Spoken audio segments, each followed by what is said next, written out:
you'll hear is true. The names have been changed to protect the innocent. Fatima Cigarettes, king size, extra mild and soothing, brings you Dragnet on both radio and television.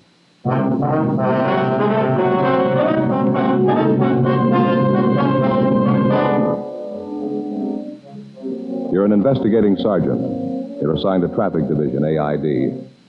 Death and tragedy is forecast for the people of your city. You don't know who the victims will be. You don't know how many there will be. Your job? Try and stop it. Compare Fatima with any other king-size cigarette. Yes, compare Fatima with any other king-size cigarette. 1. Fatima's length filters the smoke 85 millimeters for your protection. 2. Fatima's length cools the smoke for your protection. 3. Fatima's length gives you those extra puffs, 21% longer than standard cigarette size. Fatima gives you more for your money. And in king-size Fatima, you get an extra mild and soothing smoke, plus the added protection of Fatima quality. Buy Fatima in the bright, sunny yellow pack.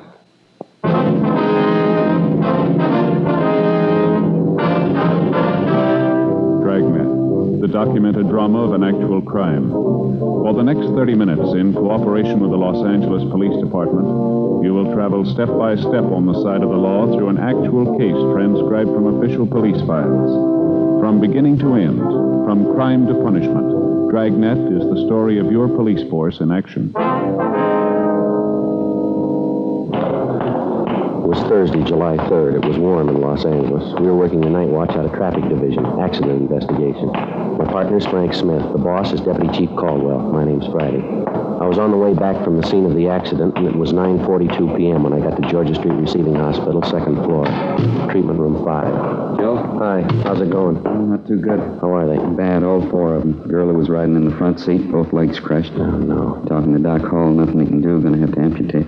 That's a shame. All the parents been notified? Yeah, they're on their way down now. Cigarette? Yeah, thanks. I got a match. All right, thank you. Still touch and go with the kid who was driving, the Wheeler boy. Doc doesn't give him much of a chance. Possible to get a statement from him? No, still unconscious.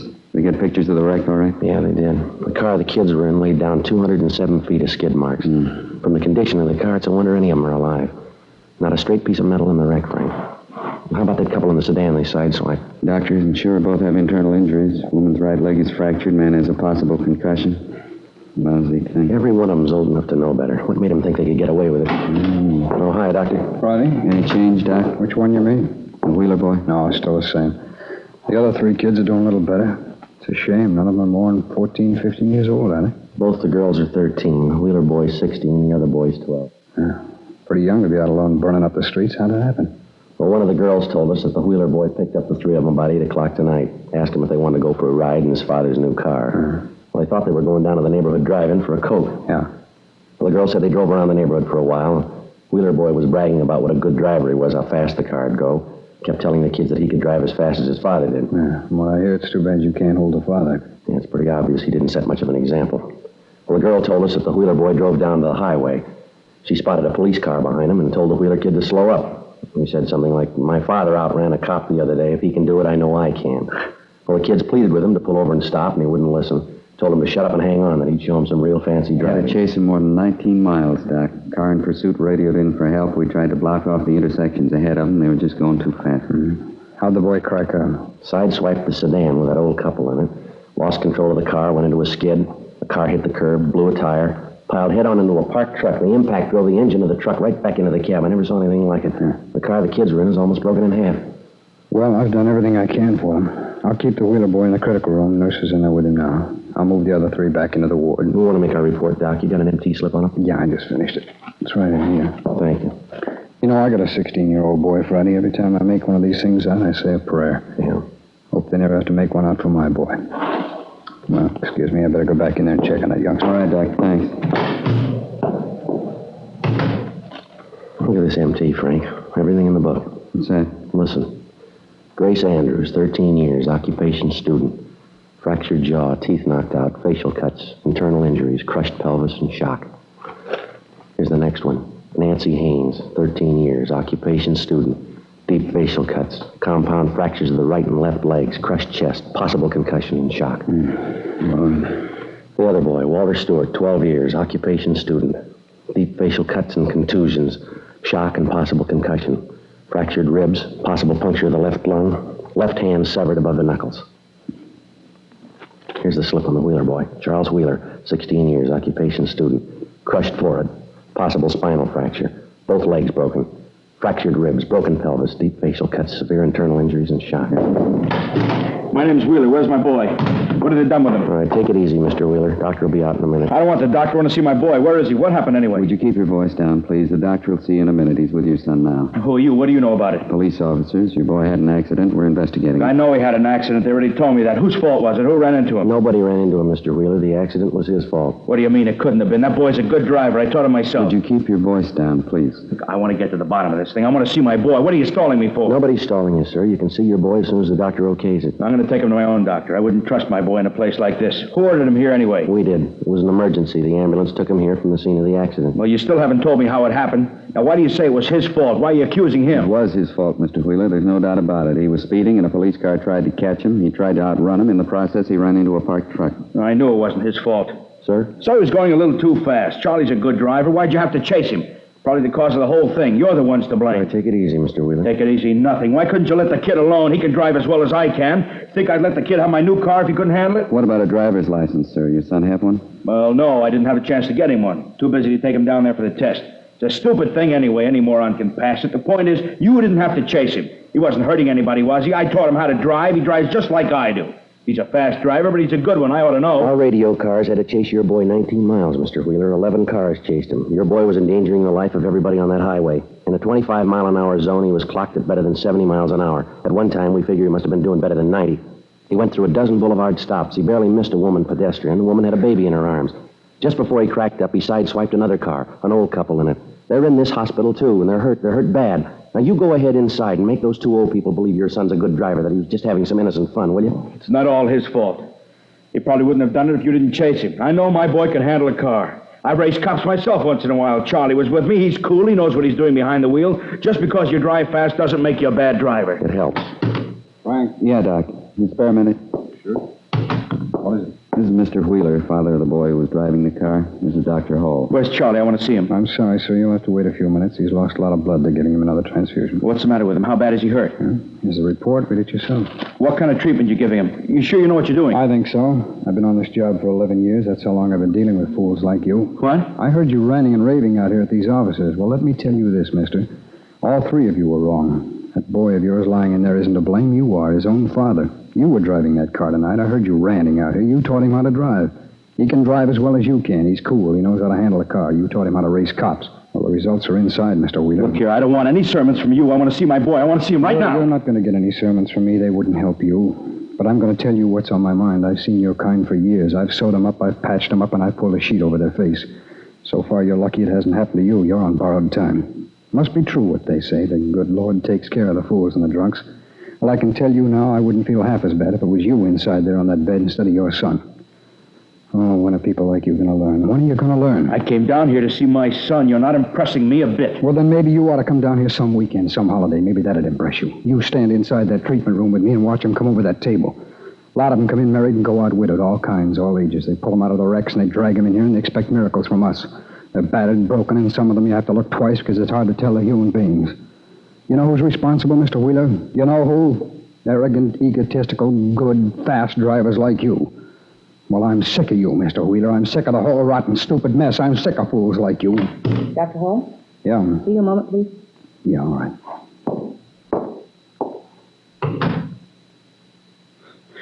Sure makes himself out an expert, doesn't he? He preach to everybody who comes in here? No, matter of fact, he's usually pretty quiet. Well, what's the matter with him? Get out of the wrong side of bed? Maybe this will explain it. He's got a 16-year-old boy of his own. Well, what's he beefing about? It's my kid that's hurt, not his. Every kid he treats is his. Mr. Wheeler. Is it all right? Can I see Charlie now? Yeah? Thanks. I'm sorry about everything, Doctor. I really am. I'm sorry. So am I, Mr. Wheeler. Your boy's dead.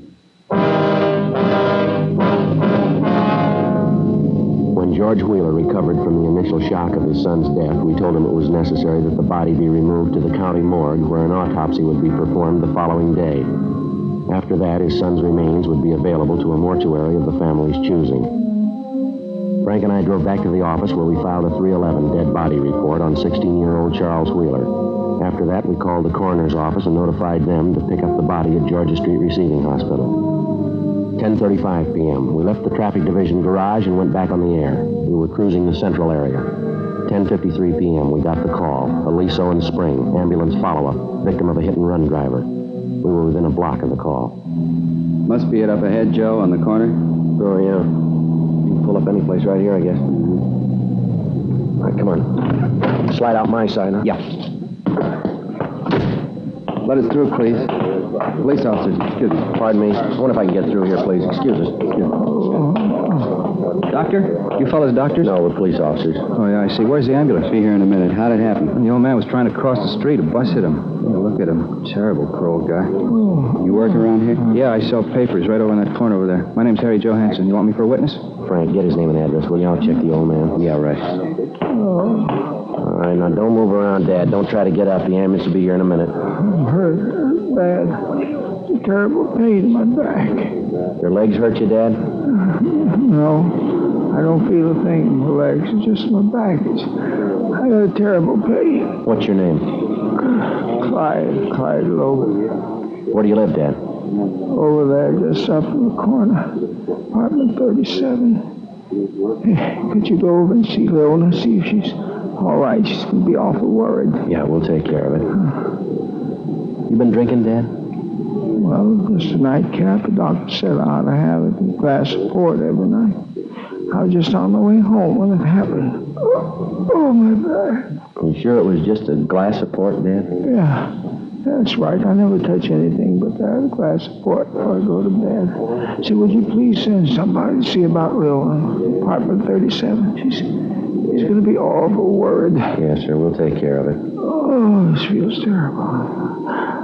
I got to get up. Help me out, will you, officer? All right. You sure you feel up to it, Dad? I don't know. It's an awful pain in my back. I know I'm not supposed to move till the ambulance gets here, but maybe it'll go away if I stand up. All right, sir. Here you go. Easy now. All right. Frank, see you a minute? Yeah. Cancel the ambulance, will you? We won't need it. Cancel it. Call the wagon. Yeah, all right.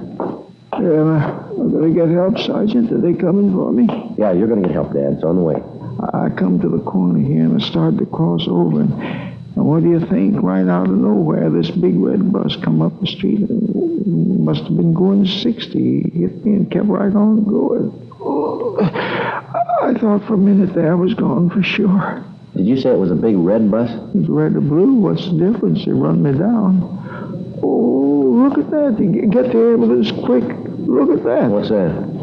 My shirt front here. Look, it's all there. This blood. Get some help. I'm bleeding to death. Get some help.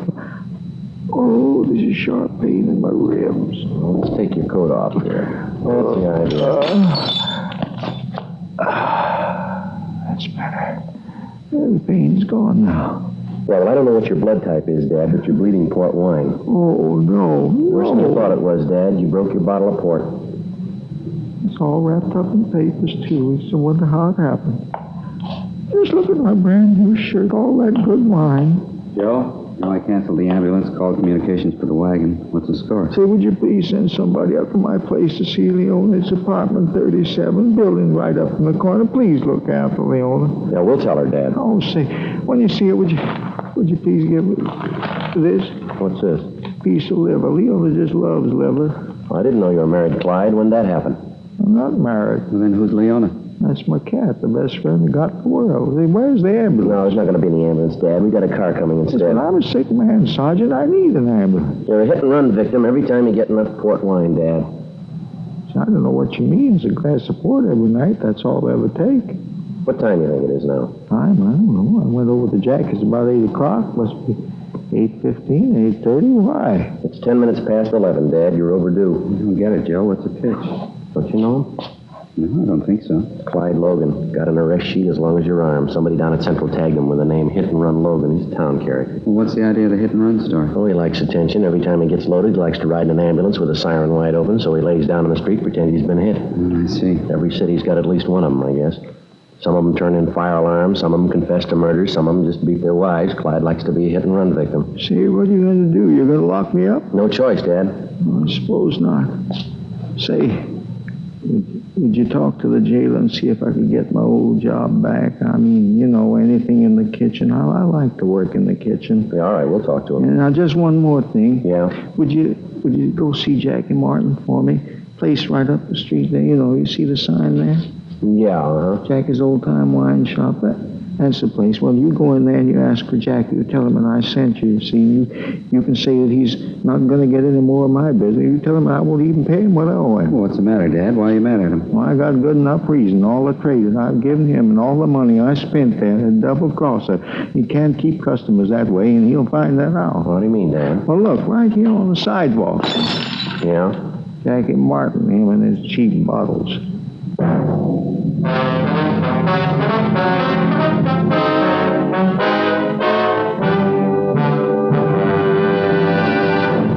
You are listening to Dragnet, authentic stories of your police force in action. Friends, because of its quality, its extra mildness, its better flavor and aroma, more smokers coast to coast are switching to king-size Fatimas every day. Yes, more smokers coast to coast are finding that in Fatima, the difference is quality.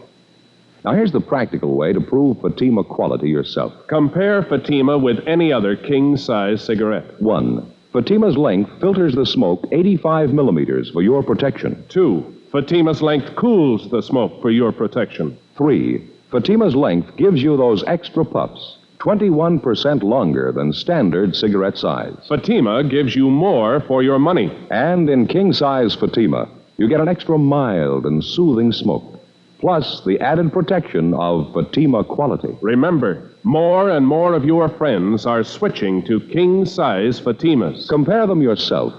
King-size Fatima, extra mild and soothing, plus the added protection of Fatima quality. Look for the bright sunny yellow pack. Buy king-size Fatima.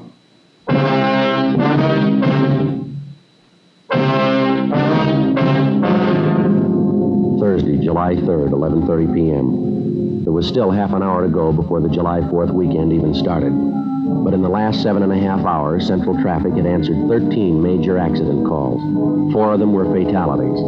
If it was any indication of the next 72 hours, the 4th of July weekend was due to spell death and tragedy for more people than we figured. 12:10 a.m., we received another ambulance follow-up call, this time at 11th and Georgia. A young couple on a motorcycle trying to beat the stop signal had crashed headlong into the side of an eastbound bus. One was taken to the hospital, one was taken to the county morgue. 12:20 a.m. After taking care of the necessary reports, we impounded the motorcycle. The next half hour was fairly quiet. 12:55 a.m., we went off the air and stopped to have a cup of coffee. 1:15 a.m., we called back in service. We continued cruising the central area.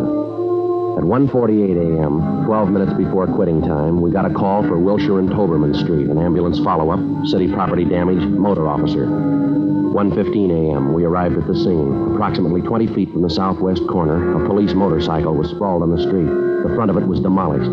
About 30 feet from the motorcycle, lying face down on the street, was the figure of a man in a police uniform. All right, would you step back, please? Up on the... Please, everybody, back up there on the sidewalk, please.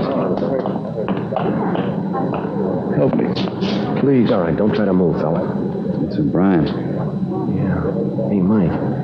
Mike? Tried to miss it. Couldn't help it. All right, take it easy now. Don't try to talk. Ambulance is on the way, Mike. Don't kill me, Joe. My chest hurts. Hey, but my collar can't breathe. Yeah, all right, sure, Mike. Come on, take it easy now. Don't move. Chasing this car. Cream convertible. Man, woman, I think he was a 502. Big chase. Red light.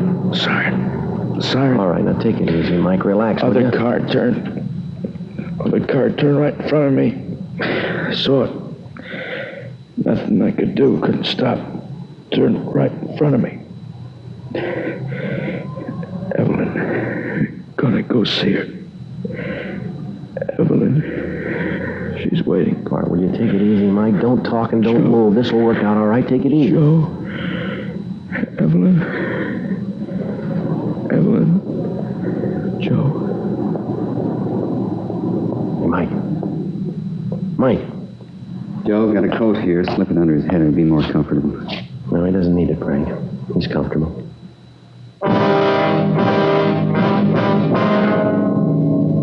1:57 a.m. The ambulance arrived, and O'Brien's body was removed to the county morgue. Photographs were taken, diagrams were drawn, and statements taken from the witnesses. A truck from Central Garage arrived and started removing the dead officer's motorcycle. Frank and I went over and started interviewing the driver of the car which O'Brien had collided with. She identified herself as Corrine Norton, a bookkeeper at a South Los Angeles defense plant. I was making a left turn, that's all. Next thing I knew, he hit my car. You can see what he did to it. Who's going to pay for the damages? We can talk about that later, Miss Norton. Our first concern is we'd like to find out what happened. Well, there's nothing to it. I already told you. This cop ran into me. There wasn't anything I could do. Would you start from the beginning, please, and tell us exactly what happened? From the beginning of what? I told you. He ran into my car. What more do you want to know? Sorry it happened, but I couldn't help it. Look at my car. How am I going to get to work in the morning? morning? Will you please tell us what happened here, miss, just as near as you can remember? Well, I was going down this way on Wilshire on my way home. I started to make a left turn onto Toberman, and this cop on the motorcycle drove right into me. Wasn't anything I could do. His fault. I couldn't help it. Could we see your operator's license, please? Certainly. Let's see it. There's someplace. Yeah, here it is. Do you want to read it off, Frank? Yeah. California operator's license number B208-927. Okay, got it. Corrine, C-O-R-I-N-N-E-M, Norton. 10,033 Ruth Ellen, Los Angeles. 10,033? Right.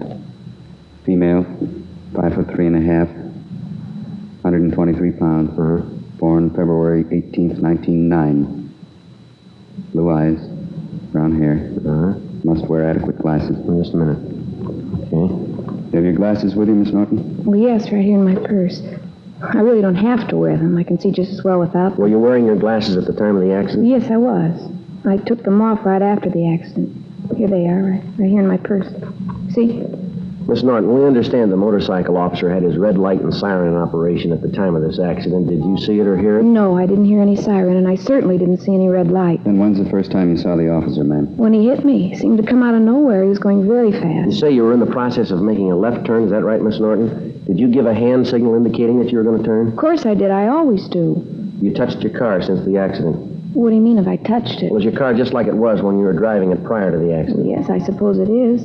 I mean, with the exception of the damage he did. You're sure you gave a hand signal, Miss Norton? Of course I am. What's this all about, anyway? Well, if your car's exactly the way it was before the accident, and you're telling us the truth here, how do you account for the fact that the left-hand window of your car is still rolled up here? What? The window of the driver's side of your car there, it's closed tight. You couldn't have made a left-hand signal, now could you? Well, I don't understand it. I'm sure I made a signal. I think so, anyway. Are you trying to say I'm to blame for that cop's death? We're not trying to say anything, ma'am. We're trying to get the facts here. Well, you certainly have a funny way of doing it. What do you call facts, anyway? Trying to incriminate me in this thing? I was making a left turn and he ran into me. It's as simple as that. I don't know what you're so excited about. The man just died, Miss Norton. We're trying to find out why. Well, why ask me? I didn't kill him, speeding along on a motorcycle like that. He shouldn't have been going that fast anyway. That's his job, ma'am. That's what they pay him for. He was chasing a drunk driver. All right, that's his job. He knew it was dangerous when he took it. Yes, ma'am. Part of his job, that's what we pay him for. Well, he's dead, Miss Norton. Who's going to pay him for that? 2:15 a.m. A traffic car took Corrine Norton downtown to the station where her statement was to be taken and a further investigation made. Frank and I contacted Sergeant Joe Whitehead of the medical detail and informed him of Mike O'Brien's death. He told us he'd notify the business office and the parents of the dead officer. Because of our close association with O'Brien, we happened to know that he planned to get married July 15th, the first day of his vacation. The girl he was going to marry was an Evelyn Monroe. She lived in the Silver Lake district. We told Whitehead that we'd notify her. 2:30 p.m. Frank and I drove out Sunset Boulevard to the girl's house. Oh, hi, Frank. Joe. Oh, Is Mike with you? Well, no, he isn't, Evelyn. Well, come on in. Have some coffee. I'm just waiting for Mike. All right, thank you. Guess Mike's a little late tonight. Come on in. How do you like your coffee? Cream and sugar? Black will be all right, thanks. Both of us. Look at the dining room table. Pretty nice, isn't it? Yeah, Evelyn, it's very nice. Nicest wedding presents I think I've ever seen. Didn't know we had so many friends. You see what the boys in the motor squad sent us?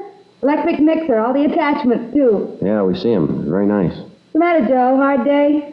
Yeah, it was. It was a tough one. Oh, you're just like Mike. When he gets off work, he's grumpy as a bear. I don't know why. Nothing tough about your job. You ought to work for the man I work for. Coffee's coming right up. Joe? Yeah. You're going to have to tell her. I can't. Do me a favor. Yeah, I'll try. Here you are. I think you ought to like these donuts. I get them at the bakery down the street. Mike's crazy about them. Would you sit down, Evelyn, please? I'd like to talk to you. Oh, sure, Joe. You sound serious. What's the matter? It's about Mike, Evelyn. Mike, what about him? Well, he wanted us to come by and see you. He was hurt tonight. Oh, no. Was it bad? Yeah, I'm afraid so. What happened? Where is he? Can I see him? No, not now. A little later. What happened? They told his mother and dad? Yeah, Evelyn. Joe Whitehead's out there now. Joe Whitehead, medical detail? Yeah, that's right. He usually doesn't go out right away unless they're dead. Joe? Joe, tell me the truth. What's happened to Mike? What's happened? Well, he's dead, Evelyn. No. It isn't the truth. He can't be dead. He was chasing a drunk driver over on Wilshire. A woman turned in front of him. Couldn't get out of the way. Didn't have a chance to lay his bike down. Sorry. It's not true. Can't be. It's not true. He called me at 11. He'll be here at any minute. He'll be here any minute. Mike. Mike. Oh, Evelyn, please. There's nothing you can do. Nothing anyone can do. If crying would help, I'd cry with you. But it's not right. It isn't right. Why should he die? Why should he? I'm sorry. Went fast. He didn't suffer. Talked about you. The last thing was about you. It's hard to realize. I can't understand it. I can't. There's no reason for it. No reason for a lot of it. Why, Joe? Why did he have to die? Why did he?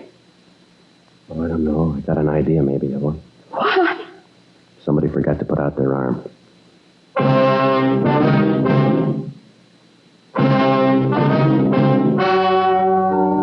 The story you have just heard was true.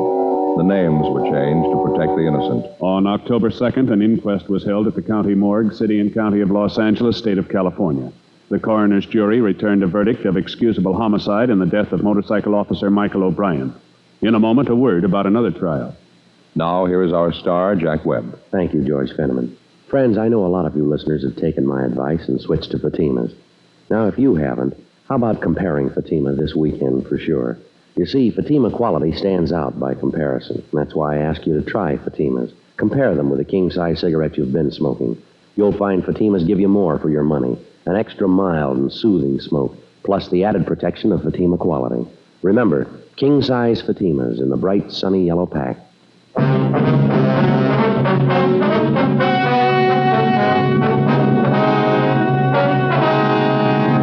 Normally at this time, we give you the result or outcome of legal proceedings against a person or persons for criminal action. You've already heard the results of the documentary cases portrayed on Dragnet tonight. 4th of July weekend is at hand. 40 million automobiles will drive 5 billion miles. Please make every mile a safe mile. Be considerate of the other driver on the road and have a happy weekend. We don't want to read your name on Dragnet's trial page.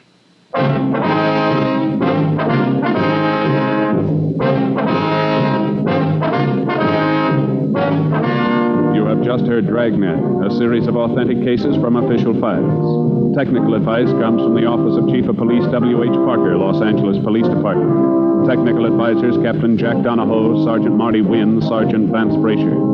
Heard tonight were Vic Perrin, Stacey Harris, Vic Rodman. Script by Jim Moser. Music by Walter Schumann. Hal Gibney speaking. Ladies and gentlemen, you may now read Dragnet every day on the comic page of your favorite newspaper. Please consult your local daily paper. King Size Fatima has brought you Dragnet, transcribed from Los Angeles. Yes, adventure is yours tonight with Counter Spy on NBC.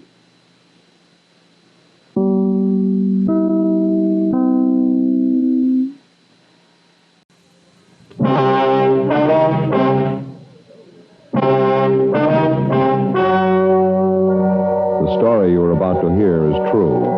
The names have been changed to protect the innocent. Fatima Cigarettes, king size, extra mild and soothing, brings you Dragnet on both radio and television.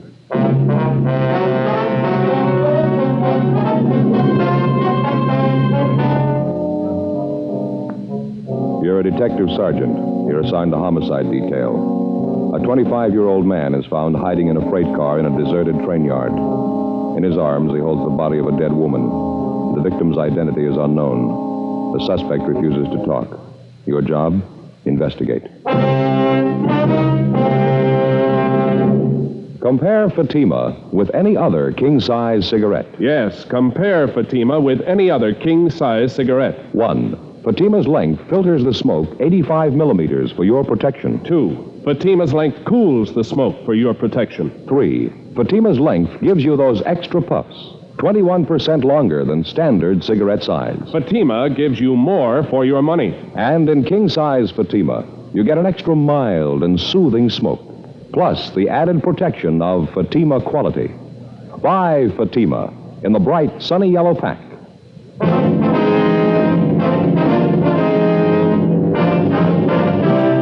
Dragnet, the documented drama of an actual crime. For the next 30 minutes, in cooperation with the Los Angeles Police Department, you will travel step by step on the side of the law through an actual case transcribed from official police files. From beginning to end, from crime to punishment, Dragnet is the story of your police force in action. It was Tuesday, January 18th. It was cold in Los Angeles. We were working the night watch out of homicide detail. My partner's Frank Smith. The boss is Captain Warman. My name's Friday. I was on the way back from the record bureau, and it was 10:38 p.m. when I got to room 42. Homicide detail. Joe? Hi. They cop out to anything yet? Nothing. I keep asking him questions. Might as well be talking to myself. He might be in a state of shock. No, I don't think so. You got anything on him from R&I? No, he's clean. You and Stahl want to get over to the morgue, roll the dead woman's prints? Yeah, sure. Maybe you'll have better luck with him. See you later. Yeah, sure.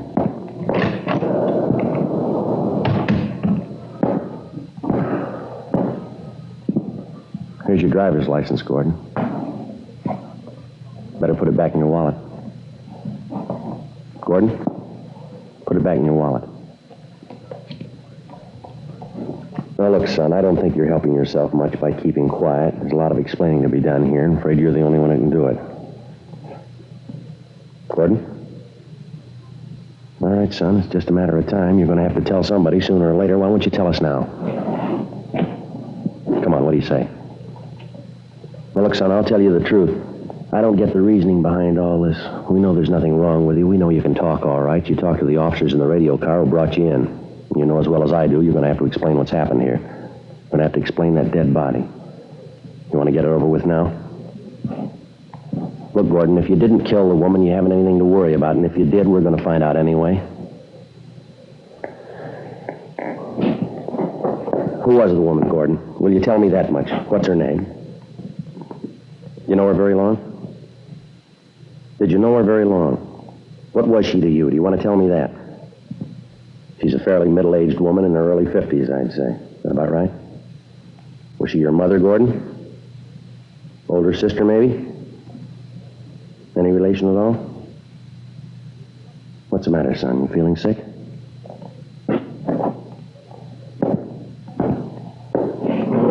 How about a cigarette? All right. Bother you if I smoke?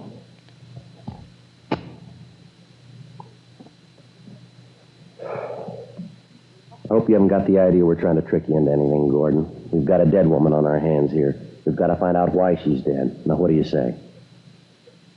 No use looking up at the clock, son. We're stuck here till we find out about that woman. And that goes for both of us. Homicide, Friday. Oh, yeah, Jack. No, not right now. Ought to be back about a half hour. Yeah, half hour. Right, I'll tell them to call you. Bye. I got an idea, Gordon. Might want to set your mind at ease. Now, number one, if you think we're out to build a frame against you on this thing, let me tell you that you're wrong, and I'll prove it to you, son. I'm going to tell you exactly what we know about this case, everything. And when I'm finished, maybe you can fill in the blank spots for us, huh? What's the matter, your headache? Some aspirin in my locker there if you want some. No? All right. Here's all we know about it. Now, one of our radio cars, 1A4, answered a call from the night watchman down in the freight yards. He told the officers that he'd spotted a man wandering around down at the far end of the train yards near the west gate.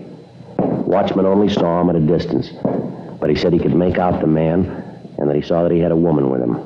She must have either been sick or she had too much to drink because the man appeared to be dragging her along with him. The two of them disappeared behind a line of boxcars on the siding. When the watchman went out to look for the two people, he couldn't find them. Called the radio car, and when the officers got there, they started searching. They finally found you hiding back in the corner of an empty boxcar there. You were holding that dead woman in your arms.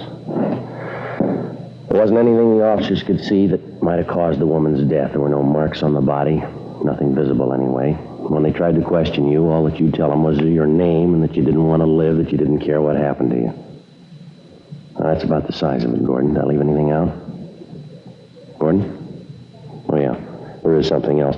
From what we could gather, the dead woman had been doing some drinking before she died. Matter of fact, looks like she was a pretty heavy drinker. And another thing, we know you and the woman got into the train yard down by the west gate. And we know that you dragged your body across the freight yards to that empty boxcar that they found you hiding in. The heel marks from her shoes lead from the sidewalk through the dirt directly to the door of that boxcar. We could see where you dragged your body from the door back to the corner of the car.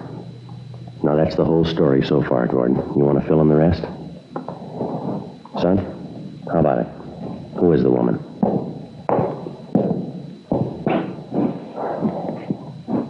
All right, look, how about these items we found in your pocket, Gordon? This address book here. Is this a woman's name in here? Or this handkerchief with a lipstick on it? Were you out with another girl tonight? Were you, son? If you were, it might help to tell us who she is. Do you hear me, son? How about this lady's ring you had in your pocket? Name Elizabeth engraved on the inside. Does that tie in at all, Gordon? Who's it belong to? Homicide Friday. Oh, yeah, Frank. You get an ident on her? Mm-hmm. H-O-F-F-M-A-N. 2 N? Right. You going out there now? Okay, take O'Donnell with you, huh? Right, let me hear from you. Right. No, not yet. No. All right, bye.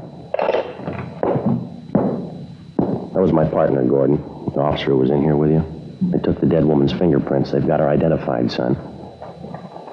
It's Elizabeth Hoffman, age 52 years, music teacher. Last known address, 5473 6th Avenue. They're on their way out there now to check it. All right, relax, Gordon.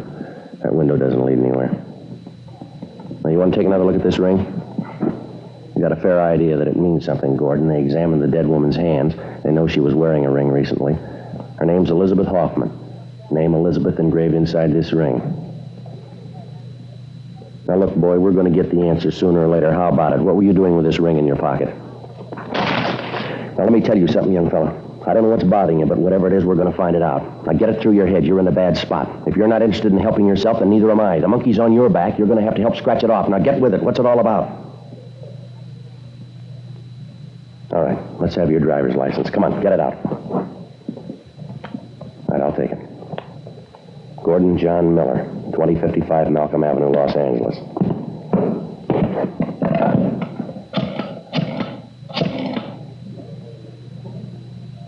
Hello, information? If you have a phone listing for 2055 Malcolm Avenue, thank you. Yes, ma'am. Mm-hmm. 32192. Thanks a lot.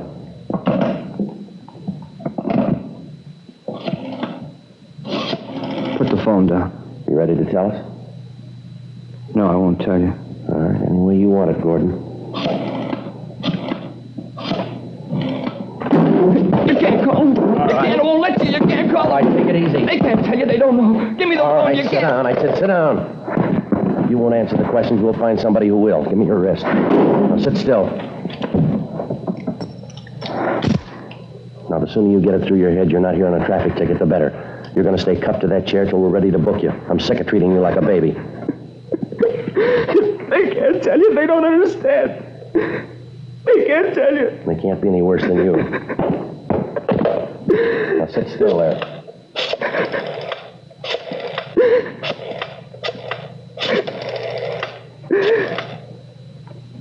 Hello, is this the Miller residence? 2055 Malcolm Avenue? My name's Friday, ma'am. Police Department, Central Homicide. Who's you speaking, please? I see. Miss Miller, are you related to a Gordon Miller? Your brother? Uh-huh. No, he's not hurt. There's nothing wrong with him. Ma'am? Yes, he's here. We're holding him. Wonder if you'd be kind enough to come down here to the city hall. It's the city hall, yes, ma'am. It's important. We'd like to talk to you. No, as soon as possible. Yeah, you can get in through the Main Street entrance. Main Street, M-A-I-N. It's room 42 on the main floor. Just ask for Friday. That's my name. All right, thank you. Goodbye. It's your sister Lillian. She's on her way down, Gordon. It's not going to help. She doesn't know. None of them know. Who's them? You mean your family? You shouldn't have called. They don't know about it. They can't tell you. Why did you have to call? You know why, Gordon. We gave you plenty of chance to tell us yourself. The answers have to come from somewhere. What answers? What do you want me to say? Homicide, Friday. What? How's that again? No, I'm afraid you have the wrong extension. You want vice detail. Just a minute, I'll have your call transferred. Yeah, would you give this call to 2607? Yeah, thank you. I ask you, what do you want me to say? What do you want? It's pretty simple, Gordon. Just tell us what happened tonight, will you? She's dead, isn't she, Elizabeth? Yes, that's right. There's nothing else to say. I killed her. Why did you kill her, son? I'm not sure, really. I'm not. I think I felt sorry for her. I killed her, though. I know that much. You murdered the woman, but you don't know why? Yeah. I keep trying to remember. I can't. Doesn't seem real. You've been drinking, Gordon? Yeah. 2 or 3 days. We were going to have dinner tonight. We started drinking cocktails before. Quite a few. We never had dinner. What do you mean by we? The 2 of us. Elizabeth and I. Elizabeth Hoffman. Where were you drinking? I don't know. I'm telling you the truth. I keep trying to remember. No marks on the body, Gordon. None we could see anyway. How'd you kill her? I killed her. That's enough, isn't it? I murdered her. Please don't talk anymore. I'm sorry, son. That's not even half the story. You admit you killed a woman. You won't tell us why. You won't tell us how. They wouldn't let her alone. They kept hounding her. They drove her out of her mind. Come on, son. Snap out of it. That's not going to help any. All right, come on. Yeah. Now, what's it all about? What'd you have to do with it? I've known her for 10 years. She was my music teacher. Piano. Brilliant woman. Elizabeth was a real artist. You've been taking piano lessons from her for 10 years, is that right? Yes, sir. Elizabeth was arranging a concert tour for me. South America this fall. She said she was sure I'd be a success. I couldn't fail. Concerts in 8 cities, all over South America. We were going this fall. We were going to leave in August. Mm-hmm. That have anything to do with her death? I guess so, in a way. She did everything for me, and I had to kill her. Only one who believed in me. I can't tell you. Last 2 years, I didn't have any money to pay for my lessons. She didn't care. She even fed me, took care of me when I was sick once. She did everything for me. You know, this is pretty hard to understand, son. She did everything for you, then why did you kill her? What makes you think that's important? She's dead and I killed her. You always ask why. It's not important how she died. It is to us. Now, how'd you kill her, Gordon? Why'd you take her body down to the freight yards? You should have known Elizabeth when she was alive. You never met a woman like her. Just wonderful. Talent, she was brilliant, understanding. Great woman, warm. No one like her, Sergeant. Great human being. She drank quite a bit, didn't she, Gordon? Yes. She drank. Reason for it, though. Reason that way with a lot of brilliant people. They drink once in a while. She drank more than that, didn't she? She had a reason for it. Who are you to sit in judgment on her? Elizabeth was a brilliant artist, great woman, great. One of the finest musicians in the country, a great woman. She was a drunk and a bad drunk. Now, let's face it, son. You know that as well as I do. You're a liar. She wasn't. You're a rotten liar. 6 drunk arrests in 14 months. That's what her card reads in the record bureau. Those are the only times we know of. Now, how many can you add to it? She drank. She thought it was the only way out for her. Wasn't any other way. Yeah, well, you're talking in circles here, Gordon. Get it straightened out, will you? You want to know why Elizabeth drank? Go ask my family. They'll tell you. They'll tell you a lot of things if you want to believe it. What can they tell me that you can't? Nothing. But they'll try and pretend they know. Liars. I don't want any part of them. And they don't want any part of me. Don't you live with your family now, Gordon? I haven't seen them for a year. I don't want to see them. Why not? Don't you get along with them? Your father and your mother? My mother's dead. Died when I was 12. Just my father and my sister. What's the matter? Don't you get along with them? I just want them to let me alone, that's all. Just let me alone. How about Elizabeth Hoffman? Your family know her pretty well? Yeah, they know her. I didn't understand her, though. I really loved her. She loved me. I don't think I follow you, son. I knew you wouldn't understand. I was in love with Elizabeth. She was in love with me. We were going to get married. You're 25 years old, Gordon. Is that right?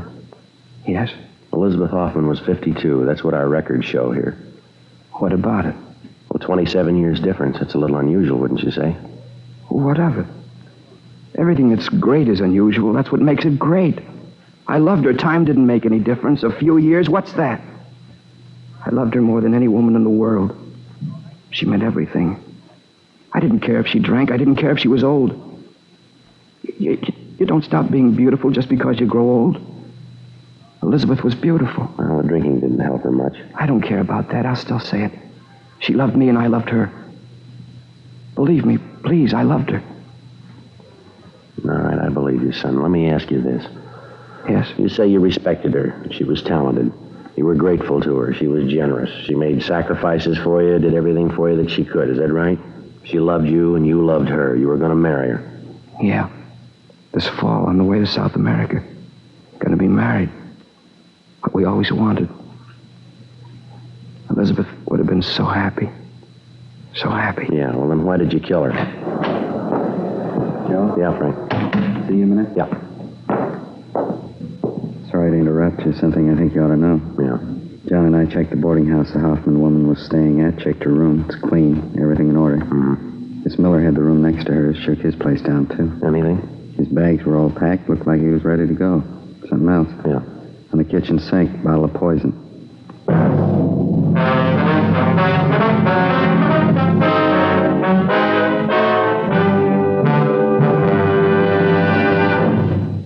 You are listening to Dragnet, authentic stories of your police force in action. Friends, more and more smokers, coast to coast, are switching to Fatimas every day.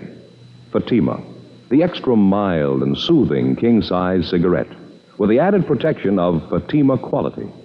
Prove Fatima quality yourself today. Compare Fatima with any other king-size cigarette. 1. Fatima's length filters the smoke 85 millimeters for your protection. 2. Fatima's length cools the smoke for your protection. 3. Fatima's length gives you those extra puffs, 21% longer than standard cigarette size. Fatima gives you more for your money. And in king-size Fatima, you get an extra mild and soothing smoke, plus the added protection of Fatima quality. Because of its quality, its extra mildness, its better flavor and aroma, more smokers now insist on king-size Fatima than ever before. Remember, in Fatima, the difference is quality.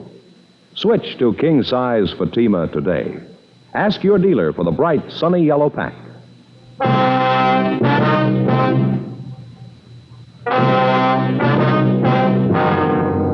Tuesday, January 18th, 11:55 p.m. My partner Frank Smith and I continued questioning the murder suspect, 25-year-old Gordon Miller.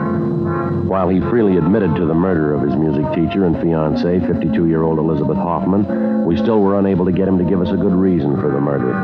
Whenever we put the question to him, he either refused to answer or he was evasive. We got the same results when we questioned him about how he killed the Hoffman woman and where he killed her. 12:20 a.m. The interrogation went on. But you ought to remember where you killed her, Gordon. You say the two of you left the rooming house, you stopped for some drinks, and you went for a walk. Where'd you walk? Down Arlington Avenue. We kept walking, then we turned off. We walked for a long time. Were you anywhere near the freight yards when you killed her? Can you remember that? No, I don't know. Like a nightmare. There's so much of it, I guess I don't want to remember. And what's the last location you can recall, Gordon? I mean, before you found yourself in the freight yards. Olympic Boulevard, I think. Someplace on Olympic. Kept walking and walking. I don't remember why. You remember packing your suitcases before you left the boarding house? Packing? Yeah, I think I do. Elizabeth and I talked about going away for a few days, someplace out of town. I think we're going to go tomorrow. They checked both your rooms, Gordon, yours and Elizabeth Hoffman's. They found your bags packed, but there was nothing about her room that indicated she was going away. Everything was in order. Can you explain that? I don't know. Maybe she didn't have time, hadn't gotten around to it. I guess you found the poison, too. Huh? That's right. I got it 2 days ago. We thought about it. We even wrote a letter explaining why we do it. Yeah. We didn't have the courage, though. Neither one of us. We talked about it and decided to forget it. I've told you everything. There isn't anything else to say. Friday? Yeah. Oh, all right, Jeff. Send her in, please. You're Lillian Miller, is that right? Yes, that's right. I don't want to see her. I don't want to see her. She's your sister, Gordon. She wants to see you. Please, keep her out. I'll keep her away. Gordon? My name's Friday, Miss Miller. Come on in, please. Have a chair, won't you? Thank you. How are you, Gordon? It's been such a long time. How have you been? Chair, Miss Miller? Thanks. Poor kid, what is it, Gordon? What's the trouble about? Honey, what is it? Won't you even look at me? Get out of here. Let me alone. Get out. Please, Gordon, don't. I'm here to help you, honey. They called me tonight. They said you're in trouble. What is it? Let me help you, please. You can't help. She's dead. Now, will you go home? Elizabeth's dead. I killed her. Merciful God, no. Will you take her out of here, Sergeant? Tell her to go. You don't know what you're saying, honey. He's not in his right mind, Sergeant. I know he isn't. Please, Gordon, you have to let us help you. I called Dad before I left. He's on his way here now. We'll get you a lawyer.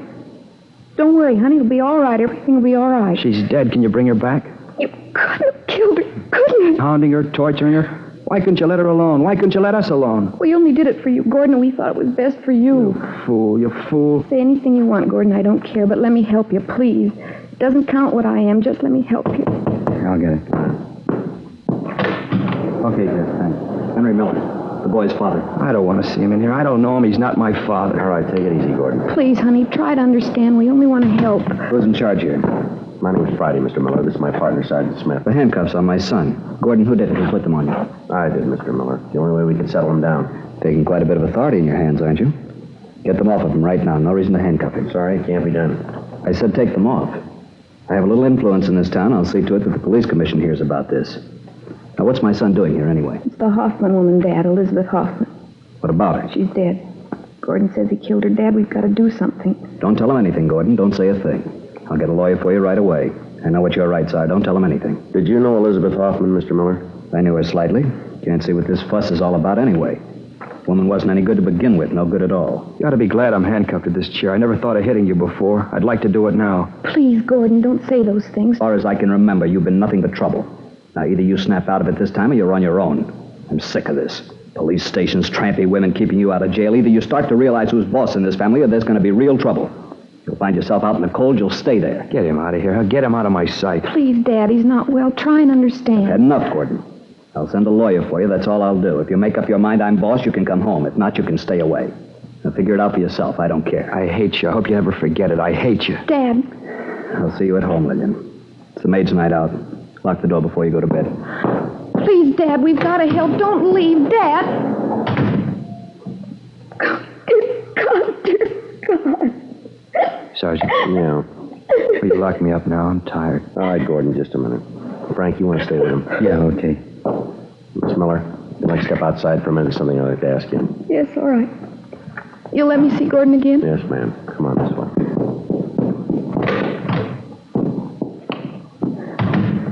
Now, look, about this Elizabeth Hoffman, Miss Miller. Did you know her at all?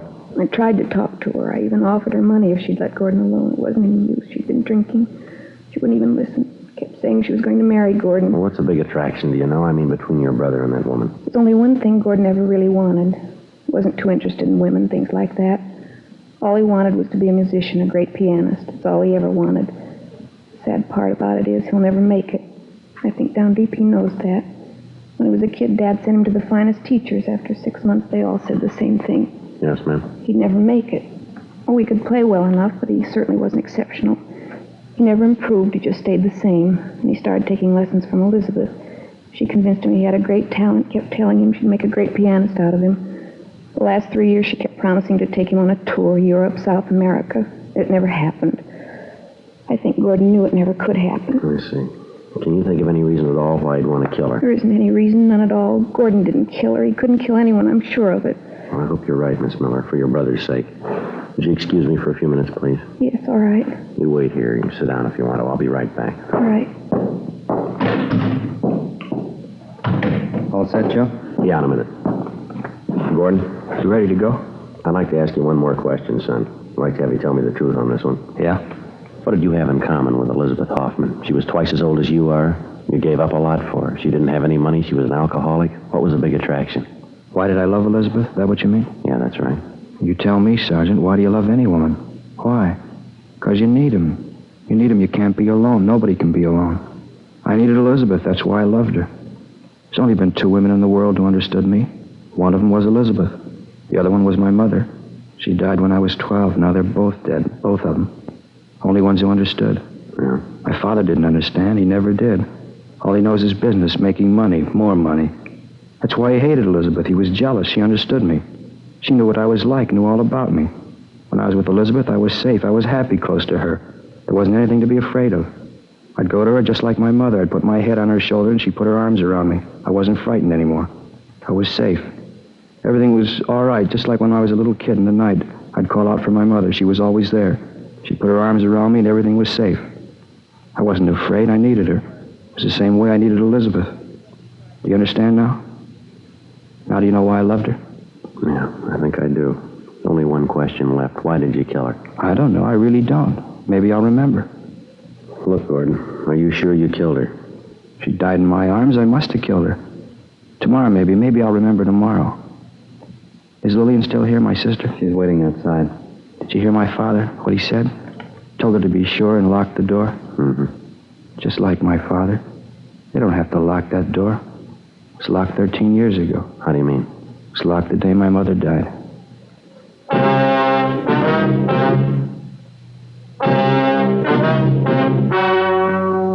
The story you have just heard was true. The names were changed to protect the innocent.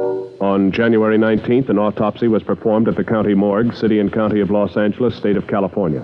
In a moment, the results of that examination. And now, here is our star, Jack Webb. Thank you, George Fenneman. Friends, recently I had the pleasure of taking part in a benefit in San Francisco. While I was there, I met and talked to a lot of smokers who told me that they'd switched to Fatimas. They'd found that in Fatima, the difference is quality. Well, now I'm convinced that you'll switch to Fatimas for the same reason. Get yourself a pack of Fatimas tomorrow and compare them. You'll find they give you more for your money. An extra mild and soothing smoke, plus the added protection of Fatima quality. Remember, look for the bright sunny yellow pack. Buy king-size Fatimas.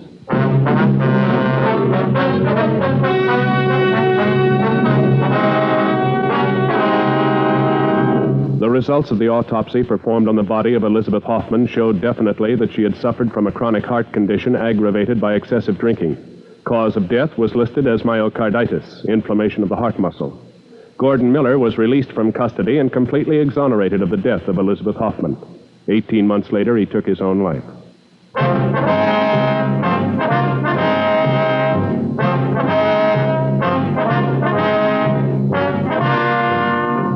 You have just heard Dragnet, a series of authentic cases from official files. Technical advice comes from the Office of Chief of Police W.H. Parker, Los Angeles Police Department. Technical advisors, Captain Jack Donahoe, Sergeant Marty Wynn, Sergeant Vance Brasher. Heard tonight were Vic Perrin, Herb Ellis, Harry Bartell, Joyce McCluskey. Script by Jim Moser. Music by Walter Schumann. George Fenneman speaking.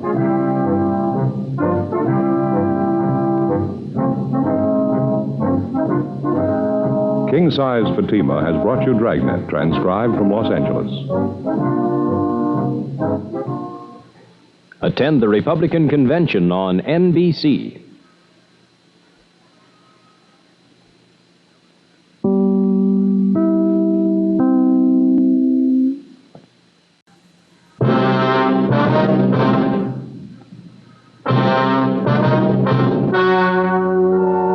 The story you are about to hear is true. The names have been changed to protect the innocent. Fatima Cigarettes, king size, extra mild and soothing, brings you Dragnet on both radio and television.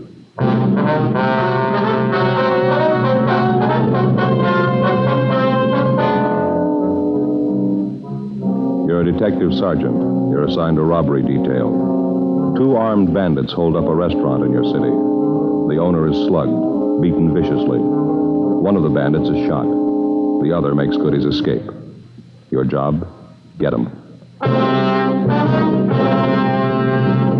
Friends, the name Fatima has always stood for quality. Fatimas are distinctive, with a truly different flavor and aroma. And in king-size Fatima, you get an extra mild and soothing smoke, plus the added protection of Fatima quality. Remember, in Fatima, the difference is quality. Because of its quality, its extra mildness, its better flavor and aroma, Fatima continues to grow in favor among king-size cigarette smokers everywhere. Switch to Fatima yourself today. Ask your dealer for Fatima in the bright, sunny yellow pack. King-size Fatima. The difference is quality.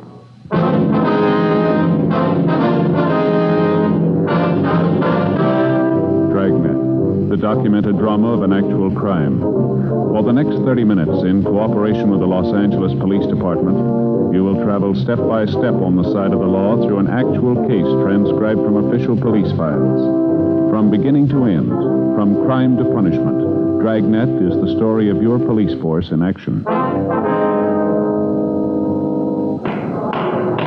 It was Monday, June 2nd. It was smoggy in Los Angeles. We were working the day watch out of robbery detail. My partner's Frank Smith. The boss is Captain Diddy. My name's Friday. It was 7:53 a.m. when I got to room 27A. Robbery detail.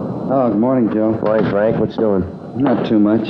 How was the weekend? Oh, it was great. I hated to come back. It's sure nice up there. Where'd you go? Same place? Yeah, Lake Mary. You remember Don Camp House up there, don't you? Yeah, sure. He said to say hello. Fishing's real great up there. You ought to try and make it next month or so if you can. Fat chance. Well, what's the matter? The in-laws are loose again. They're coming down for a visit. Never stay less than a month. That'll take care of my vacation. That's too bad. Why don't you say something to the wife? What's the use? Why start an argument? I don't know what you mean. Well, what do we got here? Anything hot? Yeah, this one here. Hold up in Slugging, cafe down on South Hill. Radio car boys jumped him. Shot one of them. The other one got away. They identified yet? Yeah, the one who was shot, Benny Ashford. Record long as your arm. Graduate from Folsom. Some of them never learn. How about the number 2 man? Don't know. They tried to talk to this Ashford last night. He wouldn't tell them anything. I called the hospital just before you came in. They operated on the guy 6 o'clock this morning. You're going to call as soon as he's able to talk. It's going to be a couple days at least. Mm-hmm. How much they get? Here's a crime report. Thank you. You talked to the victims yet? No, not yet. It's a fair night's work, isn't it? $805 in cash, man's diamond signet ring, estimated value of $1,500. 17 stitches in the victim's scalp, slug with a revolver, huh? Must have meant business. Lousy thing. They didn't have to slug him. He couldn't put up much of a fight anyway. 68 years old. No other witnesses, huh? No.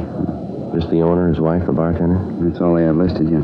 Did you phone the victims yet? No, I was just going to when you came in. 2 phone numbers for them. They're both listed there. Yeah, I see. Why don't you finish up with the day book here and I'll give him a call, all right? Okay, fine.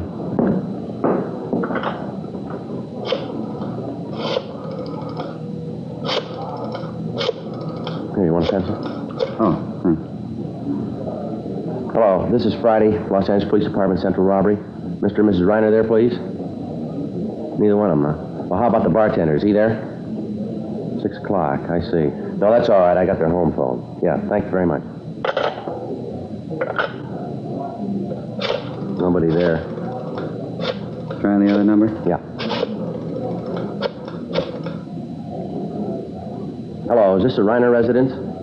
Yeah, well, this is Friday, LAPD Central Robbery, the Los Angeles Police Department. Yes, ma'am. Yes, Ms. Reiner. Well, I just called the restaurant trying to get a hold of you. How's Mr. Reiner this morning? I see. Mm-hmm. I wonder if it'd be possible if my partner and I could drop out and see you this morning. No, your case has been assigned to us. Yes, ma'am. Well, how about 10 o'clock? That'd be convenient for you? All right, fine. Yes, right away. Thank you very much. Bye. Well, I got it set up, Mr. and Ms. Reiner. Yeah. 10 o'clock this morning out at their home. How's the old man feeling? My wife says pretty rough. He lost quite a bit of blood. Big shock for an old man. It's too bad. She says he's still pretty hazy, but we can talk to him. One thing he remembers pretty well, though. Yeah? The face of the man who slugged him. 8:20 a.m. We finished making up the day book, and then we went over to the main jail to interview 2 other robbery suspects who'd been booked in over the weekend. We completed our 510 reports on them, and then we got in the car and drove out to the Westchester district to talk to the victims of the cafe holdup the night before, Mr. and Mrs. William Reiner. 9:55 a.m. We arrived at the Reiner home, and a small, gray-haired woman answered the door and asked us in. She identified herself as Mrs. Reiner. Come right into the living room, officers, and make yourselves to home. All right, ma'am. Thank you. You go ahead, I sure. hope you'll excuse the way the house looks. Everything's all upset, and I haven't had a chance to do any picking up. Perfectly all right, ma'am. We understand. I was up with my husband half the night. He had hurt him something terrible. It was almost 6 in the morning before he got to sleep. I hope this is enough to make up his mind for him. How do you mean, Mrs. Reiner? About selling the place. I've been after him for months to get rid of it. Business like that's for younger people. We're getting too old to keep it up. Besides, the doctor's been telling William he needs more rest, less worry. I see. Well, how's your husband feeling now, ma'am? Oh, not so well. He lost so much blood and his head's so sore. He's taking a nap right now. I expect he'll be awake in a few minutes.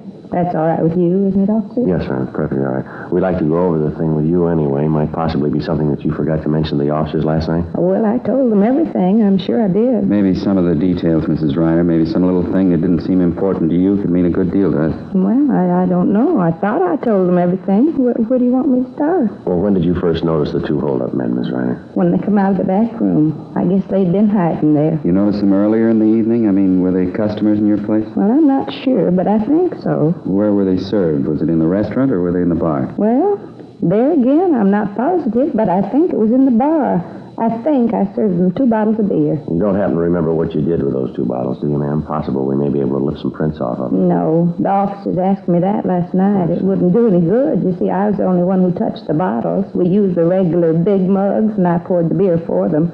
Neither one of them touched the bottles. And how about the man who escaped, Miss Reiner? You remember him pretty well, do you? What he looked like, I mean? Oh, yes. Yes, he's the one who did all the talking. He's the same one who hit my husband, too. What did he look like, ma'am? How old would you say he was? Oh, I don't know. I think I'd say he was in his late 30s, yes. And how tall, ma'am? Well, my husband's 5'9", and I'd say the man was 2 inches taller than him. He's huskier, too. I'd guess about 175 or 80 pounds, a very strong-looking man. Do you remember what he was wearing, Miss Reiner? It was a tan sports coat, I think, and green slacks, light green, and a dark brown hat. Did you notice anything unusual about him? I beg your pardon? Anything outstanding about him? Anything that was different?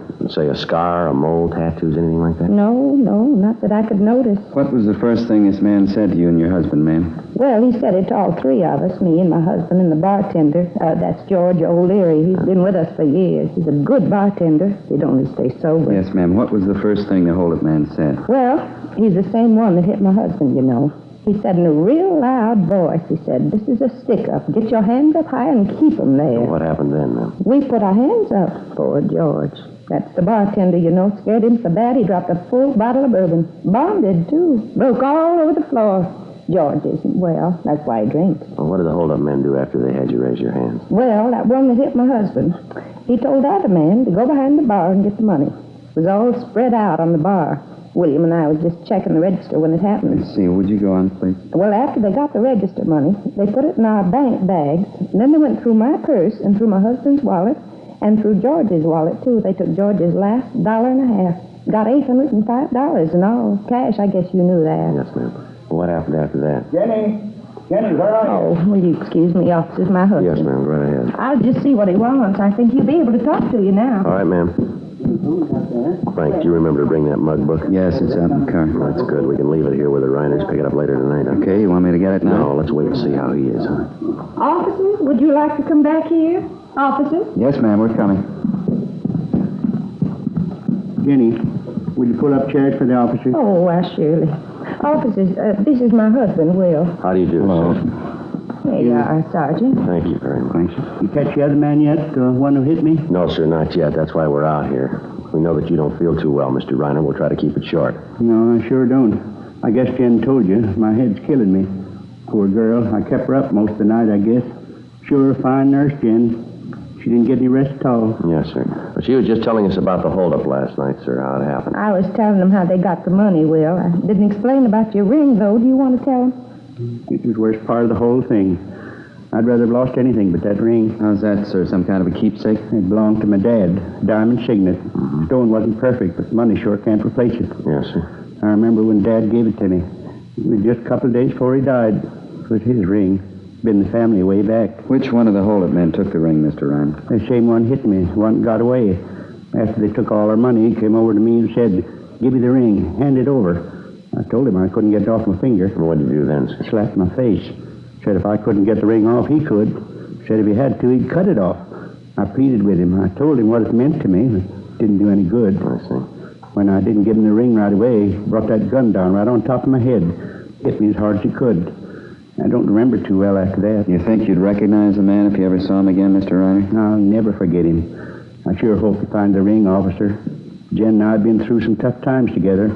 I guess at one time or other we've either sold or pawned everything we owned. But we never let go of that ring. Never did, not until last night. Isn't that right, Jen? Yes, that's right, Will. Well, we'll do all we can to get it back for you, Mr. Reiner. Now, about this man who got away, can you remember anything outstanding about him at all? Anything unusual? No, I don't think so. He had mean-looking eyes. I remember that much. Yes, sir. Kind of the smart aleck type, I guess. Kept twirling his gun around his hand, on his finger, you know. Mm-hmm. I was scared to death it was going to go off. So was George. He's our bartender. Real scared, wasn't he, Jen? Oh, yes. George was white as a sheet. How do you mean, Mr. Reiner, he twirled the gun around? Oh, you know, like in the movies, cowboy pictures. Typical smart aleck. He sure did run when the cops came, though. Only wish he was the one who got shot. Well, you're sure you'll be able to identify this man if you see him again? I told you I'll never forget him. Say, there's something about this I don't think I understand. Yeah? Why you ask me all these questions about it? How about the fella who was with that crook? Fella they shot. Wants to talk to him. He ought to be able to tell you who his partner is. Well, he had an emergency operation, sir, 6 o'clock this morning. His condition's still critical. Oh, I see. Just a matter of time then, huh? I mean, when he recovers, you'll be able to talk to him. You'll find out what you want to. Well, there's only one hitch, sir. Whether he recovers or he doesn't recover. Yes? Either way, we can't depend on him. 11:38 a.m. After we finished interviewing the holdup victims, Frank got the mug book out of the car containing pictures of recent robbery releases from the state prisons, and we left it with Mr. and Mrs. Reiner. We instructed them that if they succeeded in identifying any one of the pictures, to take down his name and prison number and call our office immediately. We told them we'd be back later that afternoon. 11:50 a.m. We left the Reiner home and drove down to the scene of the robbery, the restaurant on South Hill. When we got there, Officer Walmsley from Leighton Fingerprints was just leaving. He told us that he'd been unable to raise any legible prints at the back window where the number 2 suspect had escaped. Frank and I checked over the scene, and then we headed back for the office.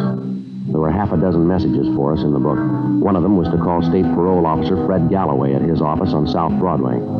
Frank put in the call, and Galloway said he'd be right down. He thought he had something for us. 1:05 p.m. Galloway met us in the squad room and briefed us on some of the information that he'd received earlier that morning from one of his parolees. It concerned the wife of a former holdup man who now was wanted by Galloway for violation of parole. He told us the wife had rented a car from a U-Drive lot in Santa Monica, and that supposedly the ex-con and his wife were planning to leave the city. What's the tie, Fred? How's it figure in for us? I was talking to Chandler this morning. He happened to mention the holdup you're working. This fellow answered the description of the one who got away. What was that name again, the ex-con? Ernest Morgan. Your L.A. number 178435. Folsom number is 12968. The reason I got pepped on is the thief could have hurt his leg jumping out of the back window of the bar. You figure he could have? Yeah, easily. It's a good 35-foot drop. Why, Fred? Well, my informant says that Ernie Morgan has a bum foot. Hurt it so bad he can hardly walk on it. Says he saw Morgan day before yesterday. His leg was all right then. Sounds like a good one to get off the street, huh? What do you say we check his package? Good idea. Your informant say who this Morgan's been running with, Fred? He said he didn't know. He thinks he plays it alone, more or less. That's right, Fred. You contact the U-Drive lot, Fred, and get the dope on the car? Yeah. Didn't want to put the teletype on until I was sure. One of the fellows from our office had to make a call out that way. They're taking a mugshot of Morgan's wife out there to see if the U-Drive clerk can give him an ident on her. She got a record? Well, she's never done any time. Just did a couple of pinches with him. Never could make her on anything, though. I'll pull the package. All right, fine. How about your victims, Joe? They any good? Yeah, they claim they can identify the man. I don't think we'll have any trouble there. How about this informant of yours? Does he know where we can locate the Morgans? No, not now. According to him, Morgan and his wife left town about 9 this morning. He thinks he might get a line of where they're headed, though. Well, how come your informant knows so much about Morgan? He run with him? No, he sold with him up at the joint. Fred, Joe, you want to have a look? Yeah. Here's the package, his mugshot. Is this your Ernie Morgan, Fred? Yeah, that's him. Good picture? Yeah, looks just like it. The description, Joe. Got everything right down the line. Yeah. Check this right here. Habits and characteristics. Yeah, looks like it, doesn't it? What's that? He likes to twirl a gun in his hand. 1:52 p.m. We placed Ernest Morgan's picture in an envelope along with 24 other mug shots, and then we put in a call to Mr. and Mrs. Reiner, told them we were coming out to see them. They told us that so far neither one of them had been able to identify any of the pictures in the mug book that we'd left with them. Fred Galloway went back to his office, and we told him we'd notify him the minute we got a positive identification. 2:25 p.m. We drove back to the Reiner home. The old man was still in bed. Been all the way through this book of yours, officer. Couldn't find one who looked like the man, could we, Jen? No, his picture's not in there, Sergeant. We're sure of that. I see. Well, we've got some more of them here, folks. I'd like to have you look through them if you don't mind. See if you can identify one of them. Yes, all right. Jen, would you fix this pillow back here for me, please? Oh, yes, of course, dear. There. There you are. Thank you. You see any picture in the book that resembled the man at all, sir? No, I didn't. None of them. Wasn't the one who looked like him. Well, here you are. See if any of these pictures look familiar to you. Thank you, sir. Jen, you want to sit here by me? We can see them together. All right, Will. Let's see now. Oh, my, look at this one, Will. Doesn't he look like a mean one? Hey, look at this one, Jen. Look at him. Think he's a college graduate, wouldn't you? Oh, my, yeah. Officer, this young man here, what did he do? Let me see that, ma'am. Oh, yeah, it's Marty Lee, hold up and murder, Miss Reiner. Shot and killed an elderly lady. She ran a candy store. Oh, my, can you feature that? Such a clean-looking boy. Never believe, would you, Will? Takes all kinds, I guess. Let's see now. No. Let me see, Will. Oh, no, that's not him. No, we've been through these already. Have you some more, officer? No, that's all, Mr. Reiner. You sure the hold-up man's picture isn't in there? No, sir. I looked at them all pretty carefully. I didn't see him. Did you, Jen? No, I didn't see him. Was his picture supposed to be in here? Well, we thought so, ma'am. Let's see. Here, how about this one? Does he look familiar to you? Jen? No, I don't know. Maybe not. We serve so many people every night. Are you folks sure you'll recognize the hold-up man when you see him? Oh, yes. Of course, yes. Well, just one more question here, Mr. Reiner. Yes? Now, are you absolutely sure this is not the man who held you up and slugged you last night? Yes, I'm sure. That's not the man.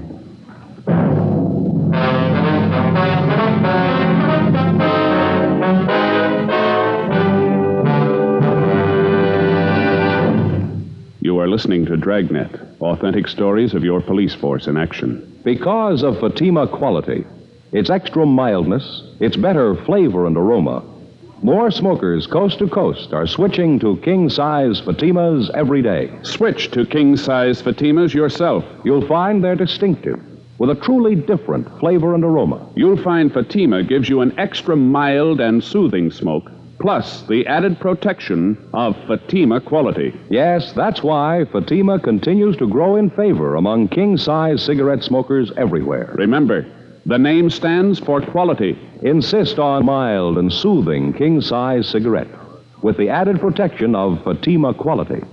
Ask your dealer for the bright, sunny yellow pack. Buy king-size Fatima.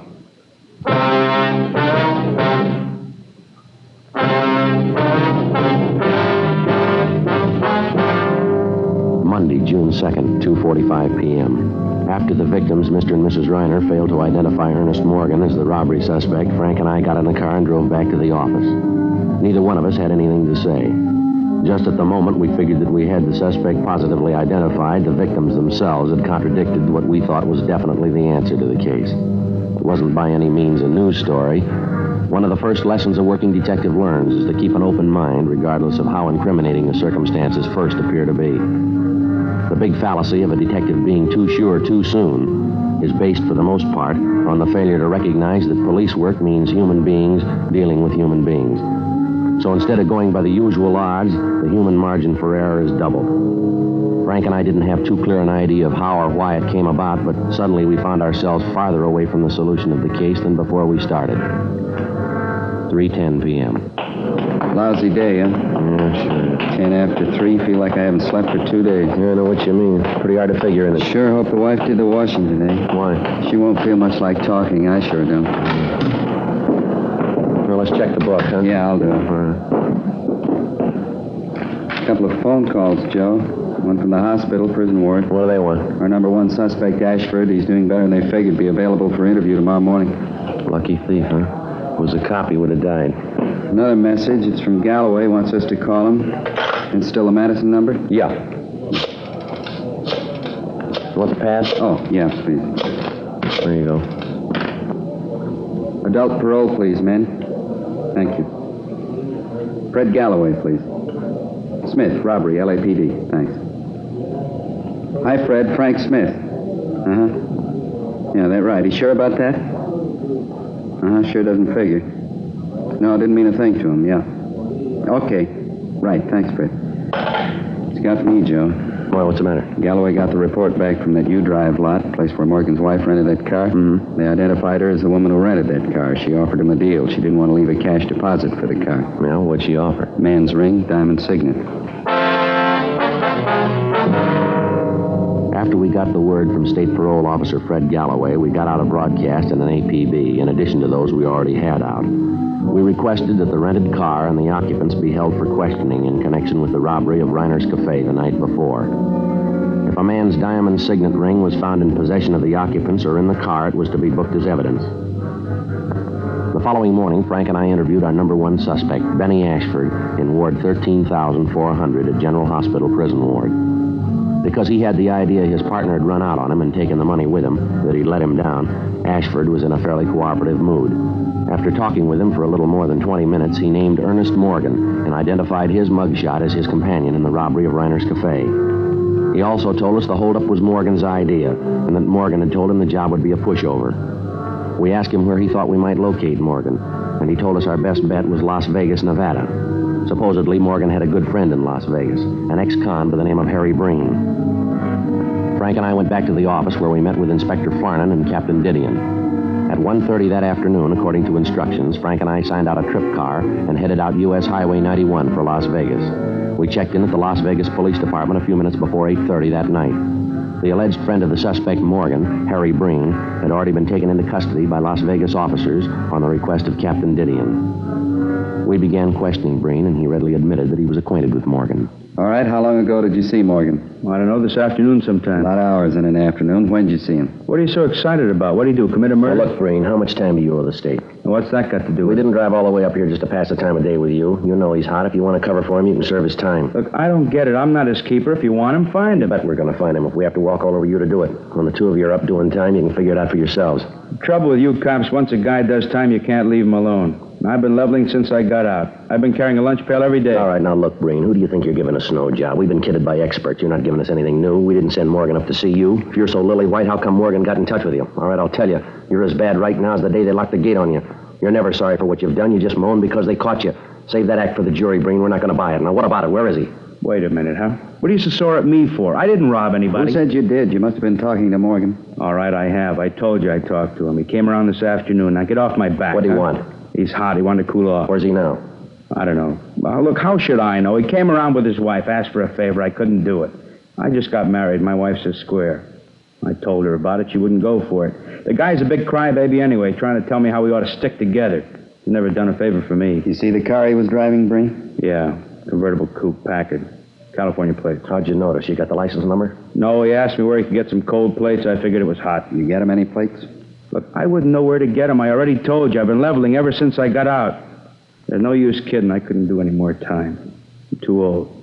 One more trip and I'm through. I'm really through. I got a good wife. She works every day. I don't want to lose that. All right, Breen. You take your choice. What do you mean? Who do you like the best, Morgan or your wife? What about it? All right, you got it. The suspect's friend, Harry Breen, went on to admit that during the conversations he'd had with Ernest Morgan that afternoon, Morgan had told him that he and his wife were going to San Francisco. There, supposedly, they would contact a man by the name of Beggar Harrison, who operated a restaurant out by Hunter's Point. He said the Morgans had told him that they planned on driving at night only to lessen the chances of the police spotting their car. We immediately got in touch with Inspector George Haig of the San Francisco Police Department and notified him of the latest developments in the case. He told us he'd read our teletypes and said that he'd placed the restaurant operated by Beggar Harrison under immediate surveillance. We told him we'd leave early the next morning for San Francisco after we'd gotten a few hours' sleep. Before we turned in, we got off a teletype to Captain Didion, bringing him up to date on what had happened and what our plans were. The next morning at 6:30, Frank and I left Las Vegas for San Francisco. A few minutes after 7 o'clock that night, we checked in at the San Francisco Hall of Justice at Washington and Kearny Streets. Inspector Haig was waiting for us. He informed us Harrison's restaurant out at Hunter's Point was still being covered, but so far, Morgan and his wife had failed to put in an appearance. Along with Inspector Haig, Frank and I drove out to the restaurant and joined the detail that had the place under surveillance. 9:05 p.m., no sign of the suspects. 10 p.m., 10:30, 11 o'clock, midnight, still no sign. We waited. How about this fog? I sure wish I brought my top coat. I'm freezing. Yeah, if they don't show pretty soon, we're going to have to pull in closer. I can hardly see the door to the restaurant over there. Smell that hot coffee. Sure could use a cup right now. Look at that fog out there, Frank. Can't tell where the bay leaves off and the fog begins. Wait a minute, Joe. Yeah? Car pulling up, convertible. Yeah. Packard. Wait till they get in the light. We can see him better. A man getting out, heading for the restaurant. Yeah, it looks like him. Come on. Yeah. Somebody else in the car. It's a woman. Haig's got it covered. George is with him. All right, let's hustle it. Come on. Passing under the light. It's him, Joe. Yeah. All right, hold it. Right where you are, police officers. What's the matter? What do you want? All right, hands up in front of you. Get them up high. All right, I got him up. What's it all about? What's the trouble? Frank, you want to shake him? Yeah. Come on, keep those hands up and stand still. I'm standing still. Is this a shakedown or what? I haven't done anything. Nothing doing, Joe. Clean. His hands aren't. Your right hand, mister. Let's have a look at it. All right. Still don't get this. There, what about it? That ring on your finger. Where'd you get that? It's mine. Why? I had it a long time. Diamond signet, a little big for you, isn't it? Doesn't quite fit. What are you getting at? What's my ring got to do with it? Where'd you get it? Crap game. I won it in a crap game. It's down in Las Vegas. I won it gambling. Is that right?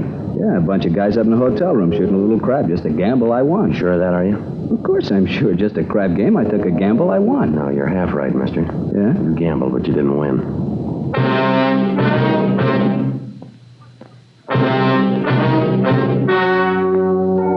The story you have just heard was true. The names were changed to protect the innocent. On August 8th, trial was held in Superior Court, Department 89, City and County of Los Angeles, State of California. In a moment, the results of that trial. And now here is our star, Jack Webb. Thank you, George Fenneman. Friends, because you know what you're looking for in a king-size cigarette, all we ask you to do is compare Fatimas and then make up your own mind. You'll find Fatimas are distinctive, with a truly different flavor and aroma. You get an extra mild and soothing smoke, plus the added protection of Fatima quality. Smoke king-size Fatima. I'm convinced you'll agree that the difference is quality.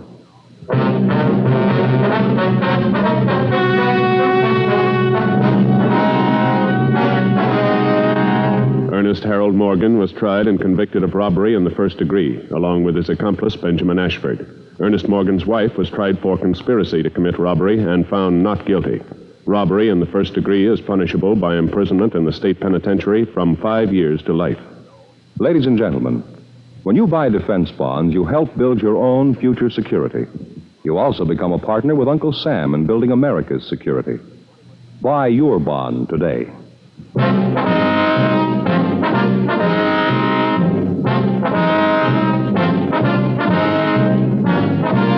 You have just heard Dragnet, a series of authentic cases from official files. Technical advice comes from the Office of Chief of Police W.H. Parker, Los Angeles Police Department. Technical advisors Captain Jack Donahoe, Sergeant Marty Wynn, Sergeant Vance Brasher. Heard tonight were Vic Perrin, Virginia Gregg, Harry Bartell, Ralph Moody. Script by Jim Moser. Music by Walter Schumann. Hal Gibney speaking.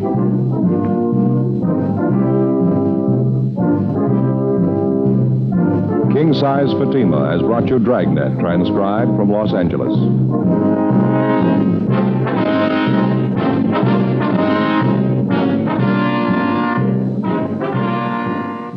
This is NBC, the national broadcasting company.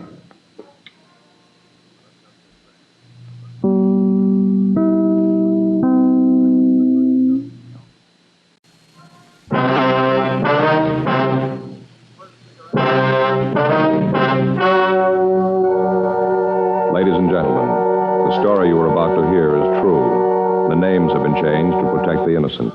Fatima Cigarettes, king size, extra mild and soothing, brings you Dragnet on both radio and television.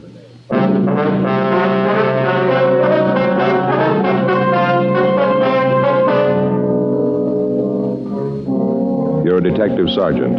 You're assigned to robbery detail. An elderly man has been beaten and robbed of a fortune in unset diamonds. The thief has made good his escape. Your job, find him. Friends, the name Fatima has always stood for quality.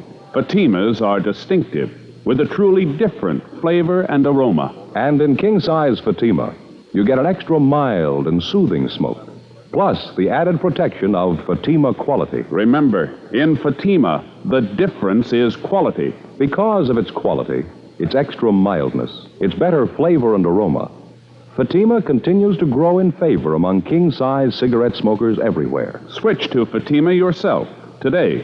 Ask your dealer for Fatima in the bright, sunny yellow pack. King-size Fatima. The difference is quality.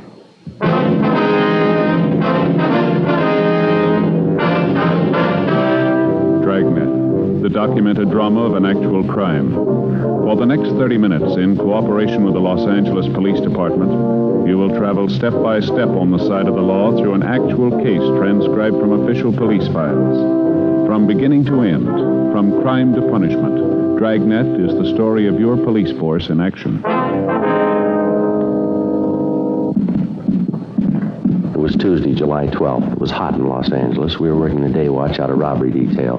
My partner's Frank Smith. The boss is Captain Didion. My name's Friday. It was 10:46 a.m. when we got to the Morgan Hotel, room 922. Yes? Police officer, sir. My name's Friday. This is my partner, Frank Smith. Oh, yes, sir. I'm the manager, Arnold Jackson. Yes, sir. We're here regarding the robbery, sir. Oh, Mr. Ruman's in their bedroom. He's lying down. Has there been a radio unit here, Mr. Jackson? Yes, they just went down the hall. I see. The victim in here, sir? Yes, that's right. Thank you very much, Mr. Jackson. Sure.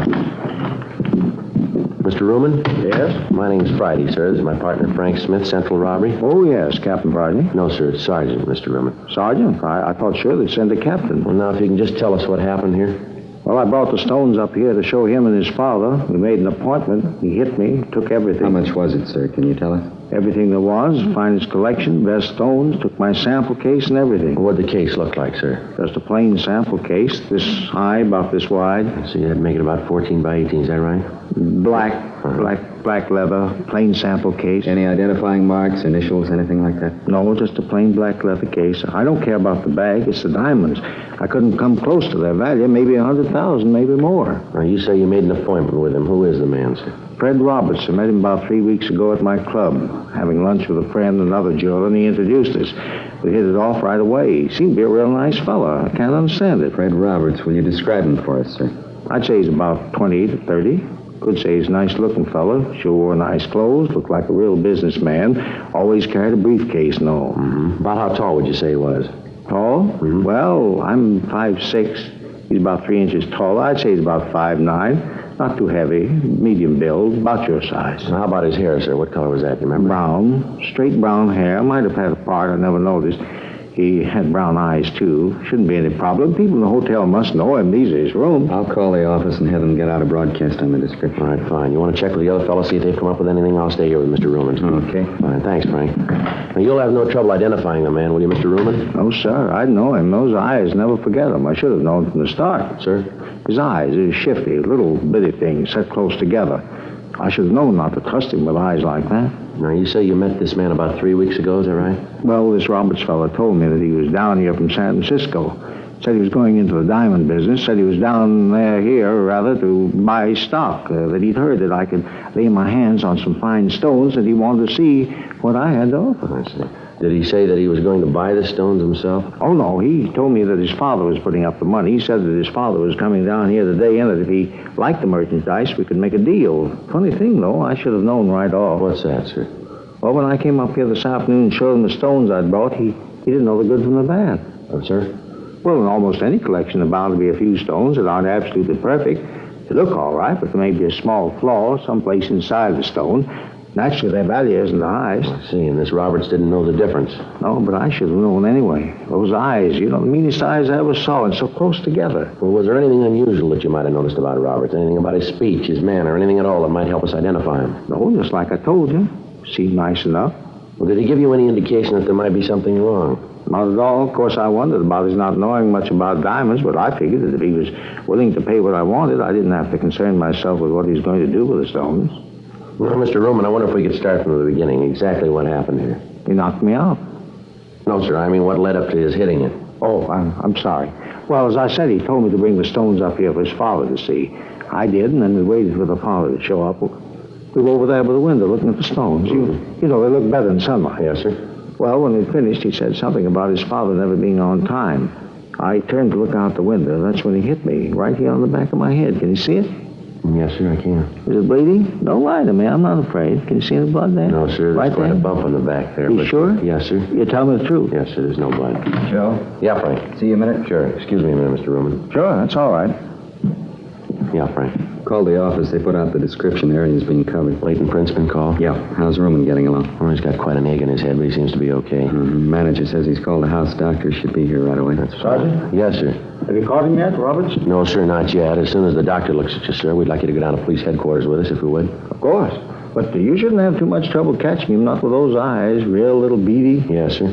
But what do you want me to do at police headquarters, Sergeant? Well, we want to take a full statement, have you look at some pictures if you would. With you two? Yes, sir. Anything wrong? Oh, no, but you'd figure with all those diamonds gone, that fella hitting me and all, just seems that they could have done better.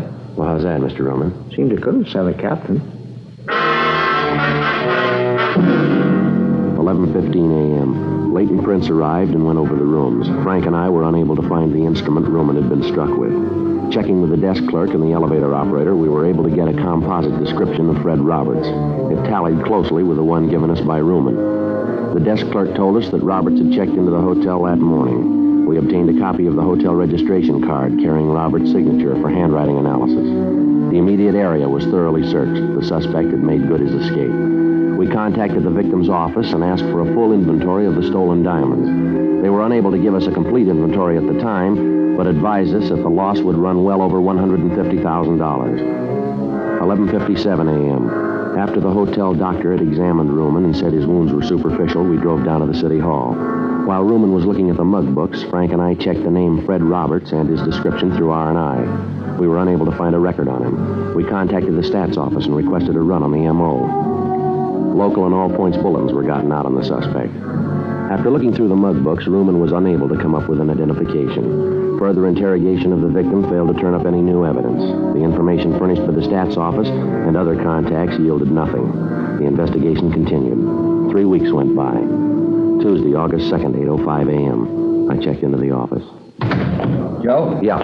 You're late. I've been waiting for you. It's only been 5 Well, minutes. there's a lot to do here, you know. You're in a good mood. What's the problem? It's the in-laws again. I didn't sleep a wink last night. Oh, what happened? That brother-in-law, a real wise guy, knows how to do everything better than anybody else. Nothing he doesn't know. Well, look, Frank, I'm on your side, but what's the bit here? Remember how I told you about this place out in the valley where the steaks are so good? Yeah, it's a butcher shop. Yeah, that's right. Well, I stopped by last night and I got 6 of the biggest steaks I could find. Real beauties, fillets. Yeah? I figured on a barbecue, you know, out in the backyard. Anyway, I get the charcoal out and the kindling and all the stuff. Right away, my brother-in-law says I'm doing it wrong. Well, why didn't you tell him? The wife, she's got to hear how they barbecue back in Sioux Falls. So the brother-in-law throws out all the stuff I'd done, and he starts all over. It took him 3 hours. Well, what happened? Well, he never got the fire started. By the time he let me get at it, it was too dark to do anything. He ended up in the kitchen with waffles. I had indigestion all night. Well, that's the way it goes, doesn't it? I suppose so. Sorry I jumped. That's all right. I don't much care for waffles for dinner myself. I get it, Frank. Robbery Friday.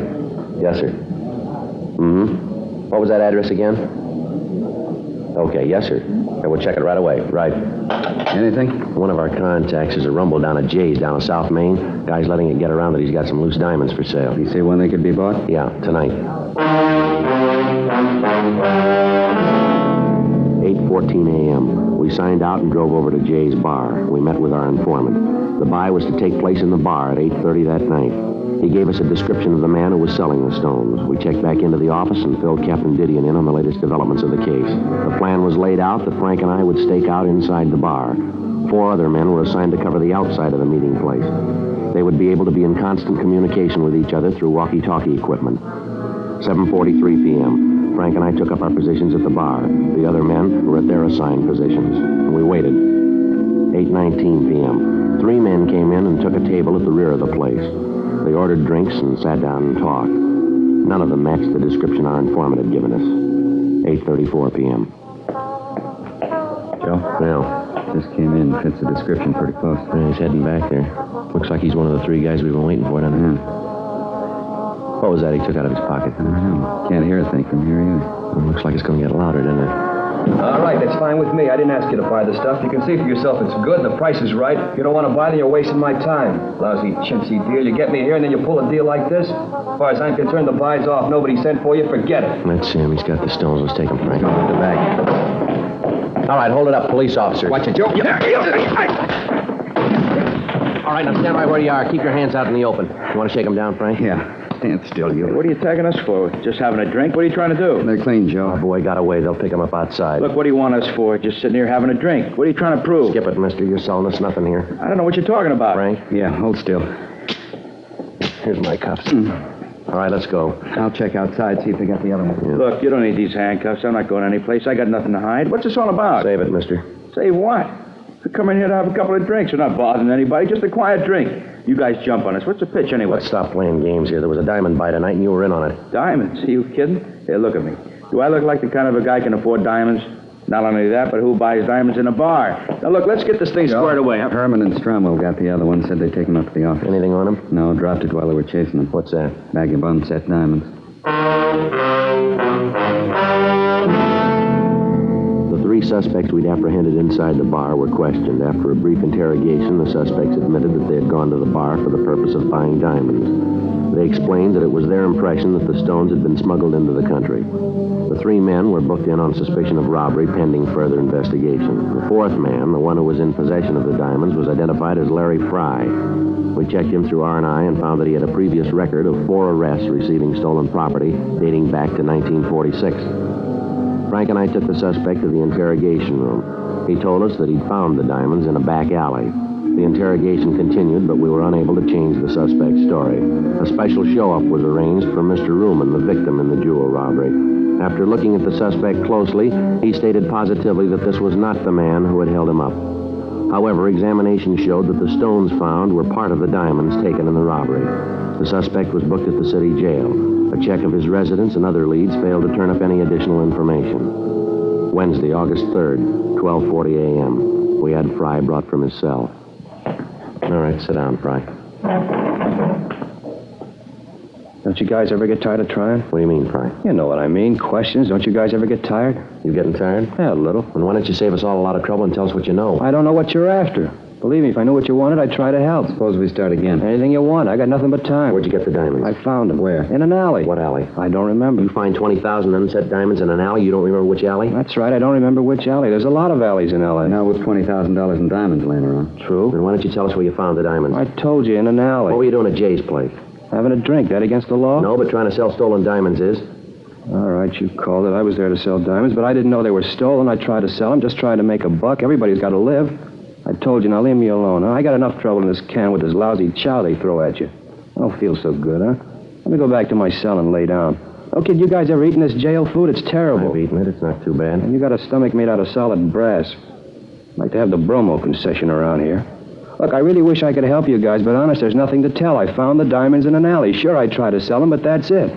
Now, you guys know if there's anything I can do... All right, now you come off it, mister. You better get this story straight. We're through playing with you. Maybe you don't know how you stand. I'll fill you in. A man slugged and $150,000 in diamonds are stolen from him. Part of those diamonds turn up in your pocket. You say you found them. I can't buy that, and I don't think anyone else will. You come in here playing like a lily, clean and white. Well, your record doesn't make it that easy to buy. That's how you stand, mister. The whole thing's right in your lap. It fits you like a new suit. Now, it's up to you. That the way it is? You call it. No other way? None. Yeah. Well, if I could only get some decent food under my belt and a little fresh air, I might be able to give you guys the answers.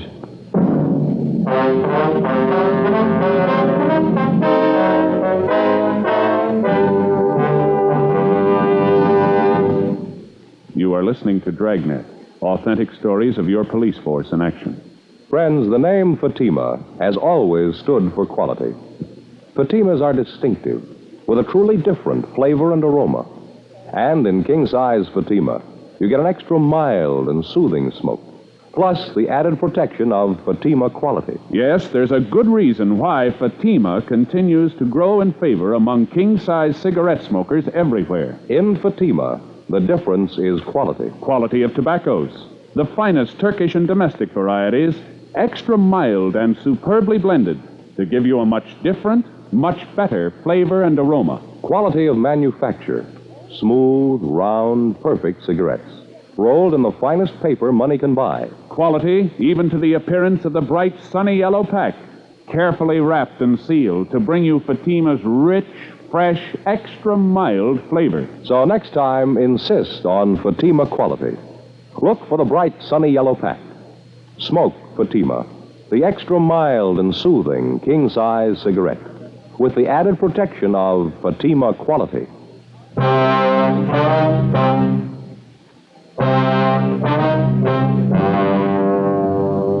continued to interrogate Fry. From the evasive answers he gave us, it looked as if he was lying about his part in the robbery. When an interrogation seems to bog down, the working detective usually tries to find some subject with which to draw the suspect out, some weak point of his makeup. Maybe it's his parents, his wife, or his children. It might be the fear of having loved ones find out about the crime he's accused of committing. In Fry's case, questions about his family failed to produce any results. We tried other subjects, religion, baseball, golf, fishing. None of them seemed to bring him out of his shell. Occasionally, during the interrogation, he referred to the jail food, comparing it to the other food he'd eaten. As the questioning went on, we found that Fry considered himself a gourmet, talking about the dishes that he'd eaten at various restaurants. We tried to lead the questioning around to the diamond theft, but he constantly brought the conversation back to food. Fry had presented us with a possible wedge, and we decided to use it. We signed him out of the city jail and drove him down to Phillips' restaurant for dinner. When the waiter brought the menu, Fry didn't read it. He ordered soup, salad, and 2 French dip sandwiches. As he ate, we tried to get him to talk, but he refused, saying that he wanted to finish his dinner first. Frank and I each had a sandwich and some coffee. Fry continued to eat. He ordered 2 more sandwiches. Finally, he pushed his chair back and said that he'd had enough. Now for some dessert, huh? Dessert? Yeah, a meal's not complete without dessert. Figure I'll have some apple pie a la mode and some coffee. How is the coffee here? It's good. Now, how about the information? You know, Friday, that's why you can eat that jail food. You don't take care of your stomach. You gotta learn to relax after a meal. Relax, you'll live longer. Well, what was that song and dance you gave us about telling us all about it? Just a gimmick to get a free meal? I told you, take it easy. I'll give you the story after dessert. All right, Frank. Yeah. Get the pie and coffee. Now, the waiter seems to be busy. Sure. You wanted that a la mode, Fry? That's right, a la mode. No cream in the coffee. Nice place here. They do a good business. They've been here a long time. Best French dip sandwiches I've ever eaten. Nice and lean, aren't they? Yeah, they put out a good meal. Here's your pie and coffee. Thanks. 3 spoons of sugar? That's right. Coffee sure smells good. Hey, it tastes good, too. All right, let's get on to business, Fry. Now, what about the diamonds? Where'd you get them? From a guy named Joe. What's his last name? Never heard it. He gave you the diamonds to sell. You don't know his last name? Yeah, that's right. Where'd you pick up the diamonds? Didn't. Joe came by my house and left them. What's this Joe like? Oh, medium height, about 32, medium weight. How about his coloring? Medium. He's a real ordinary-looking fellow. Where'd he say he got the diamonds? Well, he brought them out from the east with him. Didn't tell me where he got them back there. I think he's done time someplace. Why'd you say that? I just figured it. The way he talks, the way he handles himself. Got the marks.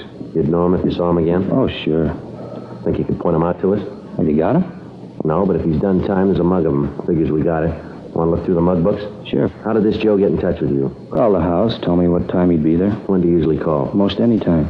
I know what you're figuring, but it won't work. This whole thing's been in the papers. He won't call me now. Too smart for that. He won't show. How about the diamonds? Don't you think he'll be sore about you being picked up? So he's sore. He's got no beef. He's still got 130 grand in stones. He's got no worries. Say, how about some more? No, you've had it for tonight, Fry. Let's go. Oh, thanks for the meal. Sure appreciate it. Yeah. That jail food was killing me. You know, a good meal always makes me sleepy. Sure getting late. Hey, let's knock it off for tonight, huh, fellas? I'm bushed. No, let's look through the mug books, then we can call it a night. Honest, fellas, I'm so tired I can hardly see straight. Feeling like this, I couldn't be sure. All right, Fry, we'll take you back, and we'll see you the first thing in the morning so we can get started. Okay. Say, I was just wondering. Yeah? You think you could work out something for breakfast? 2:30 a.m. After returning the suspect to the city jail, Frank and I went back to the office. We were certain that Fry was in some way implicated in the diamond theft, but we didn't know just how he fit in. Frank and I signed out and went home to get some sleep. 4:45 a.m. I got a call from the business office that a man who identified himself as Joe Ashton had been picked up on a drunk charge. When arrested, he was carrying a black leather case, similar to the one taken in the robbery, containing a large quantity of unset diamonds. The man was belligerent, and other than his name, he refused to tell the arresting officers anything. I called Frank and picked him up on the way into the office. When we arrived at the city hall, the suspect had sobered up considerably, and with a little questioning, he identified himself as a jewelry salesman from Oakland, California. We contacted his employer in Oakland and received an identification on him. Further investigation showed that Ashton was in legal possession of the diamonds. During investigations, false leads are constantly turned up, and although circumstances may tend to discount them, each one has to be thoroughly checked out.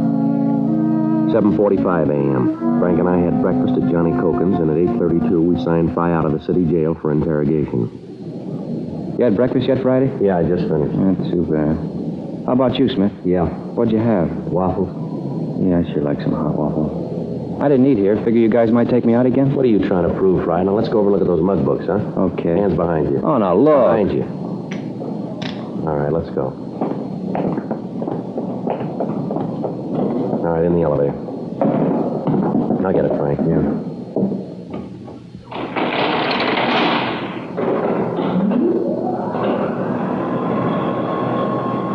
Sure, a nice day. Bet it's warm out. It's gonna be. Yeah.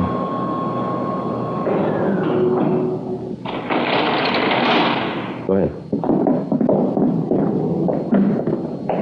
Sure you guys don't want a cup of coffee? No, I told you we've eaten.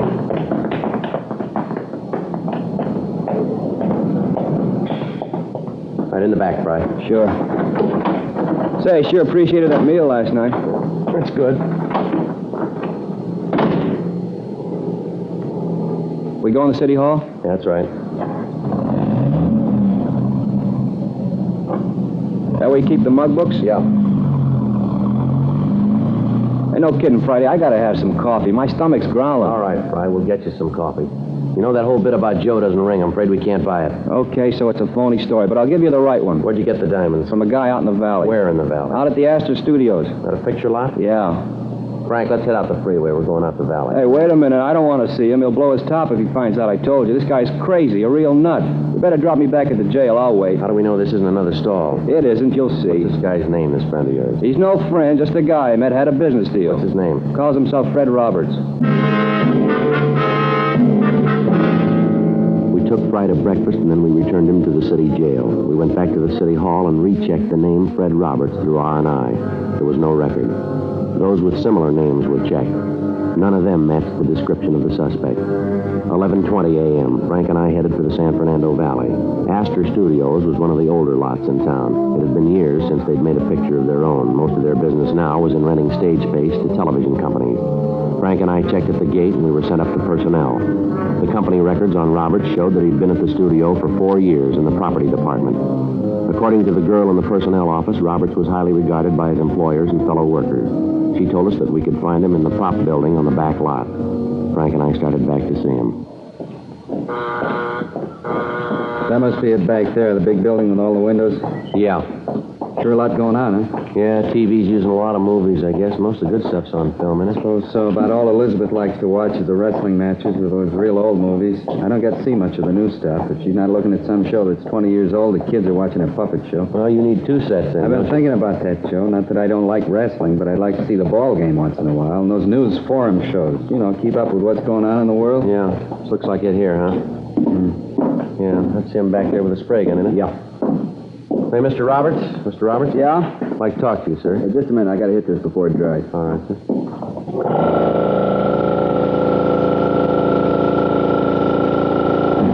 All right, now what can I do for you? Police officers, Mr. Roberts. What, Joe?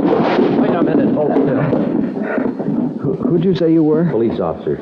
Oh, I'm sorry I caused you this trouble. I thought at first you were bill collectors, coming in here like you did and all.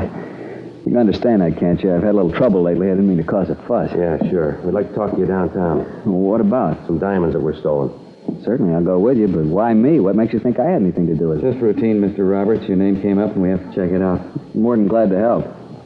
I hope you don't think that I was trying to run away from you before. It was just that I thought you were someone else. All right, Mr. Roberts. You want to get your coat? Sure. I'll have to call the front office and tell them where I'm going. I'm the only one here today. No, we'll call them on the way out. Fine. A lot of work. Hope this won't take long. Should I take my car? I wouldn't like to trouble you to bring me back. No trouble, Mr. Roberts. Sure a nice day, isn't it? Good for exteriors. Exteriors? Yeah, you know, outdoor shots. Good light. Oh, yeah. Run into a lot of trouble if you haven't got good light. Like to take a look around? No, I'm afraid we haven't got the time, Mr. Roberts. All right, here's the car. Say, I don't want to tell you fellas your business, but can't we talk here? I really shouldn't leave. No, I'm afraid not, Mr. Roberts. There's someone downtown we want you to meet. Oh? Yeah, a man by the name of Ruman, Sam Ruman. You said Ruman? Yeah, that's right. No use trying to kid you then. Sir? About the diamond. No, I'm afraid not. How'd you find them? That's not important. Do you have the rest of the stones? Most of them. Some of them are up in San Francisco. I can give you the name of the man who has them. He picked up some of them. I read about it in the papers. How about the rest of them? I buried them on a golf course south of here. I can show you the place. You want to get them now? Yeah, we'd like to, yeah. We'll go over the pass and into La Brea. Straight out La Brea. I'll tell you where to turn. All right. Fry, he the one that told you? You planned to rob her yourself, did you? Yeah, I had to raise money. Funny. What's that? You work in pictures in any job and people think you make a lot of money. It's not true. It's like any other job. Good living, but you don't make as much as people think you do. That's why I did it. Yeah. Planned the thing for a long time. Figured every angle. Be able to pay off my car, all my bills. That was no gag about me thinking you were bill collectors. I've been trying to find my car for the past month. And take it away. You know how it is. Yeah, sure. All my life I've been working to make something out of myself.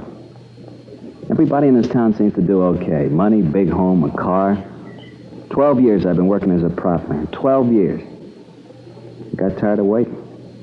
I wanted all those things. I figured I waited long enough, you know? Yeah. What's wrong with trying to build some kind of a future for yourself? I just wanted a future, that's all. Yeah, well, you got one.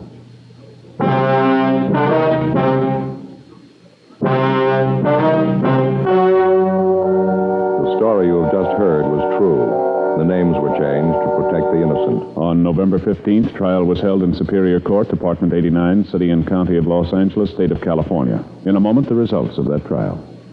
Now, here is our star, Jack Webb. Thank you, George Fenneman. Friends, in your hometown as well as mine, more and more king-size cigarette smokers are switching to Fatima because of Fatima quality. Fatimas are distinctive, with a really different flavor and aroma. They give you an extra mild and soothing smoke, plus the added protection of Fatima quality. Get a pack of Fatimas tomorrow. See if you don't agree that in Fatima, the difference is quality. That's king-size Fatima in the bright, sunny yellow pack.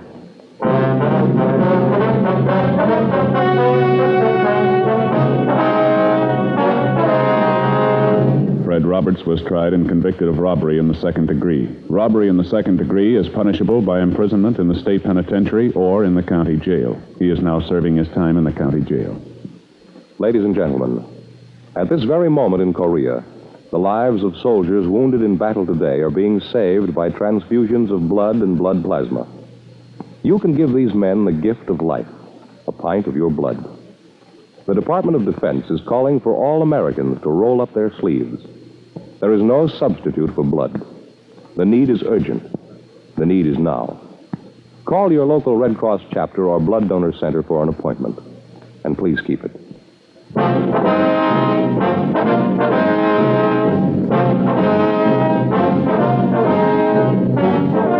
You have just heard Dragnet, a series of authentic cases from official files.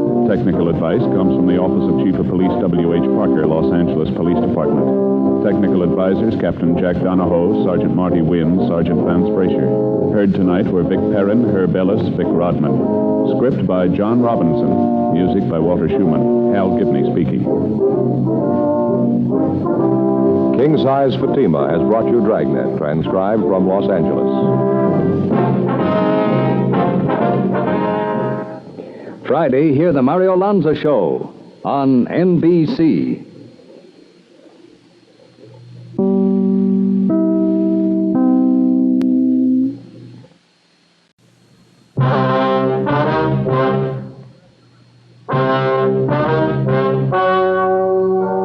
Ladies and gentlemen, the story you are about to hear is true. The names have been changed to protect the innocent.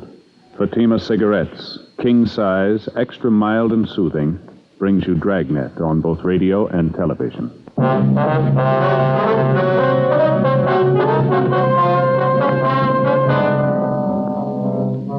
You're a detective sergeant. You're assigned to Homicide Division. You get a call that the body of a dead man has been found in a vacant lot. The man has been beaten to death. Your job, investigate. Friends, the name Fatima has always stood for quality.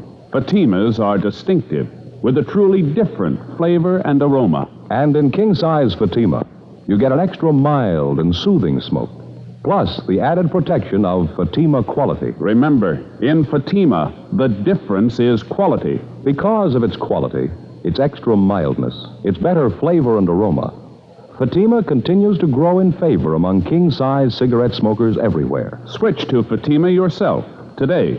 Ask your dealer for Fatima in the bright, sunny yellow pack. King-size Fatima. The difference is quality.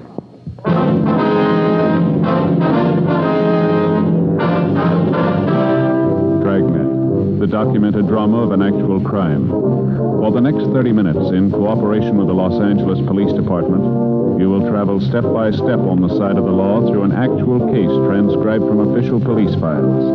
From beginning to end, crime to punishment. Dragnet is the story of your police force in action. It was Wednesday, February 6th. It was cold in Los Angeles. We were working the day watch out of Homicide Division. My partner's Frank Smith. The boss is Captain Lorman. My name's Friday. It was 10:14 a.m. when I got to room 42. Homicide. Frank? In here, Joe. Right. Hi. Morning, Skipper. Joe, Smith says you ran into a bad one out there in Fountain. Yeah, we did. Must have been quite a fight out there. The victim's clothes were pretty well torn up. The ground around the body was all trampled. Wonder we could tell that much. How do you mean? Well, the body was found by a couple of schoolgirls. A vacant lot out there near Fountain and Selma. Girls took a shortcut through the lot, and when they saw the body, they let out enough screams to get the whole neighborhood over there. Mother put in the call. By the time the radio unit got there, the neighbors had walked over the whole area. They got the people back right away, but most of the physical evidence, if there was any, had been trampled out. It helps. Any of those people see or hear anything? No, nothing. How was he killed? We found a big piece of concrete near the body, bloodstains on it. The crime lab's checking it now. Did they find anything else? No, they're still checking the scene. Lee's going to call. Crowd made such a mess out of the place. A lot of houses around there. Somebody must have heard something. Well, we talked to a young girl who lives a couple of doors down from the lot. Seems she and her boyfriend were coming home from the show. Said about 9:45, 10 o'clock, they noticed a car parked in front of the lot. Yeah. The girl said they noticed it right away. Afraid it might be some guys out to cause trouble. She told us that when she and her boyfriend walked by, they heard loud talking, men arguing. Mm-hmm. She able to describe the car? Just said it was a dark sedan, late model, 51 or 52. We checked the boyfriend. He told about the same story. He said he thought the car was a dark blue Ford. Well, anyway, the girl said she got scared and went right into the house. A few minutes later, they heard a car tear by. They looked up the street, and the parked car was gone. This was around 10 o'clock. Yeah, that's right. That might make it about the time of the killing. Well, we'll know better when the body's posted. The girl or her boyfriend able to describe the men? No soap, Skipper. All they could tell us was it looked like there were two men in the car. Said they couldn't get a good look at them. License number? No. The boy said he thought of taking it down, but he didn't. Tough break. Yeah. Hanson and Cummings helped check the neighborhood. They didn't do any better. Seems like everybody in the vicinity was away for the evening. From the coroner, Frank? Well, Hanson just brought this in. Guy's with all the stuff in his pockets. Yeah, let's take a look. Driver's license. Name's John Allen Iverson. Address been scratched. No, here it is on the back. Had it changed. 6295 North Serrano Avenue. Height 5'9", born October 2nd, 23. Make it 28, huh? That's right. Weight 136, eyes hazel, brown hair. What else is in there? Calendar from an oil company, blank check, picture of a puppy, Dalmatian, huh? Yeah, looks like it, doesn't it? Picture of a woman. Let's see that. Here, wait a minute. Here's a card. Case of accident, please notify Mrs. Alfred Iverson, mother, 6295 Serrano Avenue, Hollywood 98844. Probably her picture. She been notified yet? No, not yet. Keys, comb, nail file, cigarettes, couple of slugs. Good for one play. Match folder. Let me see that, huh? George's Pool and Snooker, Burbank Boulevard. Yeah. Found $13.42 in his pocket. He was wearing a wristwatch, too. Yeah, the watch looked new. It was expensive. The money in the watch still there. Doesn't look like robbery. No, not much. Seems a thief would have taken them anyway. Any ideas on a motive? Well, it's hard to say, Skipper. Could be almost anything. Not much to go on. Lousy thing. Yeah, and it's not getting any better. Yeah? We got to tell his mother now.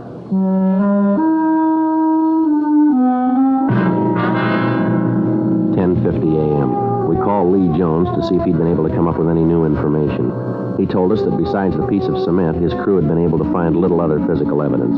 Tests of the blood found on the concrete were not finished, but Lee said that it looked like a murder weapon. Although the ground around the body was fairly soft, the people in the neighborhood effectively obliterated any footprints that the killer might have left. We were faced with the old problem. The average citizen, in an attempt to be helpful, had unknowingly destroyed what physical evidence we might have found. We went by R&I and checked the name John Allen Iverson without result. 11:35 a.m. Frank and I signed out and drove to the address listed on Iverson's driver's license, 6295 North Serrano Avenue. It was a small frame cottage set well back on the lot. The yard was well kept, and as we climbed the front stairs, we could hear a dog barking in the rear of the house. We rang the bell, and a lady in her middle 60s answered the door. It was the woman in the picture that we found in Iverson's wallet. Yes? Mrs. Iverson? Yes? Police officers, ma'am. Like to talk to you if we could. Well, of course. Won't you come in? Thank you very much. You'll have to excuse the way I look. I was in the middle of baking. What was it you wanted, officer? Oh, I'm sorry. I don't remember your name. Joe Friday, ma'am. This is my partner, Frank Smith. How do? Is it about the dog barking at night? We've tried to keep him quiet. Alarm clocks, hot water bottles, everything. He's just a puppy, though, officers. He doesn't know. No, ma'am. It's not about the dog. It's about your boy. John? What's he done? Well, he's had an accident, Miss Iverson. An accident? John? Yes, ma'am. Serious? Yes, ma'am. It's pretty serious. You're sure it's my boy? John Allen Iverson? Yes, ma'am. It's your boy. He's in a hospital. Is that it? No, ma'am, he's not in the hospital. Not in the house? He's dead? Yes, ma'am, I'm sorry. John Allen Iverson? You're sure? Yes, ma'am, we're sure. Oh, no. It can't be. I won't let it be. John, my baby. You've got to be wrong. No, I'm sorry, ma'am. John dead. Gone away from me. For always. Why does it have to be John? Why? It's always the same question, isn't it? Yeah. Well, how do you answer it?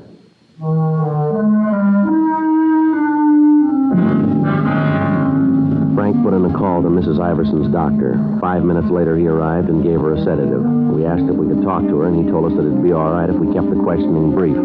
He explained that Mr. Iverson, John's father, had died 2 years before, and that his passing had hit Mrs. Iverson pretty hard. He said that it'd be a few minutes before the sedative took full effect and that we might talk to the woman until then. Frank and I walked into the bedroom. I hope you'll forgive me for crying. Yes, ma'am, we understand, Ms. Iverson. There are a few questions we'd like to ask you. How did it happen? Auto accident? No, ma'am, he was murdered. Murdered? Why? Who did it? Have you caught him yet? No, not yet, ma'am. That's why we need your help. Anything I can do? Anything at all? John murdered. Doesn't seem possible. So hard to believe. Yes, ma'am. Was there anyone you might know of who didn't like your son? Someone who might have hated him enough to do this? No one. No one at all. John had a lot of friends. Wasn't anybody who didn't like him. Bright and cheery, always smiling. I'm sorry. Please, I want to help. Get this over with. Go ahead with the questions. Perfectly right, ma'am. You like my handkerchief? Oh, thank you. Now, what was it you were asking? Could you tell us where your son worked? Airplane factory out in the valley. He was an inspector. Just got a promotion and a raise. He was so proud. First rung of the ladder, he said, on his way up. Mm-hmm. What factory do you work at, ma'am? Webster's. They make parts. John worked the morning shift, midnight to 7 in the morning. Said there was a better chance for advancement on the morning shift. How about girls, ma'am? Anyone special your son saw quite a bit of? Oh, just Alice. Alice Johnston. Saw her quite a bit. He was going to see her last night. Had a date for 6:30. When did he leave the house, do you recall? Oh, 6:15 or so. Alice just lives a few doors down the street. John was going to take her to a championship match over in Burbank. Ma'am? Billiards. Oh. John loved to play billiards. Alice liked it, too. John always said that when he got married, he's going to have a table right in the house. Do you happen to remember where in Burbank this billiard match was going to be held? I'm not sure, but I think John said at George's place, right on Burbank Boulevard. Do you know if your son had a large amount of money with him when he left? Well, he had his week's pay with him. He just cashed his check this afternoon, and then he gave me the $30 for the house. He had the rest of it. About how much would that be? Oh, maybe $40, $45. How about jewelry, ma'am? You carry any rings, anything like that? No, John didn't believe in wearing a ring. Said he'd do that when he got married. There was his watch. He had that. Wristwatch, ma'am? Yes, he always carried. He kept perfect time. Mm-hmm. Did your son have a car, Ms. Iverson? Yes, a Ford, 1951 Ford. What color, do you know? Dark blue. Pretty car. He was so proud of it. I wonder if you'd have the license number of the car, ma'am. Yes, I think you'll find it with the phone book in the bureau. He kept all his papers there. Wonder if it'd be all right if we got it, ma'am. Yes, all right. Thank you. This it, ma'am? Yes, that's it. I still can't believe it. Yes, ma'am. It's going to be a hard thing to get used to, isn't it? Ma'am? Life without a son.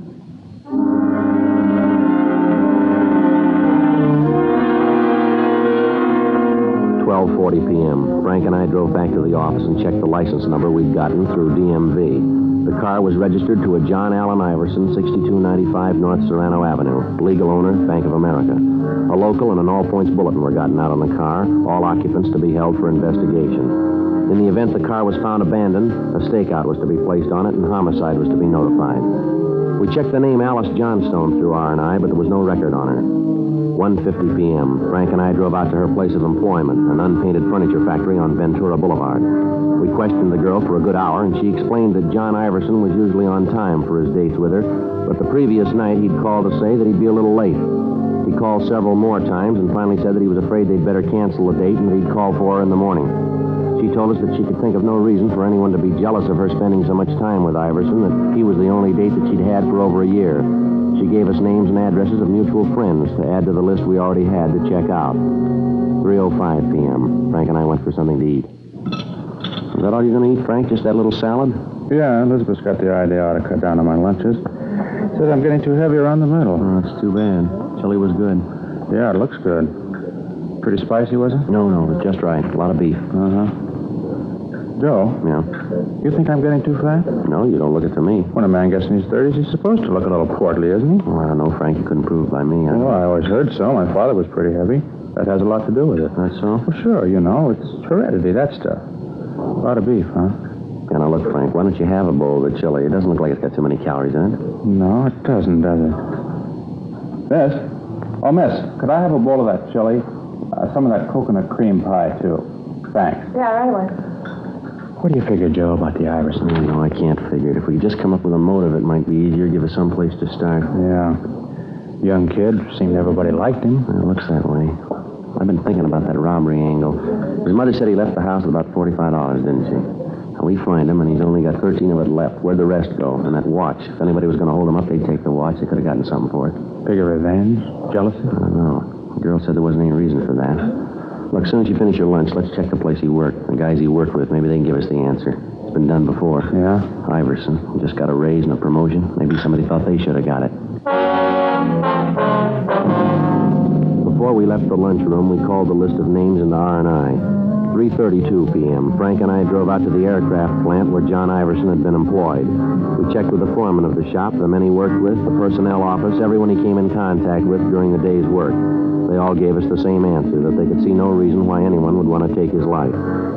4:56 p.m. The list of names we'd given R&I had come back with no make. None of the names had any criminal record. We called the county morgue and found that the coroner had posted the body and that the cause of death was listed as a subarachnoid hemorrhage due to multiple depressed fractures of the skull. Lee Jones had finished the test and was able to tell us that the piece of concrete found at the scene was more than likely the murder weapon. 6:15 p.m. Frank and I drove over to Burbank to George's Pool and Snooker Hall. It was a big place with a lot of neon over the entrance. Inside, there were about 10 tables with a row of theater chairs on each side of the large room. Just off the entrance was a small bar. Except for a man brushing off the table, the place was empty. Hi, what'll it be? Pool, billiards, or snooker? You the manager here? No, I'm not. I kind of run the place, though, when he's not here. Something I can do? We're police officers. My name's Friday. This is my partner, Frank Smith. How do? I'm Sam Howard. Were you on duty here last night, Mr. Howard? Yeah, until about midnight. I leave then. Sometimes when George asks me, I stay on, but I usually shove off about midnight. Why, anything wrong? I can get George on the phone. Do you know a man by the name of Iverson, John Iverson? You ever see him around here? Iverson? There's an awful lot of guys come in here, hard to tell. What's he look like? 5'9", about 136 pounds, brown hair. Likes to play billiards, I understand.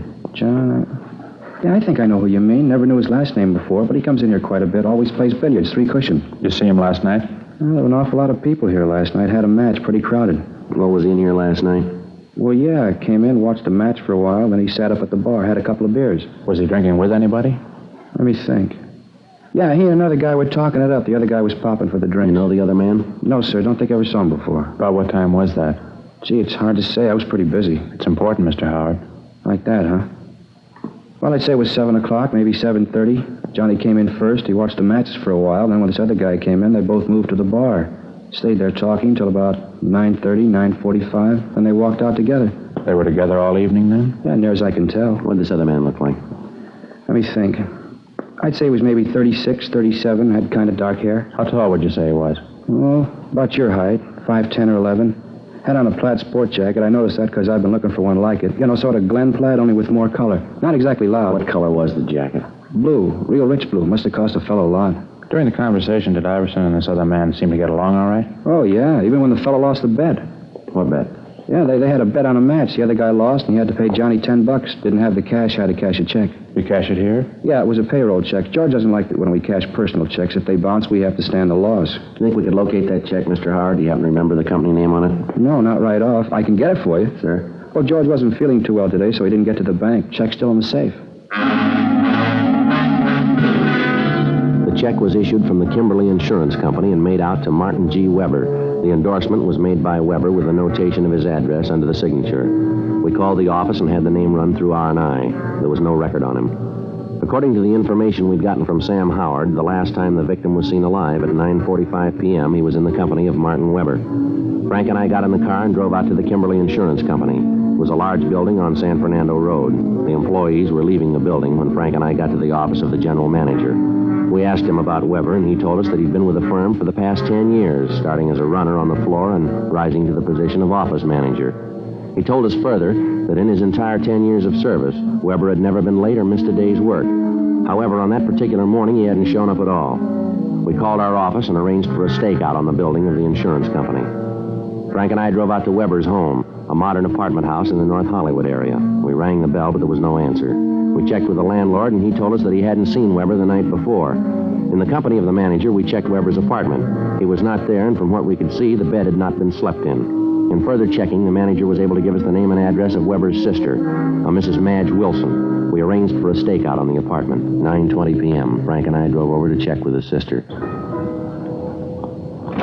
Yes? Ms. Wilson? That's right. Police officers, Ms. Wilson. I'd like to talk to you. My name's Friday. This is my partner, Frank Smith. Come in. But I thought all this had been cleared up. Ma'am? Well, you hear about my brother Martin, aren't you? Well, yes, ma'am. I don't think I understand. Neither do I. It seems to me that you'd spend your time trying to find out why the man did it instead of bothering us. My husband won't like this at all. We're taxpayers. We've got rights. Just a minute, ma'am. I think maybe there's a misunderstanding. Nothing of the sort. You're here to talk about Martin, aren't you? Yes, ma'am. No misunderstanding at all. He had an accident. It's up to you to take care of the man who did it. Put him in jail for a long time. I'm sorry, Mrs. Wilson. I'm not sure we know what you're talking about. Well, this is the limit. My poor husband spends practically the whole night filling out forms, and you didn't even take time to read them. I'm talking about Martin's accident. The man who ran him down last night, put him in the hospital, broke his leg. That's what I'm talking about.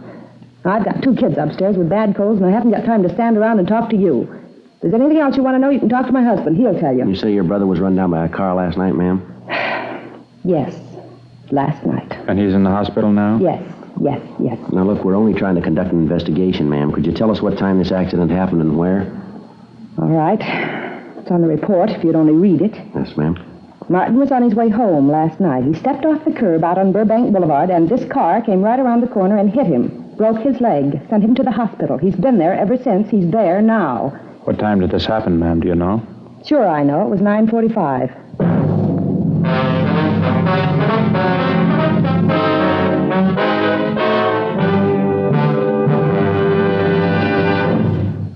You are listening to Dragnet, authentic stories of your police force in action. Friends, the name Fatima has always stood for quality. Fatimas are distinctive, with a truly different flavor and aroma. And in king-size Fatima, you get an extra mild and soothing smoke, plus the added protection of Fatima quality. Yes, there's a good reason why Fatima continues to grow in favor among king-size cigarette smokers everywhere. In Fatima, the difference is quality. Quality of tobaccos. The finest Turkish and domestic varieties, extra mild and superbly blended to give you a much different, much better flavor and aroma. Quality of manufacture. Smooth, round, perfect cigarettes. Rolled in the finest paper money can buy. Quality, even to the appearance of the bright, sunny yellow pack.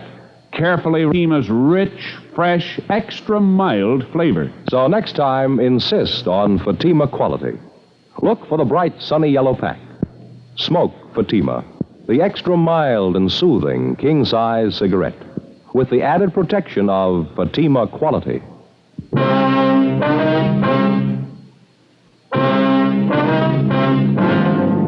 When we explained about John Iverson's death to Mrs. Wilson, she was extremely apologetic about the way she'd acted. She went on to say that her brother did have an appointment with Iverson the night before.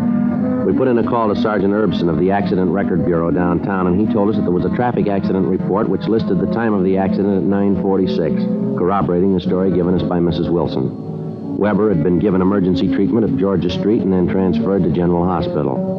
From what Sam Howard had told us, we knew that Iverson had been alive at approximately 9:45 p.m. The deputy coroners fixed the time of death at approximately 10 or 10:30 p.m. The fact that Martin Weber had been run down by a car at 9:46 p.m. seemed to absolve him of any part in the crime. The stakeouts at his place of business and at his home were removed. Frank and I drove over to General Hospital to interview Martin Weber. His leg was in traction, but he seemed to be in good spirits. I was on my way home, just stepped off the curb to catch a bus. Next thing I know, I looked up right into a pair of headlights. Almost scared me to death. And whammo, I was on the street, my leg broken. Oh, well, I'm covered. The whole thing won't cost me a cent. Yes, sir. We were talking to Sam Howard over at George's billiard hall. He said you were there with John Iverson last night. That right? Yeah, that's right. I had a talk with old John. Had a big business deal, trying to sell him some insurance. Oh, I didn't know you were a salesman, Mr. Weber. Well, I'm not really. Office manager. I don't like the job. Figured if I could bring in a good sale, the boss might let me have a crack at selling. Well, did Iverson give you any indication that he wanted any insurance? Well, not right off. He's always been worried about his mother, though. You know, if anything should happen to him. Yeah. Anyway, a couple of days ago, one of the pressmen out at the plant where John works was killed. Accident. I thought this might be a good chance to try to sell John some coverage. You know, life. Leave his mother a little something. Yes, sir. Well, old John wasn't an easy one, let me tell you. Told me he wasn't completely sold on insurance yet, and then he said he'd leave it up to the billiard match. Sir? If the championship changed hands, then John would buy some insurance. If it didn't, I had to pay him $10. I lost. Had to cash my paycheck to do it, too. Yeah, those are the breaks, though, aren't they? Lose a sale and then get hit by a car. Say, what's this all about, anyway? Why all the questions about old John? Well, he was killed last night, Mr. Weber. Killed? What do you mean? He was murdered. Well, how'd it happen? That's what we're trying to find out, sir. While you were at the bar with Iverson, did you see him talk to anybody, anyone besides you? No, he made a couple of phone calls, said they were to his girlfriend, but that's about all. Wait a minute. Yeah? When we got outside the bar, there were a couple of guys that came up and talked to him. Had these men been in the bar? Yeah, come to think of it, they were sitting right next to us. When I had to cash that check, I didn't have a pen to endorse it, and one of the guys gave me his to use. You ever seen him before? No, I don't think I ever did. Can you describe the men, Mr. Weber, what they looked like? I didn't pay much attention to him. One of the fellows was a big guy, maybe 6 feet or more, a couple of 100 pounds anyway. How old would you say? Oh, maybe 37, around there. I'd know him if I saw him again. Well, how's that, sir? The scar, he had a scar right across here on his forehead. Made him look like he was frowning all the time. How about the other man? I'm afraid I can't be of much help there. He was short, 5'5" or 6", heavy, 180 more or less.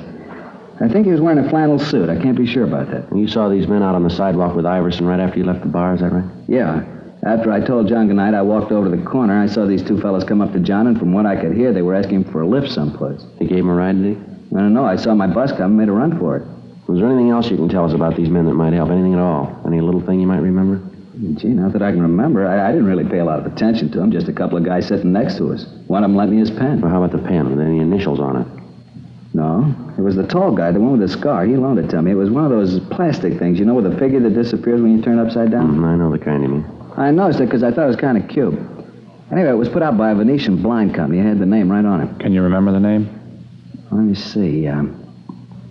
Rogers Blind Company. All right, fine. Here's our card. If you remember anything else, we'd appreciate a call. Sure thing. Say, you fellas going out to Rogers? Yes, sir. I kind of hate to ask. Yes, sir. You pick up one of those pens for me?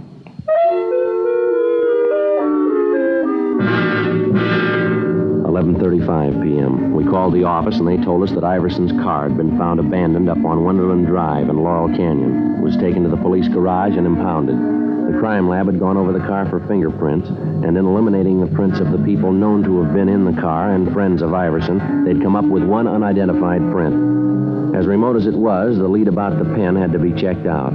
We called the Rogers Blind Company, and the night watchman gave us the home phone number of the personnel manager. We called him, and he agreed to meet us at the plant. We gave him the description of the man who had talked to Iverson outside of the bar, and he was able to identify him as a Peter Standish, a former salesman with the company. He recognized Standish from the description of the scar, but he was unable to tell us the name of the other man. The personnel manager furnished us with Standish's last known address, but he'd moved and left no forwarding address. Frank and I went back to the office and ran the name through R&I. Standish had a record of 2 arrests on suspicion of 211 PC, one of them only a month before. Sergeants Hanson and Cummings drove out to the General Hospital to show a mugshot of Standish to Martin Weber. He positively identified the suspect as the man he'd seen talking to Iverson on the night of the murder. We checked with Dean Bergman and Leighton Prince. The fingerprint found in the car matched perfectly with the prints of Standish. Frank and I drove out to the last address in the suspect's arrest report. The manager of the apartment told us that he'd gone out a few minutes before. She told us that there was another man living in the apartment with Standish, and the description she gave tallied closely with the one we had of the man seen with Standish in the bar the night of the murder. She informed us that he was registered under the name of Charles Teal. In the company of the manager, we made a search of the suspect's apartment, but we found nothing. We asked the manager not to give any indication that we were in the apartment, and she agreed to cooperate. We settled down to wait. An hour went by, an hour and a half, 2 hours. Yeah, well, I'm getting tired of it, Teal. Every night the same thing, dragging you out of some crummy bar. You don't knock it off, I'm going to get myself another boy. Not only that, but I'm getting sick of... Let's hold it right there, Cops, Steve. lousy cops, Frank. All right, hold it, mister. Hold still. Fuzz, crummy fuzz. I had to walk right into it. How's the other one, Frank? He's out. Want to shake him down? Yeah. What do you want with me, cop? I done nothing. You got nothing to hold me for? He's clean, Joe. So's the other one. We got plenty, Standish. Let's go. What? What you got on me? Murder, mister. Murder me? You're crazy. You're off your rocker. Yeah, sure. All right, Frank. I'm getting him up. Come on, boy. I told you, Standish. I told you they'd get him. Shut up, you little... All right, let's hold it right there, mister. Don't make any more problems. It was him. He did it. I didn't want to. It was his idea. I'll tell you all about it. Should have known not to trust you, Teal. Look what you got me into. We only wanted his money. He wouldn't give it to us. Standish kept trying to hit him with that piece of cement. I tried to make him stop. You didn't try to stop me splitting the dough. You got more than half. Don't worry about it. What do you mean? You'll split this one even.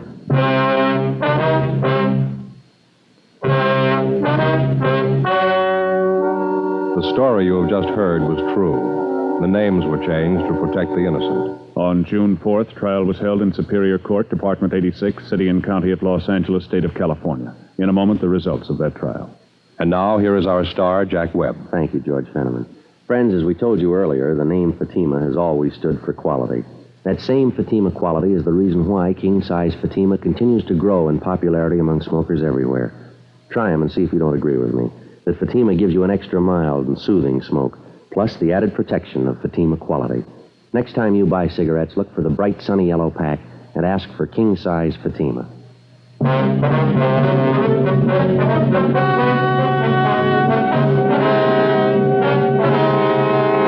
Peter James Standish and Charles Edward Teal were tried and convicted of robbery and murder in the first degree. They were sentenced to life imprisonment.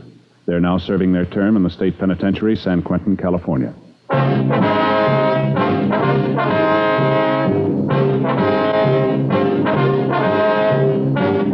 You have just heard Dragnet, a series of authentic cases from official files. Technical advice comes from the Office of Chief of Police W.H. Parker, Los Angeles Police Department. Technical advisors Captain Jack Donahoe, Sergeant Marty Wynn, Sergeant Vance Brasher. Heard tonight were Ken Patterson, Gwen Delano, Jack Crucian. Script by John Robinson. Music by Walter Schumann. Hal Gibney speaking. King Size Fatima has brought you Dragnet, transcribed from Los Angeles.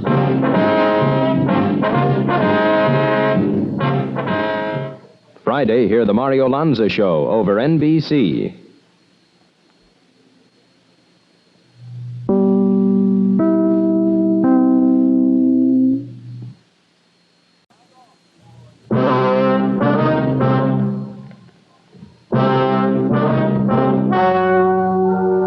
Ladies and gentlemen, the story you are about to hear is true. The names have been changed to protect the innocent. Fatima Cigarettes, king size, extra mild and soothing, brings you Dragnet on both radio and television.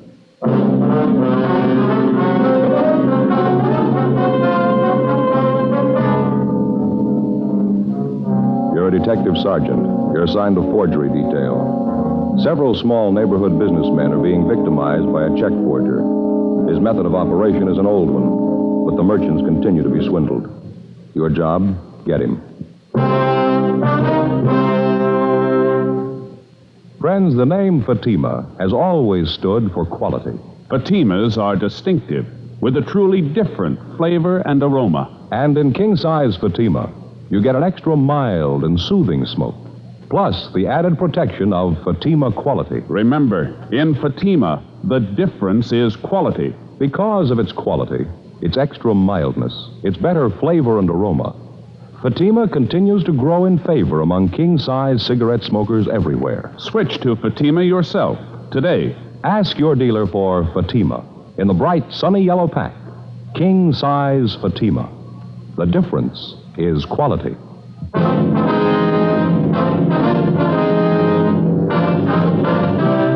Dragnet, the documented drama of an actual crime. For the next 30 minutes, in cooperation with the Los Angeles Police Department, you will travel step by step on the side of the law through an actual case transcribed from official police files. From beginning to end, from crime to punishment, Dragnet is the story of your police force in action.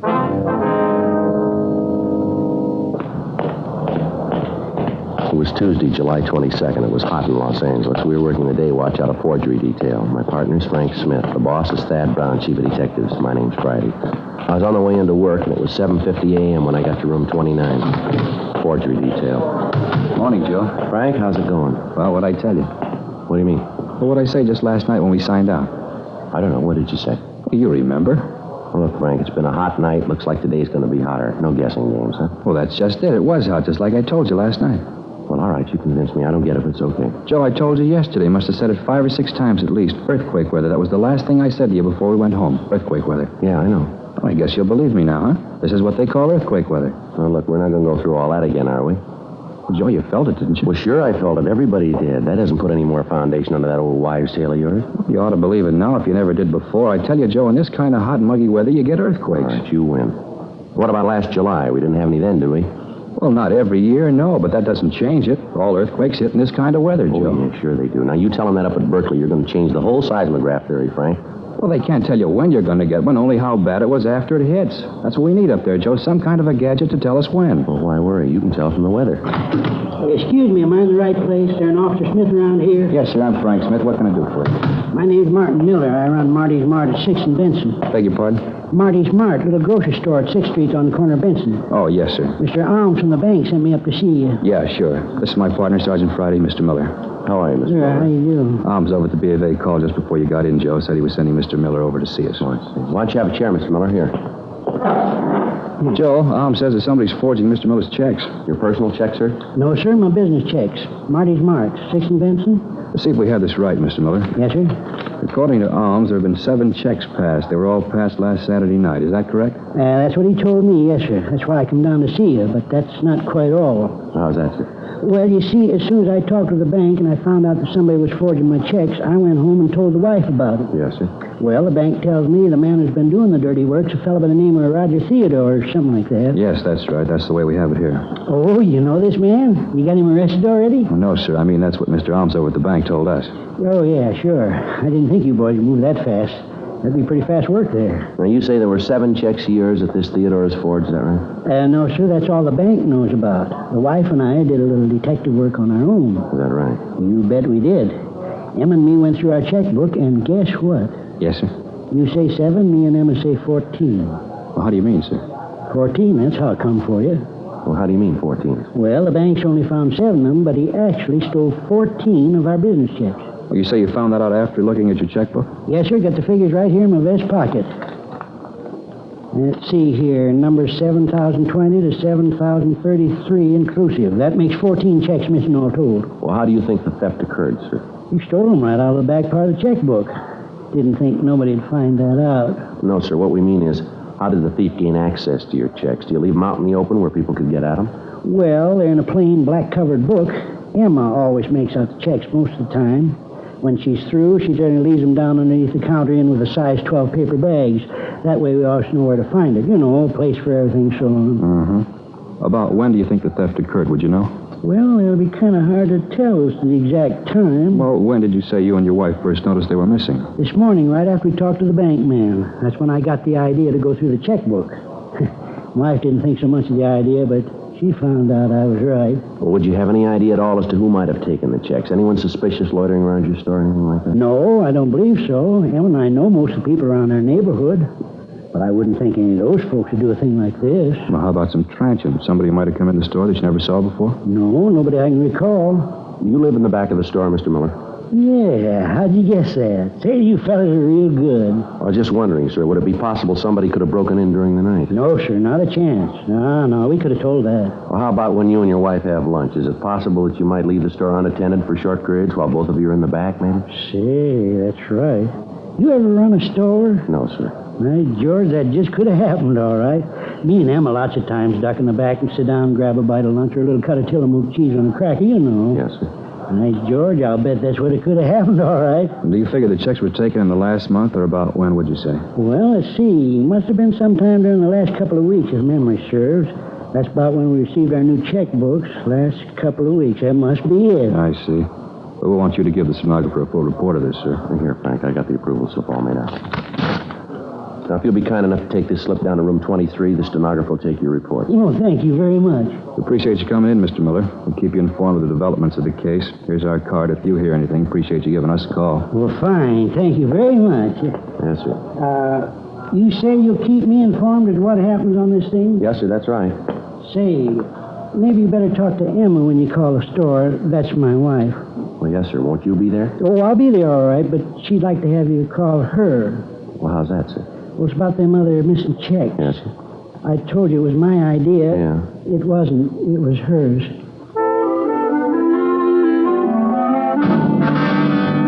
9:30 a.m. Martin Miller went down the hall to make his report. Frank and I checked the name Roger Theodore through our files and also through R&I, but there was no record on him.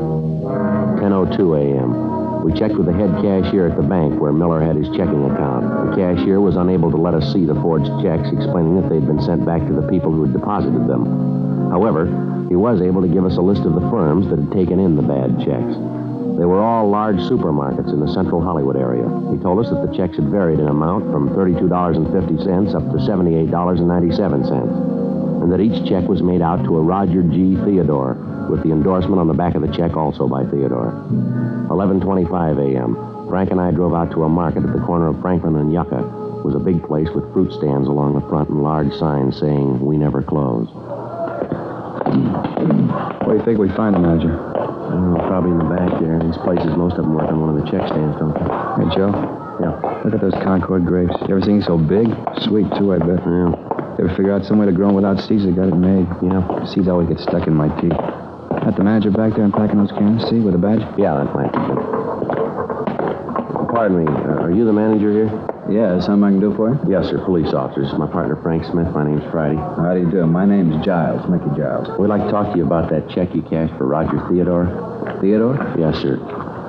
Now, according to the bank, you cashed a check last Saturday for $64.89 for a Roger Theodore. The check was drawn on the account of a Martin Miller. Yeah, I remember now. You catch the bum? No, sir, not yet. We'd just like to ask you some questions. Sure. You don't mind if I go ahead with this stuff, do you? I got to get these cans stowed. No, sir, go ahead.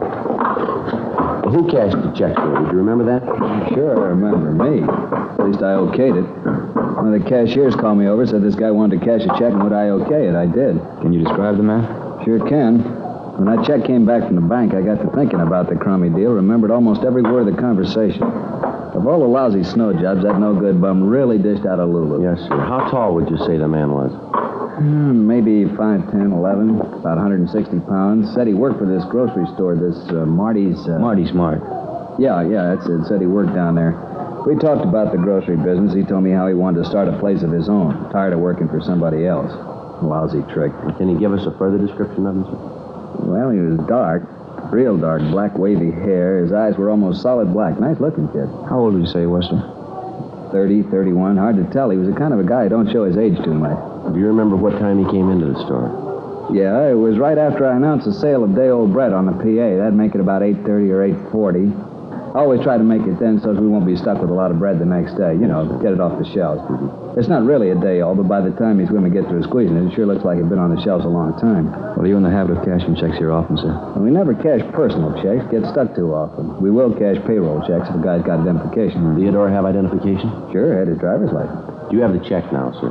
Yeah, it's in the back. You want to see it? Yes, sir. I'd like to if we can. Sure thing. Hold on a minute. I'll get it for you. All right. Driver's license might lead to something, huh? Yeah, doesn't figure he'd use his real name, though. Here it is. You see right here in the corner, the driver's license number, W414626. What was that again? W414626. No, 26. Right, thank you. May I see that, sir? Yeah, here. Thanks. There's an endorsement on the back. Like I said, I hope you catch a crummy bum. The dirtiest trick ever played. Yes. Comes in here, buys a pound of weenies, 52 cents on special, and a kosher dill. Grand total, 61 cents. Lousy deal. Yes, sir. I wonder if we could take this check with us. We'd like to have our handwriting man get a look at it. Sure, anything to catch that no-good bum. Spends 61 cents and cons me into cashing his check for $64.89. It's not the weenies or the pickle that gripe me. No, sir. The thought of that guy spending $63 of my money someplace else. Frank and I called the office and asked them to check with DMV for a make on the number of the driver's license that we'd found written on the check. 11:55 a.m., we began to canvass the other 6 stores where Theodore had passed bad checks. In each instance, the descriptions we were able to obtain varied little. All of the managers of the stores had described him as a dark man in his early 30s. In checking with the managers further, we found that all of the checks had been passed within a period of an hour and a half. From the addresses of the stores, we could almost trace the exact route the forger had taken in making his rounds. The victims all gave us the same story, that Theodore had made a small purchase, talked about the grocery business, and used his driver's license as identification to cash the check. 2:14 p.m., we checked back into the office. The teletype had come through from DMV up in Sacramento giving the particulars on the driver's license. The license was made out to a Roger George Theodore, 1082 Whitley Street, Hollywood. The description on the license, however, did not tally with the one that we'd gotten from the victims of the forgeries. We asked DMV to send a photostat of Theodore's license to us for handwriting comparison with the forged checks that we'd been able to collect. The stats office made a run for us on Theodore's M.O. The names that they gave us were checked out but led us nowhere. 4:47 p.m., Frank and I drove out to the address listed on Theodore's driver's license. It was a large brick apartment building with a white marble entrance. We didn't find the suspect's name in the mailboxes, so we rang the bell to the manager's apartment. Yes. Mrs. Rice? That's right. Something I can do for you? Police officers, ma'am. We'd like to ask you a few questions. Police officers? What's going on? Is something wrong? No, Mrs. Rice. Just some routine questions about one of your tenants. Oh. Well, in that case, come in. Thank you very much. If you're police officers, I suppose you have some sort of identification. Yes, ma'am, we do. Here's my ID card. My name's Joe Friday. This is my partner, Frank Smith. How do you? I'm Violet Rice. Oh, but then you know that. Can't be too careful these days. Oh, what's it you wanted to know about? I know almost all of my tenants here. They all know me, too. Call them by their first names, and they call me Violet. I don't like formality. I never could stand it. Oh, speaking of stand, move that sewing onto the floor and sit down, young man. Oh, yes, ma'am. Thank you very much. Well, this is about Roger Theodore, Mrs. Rice. Roger? Oh, yes. Well, what did you want to know about him? Him and his wife and me used to be great friends. Roger was a cartoonist, you know, worked for one of the studios in the valley. The pictures he used to draw, just beautiful. I have some of them if you'd like to see them. No, ma'am, not right now. We'd just like to know if Mr. Theodore lives here. No, his wife moved out about 6 months ago. I'd have to get the rent receipts to be sure, but I think it was about 6 months ago. Moved down to the beach. Took it pretty hard, you know. Ma'am? He took it pretty hard. Mrs. Theodore was so sudden. What's that, Mrs. Rice? When Roger died 6 months ago.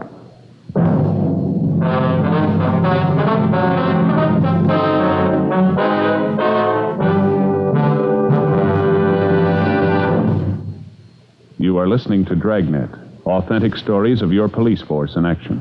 Friends, the name Fatima has always stood for quality. Fatimas are distinctive, with a truly different flavor and aroma.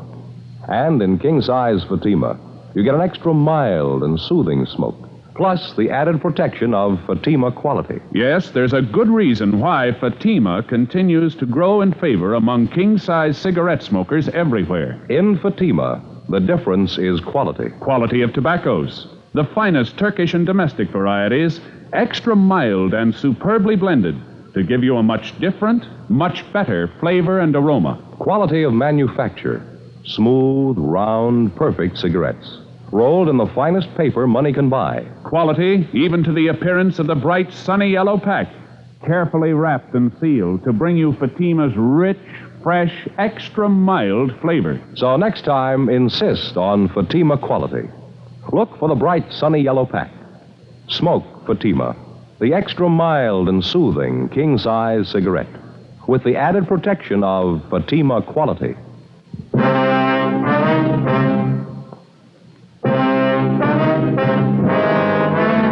The apartment house manager, Mrs. Rice, went on to tell us that Roger Theodore had caught a bad cold and that it had developed into pneumonia.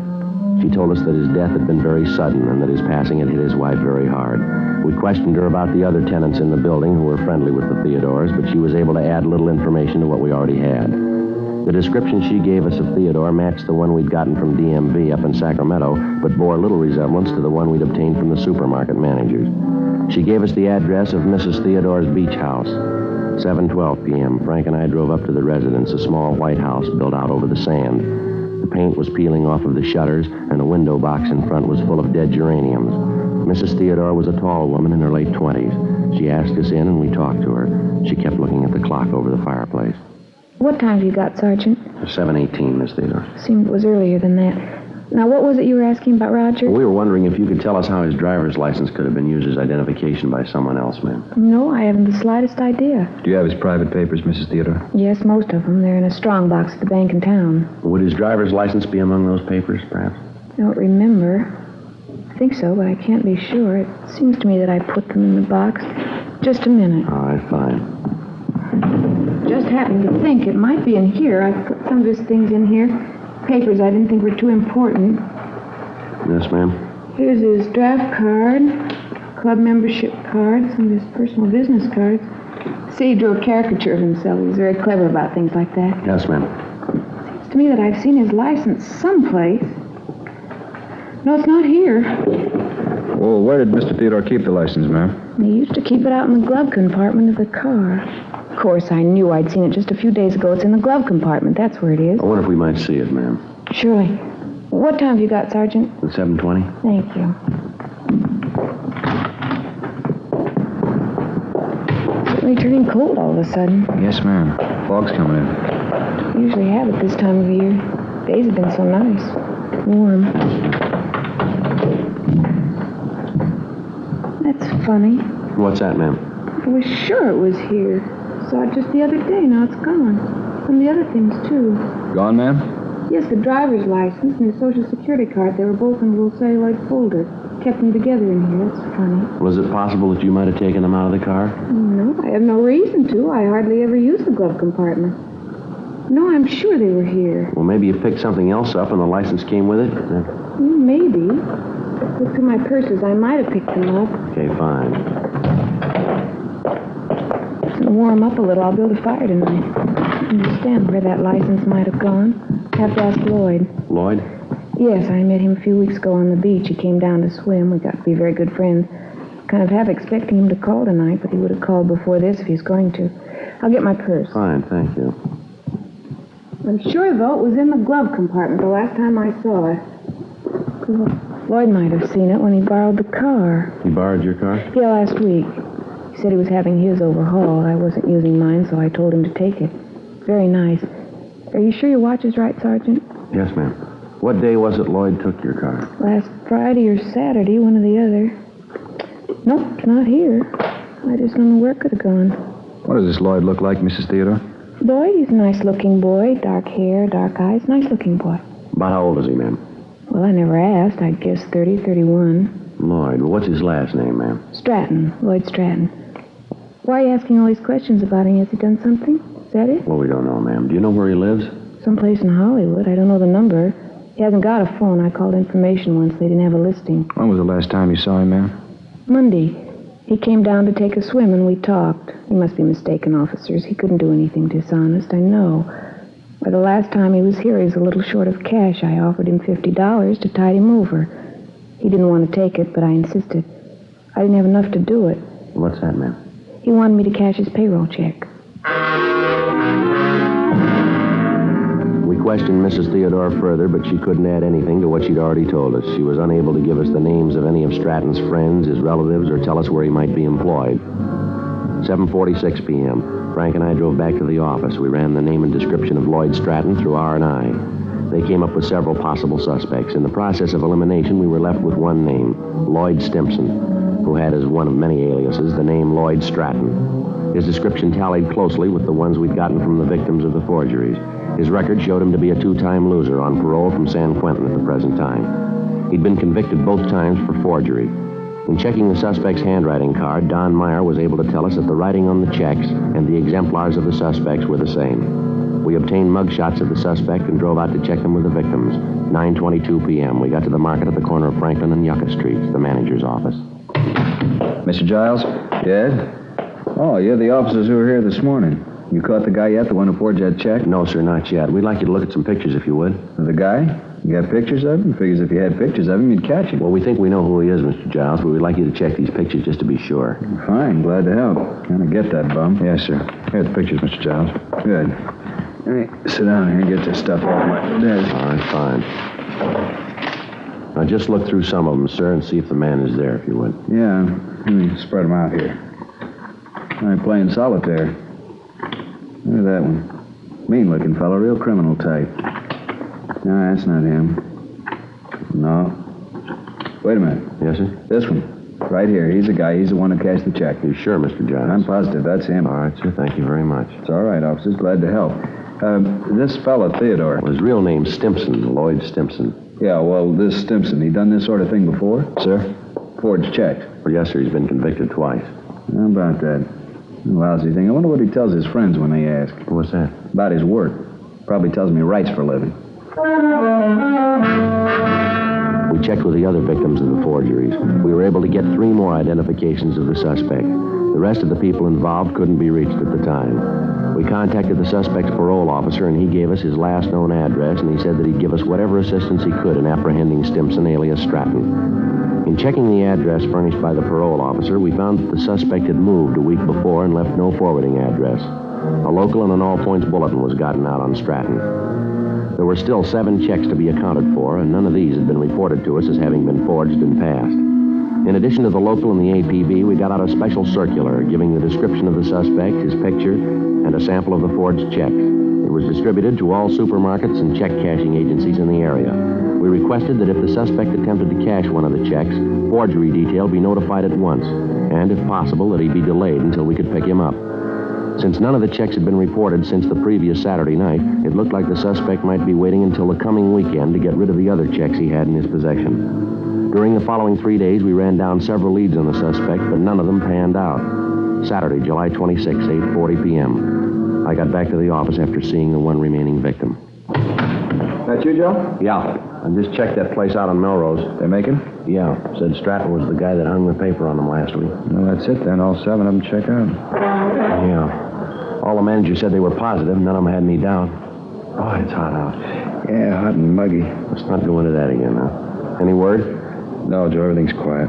If we figured it right, Stratton should make a try tonight, huh? Figures he will, but I don't know, Joe. Yeah? Maybe he's figured the deal. Maybe he planned to hit them all one weekend and then leave town. Possible. But he got away with it once. Chances are he'll try it again. I get it. Forgery Friday. Yes, sir? Where? Yes, sir. What was that address again?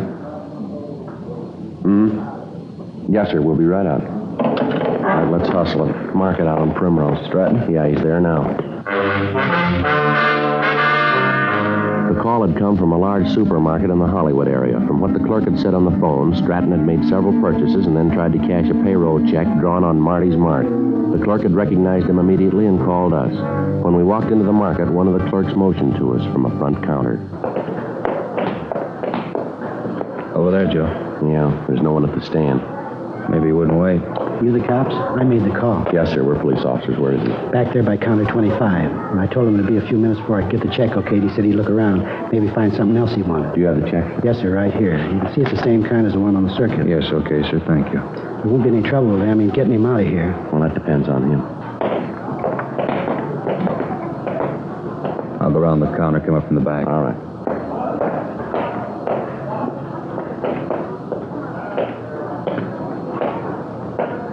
Mr. Theodore? You Roger Theodore? Yes, you the manager here? I don't see what the problem is. It's a payroll check. If you don't want the business, there are other stores I can go to. No, police officer, Mr. Stratton. I want to talk to you. Certainly, but there's some mistake. My name's not Stratton, it's Roger Theodore. No mistake, mister. Let's go. No. Come here.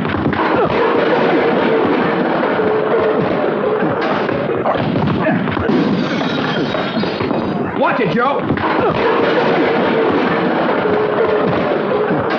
All right, hold it up, Stratton. Watch that cart, Joe.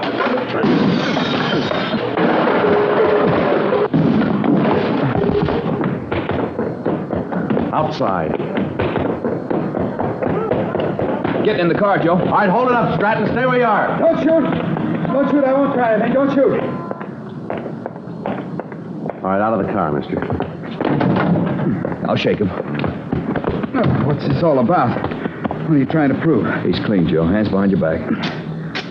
Want to check the car, Frank? Yeah. You won't find anything. There's nothing to find. A few groceries, that's all. Must be some kind of mistake. No, I don't think so, Stratton. Frank, what do you got? Looks clean, Joe. Just checking the seat covers. You sure you got the right guy? You keep calling me Stratton. I told you my name's Theodore. Well, get my driver's license out of my pocket. It'll tell you who I am. All right, let's come off it. We know who you are. We got your record and a dozen people to identify you. Joe? Yeah. Found these under the seat covers in the back. Checks from Marty's Mart. So what? No law against having a few blank checks, is there? Only when you try to cash them.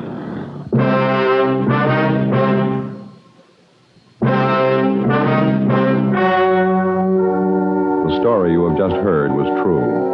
The names were changed to protect the innocent. On October 21st, trial was held in Superior Court, Department 87, City and County of Los Angeles, State of California. In a moment, the results of that trial. And now, here is our star, Jack Webb.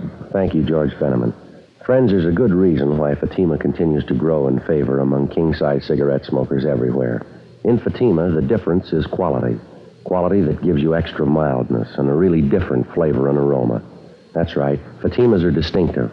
In king-size Fatima, you get an extra mild and soothing smoke, plus the added protection of Fatima quality. Ask your dealer for Fatima in the bright, sunny yellow pack.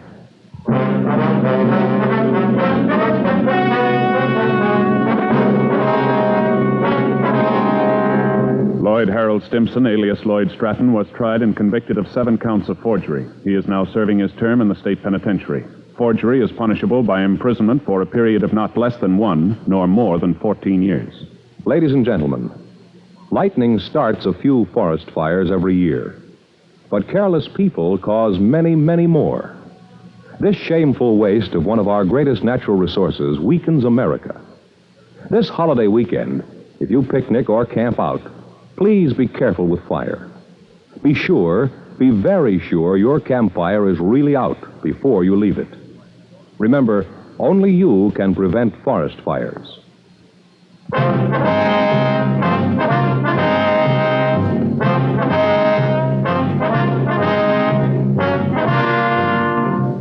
You have just heard Dragnet, a series of authentic cases from official files. Technical advice comes from the Office of Chief of Police W.H. Parker, Los Angeles Police Department.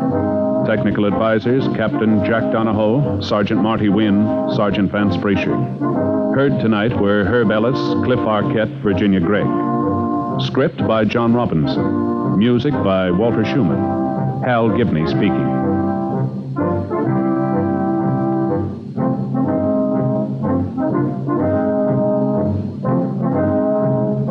King Size Fatima has brought you Dragnet, transcribed from Los Angeles.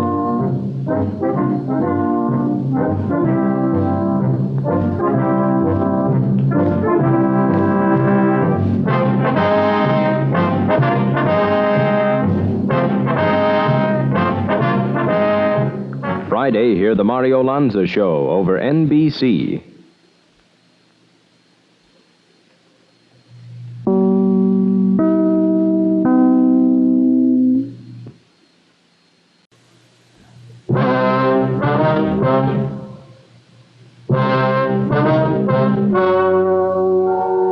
Ladies and gentlemen, the story you are about to hear is true. The names have been changed to protect the innocent. Fatima Cigarettes, king size, extra mild and soothing, brings you Dragnet on both radio and television.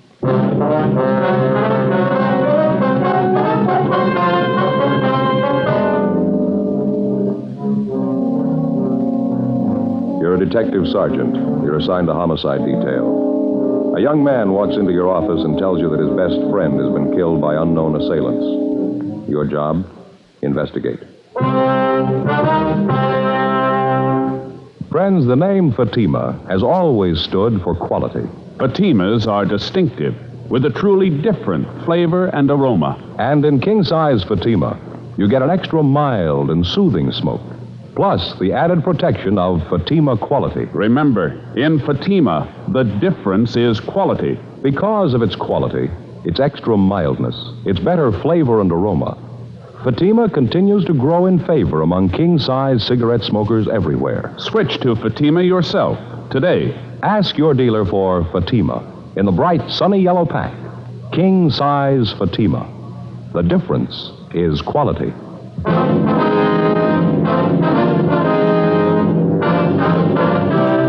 Dragnet, the documented drama of an actual crime. For the next 30 minutes, in cooperation with the Los Angeles Police Department, you will travel step by step on the side of the law through an actual case transcribed from official police files. From beginning to end, from crime to punishment, Dragnet is the story of your police force in action. It was Monday, August 9th. It was warm in Los Angeles. We were working the day watch out of homicide detail. My partner's Frank Smith. The boss is Captain Warman. My name's Friday. It was 7:58 a.m. when I got to room 42. Homicide. That you, Frank? Yeah, morning, Joe. Looks like it's going to be a scorcher today, doesn't it? Yeah, nice and clear. How'd the weekend go? Lousy. Why? What do you mean? Oh, Fay and me had a ruckus Saturday night. Oh, that's so? Yeah, it happens every time we have somebody over for dinner. Never fails. Yeah. And she gets to yakking it up with the company. We never eat till 10:30. It's a miserable time for dinner. Yeah, it's pretty late at that. Saturday night, we had the Johnsons over. Going to play a little cards, have a little dinner. You know, relax. Mm-hmm. Wife fixed Swedish meatballs. They're on the stove. Everything's dandy. She gets to talking. We finally sit down to eat. It's 10:15. Meatballs are burned. Yeah. By that time, we're all so hungry we lost our appetite. It was real embarrassing, Joe. We finally sat down. I figured I let Fay know I was pretty sore.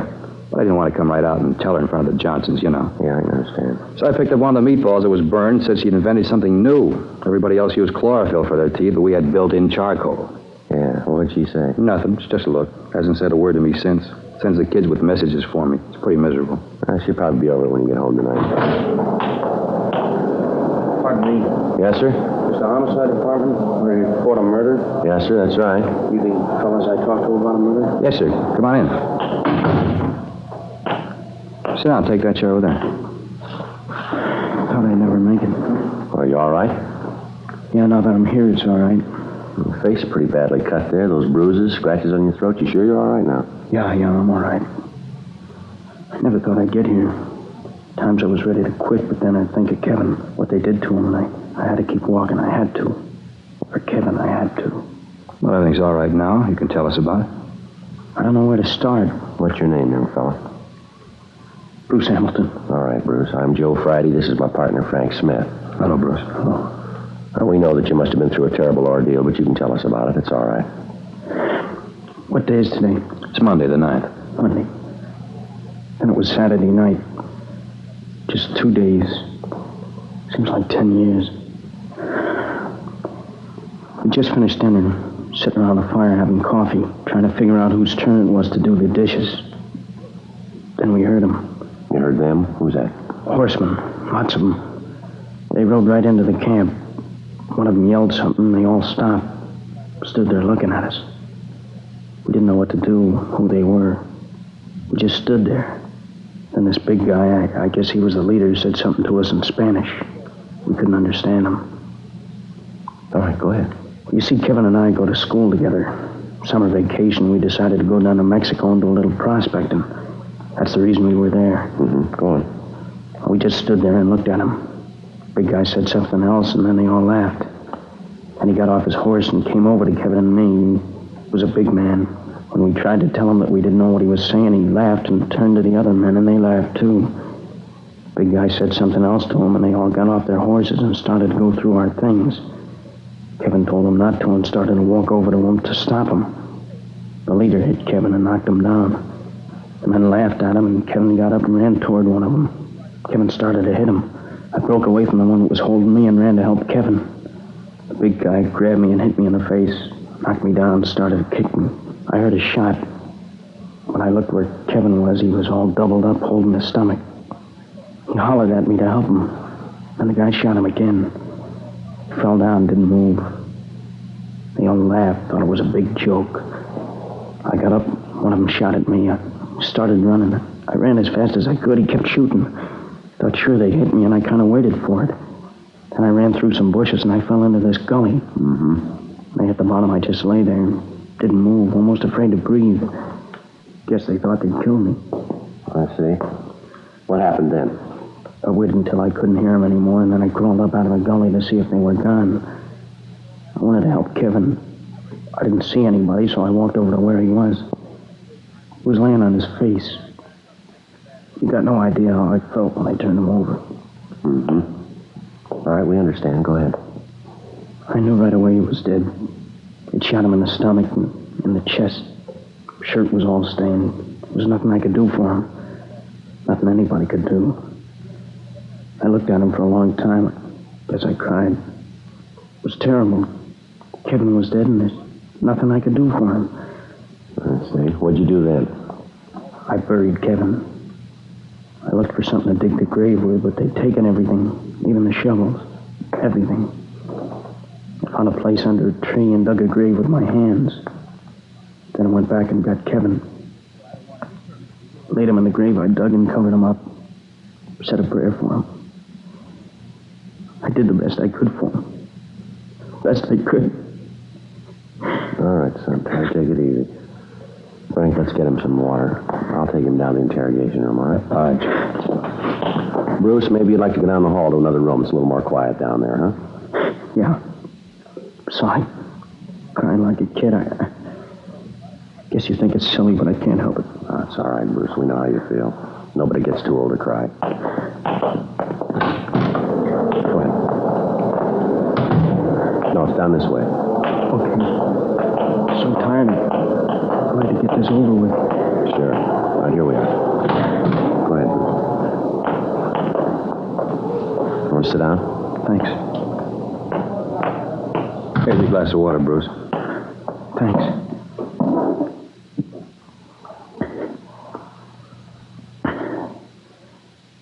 Tastes good. Helps. All right. Now, is there any more you want to tell us? Well, there's a little more. There was nothing I could do. I looked around. They'd taken everything. Dishes, food, supplies, clothes. I went over to the mesquite bushes where we hid in our duffel bag. We kept all our money and papers in there. Wallets, identification, all our valuables. They found that. It was gone. They hadn't left anything. Well, they took everything. Didn't leave a thing, huh? Not a thing. What'd you do then? Started to walk. We parked our car just off the highway. It was about 5 miles. When I got to where we'd park it, the car was gone. I didn't know what to do. What could I do? All right. I started to walk to Ensenada to tell the police. Then I began to think that the bandits had taken my wallet. I didn't have any identification, no way to prove who I was. Couldn't even speak the language. Got scared that they might not believe me. Now, you walked all the way from Ensenada to the American border, is that it? That's right. I walked all Saturday night, and Sunday morning I found an old adobe house, and I crawled through a window and slept. I don't know how long I was asleep, but it was dark when I woke up. I started to walk again. I walked all Sunday night, too. When I got to the border, I was afraid to go through the gate, so I went down by the riverbed and found a hole in the fence. I crawled through and went over the American side. When I got there, I felt better. Safe. I figured that I'd go up to the first policeman I saw and tell him what happened. Did you notify the authorities down in San Diego? No, I got to the police station, but I didn't go in. I didn't tell them. Why not? Like I said, I didn't have any way to prove who I was. I had no money. My wallet was gone. My clothes were all torn. Face was all cut. I thought it'd be better if I could get to Kevin's mother. If I could see her and talk to her, she'd know what to do. I hitched a ride. I wanted to go to San Francisco. Truck driver brought me this far. While we were driving, I thought more and more about what I'd say to Kevin's mother, how I'd tell her he was dead. Then I knew I couldn't do it. But I had to tell somebody. That's why I came to see you. Now, Bruce, we're going to have to go back down to Mexico. You'll be able to show us where the body is, won't you? Well, if I have to go, I guess I can. But I can tell you exactly where it was. I can give you a map, tell you right where he's buried. Do you want to give us that information now? Yeah. It was south of Ensenada, 40 miles down the new paved highway. South of Ensenada, 40 miles. You sure it was 40 miles? Yeah. While we were driving, Kevin and I kept trying to figure out how many kilometers to a mile. I kept watching the speedometer. It was just 40 miles when we turned off the paved highway onto a little dirt road. 40 miles? Yeah. There's a clump of trees near there in the gully. You can't miss it. I see. Can you give us the description of the car, the license number? Oh, I don't remember the license number, but the car was a 51 Ford sedan, dark blue. The car belonged to Kevin. I never paid any attention to the license. Mm-hmm. That's K-E-V-I-N, Kevin, huh? Yeah. Now we can check that through DMV. What was Kevin's full name and address? Kevin Allen Bradley. He lived at 6502 Washington Street, San Francisco. He lived with his mother, apartment on Nob Hill. Mm-hmm. Would you give us a description of Kevin? Well, he's about my size, generally. 5'10", 140 pounds, blue eyes.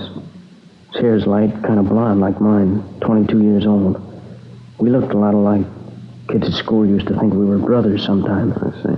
Joe, we better get a communication to the Mexican authorities, fill them in on the whole thing. Tell them we're coming down. Yeah. Contact San Francisco and let them handle that end of the thing. Get a teletype off the DMV in Sacramento, get a license number on the car. We better contact the San Diego PD and get a hold of Al Gate and fill him in on the thing. Yeah, that's a good idea. I'll stay here with Bruce. You want to take care of that?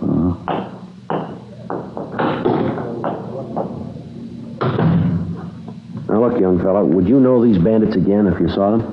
I might not know some of them, but the big guy and the one that shot Kevin, I'll never forget them. The big guy was tall, heavy, over 6 feet, well over 200 pounds. I'll never forget him.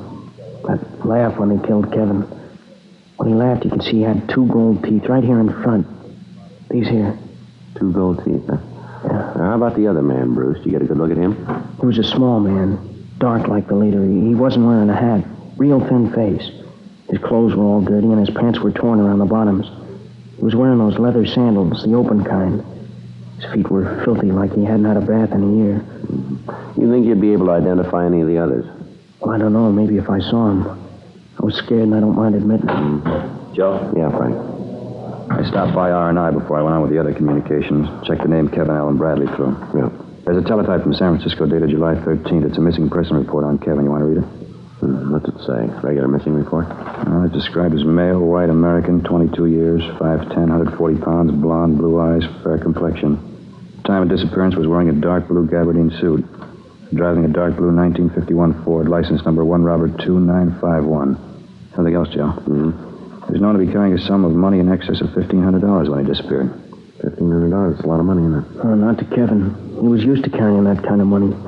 You see, his folks were pretty rich. He always had all the money he wanted. Oh, I see. Well, how about this missing report here, Bruce? What do you mean? Well, didn't Kevin's mother know that he was going to Mexico? Well, no. You see, they had an argument about where he was going to spend his summer vacation. She wanted him to go to Canada, and he wanted to come down here. One afternoon, we just took off. Kevin went to the bank and got the money, and we just took off. I see. You didn't tell his mother anything about it? No, he thought that she'd try to stop him. Probably would have, too, if she'd known. Oh, was the money among the things that were stolen from you? Well, yeah.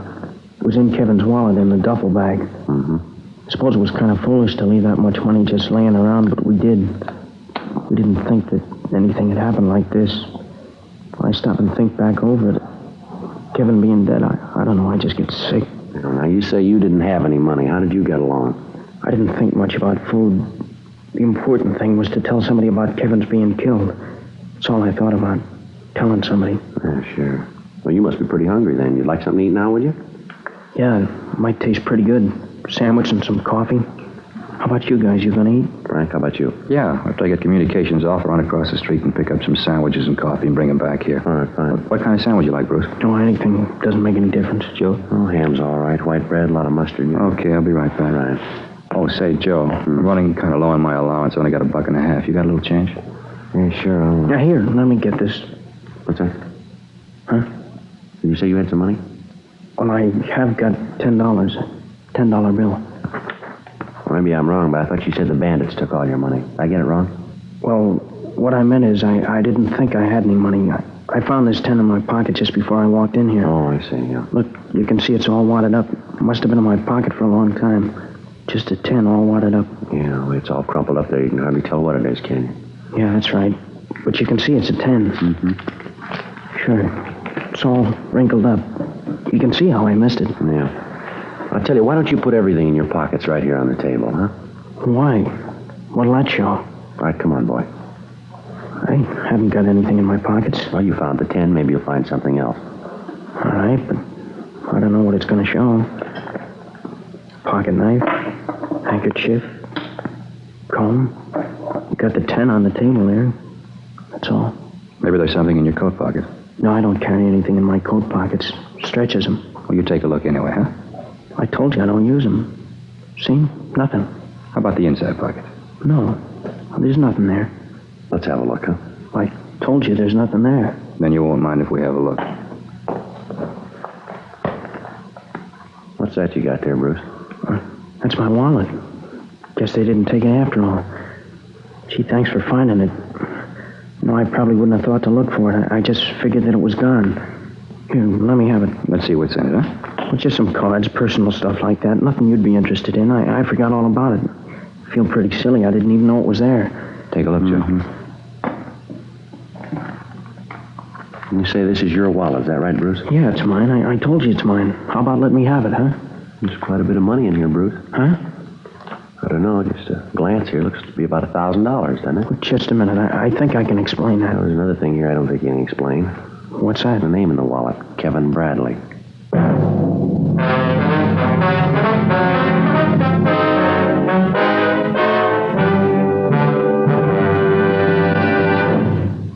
You are listening to Dragnet, authentic stories of your police force in action. Friends, the name Fatima has always stood for quality.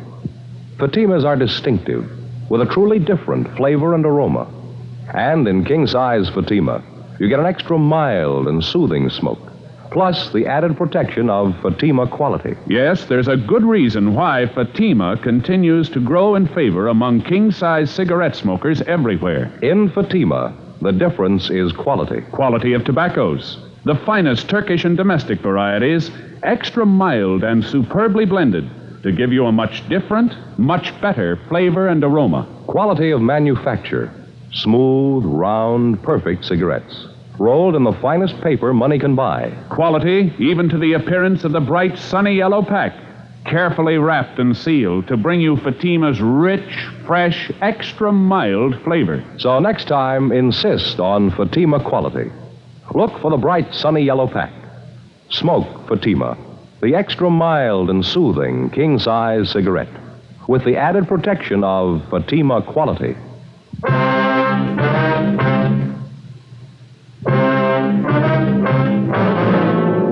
With the finding of Kevin Bradley's wallet, the case had taken a new turn. We continued to question Bruce Hamilton, but he insisted that he thought the wallet and the money had been taken by the bandits when they killed the Bradley boy. While I talked to him, Frank went down the hall and contacted the Mexican authorities and gave them the information. He gave them the description of Kevin Bradley and of Bruce Hamilton. They told him that to the best of their knowledge, there were no bandits operating in the vicinity, but they would dispatch a search party to go over the area. They said they would keep us advised of any developments that might arise. Frank also contacted the San Francisco Police Department and gave them the information. They said they'd take care of that end of the investigation. 11:47 a.m. Frank came back to the interrogation room, and we continued to question the Hamilton boy. I told you all I know. I don't know how the money got there. I was as surprised as you were. I don't understand it. You gotta believe me. Yeah, well, you're making it pretty tough to believe, Bruce. It's kind of hard to buy the fact that over $1,000 in Kevin's wallet turns up in your pocket and you don't know how it got there. But it's the truth. I don't know how I can convince you that it's the truth. Well, there are a couple of other things that aren't clear here. What? Tell me. I'm not lying. I've got nothing to hide. What's not right? Tell me. Well, this business of not telling the authorities. I told you I was scared that they might not believe me. You can understand that, can't you? Well, maybe up to a point. I thought that if I could get to Kevin's mother, then she could take care of it. I didn't know what else to do. Then when I got to L.A., I had a chance to think about it, and I couldn't go through with it. I couldn't tell his mother. I couldn't face her. Bruce, when you described where we could find the body, you said it was about 40 miles down the paved highway, that right? That's what I said. Well, how long has it been since you've been to Mexico? Well, I told you I just came back from there.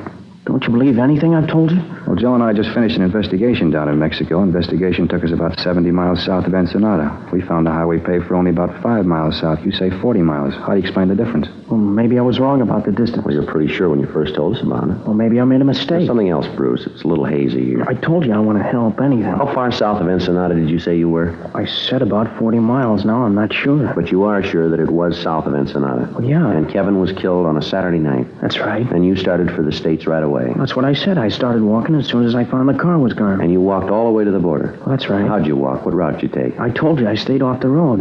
I was afraid of the bandits coming back. I walked along the roadside and then through the hills.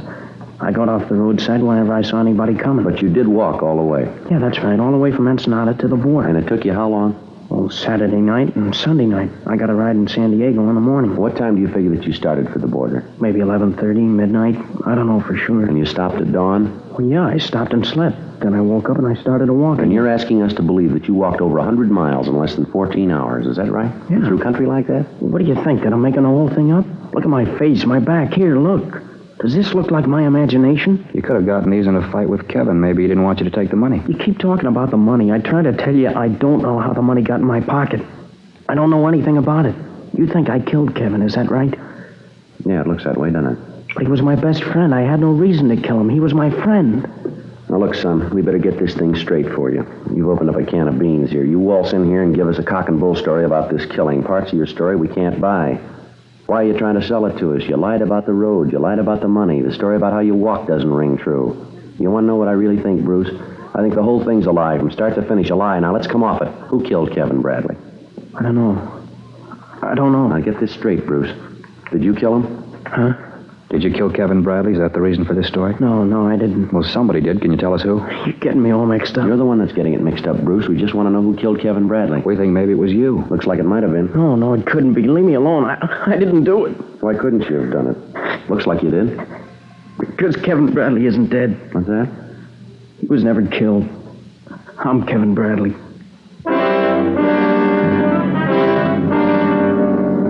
The boy broke down completely and admitted that the whole thing was a hoax.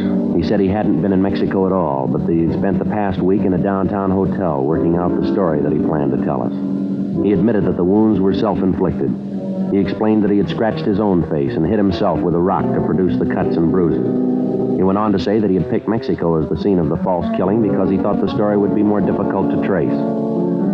Like many citizens, he was unaware of the close cooperation between American law enforcement agencies and the Mexican authorities. We asked him about the existence of a Bruce Hamilton, and he told us there was such a boy in his class at school.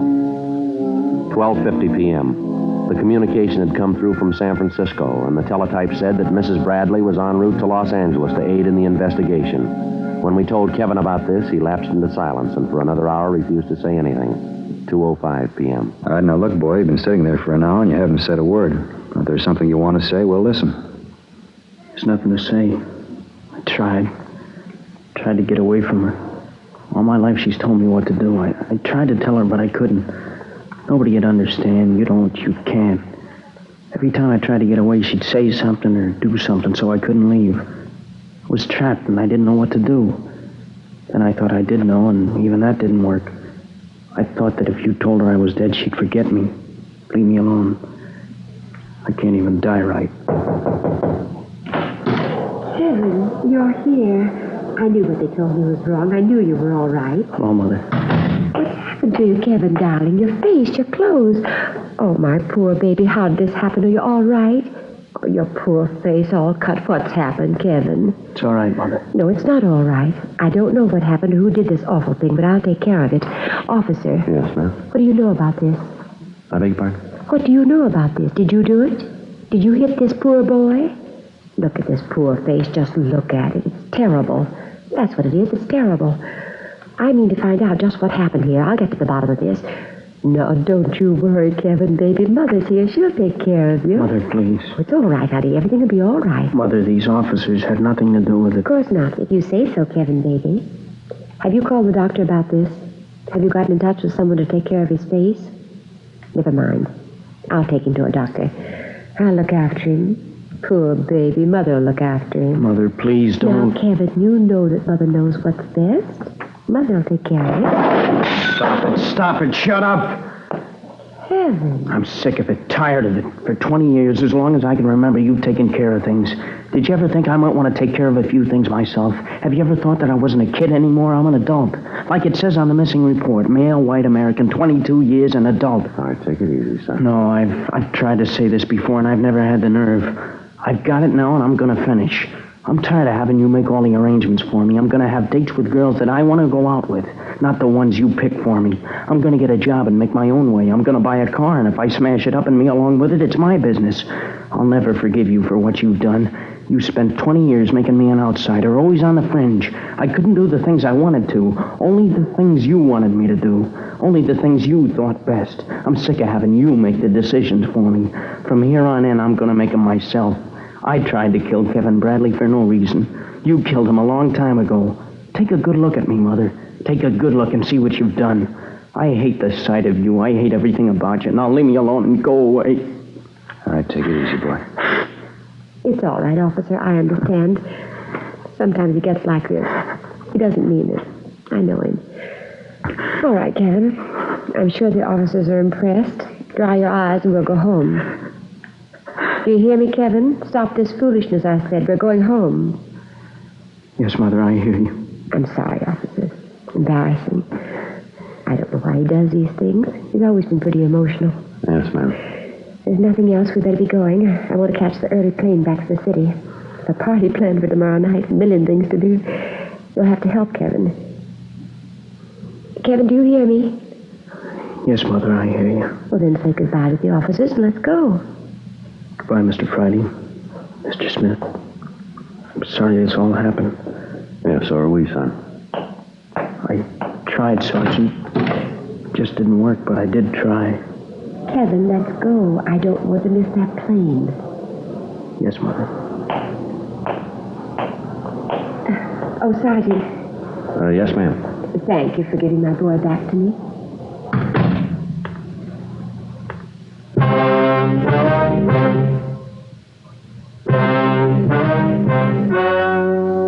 The story you have just heard was true. The names were changed to protect the innocent. On August 9th, the matter was taken before the city attorney for a decision. In a moment, the results of that decision. Now, here is our star, Jack Webb. Thank you, George Fenneman. Friends, if you're planning a trip this coming holiday weekend, I'd like to suggest that you take Fatimas along with you. Get a carton or two, and that way you'll have enough to last the trip. In Fatima, the difference is quality. Quality that gives you extra mildness and a really different flavor and aroma. You get an extra mild and soothing smoke, plus the added protection of Fatima quality. That's king-size Fatima in the bright, sunny yellow pack and carton.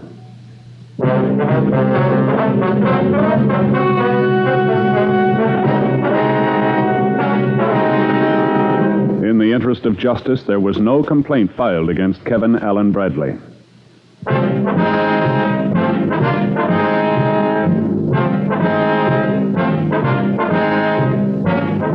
You have just heard Dragnet, a series of authentic cases from official files. Technical advice comes from the Office of Chief of Police W.H. Parker, Los Angeles Police Department. Technical advisors, Captain Jack Donahoe, Sergeant Marty Wynn, Sergeant Vance Frazier. Heard tonight were Herb Ellis, Edwin Bruce, Sarah Selby. Script by John Robinson. Music by Walter Schumann. Hal Gibney speaking. King Size Fatima has brought you Dragnet, transcribed from Los Angeles.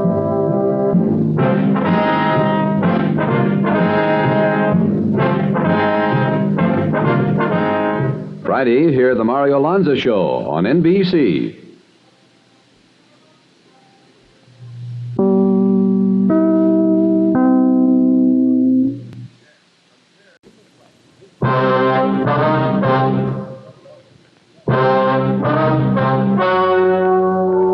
Ladies and gentlemen, the story you are about to hear is true. The names have been changed to protect the innocent. Fatima Cigarettes, king size, extra mild and soothing, brings you Dragnet on both radio and television.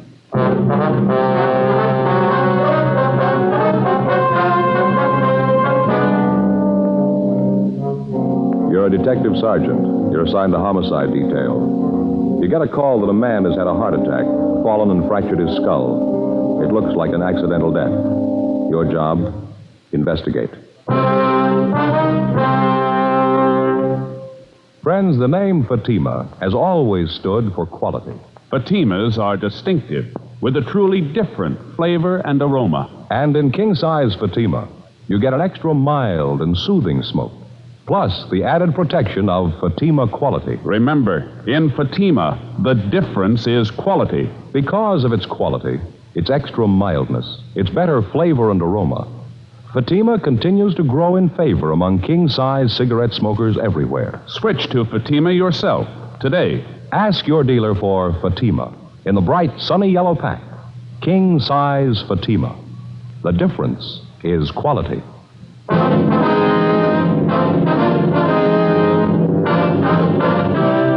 Dragnet, the documented drama of an actual crime. For the next 30 minutes, in cooperation with the Los Angeles Police Department, you will travel step by step on the side of the law through an actual case transcribed from official police files.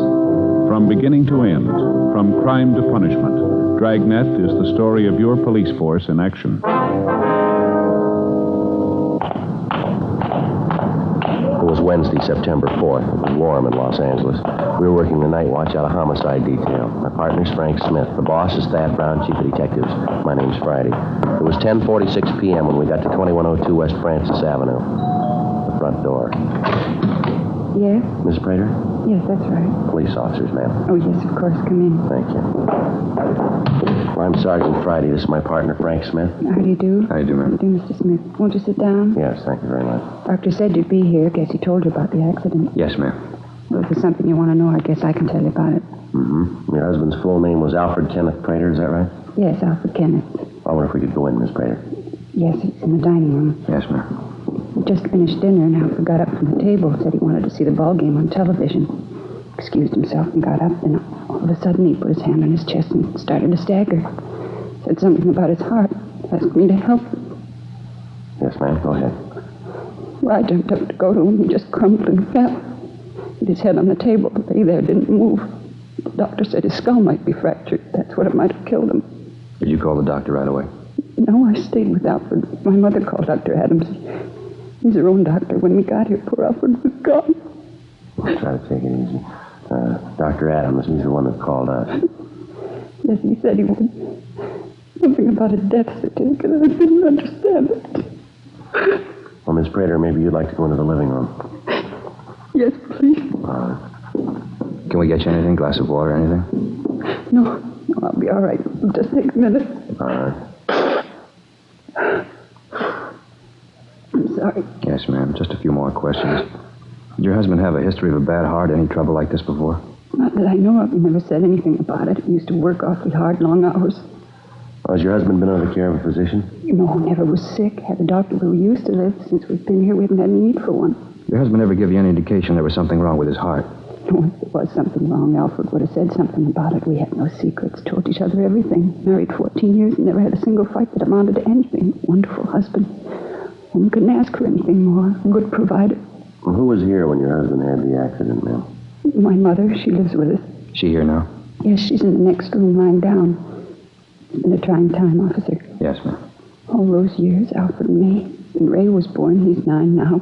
Happy family. All the neighbors used to tell me how lucky I was, but I knew it. I knew it. Now it's all gone. I wonder if we could speak to your mother, Miss Prater. Yes, of course. I'll get her. Sergeant? Yes, ma'am. She's 55. Hasn't been too well lately, and this whole thing's been quite a shock for her. I'd appreciate it if you'd be as brief as possible. Yes, ma'am. We understand. Mother? Mother, are you awake? Yes, dear. What is it? Well, there are 2 officers out in the living room. They'd like to talk to you. What about? It's about Alfred. Alfred, what about him? I just wanted to ask you a few questions. Nothing wrong. I'll tell him I'll be right there. All right, dear. She'll be right out upstairs. All right, thank you, Miss Prater. Can I get you something? A cup of coffee or something? No, not a thing, thank you. Oh, ma'am, thank you very much. If you don't mind, I'd like to make a pot of tea for Mother and myself. Yes, go right ahead. Do you want to come out in the kitchen? We can talk while I put the water on. All right, ma'am. Did you call the coroner, Frank? Yeah, Joe, before we left the office. Should be here any minute.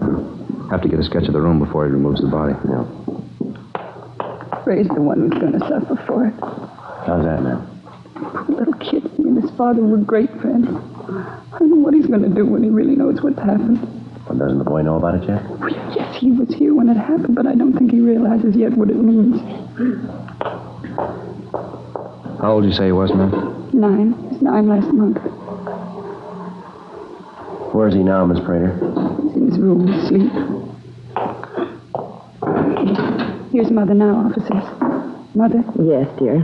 Mother, this is Mr. Friday and Mr. Smith from the police. My mother, Mrs. Atkins. Hello. How do you do, ma'am? Ellen says there's something about Alfred? Yes, ma'am, that's right. I don't see any need to call the police. Accident, that's what the doctor said. Well, there's no death certificate, ma'am. We have to look into it. It's just routine. Mrs. Prater told us pretty much what we want to know. We'd just like to get your side of it. Sure, I was there, you know. I saw it all. He got up from the table, said he had a heart attack. Well, he wasn't fooling me. I beg your pardon? He wasn't fooling me. I knew. Heart attack. Phooey. I don't understand. He was drunk. Mother. Well, I still think he was, and you ain't going to change my mind. Had Mr. Prater been drinking? No. Well, he maybe had a drink on the way home from work, you know, to relax him a little. Mm-hmm. Relax him. There was no trouble relaxing him. Big thing was to get him off the dime. Laziest man I ever knew. I told her not to marry him. I was against it all the time. I knew his type. Out carousing around. Hanging around in bars. And he'd come home and take it out on poor Ellen and little Ray.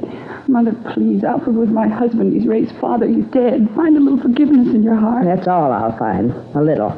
Officer, I'm not afraid to say what I think. I didn't like him. I never did. As far as I'm concerned, he was no good. Drunken bum, that's all he was. He hated me. He never did like me. Regretted every mouthful of food I ate.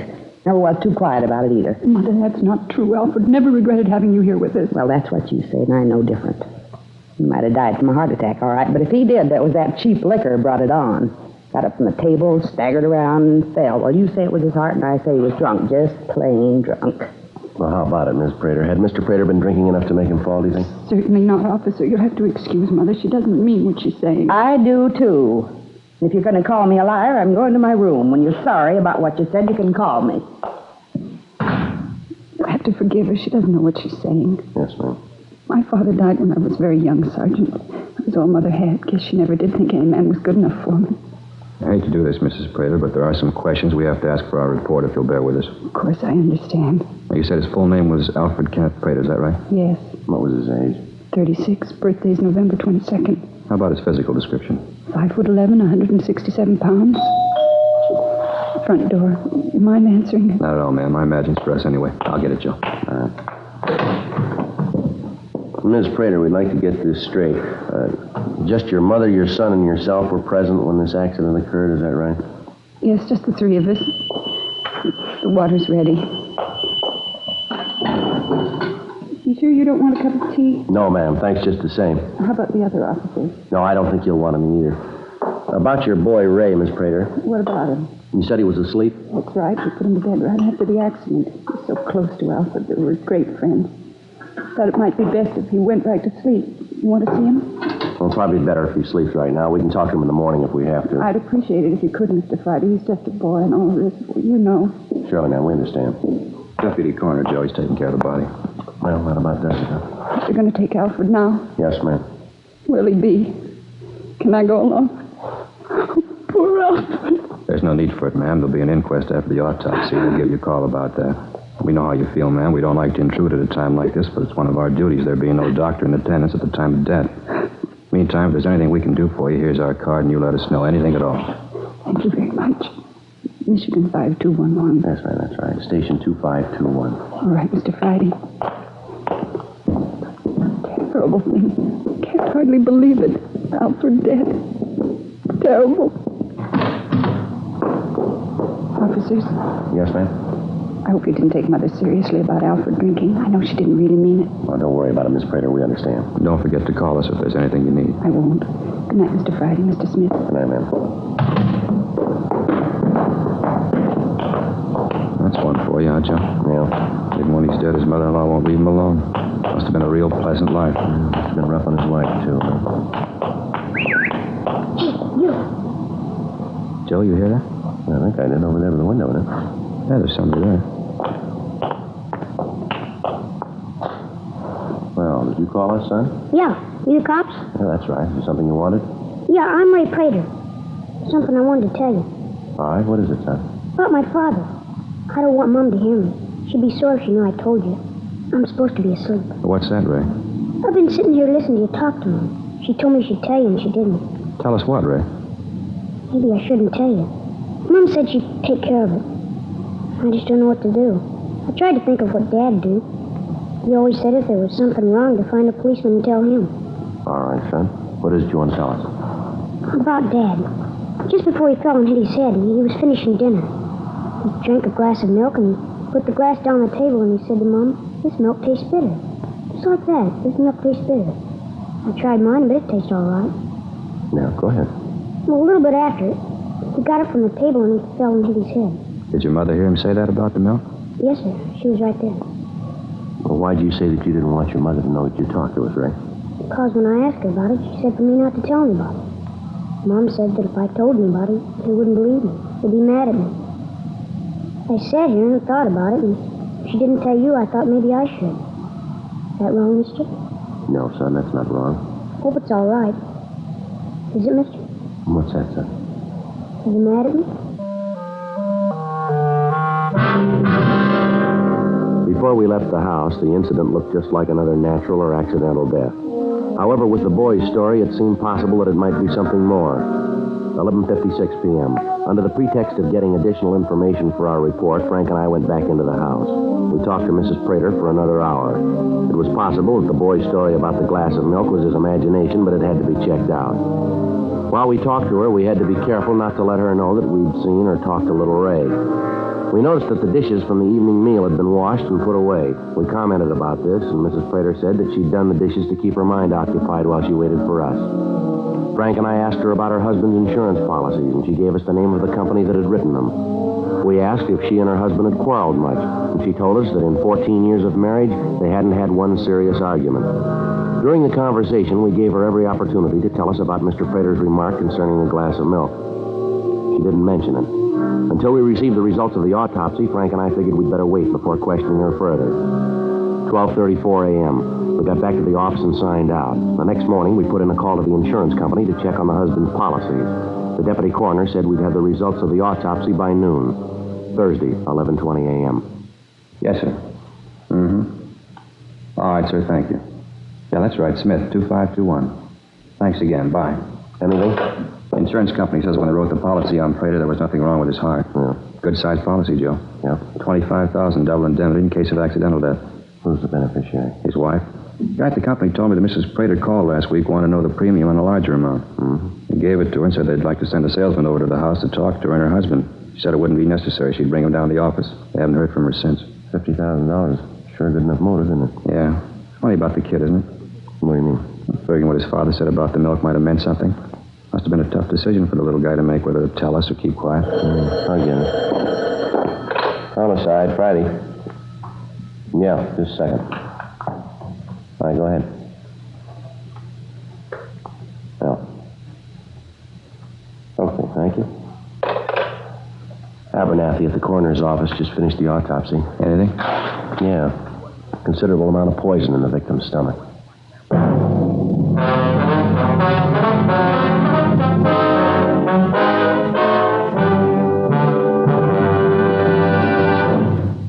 You are listening to Dragnet, authentic stories of your police force in action. Friends, the name Fatima has always stood for quality. Fatimas are distinctive, with a truly different flavor and aroma. And in king-size Fatima, you get an extra mild and soothing smoke, plus the added protection of Fatima quality. Yes, there's a good reason why Fatima continues to grow in favor among king-size cigarette smokers everywhere. In Fatima, the difference is quality. Quality of tobaccos. The finest Turkish and domestic varieties, extra mild and superbly blended to give you a much different, much better flavor and aroma. Quality of manufacture. Smooth, round, perfect cigarettes. Rolled in the finest paper money can buy. Quality, even to the appearance of the bright, sunny yellow pack. Carefully wrapped and sealed to bring you Fatima's rich, fresh, extra mild flavor. So next time, insist on Fatima quality. Look for the bright, sunny yellow pack. Smoke Fatima, the extra mild and soothing king-size cigarette, with the added protection of Fatima quality.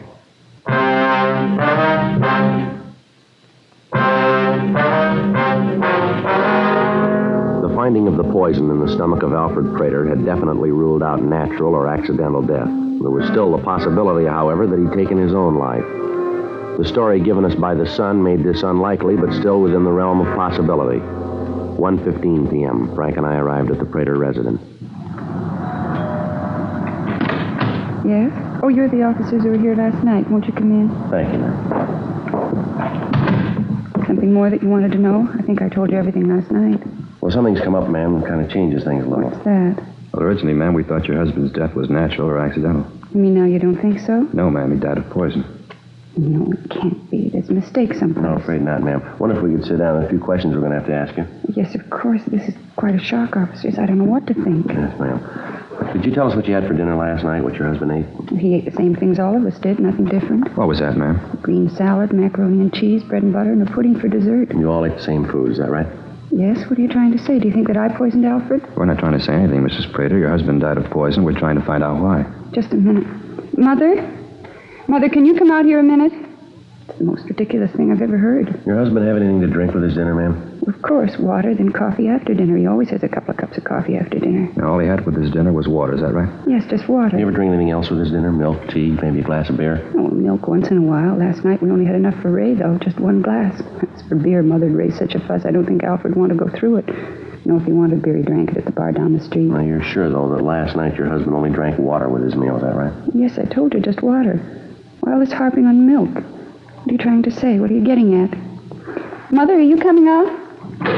That's all the ruckus about. Can I even take a nap in peace? These officers just told me that Alfred's death wasn't accidental, Mother. Not accidental?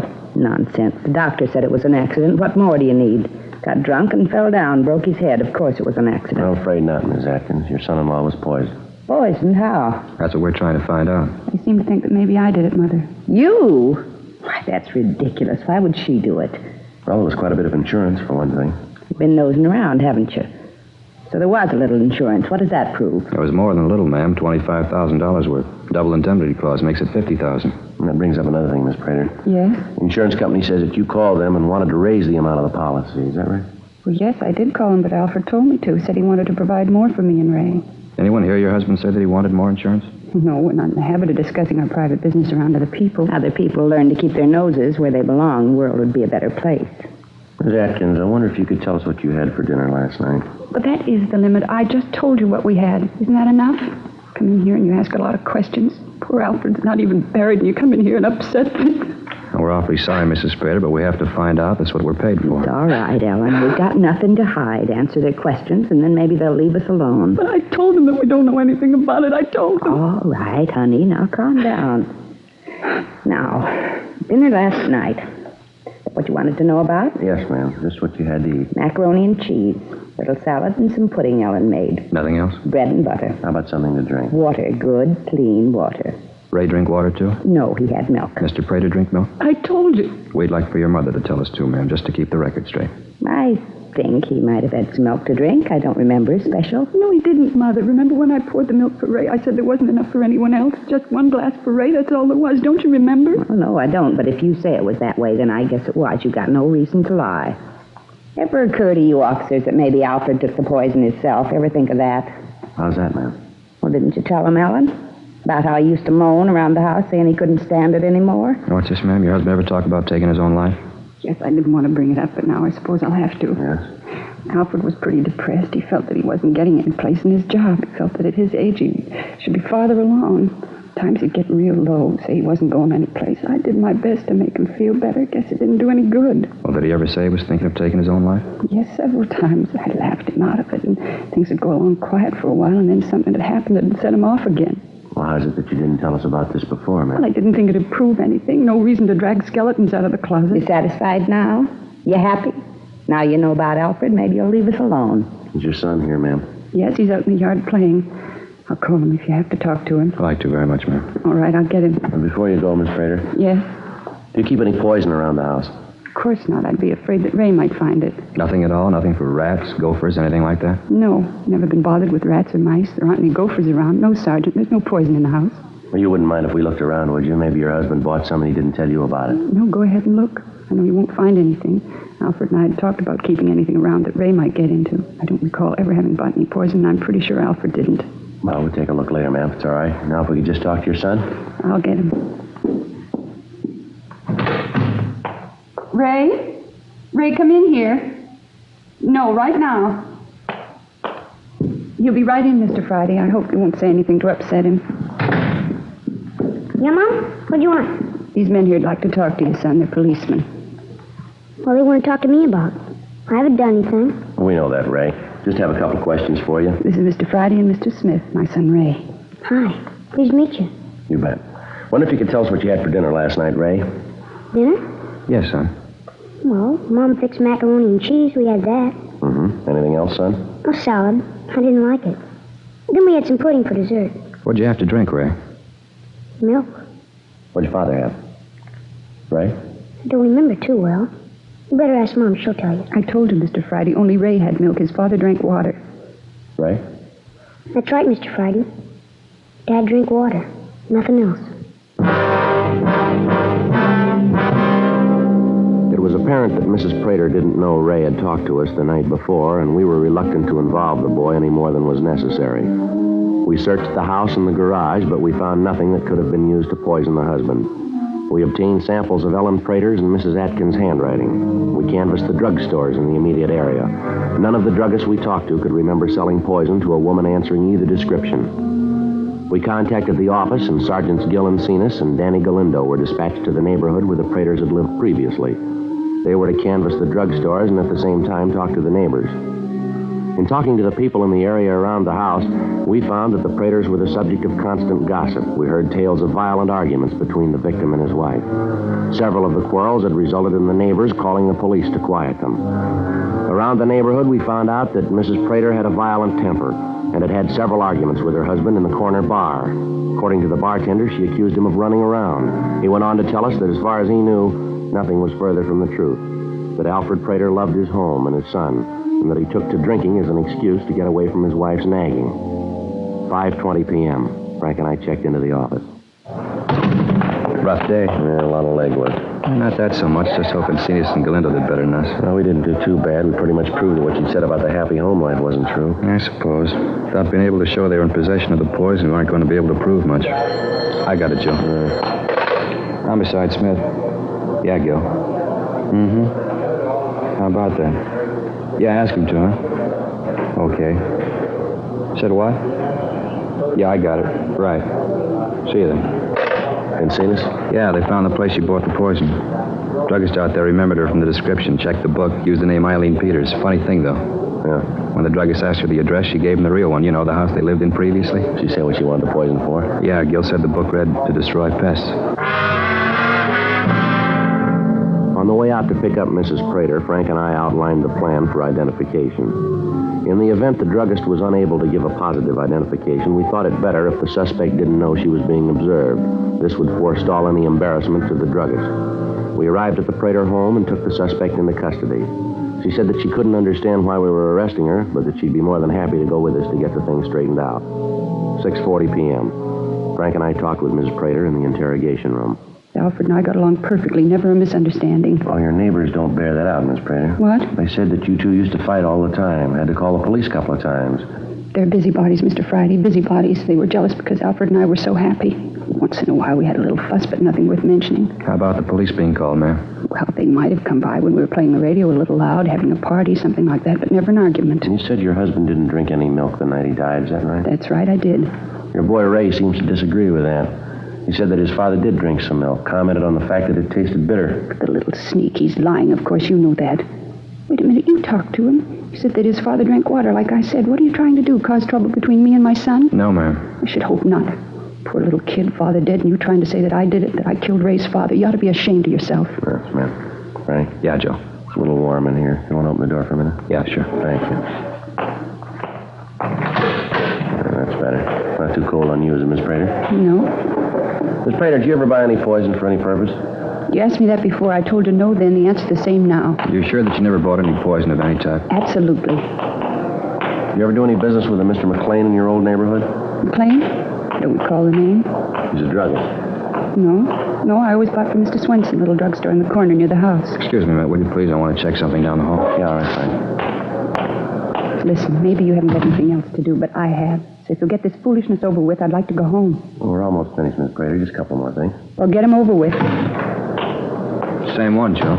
He's positive. Mm-hmm. Miss Prater? Yes? Maybe if we lay this thing out for you, it'd be a little better. Anything to get it over with. I want to go home. I got to get dinner for Ray and Mother. All right. In the first place, you told us that you and your husband were happy. The neighbors tell us that you fought all the time. The bartender says that you used to come in and raise the roof with your husband. You claim he was going out with other women. So the part about you and your husband being happy is a lie, isn't it? I don't know what you're talking about. Well, you said your husband didn't drink any milk for dinner the night he died. Your son says he did. What's all this about milk, anyway? What's that got to do with it? Well, according to what your son said, it looks like that's what your husband got the poison in, doesn't it? Where would I get poison? I didn't buy any. I told you that. You searched the house and the garage. You didn't find any. We've got the man who sold it to you, Mrs. Prater. He just gave a positive identification. And Don Meyer, our handwriting man, checked the samples of your handwriting with a signature in the druggist's buy book. They're the same. You might have wanted to collect on that insurance policy. Any way you look at it, Miss Prater, the facts point out that you killed your husband. No, why not admit it? I didn't want to kill him. I only wanted to make him sick. Just sick, that's all. So he'd stop drinking, stay home a little bit. I didn't want to kill him. Didn't mean it. I didn't want the money. I just wanted him home with me. That's right. Frank, you want to call the stenographer? Yeah, Joe.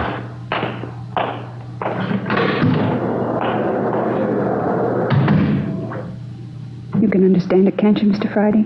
Ma'am? You can understand it. I thought he was running around. I wanted him home with me and Ray and Mother. A nice little home for Ray. That's all I wanted. Is that wrong? Something nice for Ray. Is that wrong? No, I don't know. What? What's he got now?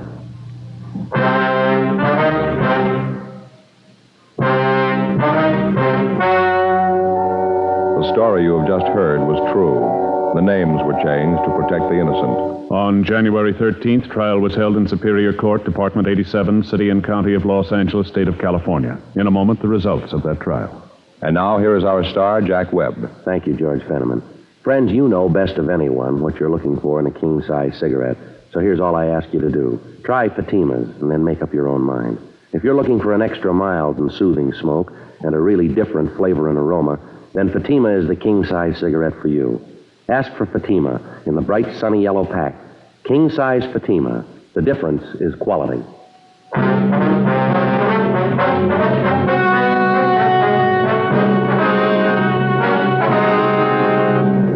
Ellen Adelaide Prater was tried and found guilty of murder in the first degree. She was sentenced to life imprisonment and is now serving her term in the state penitentiary for women. Further investigation proved that the mother-in-law, Mrs. Ruth Atkins, was unaware of the intention of her daughter to kill her husband. She was not connected in any way with the death of Alfred Prater.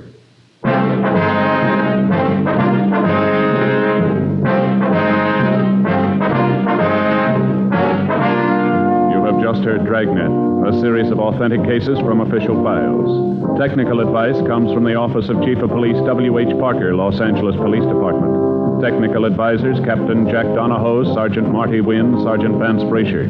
Heard tonight were Herb Ellis, June Whitley, Sammy Ogg, Virginia Gregg.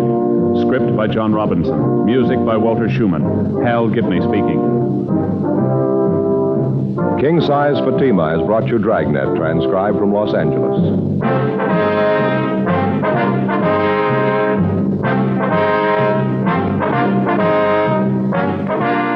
This is NBC, the national broadcasting company.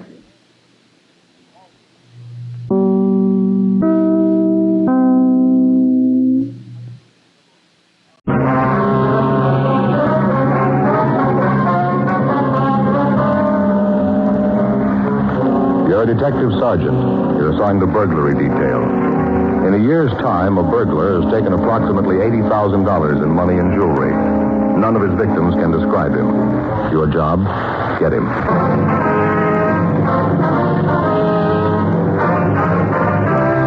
Dragnet, the documented drama of an actual crime. For the next 30 minutes, in cooperation with the Los Angeles Police Department, you will travel step by step on the side of the law through an actual case transcribed from official police files. From beginning to end, from crime to punishment, Dragnet is the story of your police force in action.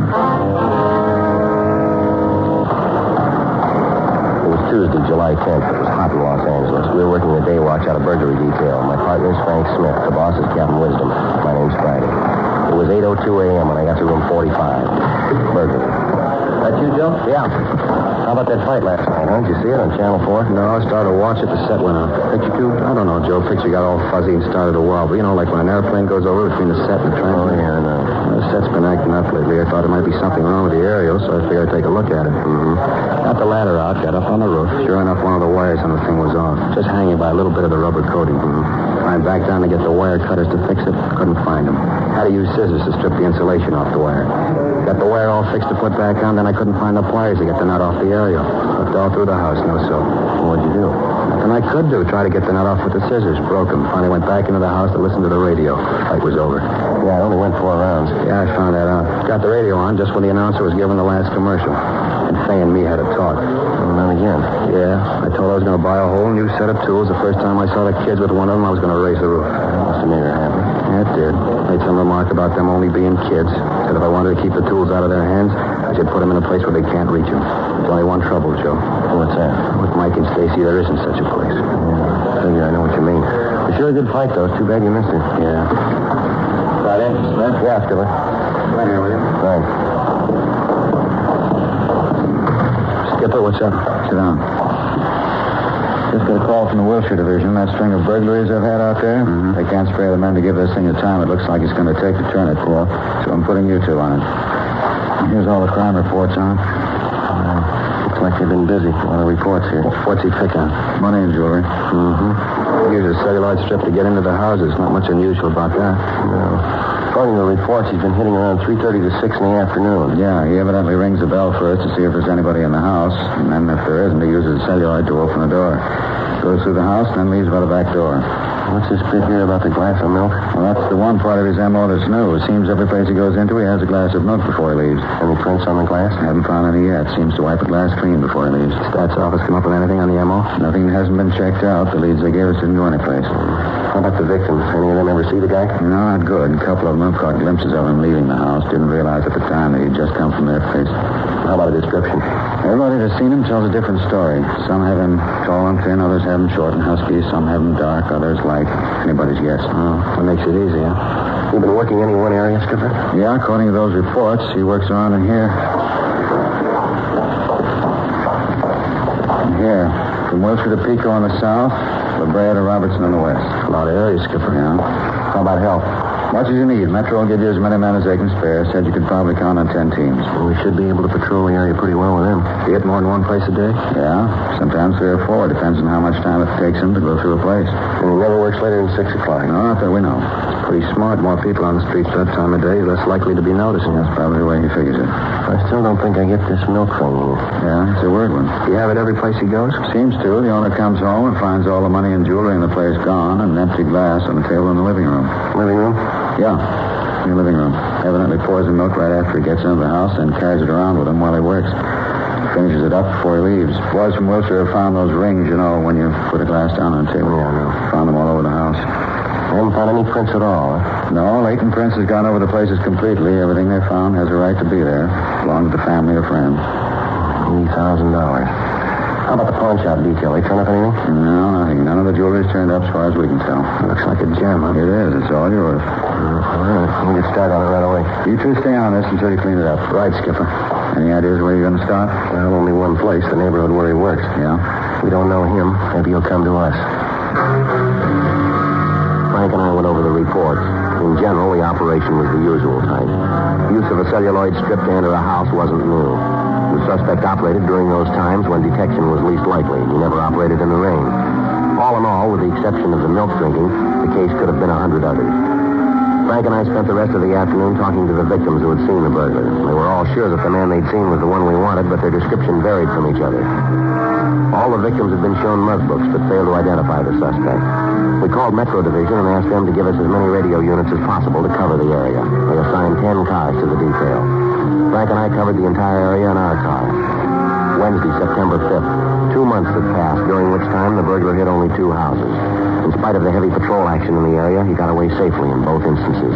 5:45 p.m.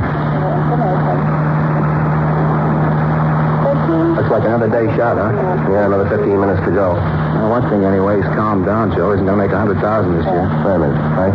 Yeah? Up ahead there on the left, White House. Yeah, I can see him. Pull over here, we'll walk down. Right. Come on, you get on my side. Right. Still working? Yeah, probably a double lock on that door, huh? Celluloid won't work there. Having a little trouble, mister? Huh? Looks like you're having a little trouble getting that door open. Oh, yeah, I lost the key. You police officers? Yeah, that's right. Well, happy to know you're on the job, protecting my house and all. Sure appreciate it. Wonder if we can see your identification. I beg your pardon? Your identification, wonder if we can see it. Well, what's the matter? Don't you believe me that I live in this house? We just like to see your ID. Nothing wrong with you showing it to us, is there? Oh, of course not. Gee, looks like I left my wallet in the house. What's that gadget you were trying to get into the house with there? Oh, this? A piece of celluloid. I read about it someplace. I happen to have it. Mm-hmm. Turn around, will you, toward the street? Yeah, sure. What do you want? What's the address of the house you live in? The address? Yes, sir. You guys still don't believe I live here, do you? The address, what is it? 1200 block in Allendale. What's your name? Anderson. Jack Anderson. Maybe you can explain why the name of the mailbox is Radcliffe, huh? Well, yeah, sure I can explain. You see, I'm just visiting here. Summer vacation, just out here a couple of weeks. All right, mister, stand still. Hey, wait a minute, what's going on? You got no right to stand still. How about this wallet? Is it yours? Yeah. Oh, Oh, come on, give it back. Let's take a look here. You said your name was Anderson, is that right? Well, yeah, but I can explain that. Yeah, I hope so. It's going to be a little involved, though. Oh, what's wrong? Two things, wrong house and wrong identification. Frank and I took the suspect back to the city hall for interrogation. Although he gave us the name Jack Anderson, all his identification bore the name Robert Red Neal. We ran the name through R&I. Neal had several previous arrests on burglary charges. According to the record, there were no wants on him at the time. 6:20 p.m. Frank and I questioned Neal. All right, Neal, come on off it. Okay, so you know I don't live in the house. It looks like one I do live in. I just made a mistake, that's all. They build all these houses out here so they look alike. Now, look, Neal, don't ask us to believe that one. I'm not asking you to believe anything but the truth, and I'm telling you that. Sure, now what about your record? Well, what about it? A lot of burglary charges.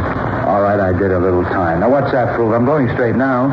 You still can't come up with a story to tell why you were trying to get into that house. I told you, I thought it belonged to a friend of mine. What's his name? I don't remember. You like milk, Neal? Huh? You like milk? Look, I don't get this. What are you trying to prove? Just answer the question. Do you like milk? I can take it or leave it alone. I'm a big boy now. Sometimes I drink coffee. How long have you been in town, Neal? A couple of weeks. Why? Where were you before you got here? Up north. Where up north? Around Sacramento. What'd you do up there? A few odd jobs. Look, if you guys are going to book me, then do it. Let's get this yak over. A couple of things we want to settle first, Neal. What? How long were you up north? I guess it's been about 6-7 months. 7 months. You got any way of proving that? Look, why should I have to prove anything? You guys figure you got a rap you can stick me with. Okay, try it. Book me in. Look, don't press, Neal. Can you prove you're up north for the last 7 months? Yeah, it shouldn't be any trouble at all. Who do we talk to? The sheriff up there, he had me in the can. After waiting for 2 months, the one suspect we were able to turn had an alibi that we couldn't shake. Frank and I went back to rolling stakeout. The burglaries continued. Evidently, the burglar was getting more and more reckless. The police cars in the area were acting as less of a deterrent to his activities. In 2 weeks, he looted 16 homes. A week of bad weather brought his operation to a standstill, but as soon as the rain cleared, he went back to work. Tuesday, October 9th, we got a call from an elderly woman who said that she had information regarding the burglaries. Frank and I drove over to talk to her. Won't you sit down, officer? Thank you, ma'am. Yes, ma'am. Well, Miss Blair, you said on the phone that you had something to tell us about the burglary. Yes, I have. Would you like a little something to eat? Sandwich, coffee? I just took some cookies out of the oven. Maybe you'd like some of those and a glass of milk. No, ma'am. Thanks, it's the same. Now, could you just tell us what you know, please? Well, I feel a little silly about it, officer. At first, I didn't think I'd say anything about it, but then I got to thinking. I figured it might be better if I did tell you. Yes, ma'am. It's about the burglaries, you know. Yes, ma'am. That's what you said on the phone. Phone? Oh, yes. You mean when I called you? Yes, Miss Blair. Now, if you'd please tell us what it is that you have here. Of course. I guess I'm just being a coward about it, not telling you right out, but when you hear the whole story, you'll understand. Yes, ma'am. You see, I went out to the store yesterday afternoon, had a sale on frozen foods down at the supermarket. Wonderful bargains. Fruit juice at 12 cents a can. Prices on vegetables where you just wouldn't believe it. We understand that, ma'am. Now, how about the burglaries? Oh, yes. Well, I went to the market about 2:30. That's when I left the house. Normally, I meet my husband after work. He brings me home. Only yesterday he didn't. He had some work to do at his office. He's in real estate. Yes, ma'am. Well, yesterday he didn't bring me home. I caught a ride with that nice Mrs. Coddington. Lives 2 doors down. She brought me home yesterday. I got here about 3:45. Remember looking at the mantel clock when I came in? That's from there. Yes, ma'am. Clock has always kept perfect time. Wedding presents. Lovely thing. Yes, ma'am. It's very nice. Isn't it so? The gold work on the face. Ma'am, we don't like to be rude, but if you just tell us what you know about the burglaries. Well, certainly. You see, I came into the house, and there he was. Ma'am? The burglar. There he was in the hall, drinking a glass of milk. Such a nice-looking boy. Just stood there for a minute drinking the milk. Well, what did he do when he saw you? He put the milk down on the telephone table, and then he started to run to the back door. I told him to stop. Did he? Not at first. Then I told him that my husband was out in back, out in the garage. He stopped in. Go on, ma'am. I asked him what he was doing in my house. What did he say? Well, nothing, really. He just stammered around, said that maybe he'd made a mistake. I told him what I guess he had, breaking into somebody's house. Just terrible, officer. Like to scare the wits out of me. Yes, ma'am. I started to tell him how he should be ashamed of himself for stealing from other people. I really told him. I said, you know, we haven't got that much that we can have people like you come in here and steal. Then I picked up the phone and started to call the police. That's when he started to cry. He started to cry? Yes, just like a little boy. Put his hands up to his face and the tears just streamed down his cheeks. What happened then, Mrs. Blair? Well, when I saw him cry, he looked so small, like such a little boy, that I went over to him and comforted him. You didn't get in touch with the police, ma'am? Well, no. Oh, I suppose I should have, but I didn't. When I got the boy calmed down, he told me that he didn't know what he'd do if his family found out about it. He told me about his mother and how she died when he was just a baby and how his sister raised him. He said she was just a couple of years older than him. I asked about his father, and he said that his father was a drunk, that he had to bring in what money the family needed. Said that his sister was sick, bad heart, and at the shock of his being arrested to kill her. Well, now, I asked you officers, what could I do? Well, what did you do, Miss Blair? I told him to sit down. I wanted to talk to him. We went out in the kitchen, and I asked him if he was hungry. You know, growing boy and all. I thought he might like a sandwich or something. Mm-hmm. He said that he didn't want anything to eat, but he said he would like a glass of milk, so I poured him one. You said that you'd talked with him? Yes, I thought that maybe I could talk him out of continuing this way, stealing. I asked him if he had a job, something to earn an honest living. Yes, ma'am. He told me that he'd tried to find work after school, but anything he'd get just didn't pay him enough. He tried to get along on the money, but it just wasn't enough. Medicine for his sister and all. Then there was his father. Horrible man. Well, what did he say about his father? Oh, he told me all about him, how he drinks and causes trouble, spends what little money they have on liquor. Did this boy tell you his name, ma'am? Not at first. He said he didn't want me to turn him in. I told him that I wouldn't, and then he said he was Bob Allison. Did he tell you where he lived? Not exactly. Said someplace out on East Los Angeles. I got the idea that he wasn't too proud of his home. Can't say that I blame him. How about a description, ma'am, what he looked like? Well, now let me think. Well, I'd say he was young, about 17, maybe 18. Such a young man to be doing something like this. How tall would you say he was, ma'am? Tall? Mm-hmm. Oh, I guess as tall as you are. Maybe just a teeny bit taller. That'd make him about 6 feet? Yes, I guess so. How about his build, ma'am? Oh, nice, broad shoulders. You got no idea how I felt when I thought about this boy being a thief. It's terrible. Right, ma'am. So would you say he was heavy or slight? About how much would you say he weighed? No, I'm not. I'm bad at guessing people's weight. It'd be difficult to say. Well, ma'am, would you say he was as heavy as I am? Yes, about your weight. How about the color of his hair? Light, nice blonde hair. He had a little wave right here in front, blue eyes. Looked like such a little boy when he cried. Yes, ma'am. Was there anything unusual about him that you might have noticed? Scars, moles, anything like that? No, not a thing. Well, how about the way he talked? Anything unusual there, maybe? Sorry. How about his clothes, Mrs. Blair? How was he dressed? A pair of slacks, a white shirt, no tie. A button was missing from his shirt. Poor boy probably hasn't got anyone to take care of his clothes. Had on a school sweater. You know, the kind that the seniors get when they're going to graduate? Has the initial of the school on it and no stripes on the sleeve. Yes, ma'am. What was the initial on the sweater? There wasn't one. It had been taken off. I could tell that there had been one, though, because a few of the threads were still in the wool. How about the color of the sweater? Brown, a dark brown with yellow stripes. Now, Miss Blair. Yes? The glass of milk that the boy drank from the glass, has it been washed yet? I thought you'd ask about that. No, I stepped aside for you. You have it now, ma'am? Yes, it's in the kitchen. My husband said you'd want it. He was hopping mad when he heard about it, just about raised the roof right off the house. I wonder if we could see that glass. Well, of course. It's right out here in the kitchen. Fine. There it is on the drain board. Anybody touched it since the boy? No, I don't think so. My husband might have, but I don't think he did. He was quite adamant about me not washing it until you came. Well, Miss Blair, this happened last night. How was it you waited until this morning to report it? Well, at first I believed the boy. Really thought that it was just circumstances that made him steal. I felt so sorry for him when he broke down and cried. Right here, leave him. Give him every chance. I let him go. I thought that it might do some good, sort of a new beginning.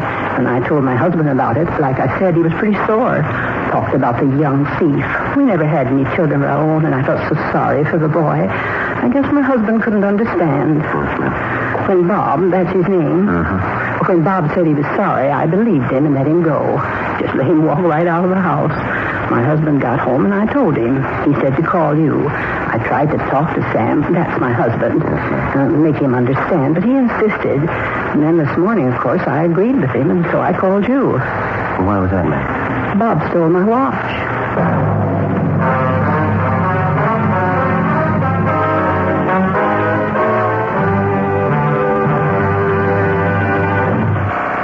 Stop giving the bank your money. Stop it. If you think you're paying a high interest rate on your home loan, call Coastal Mortgage today, and they'll help you figure out how you can lower your monthly payment. When you buy a car, do you ask the salesperson if you can pay more than the sticker price?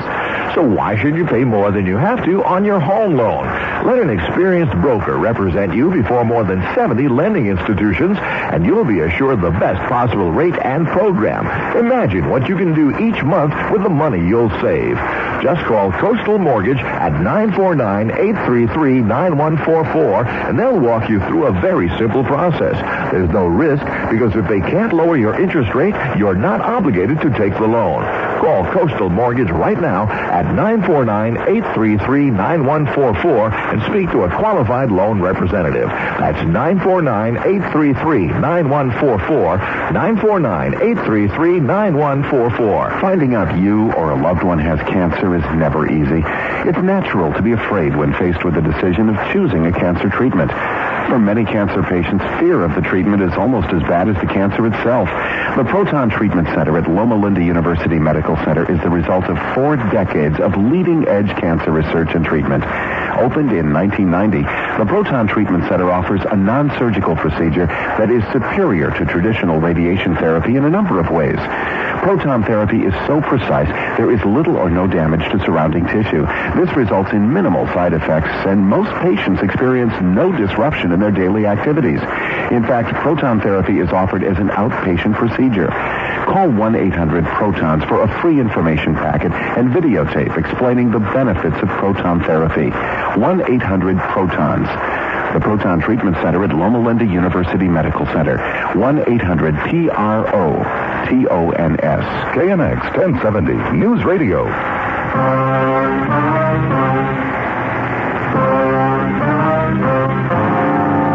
11:45 a.m. Frank and I went back to the office. We ran the name Bob and Robert Allison through R&I. There was no record on anyone answering his description. We got out a local broadcast and an APB on him. Mrs. Blair went over the mug books, but was unable to identify the boy. Frank got in touch with the Board of Education and asked for the name of the school using the colors brown and gold. They told him that it would take a little time to check, but that they'd call us back.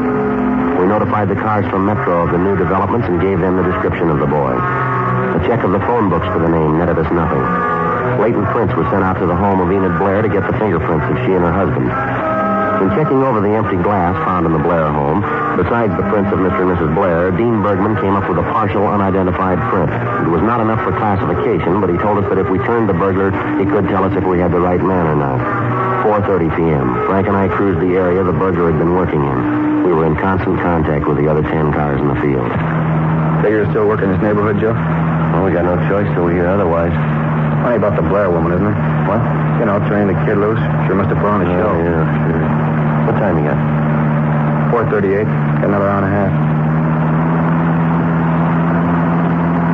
Frank? Yeah, Joe. Up ahead there in the corner? Yeah, brown sweater could be. All right, let's go. He sees us making a break through that yard there. Come on. All right, hold it up there. He isn't stopping. Let's go around that garage. I'll try and head him off. All right, watch it.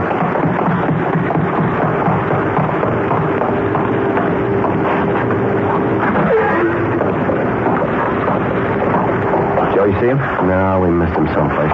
Gotta get back to the car. Right.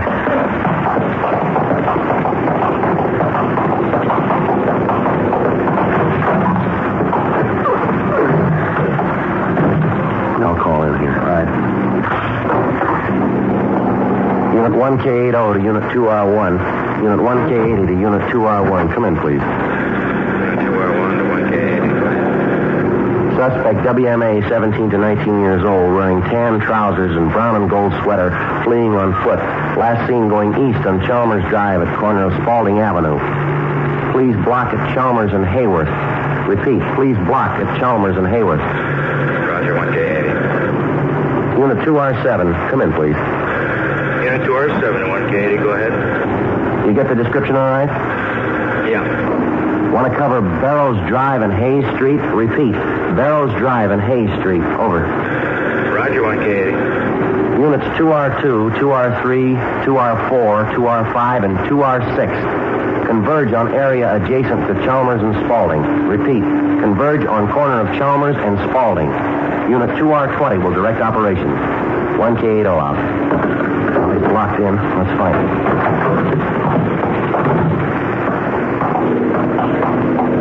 We knew the suspect was in the blockaded area. With the units from Metro Division blocking the street, there was no escape for him.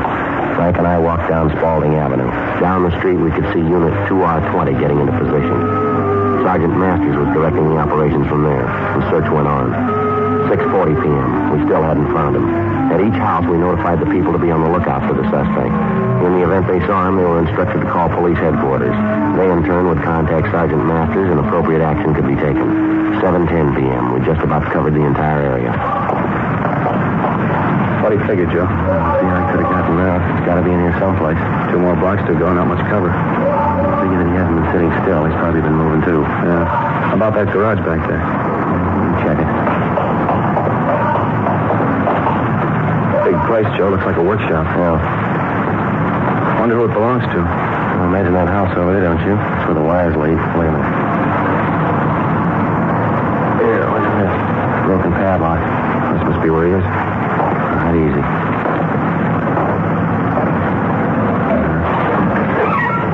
Young fella, come on out. What do you think? Oh, there's no other door. Come on. All right, come on, boy. Give it up. We know you're in here. How about the lights, Joe? Yeah, I got them. Bigger inside than it looks. Dozen places he could be hiding. Yeah, you want to check over there, back of those lathes? I'll take this side. Right. Don't send him over here. How about you? No. How about that balcony up there? The wooden paint cans, see up there? Yeah. Somebody could hide up there. All right, I'll take a look. Take it easy, Joe. Yeah. All right, give it up, fella. You got no place to go. Watch it, Joe. It's paint. Let me go. Frank. Yeah, Joe, I got it. Get away. Get away. All right, watch it, Frank. I see. All right, come here, you.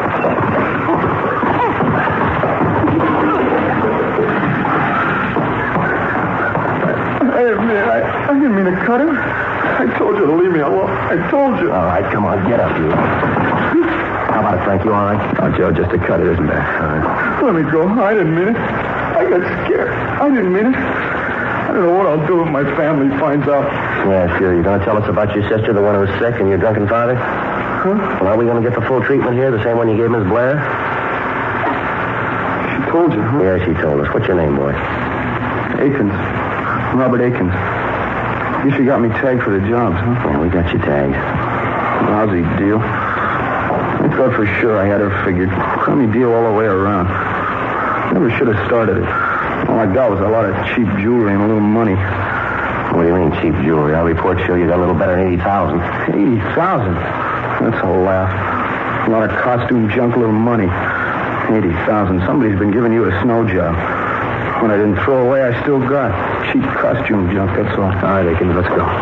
Yeah. Should have known not to trust that Blair woman. Should have known. I was caught before, a couple of times. All right? Yeah, a couple of times. They let me go. Started to cry.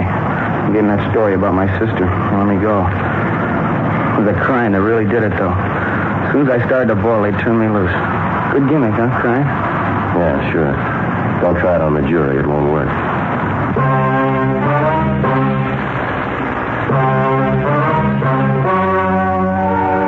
The story you have just heard was true. The names were changed to protect the innocent.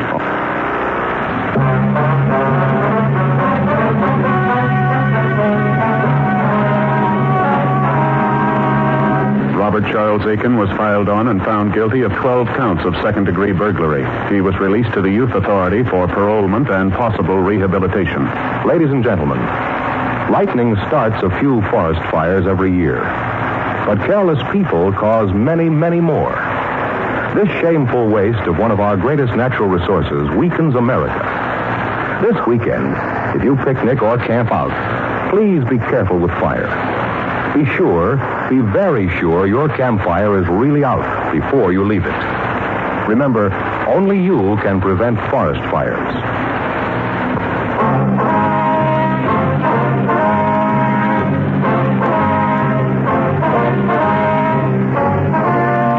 heard Dragnet, a series of authentic cases from official files. Technical advice comes from the Office of Chief of Police W.H. Parker, Los Angeles Police Department. Technical advisors Captain Jack Donahoe, Sergeant Marty Wynn, Sergeant Vance Brasher. Heard tonight were Herb Ellis, June Whitley, Jack Crucian. Script by John Robinson. Music by Walter Schumann. Hal Gibney speaking.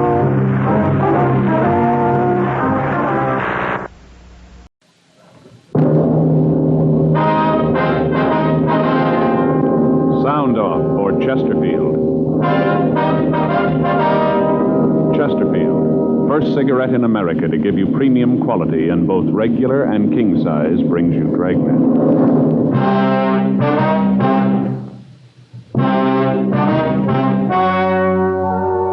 Ladies and gentlemen, the story you are about to hear is true. The names have been changed to protect the innocent.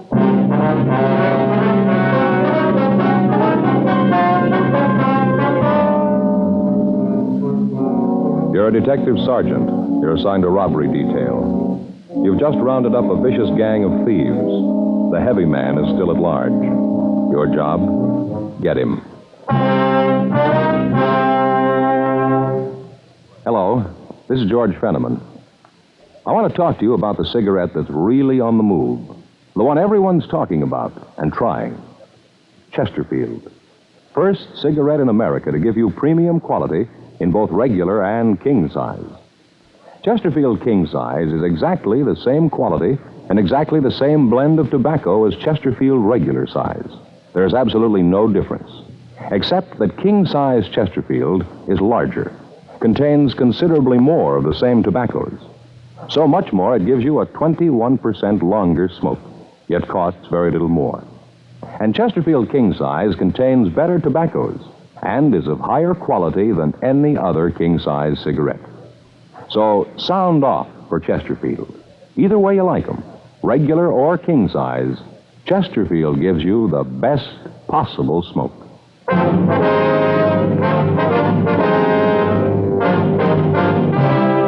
Dragnet, the documented drama of an actual crime.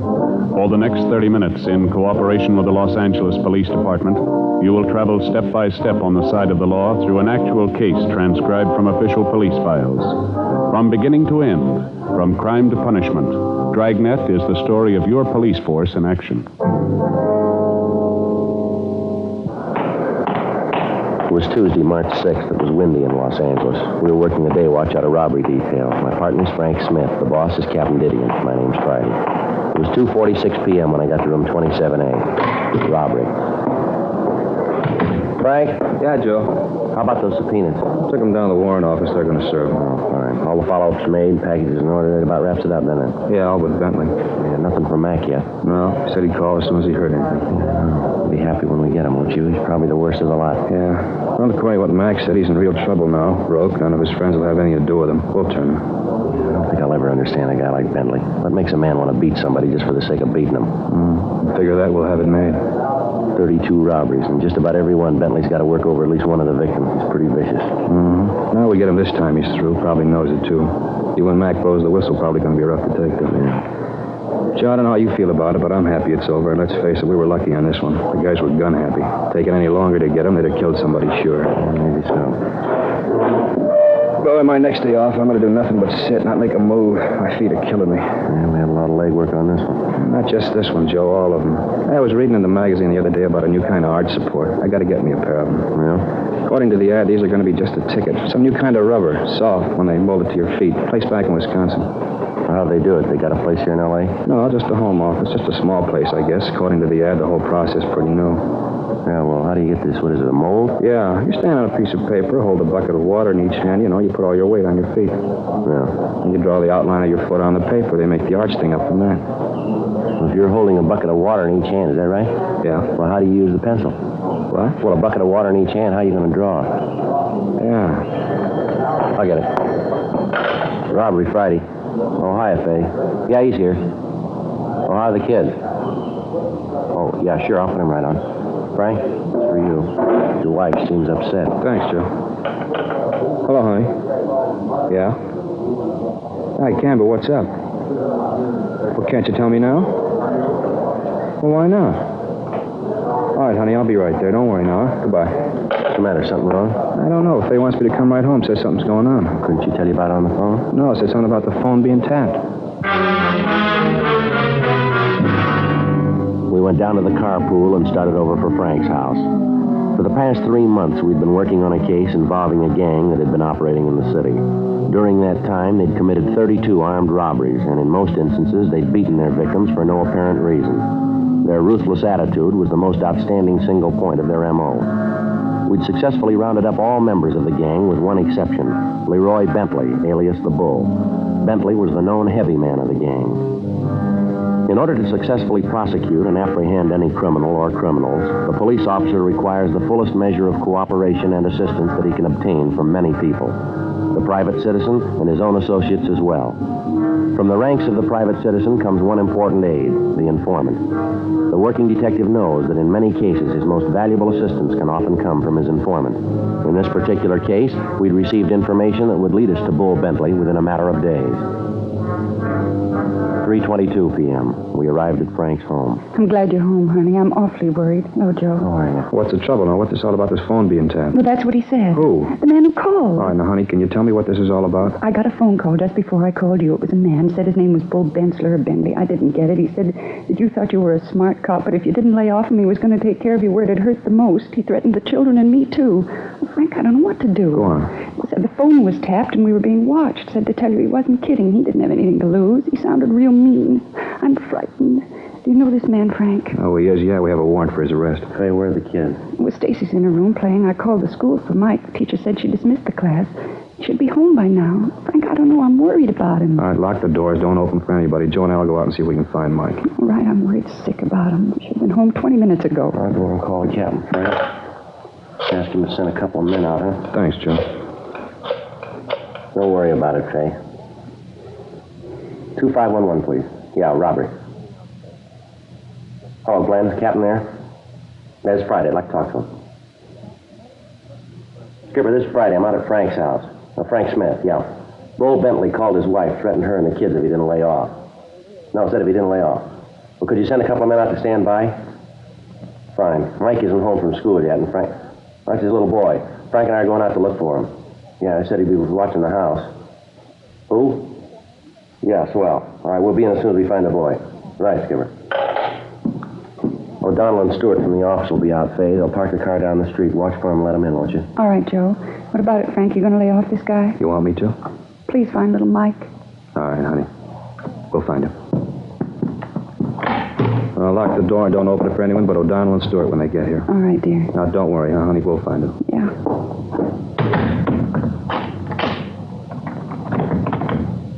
Let's go. Joe, what do you think? I don't know. Tell you one thing. Yeah? I'm scared.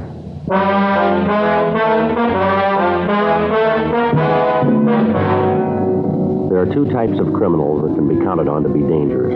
The youngster who becomes easily panicked at the scene of a crime, and the older criminal who will do anything rather than go back to the penitentiary. Bull Bentley was one of these. We knew that he was more than capable of carrying out his threat. His record was one of armed robbery, vicious beatings, and kidnapping. At this particular time, he was wanted for murder in the state of Colorado. The average criminal will blame anyone but himself for his predicament, usually the police officer, and this was so in Bentley's case. He apparently thought that by getting us off his trail, he could go free. Frank and I searched the area around the house. We found his little boy in a vacant lot 2 blocks from school playing with a group of youngsters. We put him in the car and returned him to his home. Stewart and O'Donnell were at Frank's house and said they'd stay there until they were relieved. 4:36 p.m. Frank and I checked back into the office. Smith, Friday, in here. Right. Come on in. Find the boy? Yeah, Skipper, out playing with some of the kids in the neighborhood. All right. Now, what's this all about? Well, this bunch we just cleaned up? Yeah. Bull Bentley called Frank's wife and told her that if Frank didn't lay off of him, he was going to get to him through his family. What do you plan to do? Oh, no choice. Get him before he can do anything, I guess. Frank? Yes, Skipper. You like to be taken off this assignment? No, it's a personal matter. It's up to you. We'll see that your house is covered when you're not home. You keeping the boy away from school? Yeah, Captain, until this thing's over. You got any ideas where you can pick Bentley up? Well, we've covered all the places he's known to hang out. Want any help? No, not right now. Just find him fast. Well, you know he's in town. Figure he's going to stay here? Well, we don't think he's got much choice. We figure he's broke, he's hot. None of his friends will take a chance on putting him up. He's going to need money. Better cover the bus depots, train depots, alert the airport detail. Get a couple of 100 mugs printed up on him, distribute them to the beat men and radio cars. Contact Captain Hamilton, the intelligence. He might be able to come up with something. Our informant said he could turn Bentley for us in a week. A week's a long time, Joe. I know. You've covered all his hangouts. All of them. Nobody's seen him in a couple of days. Just seemed to drop out of sight. Big town, a lot of people. Sometimes you don't realize how big till you start looking for one man. Yeah. Want to get in touch with the boys in the press room, give them the story, see if they'll carry Bull's picture. See Jack Ricketts, he'll put the picture on suspects wanted. We'll get started on it right now. You got a silent number, haven't you, Frank? Yeah, it's unlisted. How'd Bentley get it? It had to come from somewhere. Joe and I were talking about that. You know pretty much who we can give the numbers out to. About the only one we can figure to be in a position to give it to Bentley is Harry McLeod. Your informant? Yeah. How long since you've heard from this McLeod? A couple of days. Figure maybe he'd cross you, throw in with Bentley? That's possible. I don't think so, though. He's leveled with us so far. The number had to come from someplace. Yeah, well, it sure makes it look like McLeod, doesn't it? I don't think Mac would give the number away on his own. Bull could get it. We got 32 people to prove it. Well, we better get on this thing. Come on, Frank. Right. Check you later, Skipper. Joe, I don't know what I'm going to do. Well, don't worry. We'll get to him. No, I mean this two-bit thief calling Faye, threatening her. Try to take it easy. I know how you feel. Why me, Joe? Old Bentley's brushed up against 100 different cops in his day. Why me? Law of averages, I guess. You were handy. I knew just what to do. Well, Skipper gave you a choice. If you'd like to go home, nobody'd blame you. You don't know what it is, Joe. You don't have a family. Something like this can split you in two. Half of you wants to be on the job. The other half is pulling you toward home. Joe, if that cheap punk steps to my front porch, I'm going to lean on him hard. Now, look, Frank, this isn't going to get us any place. Let's get over to the photo lab and get this thing moving, huh? I could just figure it. 4,000 guys in the department, and Bentley has to pick me. Joe, why me? All right, look, Frank. I could try to spell it for you 100 ways, and we still wouldn't come out with any kind of a total. I know what you must be going through, and I'm sorry it's got to be you. I'm sorry it has to be any cop. You're right about me not having a family, but it's squeezing me just as hard as it is you. You and I both knew when we filled out those application blanks what we were taking on. It's the job, Frank. Maybe I never told you before. Maybe you've been through this, too. I don't know. There isn't a day goes by that I'm on the job here that I don't run into something that breaks my heart. Why did Ed Wilson have to get shot down when he and his partner tried to take that guy out of that rooming house over on 8th Street? Why did Olson and his partner have to end up in the P&F ward last week? Why do you have to run the gamut of every human emotion class of people on Earth? Poor or rich, it's all the same.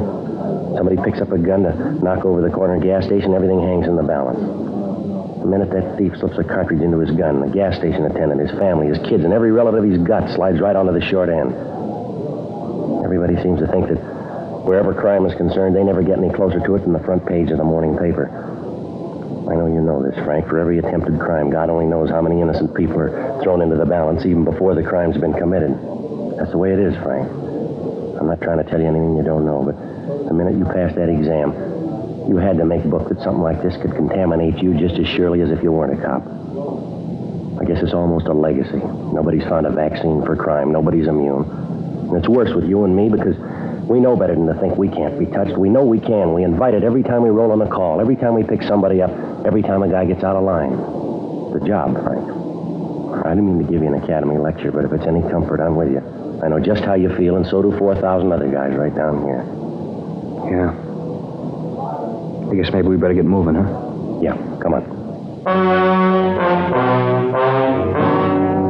We took the mugshot of Bentley to the photo lab and asked them to run off 200 copies. We checked with the reporters in the press room, and they promised us full cooperation. Jack Ricketts told us that he'd put the picture on the air the next day. Frank called home and found that there'd been no further calls from Bentley. 6:17 p.m. We started to look for Harry McLeod, our informant. We checked his hotel, but the clerk told us he hadn't been in all afternoon. We started checking his known hangout. In fear of burning McLeod, we were unable to ask for him by name, which made it necessary for us to canvass each individual place. 9:28 p.m. We located McLeod in a small bar that was known to be frequented by thieves. We walked over to the bar and sat down next to him. We ordered a drink. At the first opportunity, without arousing suspicion, we told McLeod we wanted to talk to him and that we'd meet him down the street, 2 blocks west. We left the bar, got in the car, and drove to the meeting place. 20 minutes later, McLeod arrived, got in the back seat, and we drove away. Want to get the radio, Joe? Yeah.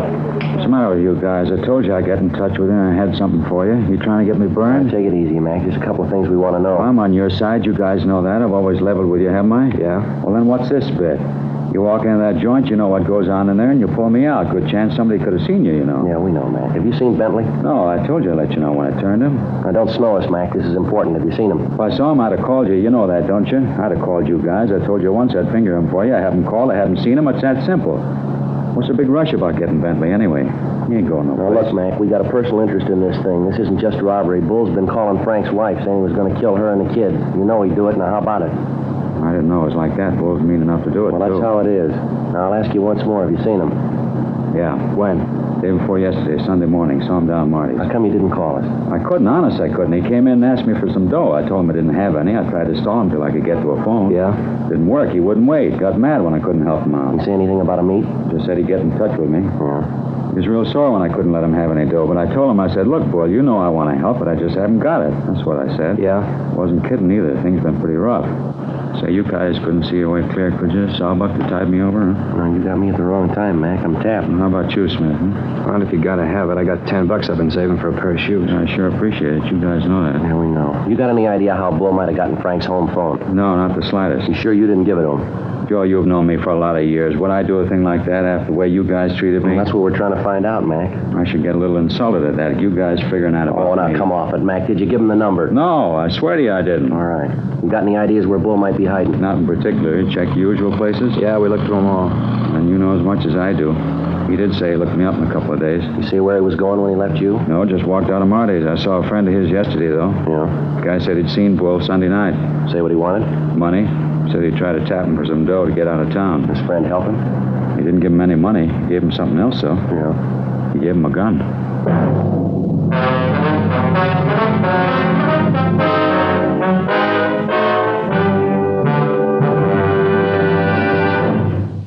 You are listening to Dragnet, authentic stories of your police force in action.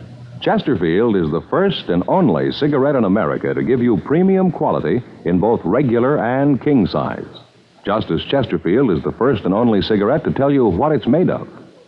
Yes, Chesterfield names all its ingredients, so you'll know what gives you the best possible smoke. The world's best tobaccos, pre-tested by laboratory instruments for the most desirable smoking qualities. Pure, costly moistening agents, costly glycerol and pure sugars which are natural to tobacco, and cigarette paper of the highest purity, the best that money can buy. That's what's in your Chesterfield. Ingredients that give you the best possible smoke. Much milder, with an extraordinarily good taste, and, as confirmed by a well-known research organization, no unpleasant aftertaste. So sound off for Chesterfield. Either way you like them, regular or king size, Chesterfield gives you the best possible smoke.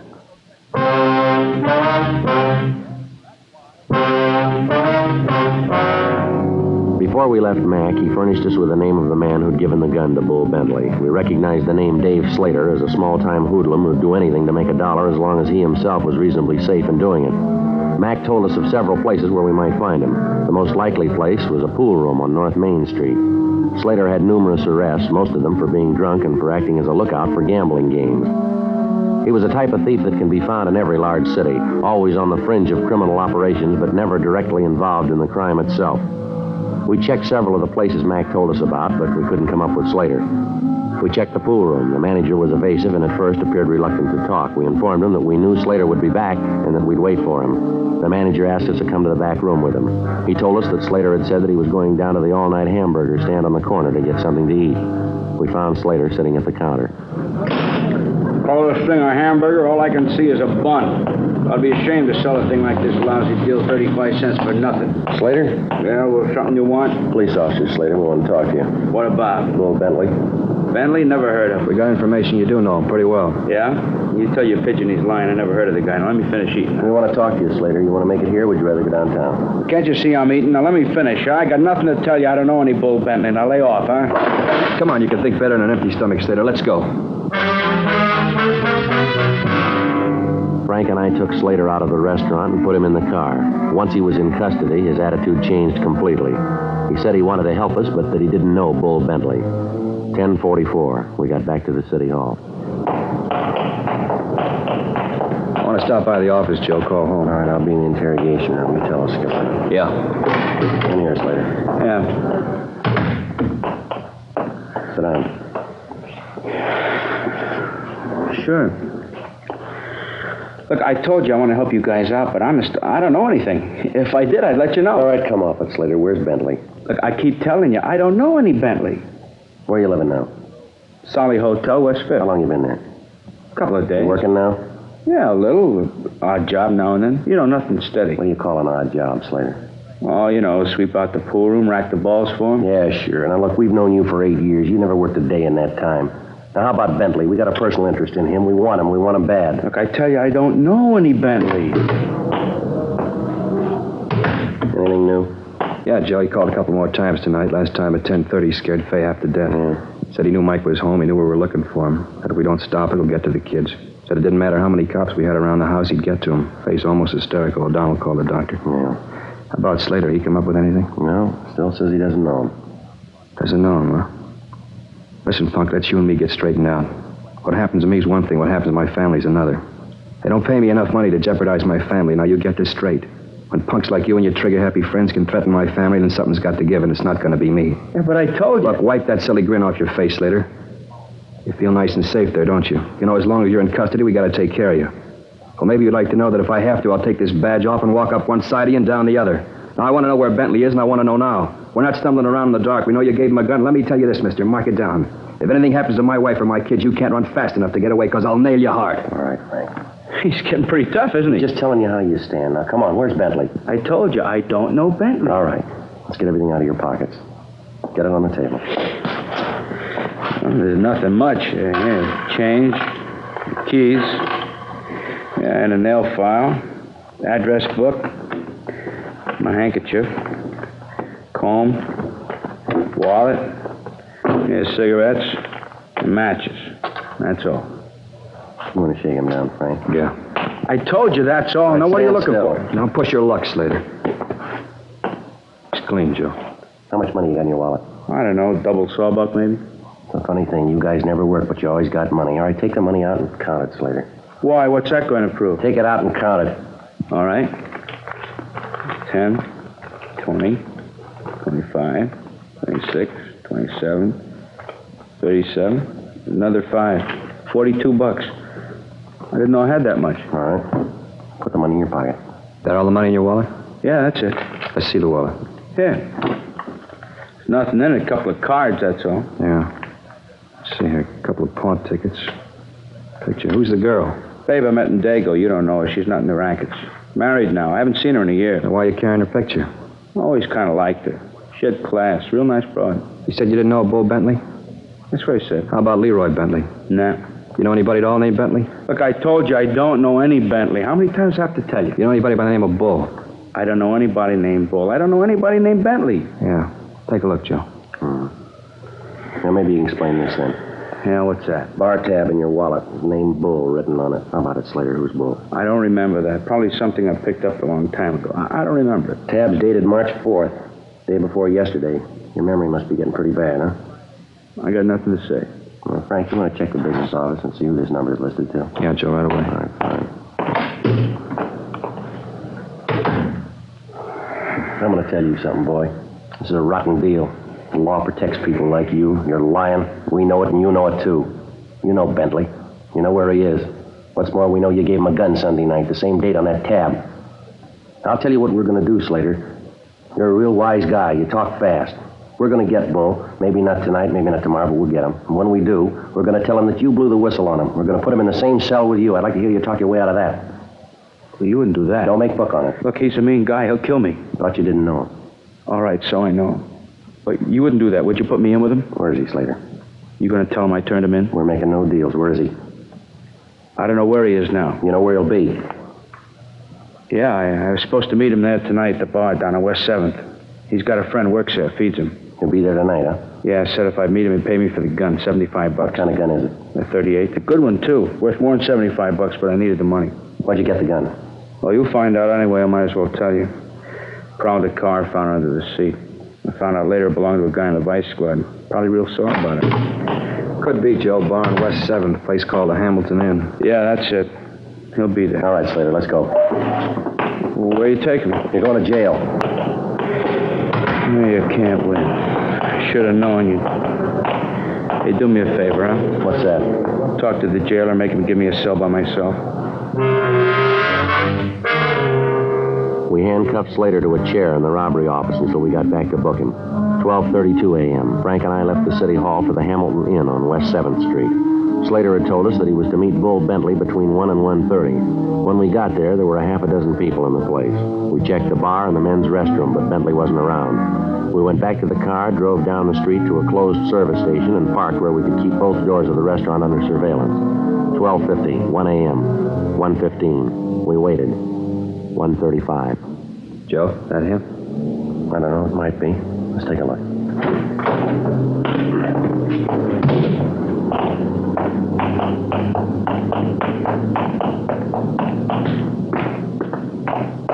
All right, you want to take the side door? I'll try the front. Right. All right.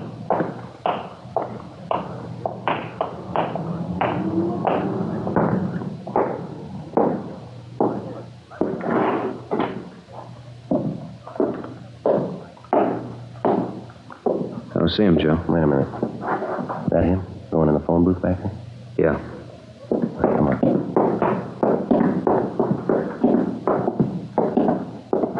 I'll get him. Bentley. Yeah? Watch it, Joe! Yeah.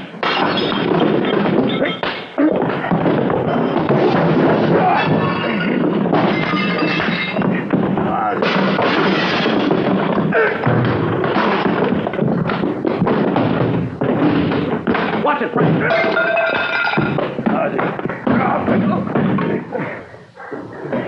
All right, Frank. I'll shake him down. Who told you? Who blew the whistle? That bum McLeod, it was him. He was the only one who knew. He give you my telephone number? Yeah, he did. And he runs to you and cops out. Should have known better. I give him $20 for it. Well, that figures. What do you mean? We gave him 10 not to.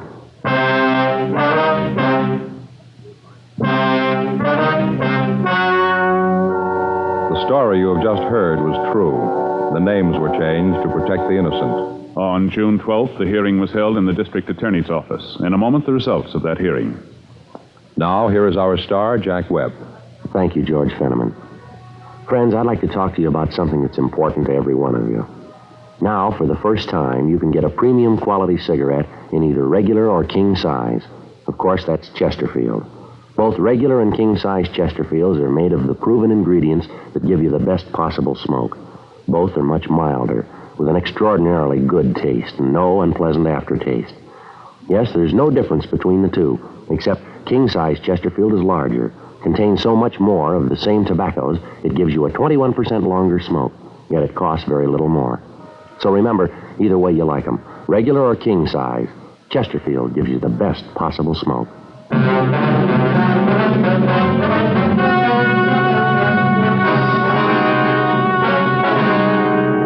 Leroy W. Bentley was released to the Colorado authorities for prosecution on a charge of murder. A hold was placed on him for the state of California in the event he is paroled. He was convicted and is now serving a life sentence in the Colorado State Penitentiary without possibility of parole. Although David R. Slater was guilty of aiding and abetting a felony, a complaint could not be issued due to the fact it could not be proved that Slater knew Bentley was an ex-convict when he gave him the gun. He was filed on for petty theft in Division 7. He pled guilty and was sentenced to 90 days in the county jail.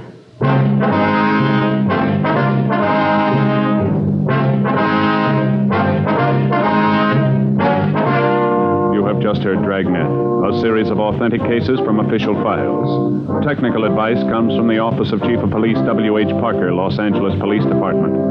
Technical advisors, Captain Jock Donahoe, Sergeant Marty Wynn, Sergeant Vance Brasher. Heard tonight were Herb Ellis, June Whitley, Jack Crucian. Script by John Robinson. Music by Walter Schumann. Hal Gibney speaking. These great programs sound off for Chesterfield. Radio, Dragnet, the Dean Martin and Jerry Lewis Show, and every weekday Arthur Godfrey time. On television, Dragnet, Gangbusters, Arthur Godfrey and his friends, and the Perry Como Show. Tomorrow, you'll want to sound off for Chesterfield, because either way you like 'em, regular or king size, Chesterfield gives you the best possible smoke. Chesterfield has brought you Dragnet, transcribed from Los Angeles.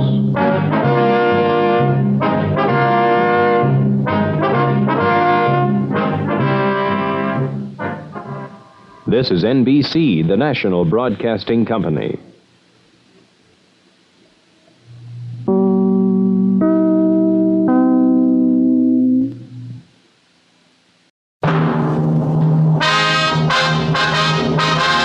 Sound off for Chesterfield. Chesterfield, first cigarette in America to give you premium quality in both regular and king size, brings you Dragnet.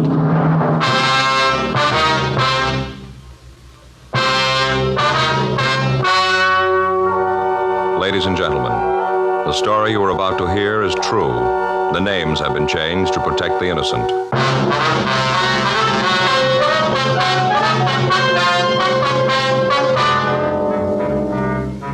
You're a detective sergeant. You're assigned to homicide detail.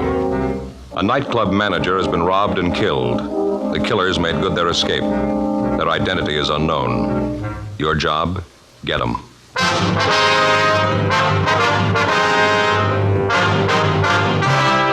Dragnet, the documented drama of an actual crime. For the next 30 minutes, in cooperation with the Los Angeles Police Department, you will travel step by step on the side of the law through an actual case transcribed from official police files. From beginning to end, from crime to punishment, Dragnet is the story of your police force in action. It was Wednesday, April 7th. It was warm in Los Angeles. We were working the day watch out of homicide detail.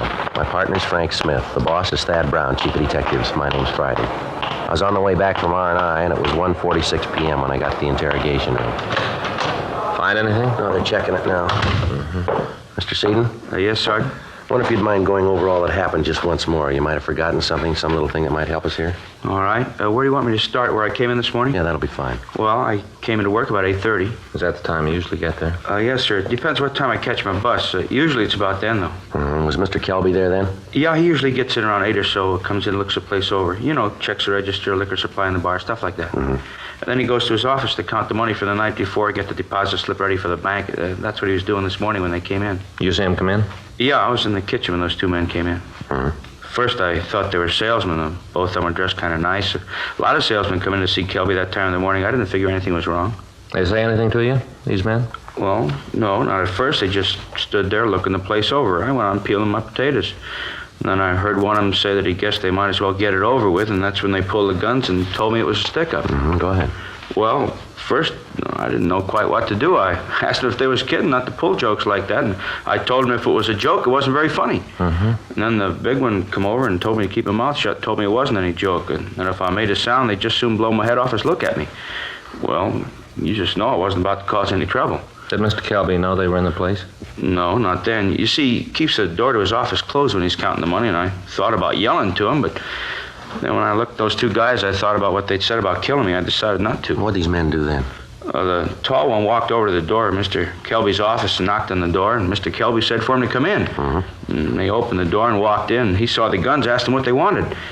Told them they'd better get out of there with those guns, not to cause any trouble. The little one laughed at him and said they wanted the money and that Kelby was the one who shouldn't cause any trouble. I see. Go ahead. Well, the little one started to pick up the money and stuff it in his pockets, and Mr. Kelby told him they better leave it alone, that he had friends that take care of him. And the two of them said something I couldn't hear. The little one told Kelby that his friends wouldn't do him any good. That's when they shot him. Which one actually shot him? Oh, the little one. He's the one who said that thing about the friends. Well, did you try to do anything to help Kelby while all this was going on? Well, what could I do? I told you what those guys said. Kelby wanted to be a hero, save the money, fine. I wasn't his money, it belonged to the owners. Look, I tell you, Sergeant, money isn't worth that much. They nail you into that box and they don't throw a bank book in. Those guys told me to stay put, I stayed put. What did these two fellas do after they shot Kelby? Well, the big one was real surprised, like he didn't know the little one was going to do it. He yelled at him he was a fool, said he was a stupid fool. Those were his exact words. The little guy finished getting all the money and then they ran out. Well, I'll tell you, I was scared to death they were going to kill me, too. It looked like it for a minute, too. How do you mean? Well, when they ran through the kitchen of the back door, a little one stopped and asked what they was going to do about me. I thought sure my number was up. Big one said not to make it any worse, to leave me alone. Then they ran out of the place. And boy, that's when I called the cops and those other guys, out there in the car. And then you came. The rest you know. Are you sure that you've never seen any one of these men before? No, sir. I'm pretty sure I haven't. I wonder if you can give us some kind of a description on these two men. Yeah, the big one was about 6'2", maybe 3. Weighed about 180 to 200. Dark, black curly hair. Anything special about him? The way he talked? Any scars, anything like that? No, nothing. How was he dressed? Can you remember? Yeah, he had on a gray suit. Glen plaid had kind of red in it, The suit looked expensive. He had black shoes, maroon tie. Now, how about the smaller one? What did he look like? Oh, he was a little one, 5, 6, or 7, 130, 35 pounds. He was dark, too, black hair, cut real short. How about his clothes? Had on a blue suit. Looked like a gabardine. Single-breasted, light blue. Had on a yellow shirt and dark blue tie. Would you know if there were any marks or scars on him? Oh, yeah. He had a little tiny scar right here on the edge of his mouth. Made him look like he was smiling all the time. Well, these are very good descriptions, Mr. Seaton. They're going to help us a lot here. Yeah, well, like I said, I wasn't about to be a hero and try to stop these two, but I knew that you'd want to know what they looked like, so I tried to get all the dope I could. We understand. Now, during the holdup, did either of these men use any names? One of them call the other by a name, anything like that? Oh, let me think about that. Yeah, there was something. While they were in the office, while the little guy was picking up the money, the big one said, "Hurry up, Deuce." Yeah, he called him Deuce. That was a smaller one? That's right, Deuce. Joe. Yeah. I'll ask the stats office to make a run on the descriptions and MO for us. Check the oddity and the moniker file in the R&I office and see if they can come up with a deuce or anything on the scar. That'll be fine, Frank. Thanks a lot. Hey, you got cigarettes, Sergeant? Yeah. There you go. Thanks. Yeah, how about a match? Sure. Here. Thanks. Yeah, it's a terrible thing, Kelby being shot. I'll probably lose my job. How's that? I'll probably lose my job. The owners will figure, sure, I should have tried to stop those guys. Well, those are the breaks. You said that when these men came in, the door to the manager's office was closed. Is that right? Oh, yes, sir. Mr. Kelby always kept it closed when he counted the money, just like I said. Well, then it looks like the men knew that Kelby would be checking the money at that time, doesn't it? That they knew the layout of the place when they came in. Yeah, I never thought of that. By gosh, that's what must have happened. They sure seemed to know what was going on. Anybody else that was usually around at that time, would you know? Anybody that might have known that the manager worked the accounts at that particular time? No, there's nobody else around. But I don't think that Mr. Kelby kept it a secret about the money.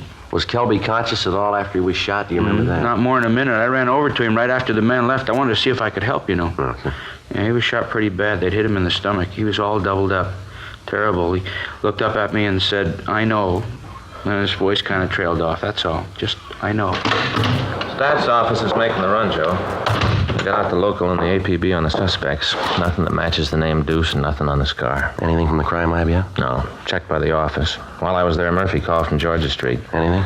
Yeah, not good. What? Kelby died, never regained consciousness. With the death of the victim, any information he might have given us about his killers was gone. The one witness to the murder was shown the mug books, but was unable to identify the suspects. Sergeants Gillen Cenas and Danny Galindo canvassed the neighborhood and came up with the driver of a bakery truck who thought he'd seen the killers leave the club. He told them that 2 men answering the description given us had walked out of the club and gotten into a late model Mercury sedan. He'd not been able to get the license number of the car, however. He was brought into the office and shown the mug books, but he was unable to point out the killers for us. In checking the neighborhood, Encinas and Galindo had come up with a waitress who had seen 2 men answering the description of the killers loitering around the area. She also described the Mercury sedan, but said that she hadn't paid much attention to it. Because of the smoothness with which the hold-up men had operated, indications led us to believe that they had been tipped off by somebody working for the club. Proceeding with this theory, we checked with the club owner, a Mr. John Watson. We found him in the kitchen of his home. Hope you don't mind if I finish up here, officer. No, not at all, Mr. Watson. Guess it seems a little silly to you for a man to be in the kitchen. Kind of a hobby of mine, cooking. Yes, sir? Making a cheesecake. Got some friends coming over tonight. Figured a cheesecake might taste good later in the evening. Yes, sir. You go right ahead. We just have a few questions we'd like to ask you. About the robbery? Terrible thing. I don't understand why Kelby just didn't give him the money. Not give him any reason to shoot. Do you have any idea who might have known that the money would be in the office at the time? Almost everyone that worked in the place, not making mention of the salesman that came in. Would you hand me that rolling pin over there? Yeah. Here you are. Thanks. Crust to a cheesecake's important. That's one of the reasons I make 'em myself. Can't stand a soggy crust. Are there any of your employees that you think might do a thing like this? Well, that'd be hard to say. I didn't get around the club much. Once in a while, I'd drop by, chat with Kelby. He did the hiring and firing. As long as the place made money, I didn't interfere. Well, the way it looks, it could be very likely that one of the employees did it. The men who pulled the job seem to know just what they were doing. That right? Yes, sir. I wonder if we could look through your employment records. Sure, of course. Anything I can do to help out in this thing. Would you hand me that pan over there? Where? This one? Yeah. Thanks. Get this crust into it, and the cheesecake's about ready. Yeah, sure, you can look at the record. Don't see what that's going to show, but you're welcome to them. What kind of a car do you drive, Mr. Watson? New Lincoln. Just got it a couple of weeks ago. Any of your employees drive a late model Mercury that you might know of? No. Oh, like I said, I don't really have a lot to do with the actual operation of the club. Kelby took care of that. Good manager. Did a fine job. Can you tell us how much money they took, sir?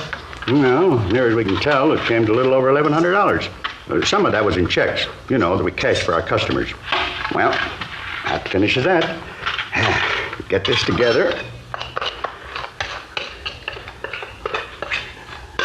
Now, get it in the oven. Looks good, doesn't it?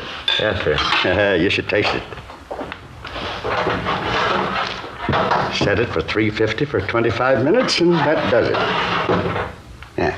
Now then, can I get you officers anything? Cup of coffee, something like that? No, sir. If you just arrange for us to check your employment records. Certainly. I'll call the club right away. We'd appreciate that. My brother-in-law's down there looking after things now. He's an idiot. Never can get a job on his own.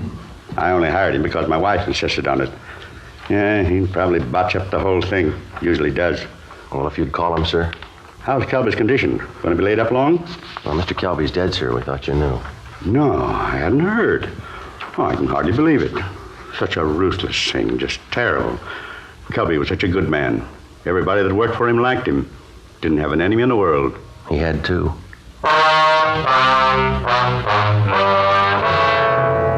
We went back 5 years into the employment records of the club. There were over 200 names. Each of them had to be checked out. Frank and I spent 2 months running them down. In all instances, the people interviewed had alibis, or else they could explain their action at the time of the robbery and killing. In each instance, if the person owned an automobile, it was checked. A broadcast and an APB had been gotten out on the late model Mercury seen at the club, but there'd been no answers. No replies had come in on the descriptions of the two suspects.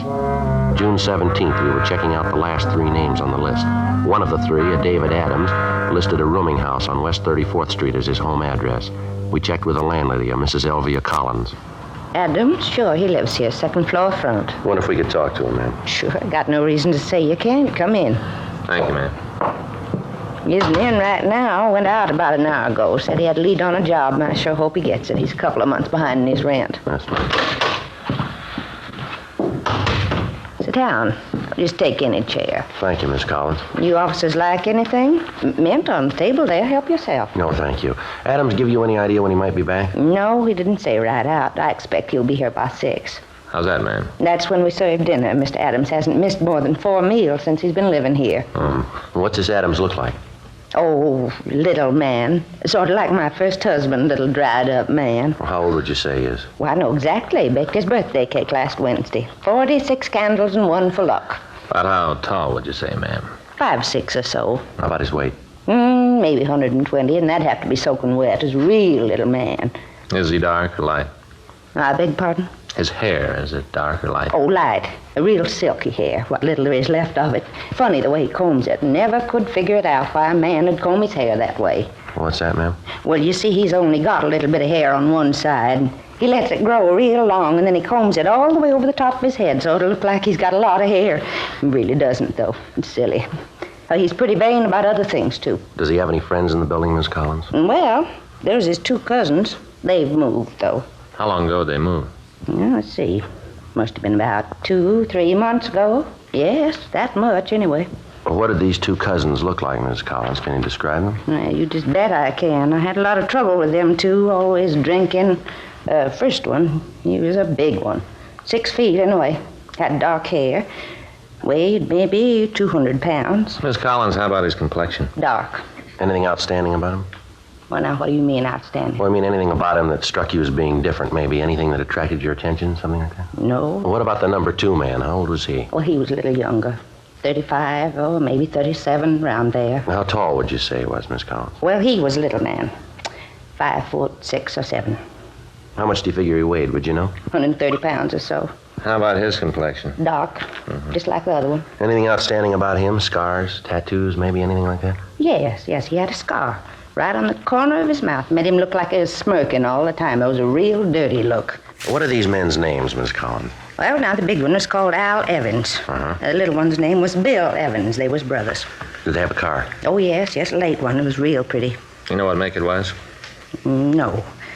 No, I'm sorry, but I can't tell one kind from another. Sure was a nice-looking one, though. A lot of chrome all over it. Do you have any idea where they might be now, where they moved to? No, I haven't. Well, Mr. Adams can probably tell you, though. I see. Oh, that might be him now. I'll see. Oh, we'll go with you, ma'am, all right? Are you expecting any trouble? What's this all about, anyway? Mr. Adams done something wrong? Oh, I do hope not. He's a little man, but he's awfully nice. We'd just like to talk to him. Oh, I sure hope they won't be any trouble. Oh, Mr. Adams. Yes, Miss Collins? These gentlemen would like to talk to you. Oh? Something I can do for you? Are you David Adams? Yes, sir, that's right. We're police officers, Mr. Adams. My name's Friday. This is my partner, Frank Smith. How do you do? Adams. What is it you wanted? Well, it might be better if we talked in your room. All right, but I still don't see what it is you want.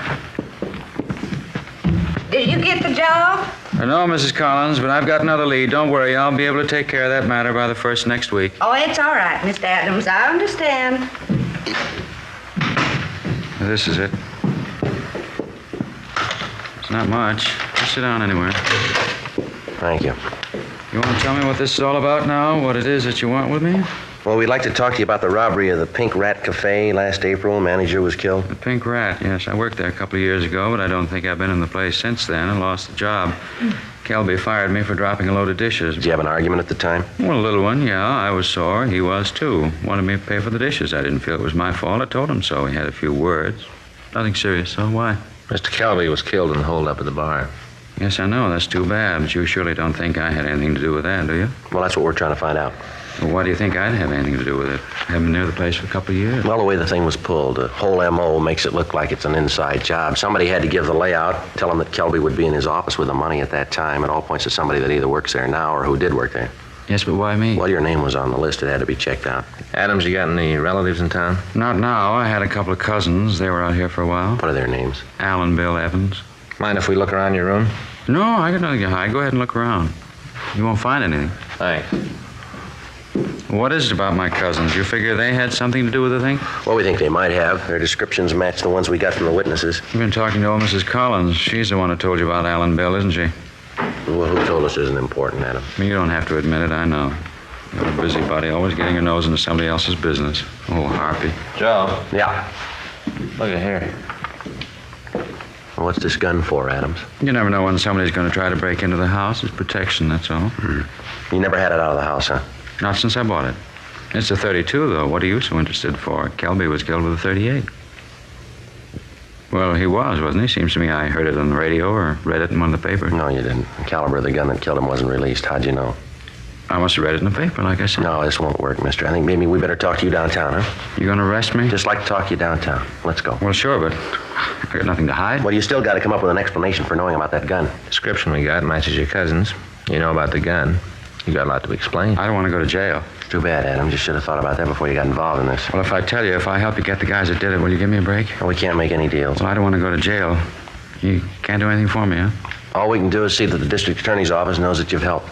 But you'll tell him, huh? If I give you a hand? He'll know about it. Okay. I got claustrophobia. Putting me in a cell would drive me nuts. I'll tell you who did the job. More than that. Yeah. I can show you the gun they used.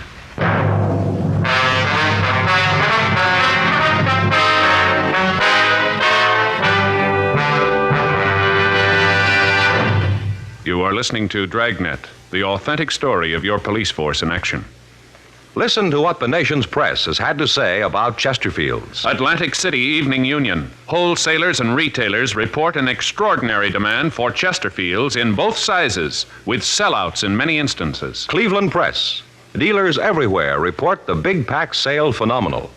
Last week in Cleveland, some areas reported the long-size Chesterfield outsold all other brands. And from all over the country, we're getting reports from dealers telling us no product they ever handled has grown so fast in so short a time as king-size Chesterfields. Yes, with the buying public today, high quality for the money is a must. And that's why so many smokers are changing to Chesterfield. First cigarette in America to give you premium quality in both regular and king size. King size Chesterfield is exactly the same as regular Chesterfield, except it's larger. Contains so much more of the same tobacco, it gives you a 21% longer smoke, yet costs very little more. And the tobacco in king-size Chesterfield is of better quality and higher price than the tobacco in any other king-size cigarette. Try Chesterfield. Either way you like them, regular or king size, they're much milder. Chesterfield gives you the best possible smoke.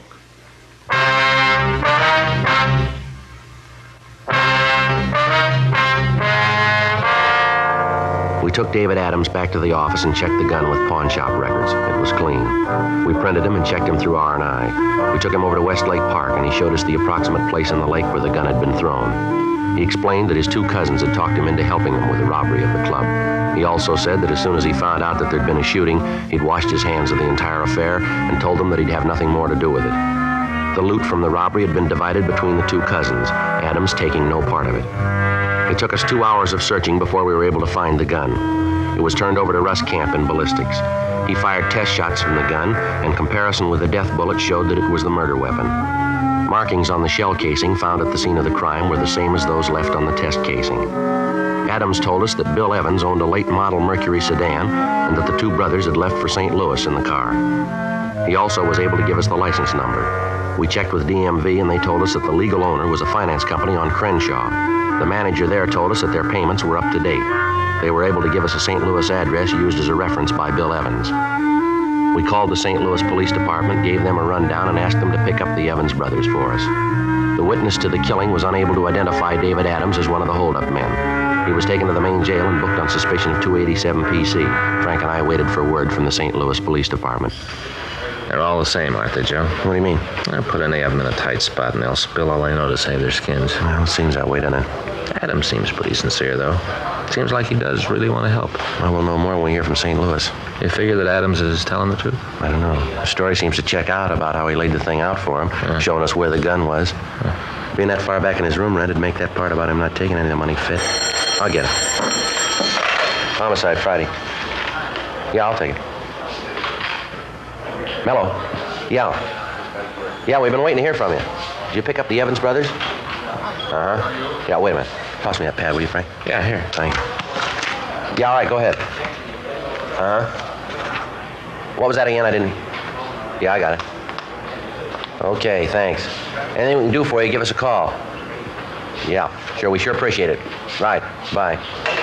Well, that does it. What do you mean? St. Louis checked the address. They'd been there all right, but they left this morning. Any idea where they went? Yeah, the Evans boys told us. Huh? They left a forwarding address. Motel out on Ventura Boulevard.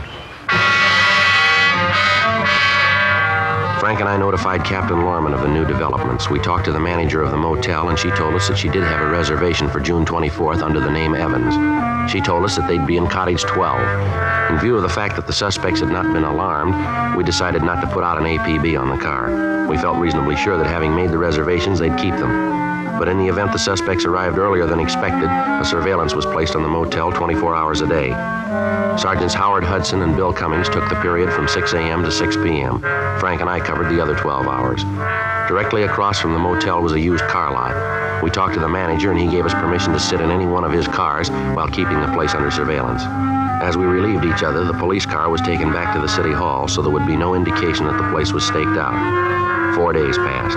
No sign of the suspects. June 23rd, 4:32 a.m.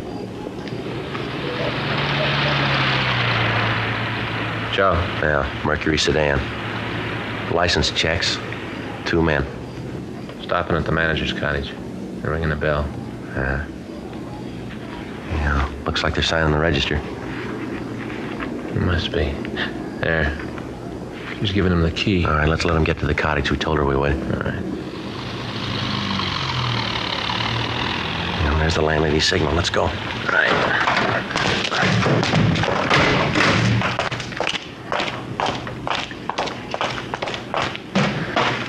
Cover me. Yeah.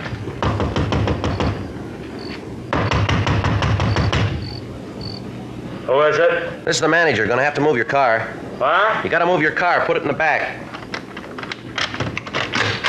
What do you want, Stan? Hey, Hey, Joe, get the other one. Yeah.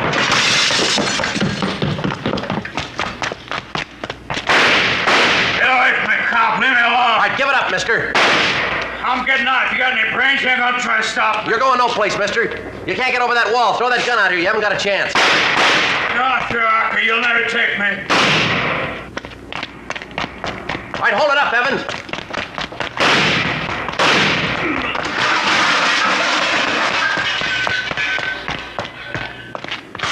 All right. No gun. I dropped it. You see, I got no gun. Get a doctor for me, huh? Or hurt. Yeah, we'll call one. You didn't have to shoot, did you? Lousy deal. You didn't have to shoot. You didn't give me much choice, mister. I wasn't trying to hit you, just trying to scare you, that's all. I didn't want to hit you. I'm a good shot. I knew what I was doing. Yeah, you proved you're a good shot. What do you mean? When you killed Kelby.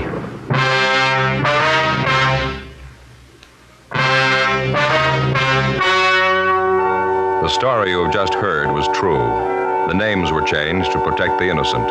On October 4th, trial was held in Superior Court, Department 87, City and County of Los Angeles, State of California. In a moment, the results of that trial. Nose, throat, and accessory organs not adversely affected by smoking Chesterfields. First such report ever published about any cigarette. Yes, and it applies only to Chesterfield. A responsible consulting organization has reported the results of a continuing study by a competent medical specialist and his staff on the effects of smoking Chesterfield cigarettes. A group of people from various walks of life was organized to smoke only Chesterfields. For 6 months, this group of men and women smoked their normal amount of Chesterfields, 10 to 40 a day.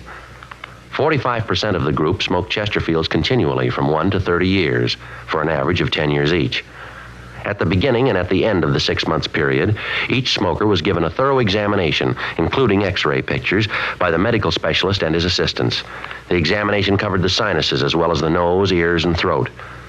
The medical specialist, after a thorough examination of every member of the group, stated, quote, "It is my opinion that the ears, nose, throat, and accessory organs of all participating subjects examined by me were not adversely affected in the 6 months period by smoking the cigarettes provided," unquote. Now remember this Chesterfield report. It's the first such report ever published about any cigarette. Nose, throat, and accessory organs not adversely affected by smoking Chesterfields. Buy Chesterfield either way you like 'em, regular or king size. Chesterfield gives you the best possible smoke.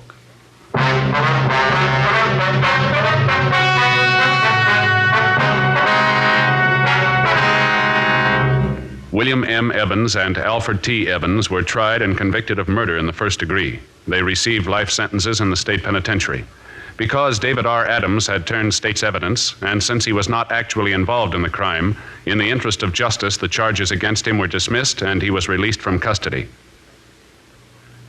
This program is dedicated to the 59th Annual Conference of the International Association of Chiefs of Police, held in Los Angeles this week.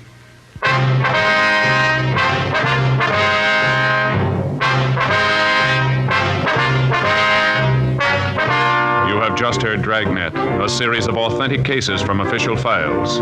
Technical advice comes from the Office of Chief of Police W.H. Parker, Los Angeles Police Department. Technical advisors Captain Jack Donahoe, Sergeant Marty Wynn, Sergeant Vance Brasher.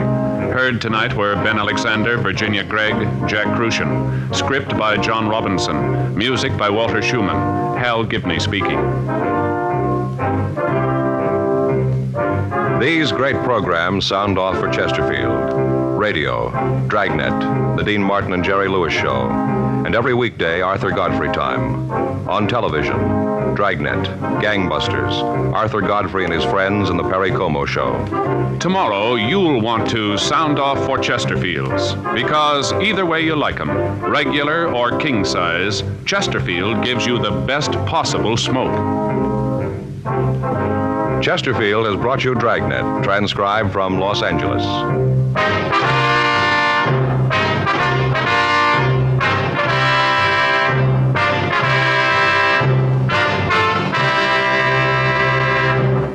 This is NBC, the national broadcasting company.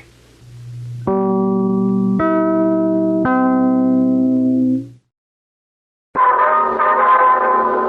off for Chesterfield. Chesterfield, first cigarette in America to give you premium quality in both regular and king size, brings you Dragnet.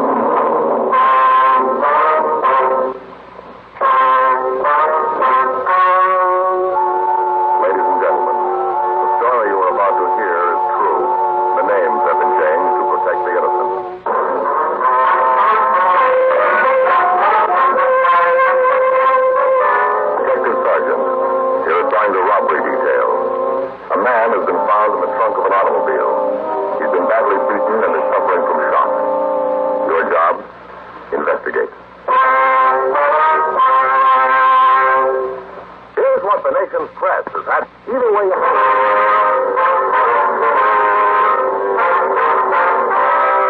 Dragnet, the documented drama of an actual crime. For the next 30 minutes, in cooperation with the Los Angeles Police Department, you will travel step by step on the side of the law through an actual case transcribed from official police files. From beginning to end, from crime to punishment, Dragnet is the story of your police force in action. It was Wednesday, February 18th. It was raining in Los Angeles. We were working the day watch out of robbery detail. My partner's Frank Smith. The boss is Thad Brown, chief detective. My name's Friday. It was 10:48 p.m. when I got back to the car. Unit 1K. Still wet out in it. Was he in? No, he's the guy who gave us a big story about carrying the lunch bucket. Always home by 9 o'clock. Yeah. There was a call while you were out. Someone locked in a car trunk. We better roll on it. Yeah. What do you figure about your informant? I don't know. There's rain. He's holed up someplace. He's not on the street. He's your boy, Joe. You ever come up with anything worthwhile? Well, I used to. Got to be an awful light now. I can't stay sober long enough. Always talking about joining AA, but he never seems to get around to it. Too bad. Doing good if you give him a chance. If you want to be helped, they're the ones who can do it. Well, I'll try to catch him in the morning, huh? It's getting late. I'm tired. Yeah, I could use some sleep. Hey, when we see this guy, you think he'll be able to give us anything? I don't know. Fancy might. He might be able to come up with something. Doesn't figure, Joe. Nice job they pulled. There's not a rumble in town on him. Not even a close identification. Well, we don't turn him soon. It's going to be out of our hands. Be something for homicide to work on. You think this trunk deal might be the same one? Well, if it's then, this makes number 10 for him. The old man will clean his head off in the morning. Sure won't help his ulcer. He'll be sipping milk all day. He just graduated with soft-boiled eggs. This thing will put him right back on the sippy diet. Oh, idiot. Thieves and ulcers. He just can't win. Now, that must be it up there, Frank. Guy waving the radio car. Oh, yeah. There's 1A4 just coming in, too. Yeah. That's good here. You want to get out my side there? Go ahead. Right around the corner, officer. I don't want to call. Didn't take you long to get here. I'll show you. Right around here? Yes. All right, Joe, Frank. You police officers, too? Yes, sir. My name's Friday. This is my partner, Frank Smith. How do you do? I'm Carl Miller. I own the drugstore on the corner. I'm the one who found the car, you know. Yes, sir. If you'd show us the car. Yeah, sure thing. Around this way. I'm going way back from Miss Dalton. Ordered some college pills for babies. That's his car. Thought I heard something. Yes, sir. I walked by, then I got to thinking that maybe something might be wrong. So I went back. I looked in the car, but I couldn't see anything. Yeah? Well, I figured that maybe it might be my imagination. You know, maybe something else. And I heard this voice. Sounded like it was coming from the trunk. Tried to get it open, but it was locked. That's when I called you. Is this? Yes, sir. Put your ear against the trunk. You can probably hear him. Yeah, let me see. There's somebody in there. Let's see if we can get this thing open, huh? I'm going to need something to pry it open. Got anything in the car, Al? Oh, wait a minute. Maybe there's something in here. I'll look. No, sir. Please don't touch the car. What? Don't touch the car, sir. Oh, sure. You want to look for fingerprints? Should have thought of it myself. I'll check my door. Should have something in there. All right, fine. Al? Yeah. You want to see if you got anything in your trunk? Yeah, I'll check. Fine. All right, sir. We're police officers. We'll get you out. Same one, huh, Joe? Yeah, looks like him. Pull them all. I'll just take one that guy. Joe? Yeah. How's this for in the trunk? You want to try it? Yeah, fine. Here. Yeah. Let me help you. Come on, try it. Yeah, all right. Here. I think I got it, man. Here. Yeah. That's good. There. Oh, let's get it open. Give me a hand. Yeah, that's fine. Here, I'll help you around. It's all right, sir. Get you out of there. I'll get the tape on you. This is everybody's fun. What throws are going to... That's okay now. You want to tell us what happened, sir? Sure. I got him, Frank. Yeah. Gotta get an ambulance out. Right. Hey, let's get him under that awning over there out of the rain. Right.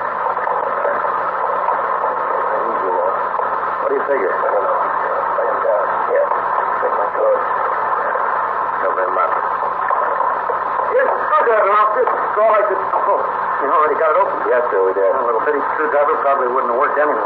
Oh, thank you anyway, sir. Sure thing. Anything else I can do for you? No, sir, it's all right. Nothing you need? Nothing at all? Well, not unless you got a good remedy for ulcers. 11:01 p.m. The ambulance arrived and took the victim to Georgia Street Receiving Hospital. Frank and I followed in our car. This was the 10th in a series of kidnappings in which the suspects obtained cars to use in armed robberies. After beating the victims, they'd lock them in the trunk of the car, and after completion of the robberies, they'd abandon the automobile with the victims tied and gagged in the trunk. Although to date none of the victims had been killed, we knew it was only a matter of time until the suspects kidnapped somebody who would be incapable of standing the treatment, and we'd not only have a robbery but a murder to deal with. The holdups had been going on for a period of 6 weeks. Frank and I followed up what leads we could, but they brought us nothing. None of the victims could describe the suspects other than to tell us they were male, white Americans, and that one of them spoke with a southern drawl. 11:17 p.m. We arrived at the hospital. The victim had been placed in treatment room number 3. Dr. George Hall was treating him. Frank and I went into the room to talk to the doctor. Hi, Joe. Frank. Hi, Danny. How is he? Oh, it's all right. Suffering from shock. Got a nasty abrasion on his right cheek. I gave him a sedative to quiet him down. He'll be okay in a few minutes. Mm-hmm. What happened to him? Oh, a trunk bandits again. Vicious bunch. You going to release him, Doc? Yeah, I'll be all right in 15 or 20 minutes. You know his name? I want to make out his treatment card. No, he passed out on us before we could get it. He's coming around now. Oh, you're all right now, fella. Just relax. Take it easy. Here, see if you can sit up here on the edge of the table. Joe? Yeah, Doc. You want to pour a glass of water, cups over there on the wall? Yes, sir. I'll get you some water, sir. That's it. Just sit quiet. Easy. There you are, sir. Oh, thank you. Thirsty. Right, if we talk to him about it? Sure, go ahead. Will you tell us what happened, sir? Yeah. About 7:45, Maid, that's my wife, said we were out of coffee. We were having late dinner, so while she finished fixing it, I went out to get some. Yes. I got down to Pico and Union. Signal was working. Stop. I pulled up. There were 2 guys standing on the safety zone. You know, like they were waiting for a streetcar. Mm-hmm. I thought the time was a lousy thing having to stand out in the rain waiting for a streetcar. Yes, go ahead. Well, the next thing I knew, one of them opened the door out in front. When they opened the door, I figured that maybe it was somebody that knew me. It was dark, you know. Couldn't see too well. The other one opened the back door and got right in the car. I knew darn soon I didn't know these guys. Well, the fellow in front had a gun, pointed right at me. Looked like a cannon, biggest gun I ever saw. Tell you I was scared. Yes. Told me to pull up the curb. I did. What happened then? Told me to get in the back seat. I told them they could take my money, car, whatever they wanted. Just let me go. And the guy in the back told me to shut up and get back there with him. I asked him again to let go. Told him that I wouldn't say anything. Said if they'd just let me go, I wouldn't tell anyone. I was scared, you know. Yes, sir, we understand. The guy in the front got a real wild look in his eye. Looked like he was crazy. I tried to get out of the car and he hit me. Side of the head with that gun. Then they grabbed me, threw me in the back seat, hauled me right over the front. Just dumped me on the floor in the back. What'd you do then? Oh, nothing. I just laid there. Figured that maybe they'd think I was out cold and leave me alone. Then what happened? Well, the guy in the back took a roll of adhesive tape out of his pocket, wrapped around my wrists and ankles. Well, what'd they do then, sir? Well, they still thought I was knocked out. The guy in the front said, get me out of the car.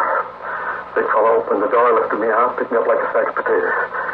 The guy with a gun ran around, opened the trunk, and they threw me in. One of my legs was over the bumper, and the big guy grabbed it and twisted it so it fit in the trunk. Almost died, but I didn't dare let him know it wasn't out. Mm-hmm. And after that? Well, he locked the car and drove away. Must have drove for a while, and they stopped. Mm-hmm. You got any idea how long they drove, sir? How far?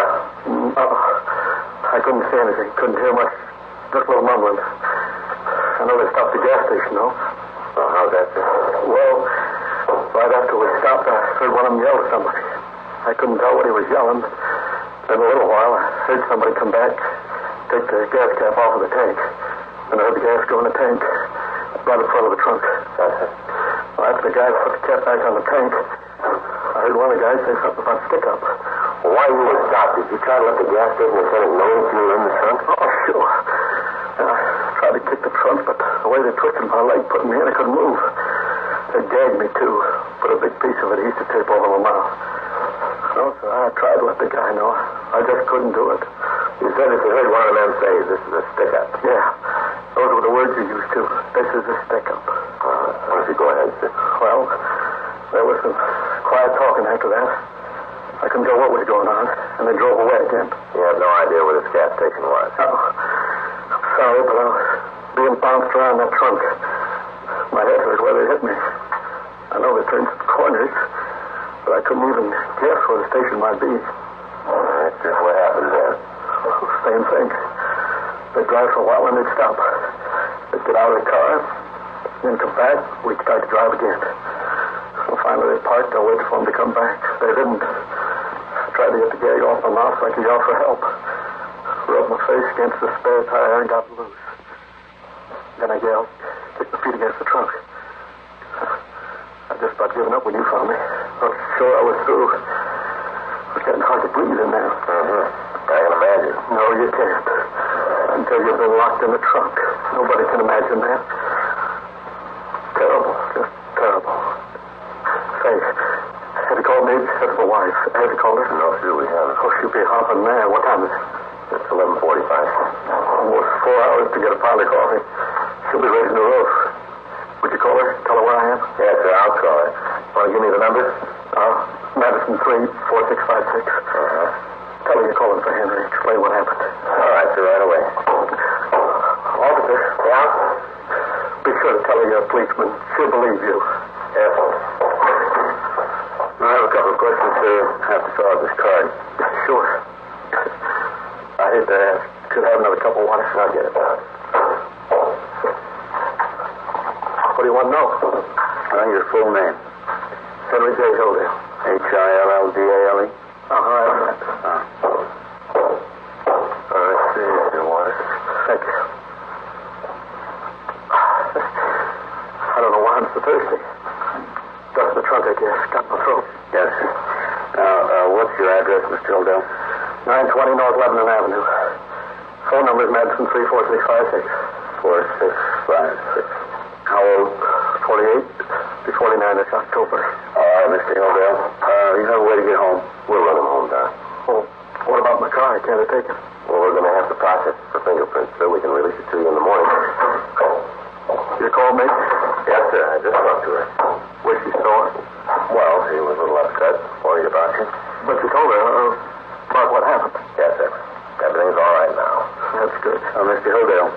Yes, Doctor. You can leave now. I suggest you see your own doctor in the morning. Just check up. Oh, all right.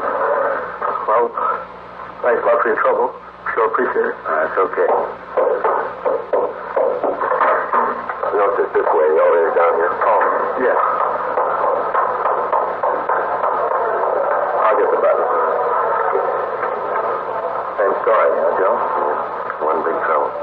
What's that? We're hearing it too often. 12:18 p.m. We left Georgia Street Receiving Hospital and drove Mr. Hilldale back to his home. On the way, we asked him for a description, but he was only able to give us a very meager one. We did get enough information from him for our crime report. He told us he'd come in the next day to look through the mug books. We checked into the city hall, got a DI number, and filled out the crime report. We booked the adhesive tape as evidence. The information on the robberies the suspect had pulled that night had come into the office. There had been 3 of them, and among them was a service station Mr. Hilldale had told us about. At 1:46 a.m., Frank and I signed out of the office and went home to get some sleep.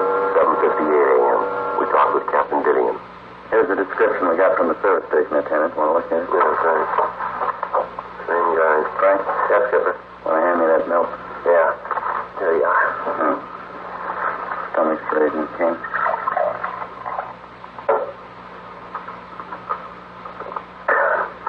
This is a 10th kidnapping and 23rd robbery. 22's going to get off the dime and bring those guys in. We're doing everything we can, Skipper, you know that. And it's not enough. I know you guys have been beating your heads against the wall on this thing, but the corner pocket's on my back and we got to break it. We've contacted all our informants. We've run down every lead that's turned up. They all go to the same place. No way. Giving the chief every excuse I can. I'm not going to try to sell him anymore. I don't think he'd buy him. No, the guys who are pulling these jobs are flesh and blood. They eat and sleep. Somebody in town knows them. They're not phantoms. Let's find them. You These guys aren't the brainiest ones in the world. If they were, they wouldn't be getting the cars the way they do. Well, yeah, that figures. How about the car? Find anything? I called Leighton Prince. They said the car was dry enough to work on. I couldn't tell if anything in. Said they'd call us back. Mm-hmm. I've been going over their crime reports. Maybe got an idea. Yeah. The way it looks, they picked up the cars in one area, pulled the jobs in the same area. Could be that they live in that area. Makes sense. They've been working inside a 30-square block, straight down the hill, 7th to Peacock. You got a description on them. Talked to the desk clerks at every hotel and boarding house in the area. Robert, Gideon? Yeah, he's here. See you, Joe. Thanks, Clifford.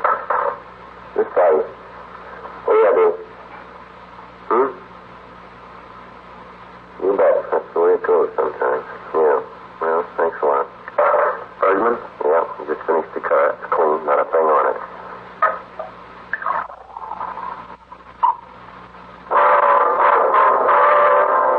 9:30 a.m. Mr. Hildale got to the city hall, and I took him into the mug room to look at the books. Frank got in touch with Schultz from the police printing lab. We gave him the description of the suspects and their M.O., and the fact that one of them spoke with a southern accent. We asked him to run off 500 flyers for distribution in the area that we were going to canvass. 12:15 p.m. Sorry, Sergeant. Didn't recognize any of them. Well, that's all right. Sure, I understand. Don't think his picture was there. I'd feel awful if I saw it and didn't recognize it, but I'm pretty sure you just don't have a picture of the man. Yes, sir. Well, maybe you'd like to rest a little bit before you look at any more. Yeah, if I can. Get a little confused looking at so many. After a while, they all begin to look alike. Yes, sir. Joe? Yeah. See you later? Sure thing. Excuse me, Mr. Hildale. Of course. Yeah. Just got a call from Charlie Sutton. San Francisco? Yeah. Thinks they got our boy.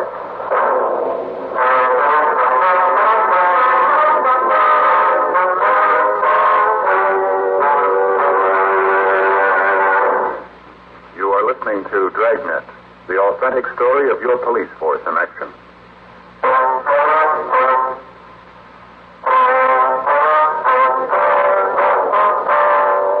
Frank went on to tell me that in talking to Inspector Sutton of the San Francisco Police Department, he found out that they thought they had one of the suspects.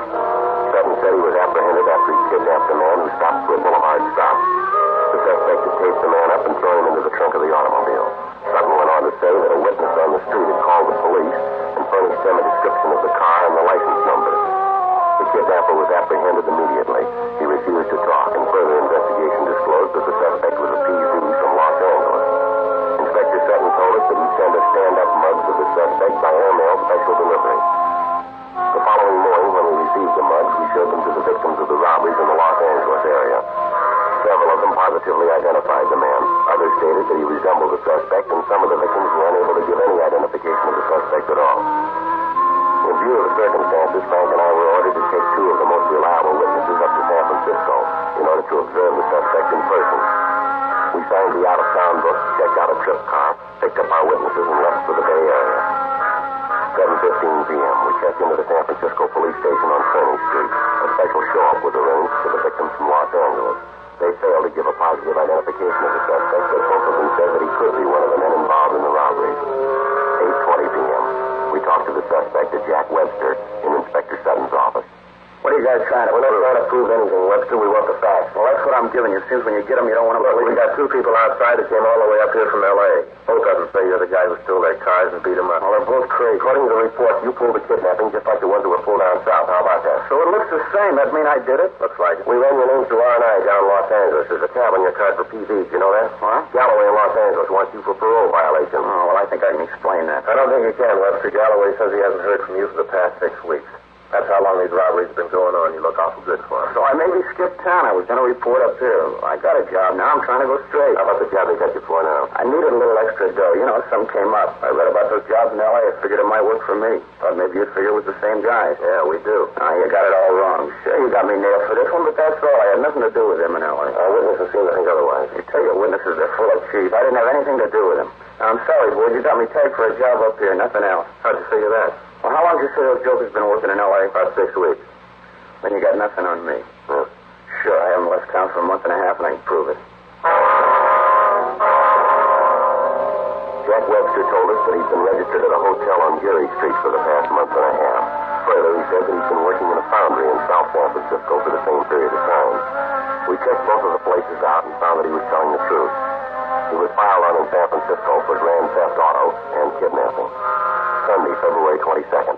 We arrived back in Los Angeles, took our witnesses to their homes, and checked into the office. We called Captain Gideon and found that there'd been no new developments in the case. Frank and I went home to get some sleep. Monday morning, 7:45 a.m., we signed into the office. We picked up the flyers and started to canvass the area where we thought the hold-up men were living. During the first day, we were able to check out 28 places. Tuesday, the 24th, it started to rain again. At 8:30 a.m., we started to canvass the rest of the hotels, rooming houses, and boarding houses in the area. For 3 days, we talked to the day and the night clerk in each place. We left each of them a flyer with the description of the men and our cards, asking them to call us if anyone answering the description should register at their particular place. For 3 days, it rained. Saturday, February 28th. Think it'll ever stop, Joe? There sure is wet. Yeah. Looks like the guys we wanted dropped off the face of the earth. Nobody's seen or heard of them. I never realized there were so many hotels in L.A. Yeah, there's a lot of them. Well, let's try this one. Right.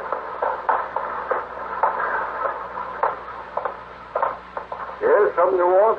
We're police officers, sir. Here's our ID. What's that? Police officers. Oh, police.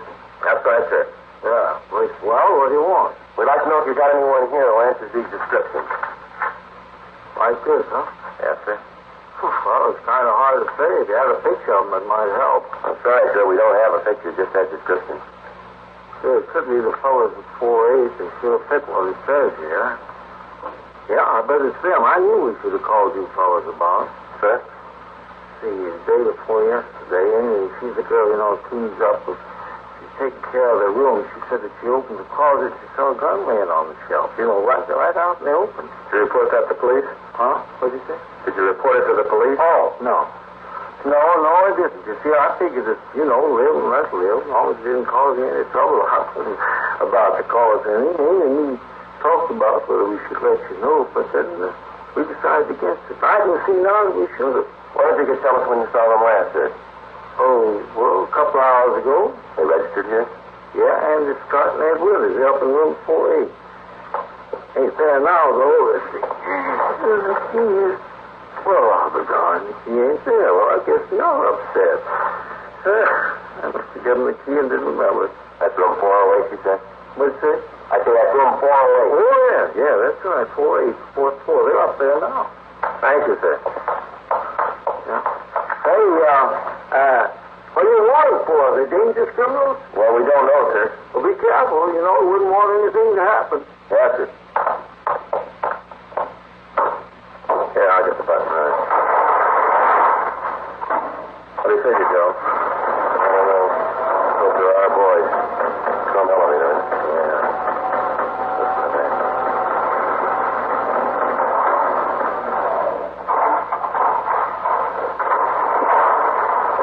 Down this way. 402. 404. 406. Here it is. Want to cover me? Yeah.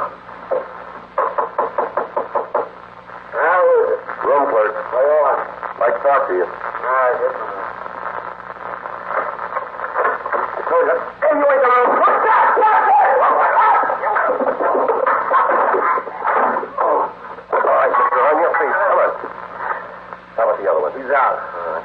Here, I'll take him down for you. Stupid. You plain stupid. I told him 100 times. Stand still. You told him what? That we should have left. Get out of this lousy town. Going back home. Yeah, all right. Let's go. Back in the can this time. We'll never get out him and his big ideas. Smart guy. Old Ed, the big brain. Tried to tell him. Yeah, well, maybe you'll make it this time. You'll have a lot of time to convince him.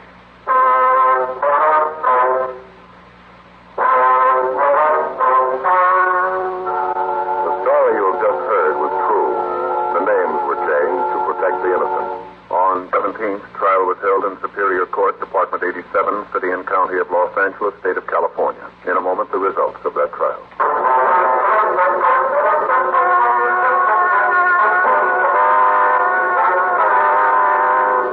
Andrew J. Scott and Edward S. Winters were tried and convicted on 12 counts of robbery in the first degree and 10 counts of kidnapping for the purposes of robbery.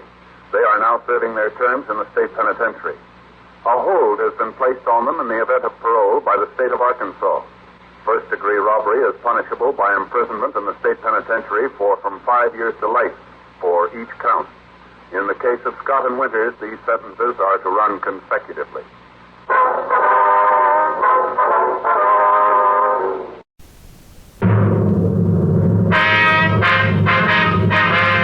Sound off for Chesterfield.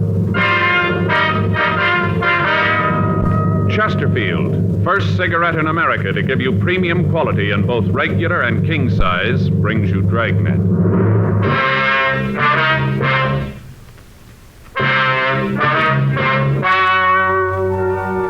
Ladies and gentlemen, the story you are about to hear is true. The names have been changed to protect the innocent.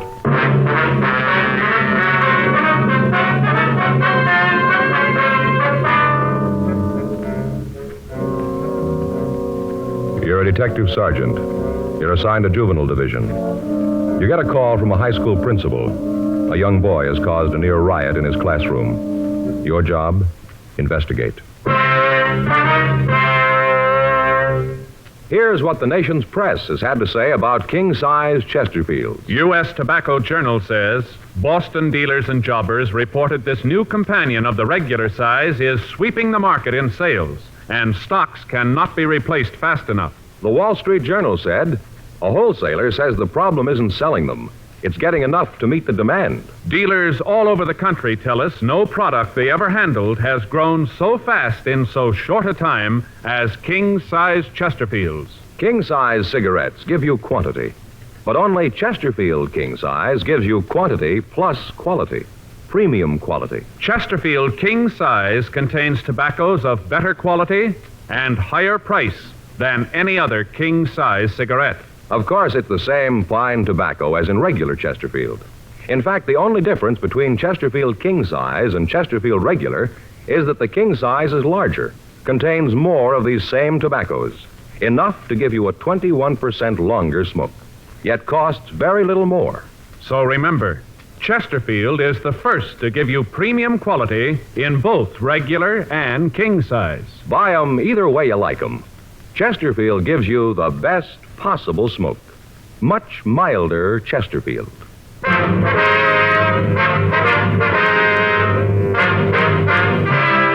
Dragnet, the documented drama of an actual crime.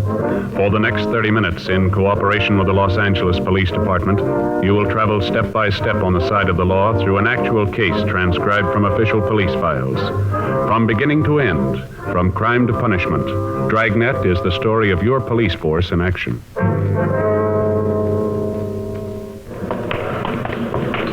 It was Wednesday, October 3rd. It was warm in Los Angeles. We were working the day watch out of Juvenile Division. My partner is Frank Smith. The boss is Captain Stein. My name's Friday. It was 1:47 p.m. when we got to Adams High School. Chemistry class. You the police? Yes, sir. It's my partner, Frank Smith. My name's Friday. I'm John Lane. This is my class. What little there is left of it. Have you seen Mr. Barlow? Yes, sir. We talked to him when we came in. I think he's in the clinic now. He said you could give us a story. Is that right? It was the Lambert boy. He came into class about 5 minutes late. We were just starting the lecture on analysis. I told Douglas to take his seat. He said something I couldn't hear, but he went back to his place, and I went on with the lecture. I guess it was about 10 minutes later that the commotion started. The first thing I knew about it, Larry McLean started to yell at Lambert, said something about keeping his mouth closed. Then Lambert said something about McLean minding his own business. I started off the platform to quiet things down. By the time I got to Douglas, he'd hit McLean. Well, after that, it's all a little confused. Flying apparatus, chemicals being thrown all over the place, glass breaking. The whole class seemed to explode. Well, were the other members of the class fighting, or was it just the two boys? It seemed like the whole class was fighting. At the time, it seemed like the whole school was in the room, all throwing things. And finally, I got the Lambert boy aside, and then the fight seemed to stop. In the meantime, he'd thrown a bottle of sulfuric acid at McLean, burned his face and his chest. The ambulance took him to Georgia Street Receiving Hospital, and a nurse here gave him first aid. Well, do you have any idea what started the argument here? No, I'm not sure. As I got it later, it seems that Douglas made some remark about a young girl working next to him. I didn't hear it, but I gathered that it was a pretty filthy statement. McLean heard it, and that's when he told Douglas to keep his mouth closed. Lambert is known as a sort of troublemaker then, is he? Yes, and it's so hard to understand. Sir? Well, up until just lately, I'd say the last 2 months or so, he was a model student. He had a straight A average. I wonder if we could see the boy. I guess so. There isn't anything much I can do here. Terrible. It'll be a couple of weeks before I can hold a class in here again. It's terrible. Yes, sir. The clinic's down here. Have you any idea what might have caused this change in the Lambert boy? Well, I have my own suspicions, but he's only 15. It's hard to believe. What's that, sir? When he came into class today, I think he was drunk. Oh, why do you say that? I noticed that when he came into the room, he wasn't very steady on his feet. It'd have to be something like that to make him do this. Then, too, when I grabbed him when they were fighting, I thought I smelled liquor on his... Oh, we go in here. Fine. Here's the boy. Douglas? Yes, sir. These men would like to talk to you. Yes, sir. They're from the police. Mr. Friday, and this is Mr. Smith. Hello? There you go. Sit down, son. Yes, sir. How's Larry? I don't know. They took him to the hospital. If you don't mind, Mr. Friday, I'll check with the nurse, see how badly Larry was hurt. Yes, sir. Go right ahead. Now, son, you want to tell us what this is all about? There's not much to tell. Larry and me got in a fight. Well, what started the fight, son? No, I don't know. He just wanted to cause trouble. Him and me never have gotten along. Always had trouble. You been drinking, Doug? Why do you ask that? Because I want to know. Have you been drinking? How about it, boy? No. Where would I get something to drink? Well, now, something's a little wrong here, son. According to what Mr. Lane tells us, looks like you might have been drunk when the fight started. He tells us that you said something to a young girl in the class. That's what started the whole thing. You know he's lying? Is he? Sure. He's on Larry's side. The two of them are real thick. That's not what he told us, Doug. From what he said, he's pretty fond of you. Said he couldn't figure out what happened to you lately. Well, he's okay, but why does he say I was loaded? That's a stupid thing to say. Yeah, especially if you weren't. I'll tell you what, Doug. Let's get a traffic investigation car over here and take a toxometer test, huh, just to be sure. Why? What'll that prove? Well, it'll straighten it out once and for all, whether you're drunk or not. How about it, boy? Shall I call the car? Doug? No, you don't have to do that. I had a couple of drinks. Nothing serious, though. Just a couple of drinks. Nothing wrong with that, is there? Where'd you get the liquor, son? I don't remember. No, this won't work, boy. We'll find out. You know that. Well, I don't see what difference it's going to make where I got it. I've been drinking a couple of years. I know how to handle it. I know what I'm doing. Mr. Friday? Yes, sir? See you a minute. Well, sure. What's going on? Something wrong with Larry? I don't know, son. I thought he was okay when they took him to the hospital. The nurse said she took care of it. They said he was going to be okay. All right, boy. Let's go. Where are you taking me? We want to talk to you downtown.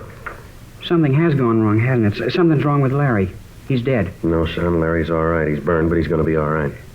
You're lying. I know. You want to take me to jail. No, that's not true, son. We just want to find out where you got the liquor. Yeah. Well, I haven't done anything. A couple of drinks, that's all. What's the harm in that? Come on, son. You've got a lot to explain. Okay, take me in. Put me in jail. I don't care what happens. Yeah, you've already proved that. 2:26 p.m. Frank and I talked to Charles Barlow, the vice principal of the school. He told us the same story that we'd gotten from John Lane. He said that until a few months before, Douglas Lambert had been a model student. He was above average in his classwork and took part in all school activities. Suddenly, and without apparent reason, he had become the #1 troublemaker in his class. His attendance record became one of the worst, and his attitude toward his teachers was arrogant and discourteous. The principal told us the same attitude was being displayed by other students in the school. We notified Mrs. Lambert that we were taking him to Georgia Street Juvenile for questioning. We filled in Captain Stein on the developments, and then Frank and I questioned the Lambert boy. He was sullen and uncooperative. I don't know what you want with me. A little fight, that's all it was. Why are you guys trying to make something big out of it? You've already done that, Doug. Maybe you don't know what you've really done. Maybe we ought to fill you in on a few things. That might not be such a bad idea. Tell me how I'm a criminal. Tell me I was a bad boy. Go ahead, tell me. Don't get smart, son. What do you want me to do? Sit here and listen to you guys yak at me? You expect me just to sit here and let you guys tie a rap on me that I haven't got coming? You got one thing on me. I had a couple of drinks, that's all. A couple of drinks. No harm in that. I don't feel so good. Why don't you guys leave me alone? I got a headache. Larry McLean's got more than a headache. So the kid shouldn't have started anything he couldn't finish. He wanted to be a big man in front of the class. He was. Now he's hurt and he's trying to blame me. It won't work, cop, and you know it. That's enough of that. I'm a minor. You can't touch me. That's the trouble with you, kid. You think because you're under 18, the laws don't mean you. You can't touch me and you know it. Don't worry, Doug. Nobody's going to touch you, but let me tell you a couple of things. You sit here and figure you're a big man, a real tough kid. You don't have to tell me. Well, I'm going to tell you. I'm getting sick and tired of having kids like you waltz around the streets, your minds and hands filthy, bragging about what big men you are. You do what you want. You don't care about what it means to the people around you. How you hurt them doesn't matter. Everything's fine until you do something wrong and we nail you. Right away you start screaming minor, that you're a juvenile, just a kid acting normal. You steal a car for a joyride. An officer starts after you. You don't care who gets in front of the car as long as you get away. You don't let anybody stand in your way. Men, women, kids, they're all the same to you. Run them down. Show them that you're just a healthy kid out for some fun. After all, you're just a kid. The laws weren't meant for you. You're different. Well, there's another kid lying in a hospital right now. He's got real trouble. He got in your way. He didn't feel that you had any special rights. Be a big man, Doug. You go tell him that you knew what you were doing when you threw that acid at him. You tell him that you were just having a little carefree fun. Tell him that you know how to handle liquor. Tell him that he's going to spend a long time with a plastic surgeon because you're just a kid. You tell him that his face is going to be like that because you're just a normal, healthy, growing boy. I hope you're real proud of yourself. I hope you feel good. You've burned it right into your brain. There isn't any place you can go to get away from it. All right, boy, let's go. Wait a minute, Mr. Friday. Yeah. I'm sorry. I'm sorry I acted like that. All right, you want to try to make things right with Larry? You want to help us out on this thing? Yeah, I guess so. Where do I start? Where'd you get the liquor? A place near school. Kids call it Sam's Club. What's the address? I don't know. I'll show you the place. You say it's a club? Well, sort of. You have to know the ropes before you can get in the place. What do you mean, the ropes? Well, they only let kids in. You ring the bell to the house, and then when they answer, you stand there with a $5 bill in your hand. Mm-hmm. That way they know you're okay. Who is this Sam? I don't know his last name. The kids just call him Sam. He run this place all by himself? No, there's his wife, Inez. She's usually around. Just these two around the place, huh? Yeah, that's all I know about. It always seemed to me that Inez was really the brain. She was always telling Sam what to do. How'd you find out about this place, Doug? One of the kids at school told me about it. He took me there one night. Then after he introduced me to Sam and Inez, I started to go there by myself. What's it like inside? They have a bar or anything like that? Oh, yeah. You walk into the living room, and there's a big bar along the right wall. All chrome and leopard skin. Real nice. There's a few tables around and a record player. Yeah. They sell anything else in this place besides liquor? I don't think I know what you mean. You know what we mean, Doug. Yeah, I guess I do. Well, how about it? Well, yeah, you can buy tea if you want it. Mm-hmm. This $5 routine, what happens to it? Well, drinks are 6 bits apiece. Sticks are $1.50. If you want to give them the 5 as you come in, you can have as much as you want. Otherwise, you pay for each thing as you get it. You ever smoke marijuana? Well, almost all the kids there do. How about you? If you don't, the other kids call you a coward. Well, you still haven't answered the question. Yeah, I've smoked it a couple of times. Can you give us the names of the other youngsters who go to this place? Well, wait a minute. I'll help all I can, but I'm not going to be a squealer. I don't think it's squealing, Doug. Yeah, well, you don't have to give the names. Why not look at it this way, boy? You got trouble because of this Sam and Inez. Now, the same thing could happen to one of the other kids that go to this place. You want that to happen? No, Well, the best way to see that it doesn't is to tell us all you know about the place. Isn't that right? I guess so. I'll give you the names. Do they allow girls in this place, too? Yeah, as long as you know the $5 bill gimmick, anybody can get in. They allow adults? No, if they figure you're over 18, they won't let you in. Especially at the Saturday night parties. What kind are those? Every Saturday night, Sam and Inez throw a party. For $5, you get all you want to drink and smoke. Sam told me once it's a good business. Makes for better customer relations. Mm-hmm. You ever see any other narcotics on the premises? I've never actually seen any myself. I've heard that if Sam or Inez know you real well, you can get a pop of heroin. But like I said, I've never seen it myself. Most of the kids that I know, the ones from school, just go there for drinks. Anything else you think we ought to know? No, nothing that I can think of. How about these two? Either of them drive a car? Yeah, Sam has a little Nash Rambler, dark green. Once in a while, when we stay over at lunchtime or when we're late getting home, he drives us home or back to school. All right, Doug. Your mother ought to be here by now. If we need your help in getting Sam and Inez, we can count on it, huh? Yeah, I'll help all I can. Okay, son. Let's go. Say, Sergeant. Yeah? I'm sure sorry about the way I acted. Really made a fool of myself. I hope you'll forgive me. That's all right. But you'd think there'd be an easier way, wouldn't you? What's that, son? To grow up.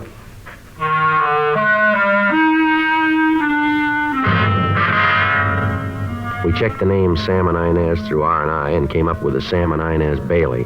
Both of them had long records for contributing to the delinquency of minors. Both had served time in the county jail. Douglas Lambert was shown mugshots of the couple and identified them as the owners and operators of Sam's Club. We checked with Captain Stein about picking them up, and it was agreed that the best way would be to catch them in the act of selling liquor and narcotics to juveniles. We talked to the Lambert boy, and he told us that it was the custom of the Baileys to hold a party every Saturday night. He told us that most of the youngsters who frequented the place would be there at that time. He put in a call to the house, but there was no answer. 6:15 p.m. Frank and I drove out to the place. It was a small cottage on the back of the lot. The landlord occupied the house in front. We rang the bell to the manager's house. Yeah? Mr. Halsey? Yeah? Police officer, sir. My name's Friday. This is my partner, Frank Smith.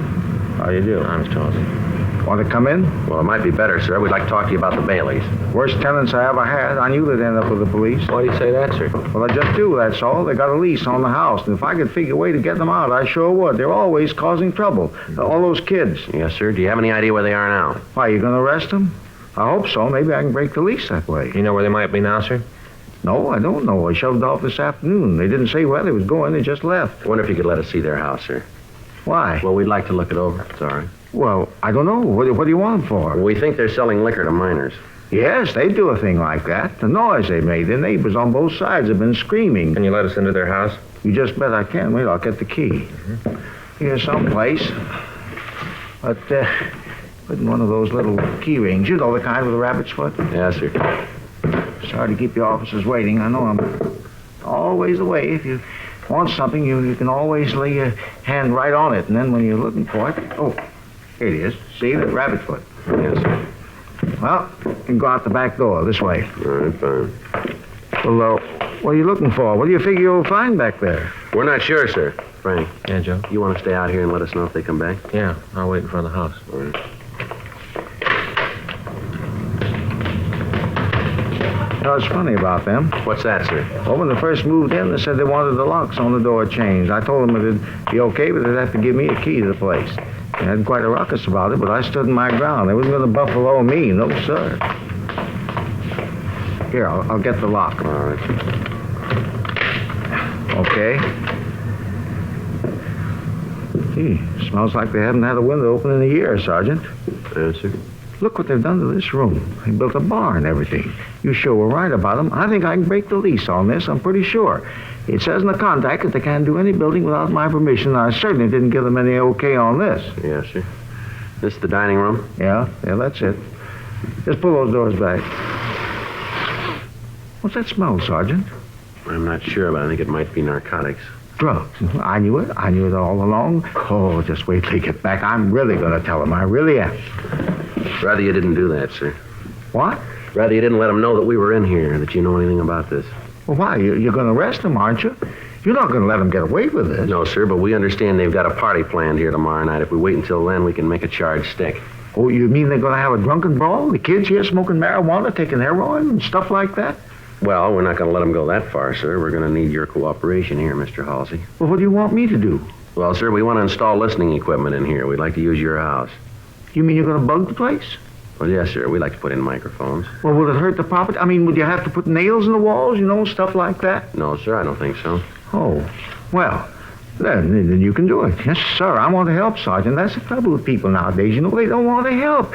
You just go right ahead and put your microphones in, just as long as you don't have to nail anything in the walls. All right, sir. If we could go back to your house, I'd like to use the phone if it's all right. You bet. Closing that so they won't know anybody's been here, huh? Yes, sir. Uh-huh. Don't guess if I leave any fingerprints on the door, it'll hurt. No, sir, I don't think it will. No. Can't be too careful, though, you. But then I guess you know all about things like that. Yes, sir. I'll go around front and get my partner. Yeah, sure thing. You fellas all work in teams like this? Yes, sir, most of the time. Well, I never knew that before. Do you have any idea at all where the Baileys might have gone? They give you any indication at all, sir? No, I saw them leave this afternoon, just got in the car and left. Did they take any luggage with them, suitcases, would you know? Not that I could see, no. Ah, you find anything? Yeah, the bar's in the living room. Oh, then what the Lambert kid said was true, huh? Yeah, it looks that way. Tell them about the dope in the dining room, how you open the door and smell the fumes. Marijuana? Yeah, it smelled like that. Find any? No, I didn't go over the place too good. I thought if we were going to wire the place, we'd better get on it. Yeah. If we could just use your phone, sir? Oh, yeah, you bet. Come on in.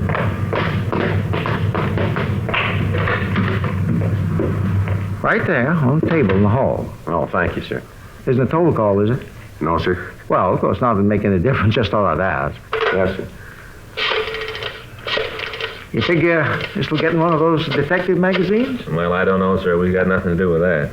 Well, of course, I didn't figure that you did, but if it does, I hope they spell my name right. It's S-E-Y. Uh-huh. Yeah. Some people forget the E, you see. Uh-huh. Spell it with just the Y. 2838, please. Asdale, it's Joe Friday. I want to install a dictograph at 825 North Lucerne. Yeah, 825 North. Mm-hmm. Right away. Yeah, well, you know better than I do. When you see the place, you can figure it. Yeah, the house in the front of the lot. What? Oh, maybe 30, 35 yards. Yeah, okay. Right away. Yeah, good. We'll be in the house in front. Yeah, all right, we'll see you then. All set? Yeah, Asdale's coming right out. Good. Say, Sergeant. Yes, sir? I just happened to think of something. Might not mean anything. What's that, sir? The other day, I think it was Monday. Yes, I'm sure it was Monday because I just come back from the laundry. You know, I always pick up my stuff on Monday. Yes, sir. Well, when I came back, I met Mr. Bailey. He was puttering around with the car. I asked him if he was going to take a trip. He said no, but he said he might get out of town for a little bit. I asked him if I knew anything about the roads. What roads, Mr. Halsey? Down to Mexico.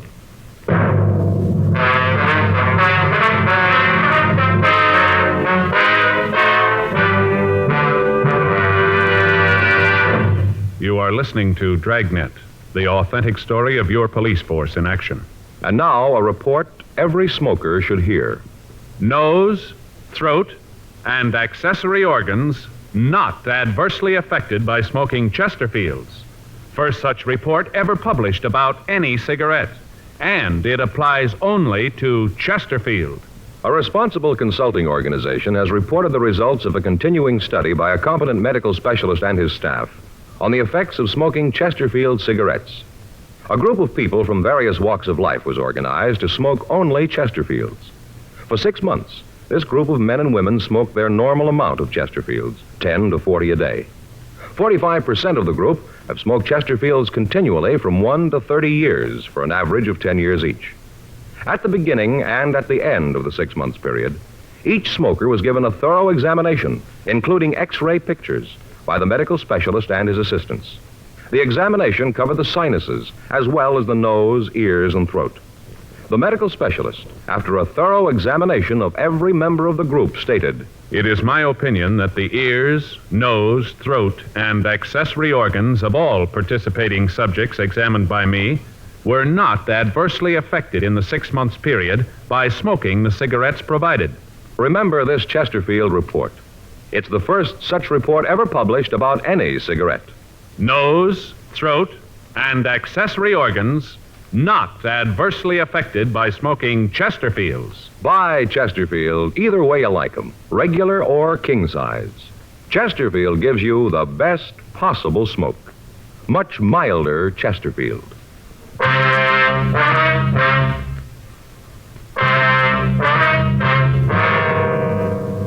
The men from the crime lab arrived and installed the listening equipment. A stakeout was placed on the house, but the Baileys failed to return that night.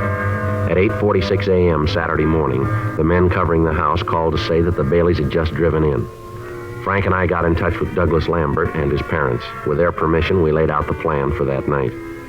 It was agreed that the boy would arrive at the house at about 8:30 p.m. When the other youngsters had been served drinks, he would give us a signal by starting in to cough. When we came into the house, he would try to secure as many of the drinks as possible for evidence.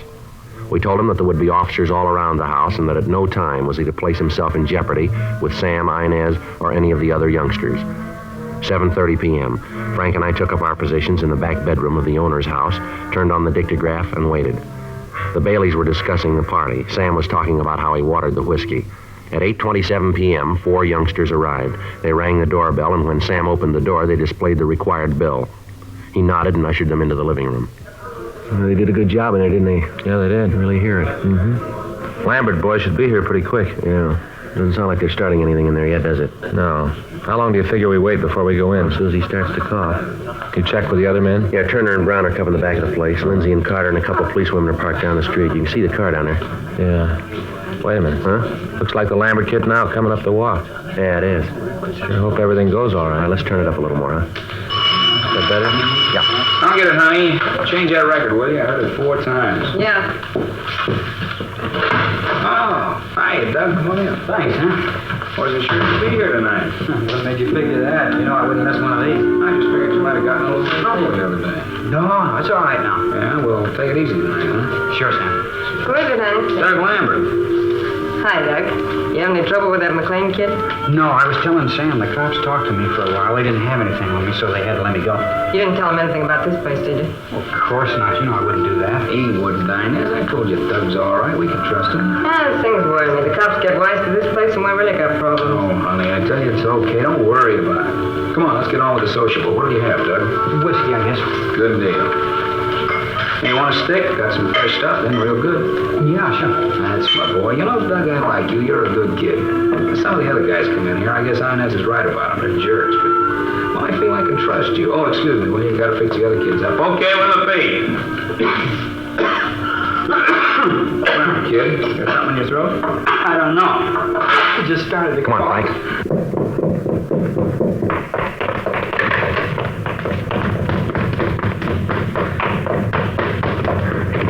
Door's locked. Let's hit it.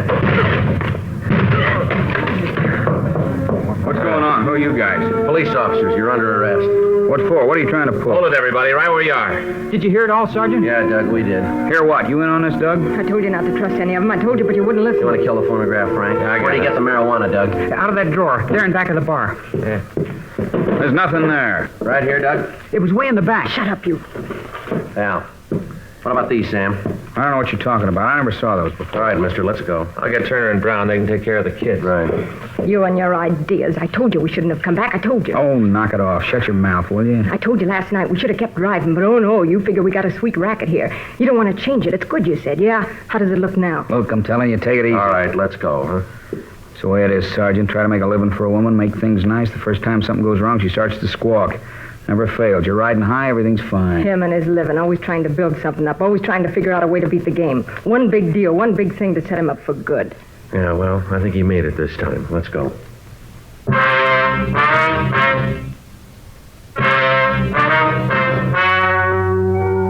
The story you just heard was true.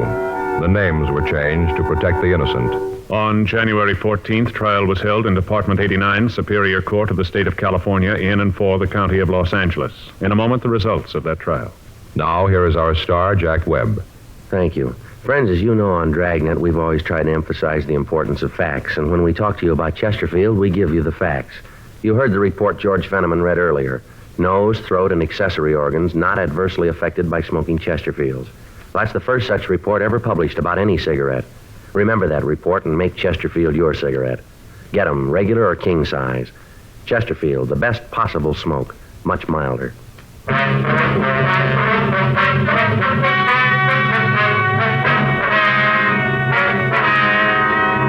Samuel G. Bailey and Inez R. Bailey were filed on under the Health and Safety Code, Section 11,500, possession and sale of narcotics, and found guilty on one count. They were found guilty on 2 counts of contributing to the delinquency of a minor. Violation of Section 11,500 of the Health and Safety Code is punishable by imprisonment in the state penitentiary for a period of not more than 5 years, or imprisonment in the county jail. Contributing to the delinquency of a minor is punishable by imprisonment in the county jail for a period of not more than 1 year. The boy, Douglas Lambert, was made a ward of the juvenile court. Ladies and gentlemen, where the community chest is at work, Red Feather Services, like youth programs and clinics, hospitals, and the USO, give direct help to 2 families out of 5 every year. And indirectly, everybody benefits.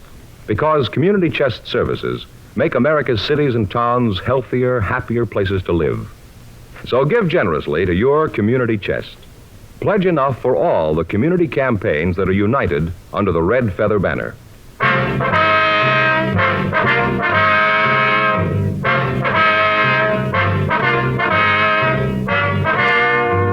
You have just heard Dragnet, a series of authentic cases from official files. Technical advice comes from the Office of Chief of Police W.H. Parker, Los Angeles Police Department. Technical advisors Captain Jack Donahoe, Sergeant Marty Wynn, Sergeant Vance Brasher. Heard tonight were Ben Alexander, Sam Edwards, Vic Rodman. Script by John Robinson. Music by Walter Schumann. Hal Gibney speaking. Tomorrow, sound off for Chesterfields. Either way you like 'em, regular or king size, Chesterfield gives you the best possible smoke. Much milder Chesterfield. Chesterfield has brought you Dragnet, transcribed from Los Angeles.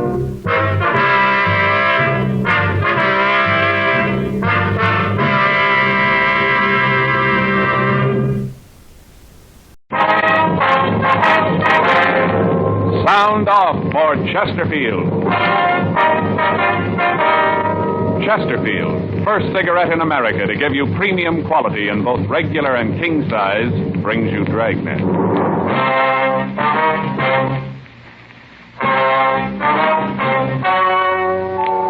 Ladies and gentlemen, the story you are about to hear is true. The names have been changed to protect the innocent.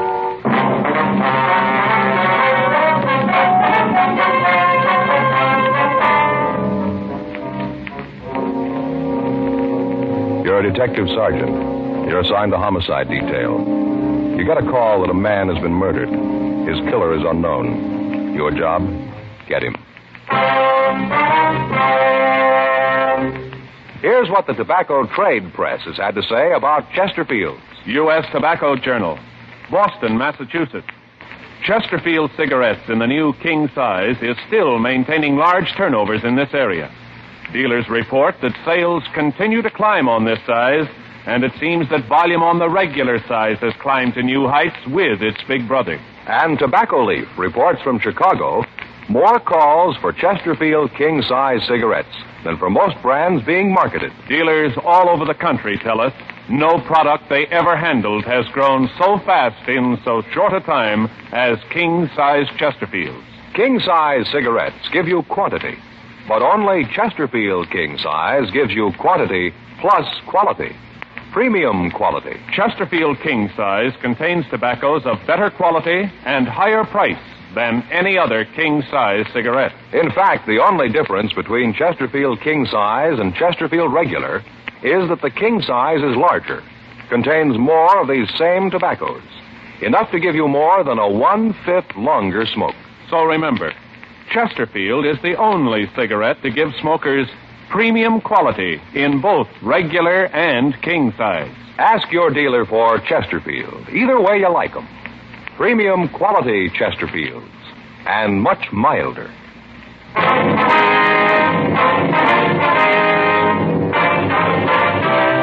Dragnet, the documented drama of an actual crime. For the next 30 minutes, in cooperation with the Los Angeles Police Department, you will travel step by step on the side of the law through an actual case transcribed from official police files. From beginning to end, from crime to punishment, Dragnet is the story of your police force in action. It was Saturday, May 12th. It was warm in Los Angeles. We were working the day watch out of homicide detail. My partner's Frank Smith. The boss is Captain Lorman. My name's Friday. It was 8:04 a.m. when I got to room 42. Homicide. That's you, Joe? Yeah, I'm sorry I'm late, Frank. I got held up in traffic. Okay, no problem. I'll sure be glad when they get that freeway finished, won't you? Around the end of the pass this time in the morning, you can't go more than 10 miles an hour. Yeah, cars really climb up around Franklin. Mm-hmm. Oh, boy, when we get through tonight, I'm going to go straight to bed. I might not even stop to eat. All right, what's the matter? Have trouble getting to sleep last night? Well, I wouldn't have had any trouble if I'd had the chance to do it. What do you mean? I don't get it. My brother-in-law. Oh, what do you have to do with it?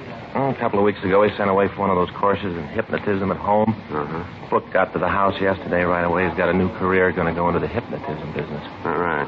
Yeah. Book tells how if you do it right, you can have full control over people, make them do things you want, all that stuff. Right away, he's got to practice on somebody. We just finished dinner, and I was all settled down to watch television. He comes in with this little book, a little bitty mirror and a candle, and first thing he lights the candle and tells me to look at it. Concentrate, you know. Yeah. I told him to go take a run and jump, and right away Faye joins in and says I don't want him to get ahead. And I said something about the fact that he could use one, and then it started. Ends up with me sitting there and him trying to control my will. What, did it work? I don't know. Waved his hands in front of me and flashed the mirror in my eyes, and I fell asleep. Yeah. And right away wakes me up, wants to know how it felt, and what it was like when he put me under. I told him he didn't, and I just went to sleep, so he kept trying to use with this book called Post-Hypnotic Suggestion. You know, while I'm asleep, he says something I'm supposed to do when I wake up. Oh, yeah. And then he woke me up and waited for me to do it. And what do you want you to do? I never found out. He just sat there and looked at me. Every time I'd doze off, he'd wake me up so I could do whatever it was he suggested. And around 1:30 this morning, he gave up. He said the book wasn't any good and he was going to get his money back. All the time, Faye's sitting there just watching, miserable. If I'd known what it was he wanted me to do, I'd have done it to get him off my back. Never did find out what it was. No. This morning, wouldn't even say hello. Figured I wasn't cooperating, I guess. I get it. Homicide, Friday. Yes, ma'am. Yes, ma'am, it is. Yes, well, what was that address again? Yes, ma'am, we'll be right out. Something for us? Yeah, a woman out on Burn Street, 6425, says her son's been murdered. Frank and I drove out to the house. It was a typical residential neighborhood. When we got there, a crowd had gathered around the front of the house. A radio car had arrived, and the officers had gotten the people back from the lawn and the entrance of the house. We went in and met the woman who had placed the call, a Mrs. Edith Curtis. She was a woman in her late 40s with graying hair. As we talked to her, she kept wringing a handkerchief in her hand. Jeff was cleaning the gun. Middle of the week, he looked at it and said that it needed cleaning. He's always home on Saturday, so this morning he said he might as well get at it. After breakfast, he got out all the things he uses, put them on the table in there, and started to clean the gun. I was in the bedroom tidying up the place. I heard these loud voices and then a shot. I went to the living room, and I saw this man standing there. As soon as he saw me, he turned around and ran for the door. I yelled at him, but he didn't stop. What'd you do then, ma'am? I went over to Jeff. He was just lying there, still and quiet. I could see where he'd been shot. I knew he was dead, and then I called you. Before you got here, the other men, the ones in the car, got here. But it was too late. My boy was dead. Terrible. Just terrible. Yes, ma'am. I'll go see if my partner's finished with the call, Mrs. Curtis. Would you like us to call your family doctor? No. Very kind of you, but I'll be all right. This house has been full of tragedy. Last couple of years, nothing but sadness. I'm used to it. I guess the good Lord makes you used to it. If he didn't, I don't think a mother could go on. Ma'am? My youngest daughter, Alice. 2 years ago, this next month, the 24th, she killed herself, Sergeant. It almost killed me, too, losing her. Yes, ma'am. That's why I say I'm used to it. I got to the point after Alice was dead where I couldn't see any reason for going on. Then I figured that the good Lord must have wanted it this way. And I wasn't the one to say it was wrong. Alice was going to have enough trouble as it was. I don't think I understand. Suicide, Sergeant. The one unforgivable sin. Yes, ma'am. Okay, Joe. I called them. Checked with the fellas in the car. They're looking around the neighborhood. Miss Curtis? Yes. I wonder if you could give us a description of the man you saw. We'd like to get out a call on him. Of course, I saw him pretty good, just standing there looking at me. Well, how old a man would you say he was? Maybe 35 or 40. Not any older than that, I'm sure. Mm-hmm. How tall would you say he was? Taller than you. About how much taller? Oh, maybe a couple of inches. Well, I think I'm about 6'1" or 2". Is that right? Yes, I think that's pretty close. About his weight, how heavy do you think he was? I'm not very good at that. I guess about 180, around there. Uh-huh. What about his clothes? What was he wearing? Could you remember? He had on one of those blue denim outfits, you know, the trousers and the jacket, light blue. Mm-hmm. Then the coat had that dark blue trim, knitted around the bottom and collar. Had on a white shirt, no tie. And a pair of those shoes with the real thick soles. That rubber. Mm-hmm. Anything unusual about him? I don't think I know what you mean. But did he have any marks or scars? Anything that might make it easier for us to identify him? No, not that I could see. But you won't have any trouble identifying him. I'll tell you if you have the right one or not. Did he have a car? Would you know that? I don't think so. I didn't see one. All right, thank you, ma'am. Mm-hmm. I'll call us in right away, Joe. Get out the local and APB. Yeah. Miss Curtis? Yes? Could you tell us exactly what time the shooting took place? Not exactly, but I'd say about 7:45. Uh-huh. Did this man say anything to you? No, not a word. You never saw him before, maybe around the neighborhood, the stores, in the street someplace? No, I never saw him. I know that. But if I see him again, I'll know him. All right, ma'am. I'll be right back, Joe. Okay. I hope you won't take offense, ma'am. What's that, Sergeant? Well, you don't seem too greatly concerned about your son's death here. I thought I'd explain that to you. I told you that I have to figure that it's the Lord's will. Mm-hmm. I might as well tell you, Sergeant. You'll probably find out anyway. What's that, ma'am? Well, Jeff and I had a few arguments. Nothing serious, but we did have words. I beg your pardon, ma'am? Well, I told you that my daughter took her own life. Oh, yeah. She lived with us here in this house. I thought it was a happy home. I found out it wasn't. I found out too well. Mm-hmm. You see, Alice, that's my daughter. Yes, ma'am. Well, she was going to marry. She'd met a young man who worked in an aircraft factory. She seemed to think he was very nice. I couldn't see much in him. I told her so. We had quite a few rows about it, once when he was here. Mm-hmm. On that night, the row, Alice's young man left, made quite a fuss about my trying to run the children's lives. Told Alice that he'd marry her right away that night. But when they were married, he didn't want to have anything to do with Jeff or me. Well, did Jeff take any part in this quarrel? No, my yes. Finally, the young man stormed out of the house. Alice was in tears, just seemed to go to pieces. That night, she took an overdose of sleeping pills. I'll never forget when I called her for breakfast. Terrible. That's not doing any good. I'm sorry, Sergeant. That's quite all right, ma'am. Now, you said you and your son had several arguments. Was it about this engagement thing here? Yes, after Alice's funeral. Jeff seemed to sulk around the house. Then at night he'd go out and drink quite a bit. He seemed to think that I'd caused Alice to do away with herself. I tried to tell him that I didn't, that I was just as sorry as he was. I told him how badly I felt, but it didn't seem to do any good. Well, have you heard from Alice's fiancé since that night? He was at the funeral. Oh, what's his name, Mrs. Curtis? Dudley. Bruce Dudley. Do you know where we can get in touch with him? I think Jeff had his address. I can look for it. Thank you. But you don't think that Bruce had anything to do with this? I know it wasn't him. I know Bruce. I know what he looks like. It wasn't him in the living room. Well, we just want to talk to him, ma'am. Of course, he might have hired someone else. No, I'm sure Bruce had nothing to do with it. Even with what he did say. Ma'am? That night, when they had the fight, Jeff told him that if he didn't get out, he'd throw him out. Mm-hmm. When he left, Bruce said that someday our meddling in other people's lives was going to backfire, that it might take some time, but that we'd be repaid. And that look in his eyes when he went through the door, Sergeant, Yeah. maybe he did do it. He looked mad enough to kill us both. 9:12 a.m. The coroner arrived and removed the body.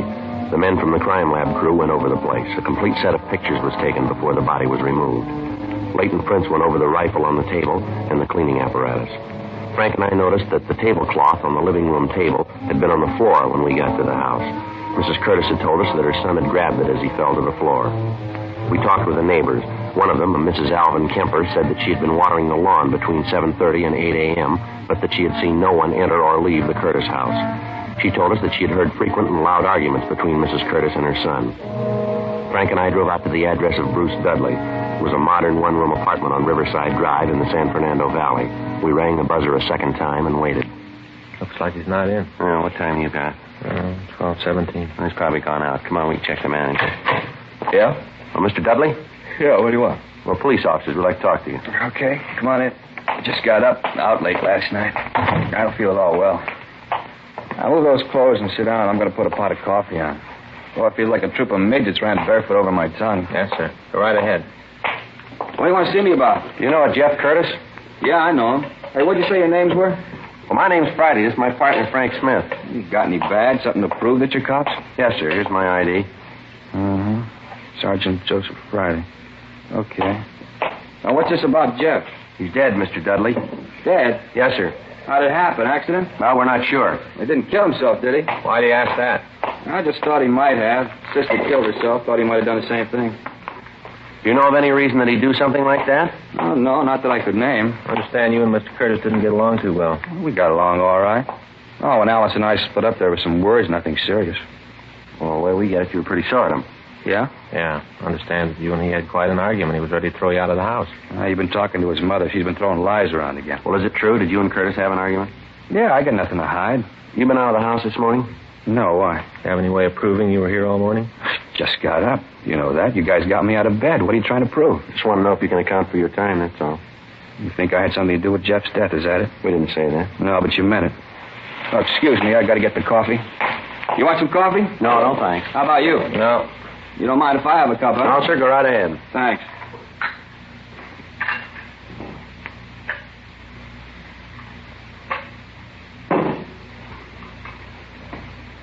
Let's face it.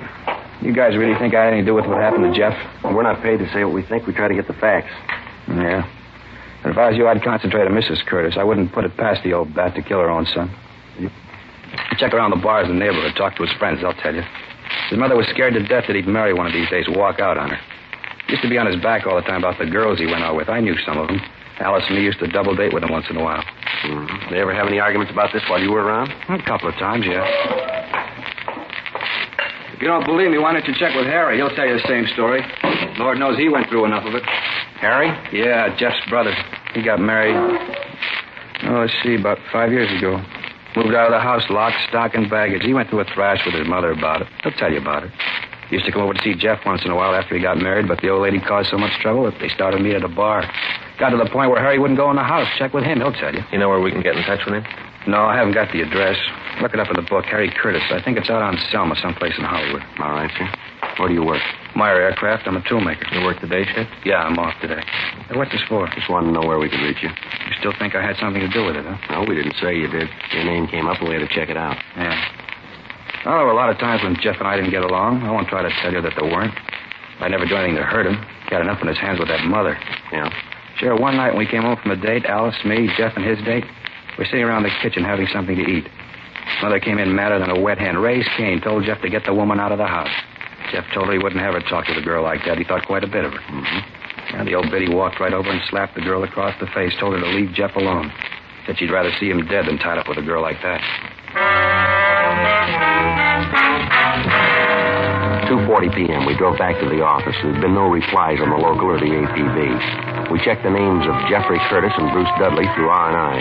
There was no record on Curtis, but Dudley had been arrested twice for LAMC 4127C, being drunk in a public place. He'd served sentences in the city jail on both charges. We checked with the coroner's office, and they told us that Curtis had been killed by a .38 caliber bullet. It had been fired at close range into the back of his skull. The bullet was booked for evidence, and we made out a dead body report. We put in a call to the brother's house, but we were told that he was out of the city, and he wouldn't return until sometime that night. We left word for him to call our office as soon as he returned.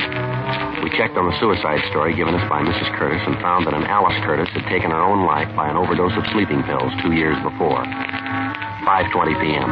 Frank and I drove out to talk to Mrs. Curtis again. You want to look at Jeff's room, don't you? Yes, Miss Curtis. This way. When we were here this morning, you didn't say anything about your other son. Harry? Mm-hmm. Well, you see, Officer, Harry doesn't care much for me. I know it's hard to believe that a boy would desert his own mother, but that's what Harry did. He got married, and right away his wife started to cause trouble between us. The rifle your son was cleaning this morning. Oh, yes. Those men from the crime lab, I think they said they took it. Yes, ma'am. Did your son do much hunting? Well, he used to do quite a bit before Harry got married. They used to be great pals. Mm-hmm. Mother couldn't ask for a better pair of sons. Then when Harry left home, Jeff sort of gave it up. He cleaned the gun when he had to, but he didn't go after game anymore. Then, too, he was afraid to leave me alone at night. Ma'am? Well, we've had a lot of trouble with prowlers in the neighborhood. Had to call the police a couple of times. They didn't find anybody, though. Mm-hmm. These your son's clothes, ma'am? Yes. This man you saw this morning, did you notice if he had a gun? Yes, he did. It was a revolver. When I came into the room, it was still smoking. Mm-hmm. Did your son keep any other firearms in the house? Oh, no, just the rifle. I wouldn't have any other guns in the place. I don't like them. You had any call to go up in the attic lately, Mrs. Curtis? What? The attic, ma'am. Have either you or your son had any reason to go up there? No, I don't think we've been up there since we moved. Could I get you officers a cup of coffee or anything? I've got some nice fresh cake. Like a slice of that? No, ma'am. Thanks just the same. Oh? Yeah. Look at here. Yeah. Look at here on the shoulders of these suits in the back. You see this dirt? Looks like it came down from that door to the attic. Yeah. Let me get a chair and we'll have a look. What's this all about? I told you we haven't used that attic. Don't you believe me? We'd just like to take a look if you don't mind, ma'am. Well, maybe I do mind. It's just going to take a minute, ma'am. I think you officers have sure got your nerves. I tried to be nice to you, help you out. Isn't enough that my boy's dead. Now you have to come in here and tear my home apart. There's something up here, Frank. I can reach it. Yeah, here it is. Get my pencil.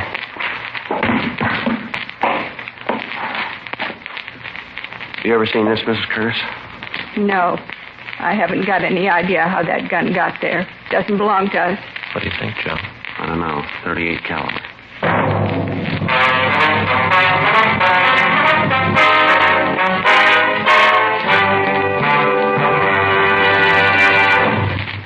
You are listening to Dragnet, the authentic story of your police force in action. And now a report every smoker should hear. Nose, throat, and accessory organs not adversely affected by smoking Chesterfields. First such report published about any cigarette. A responsible consulting organization reports a study by a competent medical specialist and staff on the effects of smoking Chesterfields. For 6 months, a group of men and women smoked only Chesterfields, 10 to 40 a day, their normal amount. 45% of the group have smoked Chesterfields from 1 to 30 years, for an average of 10 years each. At the beginning and end of the 6 months, each smoker was given a thorough examination, including x-rays, and covering the sinuses, nose, ears, and throat. After these examinations, the medical specialist stated, "It is my opinion that the ears, nose, throat, and accessory organs of all participating subjects examined by me were not adversely affected in the 6-month period by smoking the cigarettes provided." Remember this report and buy Chesterfields, regular or king size. Premium quality Chesterfields, and much milder.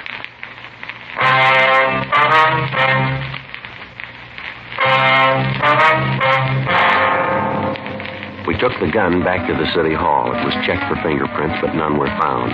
We checked with pawn shop records, but the gun had not been registered. By checking with the manufacturer, we got the retailer's name. It had been sold to the victim, Jeff Curtis. The gun was turned over to Russ Camp for the routine check through ballistics. Just a minute till I take it out. Right. Okay. There's the end of the comparison knife. There we are. What's the matter now? Striations here. Got a make, Russ? Yeah, the mash. 11:46 p.m. Harry Curtis called the office. He was surprised to hear of his brother's death, but said that he would be down to see us in the morning. Frank and I checked out, and the next morning we drove out to the house on Burn Street and picked up Mrs. Curtis. We talked to her in the interrogation room. This is perfectly ridiculous. I don't understand what you're trying to get me to say. Well, maybe if we lay it out for you, ma'am. Yes, that might do it. At least it would be something. All right, when we walked into your house yesterday morning, you said that nothing in the house had been touched, that everything was just as it was when your son was killed. Is that right? Yes, I guess I said that. Like to have you be sure one way or the other, ma'am. What did you say? I said that. I hadn't touched anything. Nobody did. Would you tell us what your son was doing when you left the room? I told you he was cleaning the rifle. On the living room table? Yes, that's right. What did you say he did after he was shot? I said he fell down. Did he touch anything as he fell, brush up against anything? Well, when he fell, he grabbed the tablecloth, pulled it down with him. Yes, ma'am. Well, then maybe you can explain how it was that all the things he used to clean the rifle and the gun itself were still on the table. What? How is it those things didn't come off the table when he pulled the cloth off? I don't know what you're trying to get me to say. Well, we'd like for you to tell us the truth. I'm telling that. All right, ma'am. When the crime lab went over your house, they found 2 places in the kitchen floor that had been filled in with plastic wood. The job didn't look very old. Well, what's wrong with that? Jeff took good care of the house. He might have tried to plug up some place where ants were getting in. When the men from the lab dug up the patches, they found 2 .38 caliber bullets underneath. They checked them with the bullet that killed your son. The bullets came from the same gun. I don't know what you're talking about.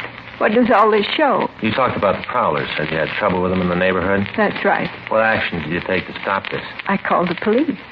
Had them come out and try to find the person who was causing the trouble. When did you call the police last? 3 weeks ago. We've checked the reports, ma'am. There's no record of anyone having called the police to check prowlers in that neighborhood for the past 6 months. Are you trying to make me out a liar? Is that what you're trying to do? We're trying to get the truth. Frank? Yeah, Joe? You want to check the office and see if Mr. Curtis is here yet? Yeah, sure. You brought my son here? Yes, ma'am. We've got to get the truth to this. Well, why did you have to get him involved in it? Well, as I said, ma'am, we're trying to find the facts. You don't believe what I've told you? Well, no, ma'am. You've made it a little difficult. How can you say that? Well, first you tell us that nothing was touched, yet the physical setup doesn't make that possible. You deny knowing anything about the gun when we find it, but we find 2 bullets that have been fired from the same gun embedded in the floor of the kitchen. You told us about prowlers in the neighborhood, but there's no police record of it. Your next-door neighbor says she was out in front of her house all morning, but she didn't see anyone enter or leave your house. We find the murder gun up in the attic. You told us you saw the killer leave the house with the gun. Your son died instantly. Now, can you tell us who put the gun there? No, ma'am. There's too much here that doesn't gel. They got you into this, didn't they, Harry? Yes, Mother? They're trying to tell you that I killed Jeff. They want me to tell them that I killed my own boy. Tell them. Tell him I wouldn't do a thing like that. Not my own boy. Afraid I can't, Mother. What do you mean you can't? The officers just told me about it. Well, who are you going to believe? The policeman or me, your mother? You don't give me much choice. What? I love you, Mother. You gotta believe that. I know that whatever you did, you thought was right. I know you didn't mean to hurt Jeff. I know that. Then you think I killed him, too. Don't you? Harry, give me an answer. You think I killed Jeff, don't you? Yes, Mother. Well, I did. I didn't think I meant to do it. I think I just wanted to frighten him. He was running around so much. Those tramps he was seeing, terrible women. I had to keep him home. I had to keep him with me. He was all I had. I'm not young anymore, Harry. You went away, then Alice. Jeff was all I had. I didn't want him to leave, and he was going to. We had an argument. He was cleaning the gun. I got the revolver. That way I knew that I'd always have him with me, that he wouldn't leave. I pulled the trigger. Then I knew what I'd done. That Jeff was gone, too. I didn't know what I was doing. I didn't know. You've got to believe that, officer. Yes, ma'am. Do you believe me? That I just wanted my boy? I wanted to keep him. That's all any mother wants. I tried to keep my boy. Well, maybe that's what was wrong. What do you mean? You tried too hard.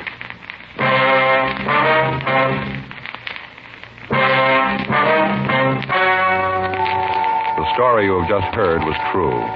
The names were changed to protect the innocent. On September 4th, trial was held in Department 87, Superior Court of the State of California, in and for the County of Los Angeles. In a moment, the results of that trial. Now, here is our star, Jack Webb. Each of our Dragnet case histories is based entirely on facts taken from authentic police files, and everything we tell you about Chesterfield is based on facts, too. Chesterfield, for example, was the first to name its ingredients. Chesterfield tells you what it's made of, because you should know what gives you the best possible smoke. Now, that brings me to the report that George Fenneman and Hal Gibney read earlier. That, too, is based entirely on facts. Nose, throat, and accessory organs not adversely affected by smoking Chesterfield. First such report ever published about any cigarette. Remember this the next time you buy cigarettes and ask for Chesterfield. Regular or king size, premium quality Chesterfield gives you the best possible smoke.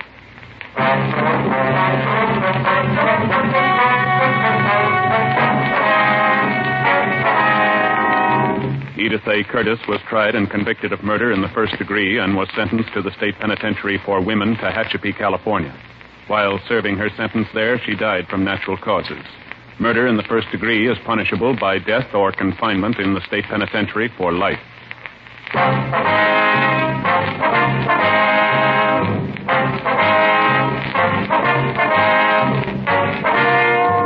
You have just heard Dragnet, a series of authentic cases from official files. Technical advice comes from the Office of Chief of Police W.H. Parker, Los Angeles Police Department. Technical advisors, Captain Jack Donahoe, Sergeant Marty Wynn, Sergeant Vance Frazier. Heard tonight were Ben Alexander, Herb Ellis, Helen Cleve, Whit Connor. Script by John Robinson. Music by Walter Schumann. Hal Gibney speaking. Tomorrow, sound off for Chesterfield. Either way you like them, regular or king size, Chesterfield gives you the best possible smoke. Much milder Chesterfield. Chesterfield has brought you Dragnet, transcribed from Los Angeles.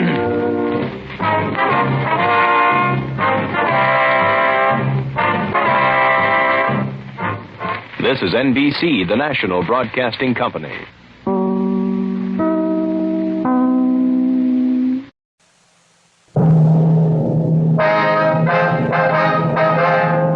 Sound off for Chesterfield.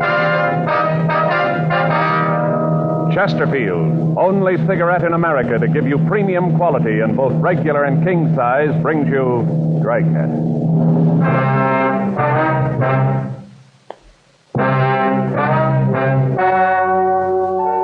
Ladies and gentlemen, the story you are about to hear is true. The names have been changed to protect the innocent.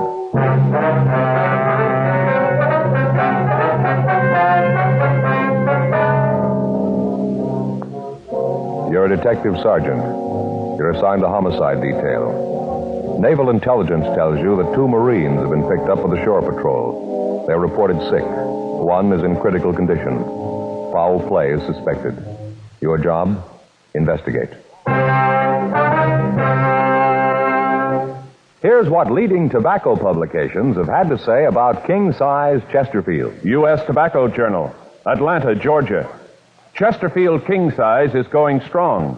One jobber reordered twice this week, in addition to his regular order. And the Chicago Weekly, Tobacco Leaf, reports more calls for Chesterfield king-size cigarettes than for most brands being marketed. The reason for king-size Chesterfield's amazing success is this. All king-size cigarettes give you quantity, but only Chesterfield king-size gives you quantity plus quality. Premium quality. That means Chesterfield King Size contains tobaccos of better quality and higher price than any other king-size cigarette. The same fine tobacco as in regular Chesterfield. Enough more of this tobacco to give you over a fifth longer smoke. So remember, Chesterfield is the only cigarette to give you premium quality in both regular and king size. Buy them either way you like them. Chesterfield gives you the best possible smoke. Much milder.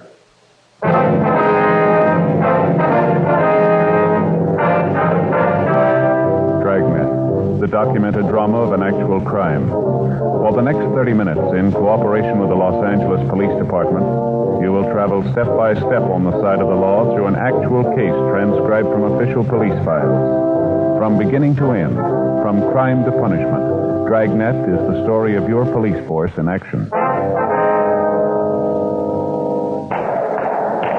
It was Tuesday, July 10th. It was hot in Los Angeles. We were working the day watch out of homicide detail. My partner's Frank Smith. The boss is Captain Lorman. My name's Friday.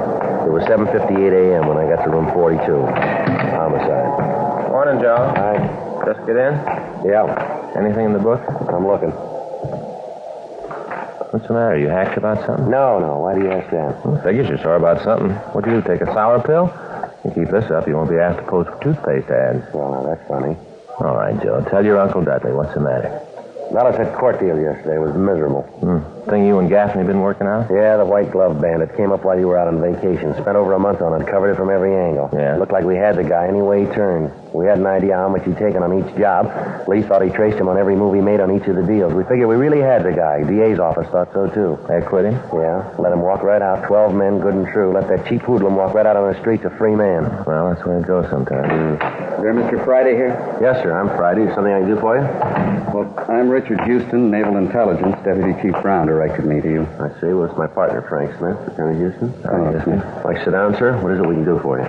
Well, we got a weird one. That's why we thought your department ought to be in on it. About all I can tell you is just the skeleton of the thing. We don't know all the details. We haven't gone into it completely yet. We figured you fellas would like to be in on it from the beginning. Looks like it's going to be a police investigation. Yes, sir. To begin, I should go back 3 weeks ago and tell you the story as near as we've been able to reconstruct it. Yes, sir. Go right ahead.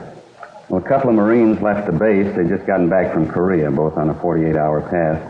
We figured they came up here to L.A. They had a lot of back pay in their pockets. We don't know where they started, but they ended up in a cheap hotel. We got a call from the shore patrol early Monday morning. They'd gotten a complaint that the 2 boys were causing a disturbance in the hotel. They picked them up and found they both were in a pretty bad way. They had them shipped to the Naval Hospital down at Long Beach. By the time they got there, they were really rocky. Well, I'm sorry, sir, but I don't quite see just how we're connected with this. Well, I'm getting to that. I'm sorry. All right, I'm a little long-winded. Anyway, last night, the boys had been AWOL for over 2 weeks. They were brought into the hospital, like I said. Doctors did what they could, but it was too late to help. One of the boys died late last night. We're not sure about the other one. That's where you come in. Sir? They were both poisoned.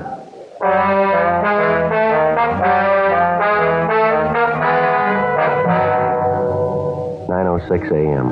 Frank and I talked with Captain Lorman, then we checked out a trip car and left for Long Beach. When we got there, we talked with the doctor in charge. He told us that it would be later that night before the boy would be completely out of danger. He said, however, that we could talk to him if we phrased our questions so that the answers could be kept fairly brief. We looked over the boy's record. His full name was Jack Wayne Walker, age 24. He'd enlisted in the Marine Corps on January 14th, 1950. He'd spent almost a year in the Far East, and his service record had been good until this time. The record of the victim PFC Edward Monahan was pretty much the same. The boys had both come from the same town in Arkansas. The date of their enlistment was the same. They'd served overseas the same time. At 3:48 p.m., the doctor ushered us into Jack Walker's room. Who are you? Police officers, Jack. We'd like to talk to you. Well, what's it about? I haven't done anything. At least I don't think I did. No, it's not that. We'd like to find out what happened while you were up in L.A. Well, I killed my buddy up there. That's what happened. You heard about that, didn't you? Yes, we did. That's what we want to talk to you about. Poor Ed. A year in Korea. Guys taking pot shots at us. Cold, mud. Then we got to come back here to get it. I didn't trust that little crumb. I knew we shouldn't have had anything to do with it.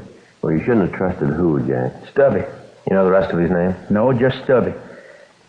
I just can't believe it about Ed. We shoved off for L.A. going to have a last fling. Ed was getting married as soon as we got home. All right, if you could just start right at the beginning. Oh, sure. Well, first we both had a 48-hour pass. We figured to go to L.A., like I said, for last fling. A few drinks, look at some of the lights, have a little fun. Sort of a bachelor party for Ed before he got hitched, you know. Well, we pulled into town. Let's see, I think it was Saturday morning. A couple of buddies told us about a joint up there where we could have some fun. Yeah. Well, we head up there, and nice little place that hour in the morning. I guess about 10:30. Well, we start in to drink. It gets pretty foggy after that. Like little parts in a jigsaw, you know. You sort of see a little bit of everything, but the whole picture ain't there. Yeah. Well, I remember we hung around the place for 2 days, and then it all really goes black. The next thing I remember, we woke up in some flea bag. I remember looking at the calendar on the wall. We was already a couple of days AWOL. Ed and I talked about what we should do. And then we get to trying to think up an excuse for the CO for being AWOL. Well, our CO ain't easy. He's had experts try. Ed says he figured out something, so we start for the bus depot, get back to base. On the way, we pass this bar, and Ed says, well, maybe we ought to stop and have one more for the road, so we do, and I don't remember much for a couple more days. And I remember once we stopped and watched the guy get tattooed. Ed and I got talking about it, you know, whether or not we should have it done. Finally, we figured it was kind of kid stuff, so we didn't. I remember that because it was right after we left the tattoo place, we went to this bar where we met Stubby. Now, this is the fellow that you were talking about? Yeah, it's him. And you met him in a bar? Yeah. Ed and I was sitting there trying to figure out what we was going to do, you know. We were pretty broke by this time, and then, too, we was over 2 weeks AWOL.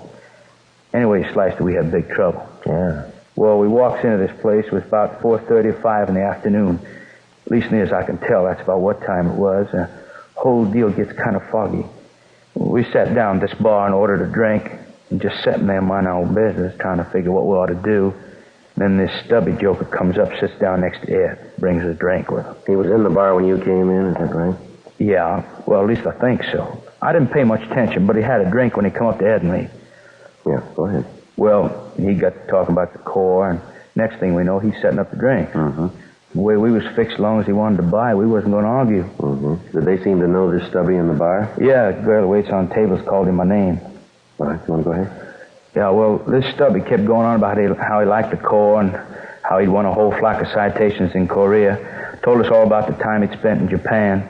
First we thought he was just throwing a bunch of coconuts at us, but we'd ask him about places in Korea and things you could only know if you was there. He'd come up with the answers all right, but even with all that, there was something that just didn't ring true with it. Yeah. Anyway, along about 8 or 8:30 that night, Stubby got in a thrash with the bartender, something about the price of the drink, so he suggested we go up to his place and get a jug, you know, and drink up there. Well, I wasn't too hot for the idea, but Ed said we had nothing to lose, and we didn't have a sack for the night, and there wasn't much dough left, so we shoved off with him. Where'd this Stubby live? A hotel down on 5th. I'll tell you how to find the place. Same place you were picked up in? Yeah. We got the address then. Oh, then okay. Well, what happened when you got Stubby's room? Well, we cracked the jug, sat around drinking for a while, and then Ed and I went to sleep. I tell you, the next morning we had the biggest hangovers in the entire United States and Canada, both of us. We felt miserable. Ed started beefing about the cheap booze Stubby'd rung in on us. That's when he tried to tout us on them pills. What pills are those? Oh, them things supposed to relieve hangovers.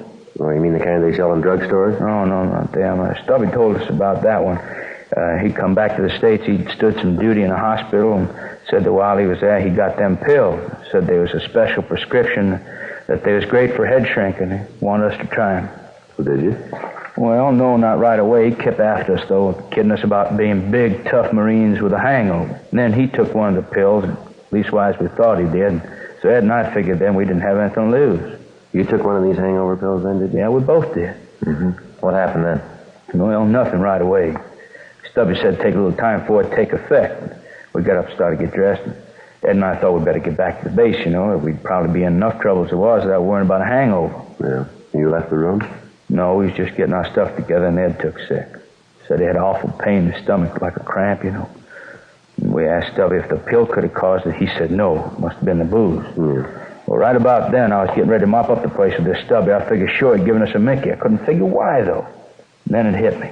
That pill, huh? Yeah, I guess so. Real bad cramps in my stomach. I got real dizzy. The room started to go around. And we asked the Stubby to call a doctor, and that's when we knew he was really in trouble. How's that? Well, we knew then he was nuts off his trolley. And neither of us could walk. Ed doubled up and passed out, and I could hardly keep awake. We both just lay there on the floor.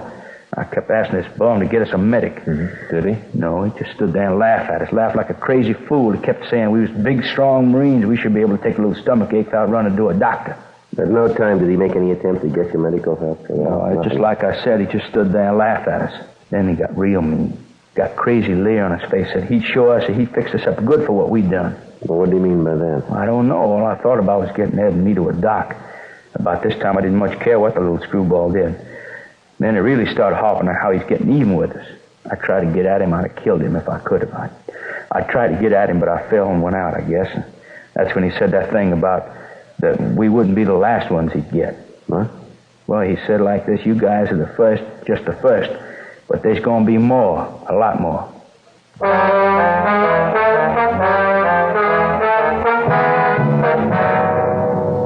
We continued to talk to Jack Walker. He gave us a complete description of the man he'd known as Stubby. And going over the story again with him, there were a few changes in it, but none that couldn't be accounted for by his condition.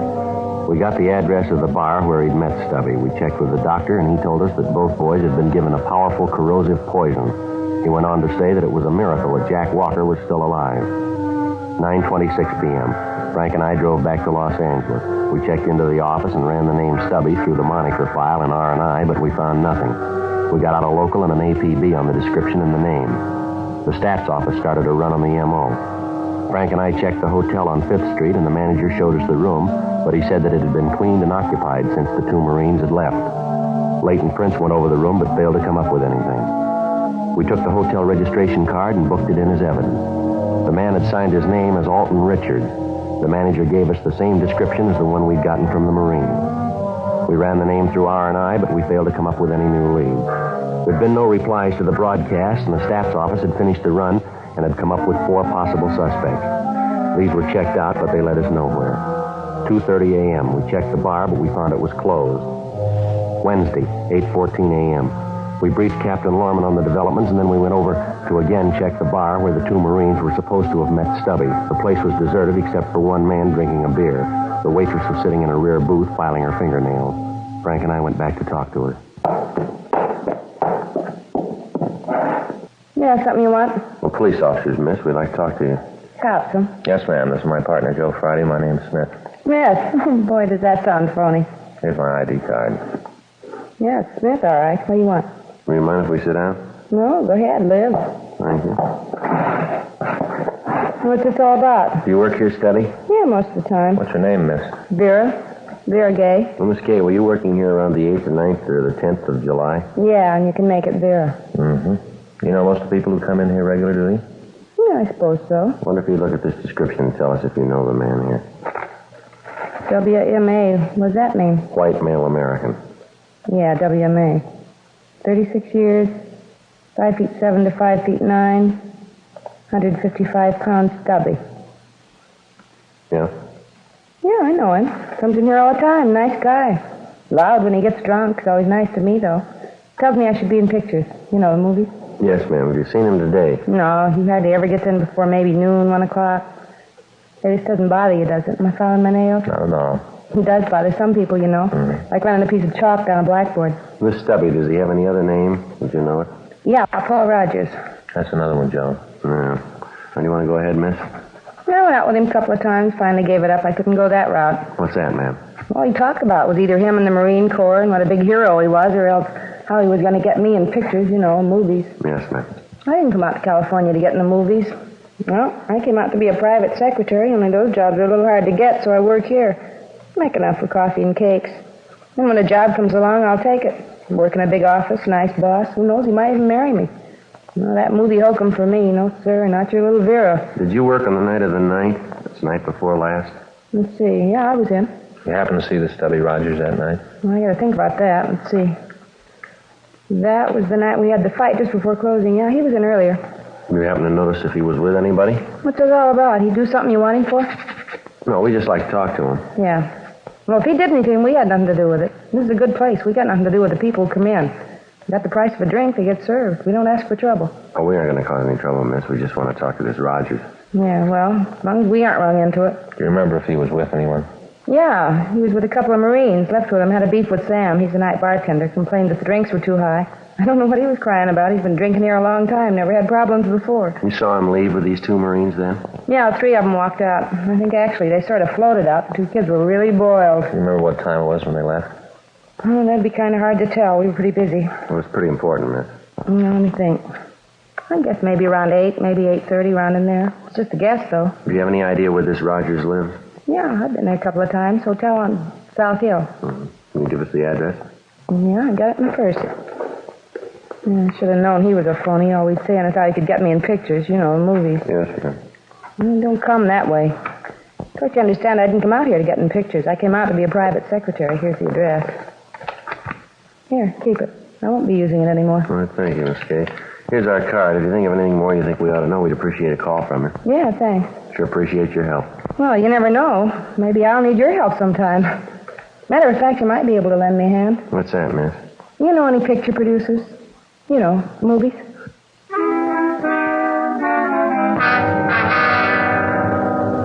Frank called the name Paul Rogers into the office, and a supplementary broadcast and an APB were gotten out.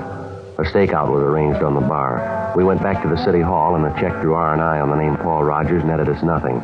We drove over to the hotel on South Hill. The manager told us that Rogers was not in his room. He went on to say that Rogers had not been using his room regularly for the past week or so, but that he had been in a couple of days before in the company of a soldier, and that as far as he knew, the soldier was still in. In the company of the manager, Frank and I went upstairs. The manager unlocked the door, and we went in. Come in, Frank. There's someone in bed. Yeah. Come on, you. How about it? Just a minute. How about it, Joe? I don't know. He's dead.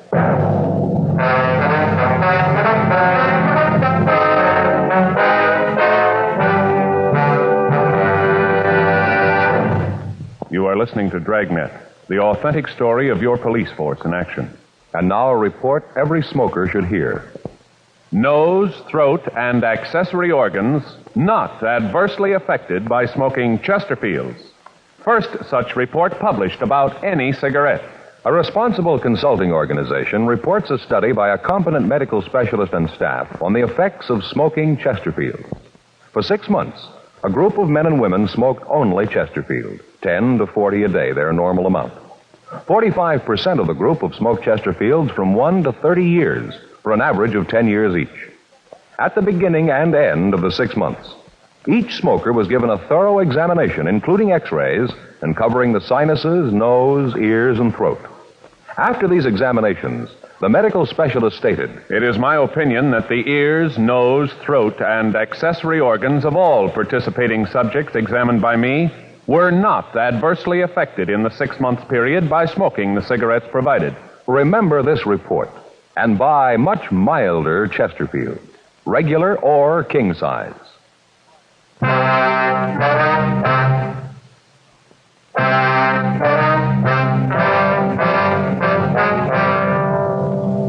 Wednesday, July 11th, 12:40 p.m. We called the coroner's office, then we got in touch with the crime lab and the photographers. After the pictures had been taken, the body was removed. The victim was a soldier in his mid-30s. On the nightstand beside the bed, we found an empty pill bottle and a suicide note. The note was booked as evidence and turned over to Don Meyer for comparison with the handwriting taken from the hotel registration card that Rogers had signed. The men from Leighton Prints went over the place thoroughly. They came up with several classifiable prints. Fingerprints found on the bottle belonged to the victim. There were several other sets in the room which were not identified. The crime lab went over the room, and then they went back to the lab to make their analysis. All officers in the area were alerted to be on the lookout for Rogers. Frank and I talked to the manager of the hotel, a Henry Corey. He told us that Rogers had lived in the hotel for the past 4.5 months. He said that Rogers was quiet, kept pretty much to himself, and for the most part was a good tenant. He said that on several occasions Rogers had gotten behind in his rent, but that he'd always managed to come up with the money. The manager told us that in the conversations he'd had with Rogers, the main topic had been the Marine Corps and the suspect's record overseas.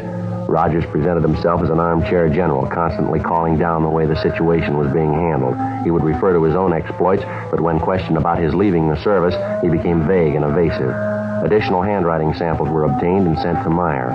The manager told us that the latest victim had come in with Rogers the night before, and that at the time he'd been pretty drunk. They'd gone upstairs, and when Rogers had left in the morning, the manager had assumed that the soldier had gone the night before. 3:20 p.m. Frank and I went back to relieve the stakeout at the bar.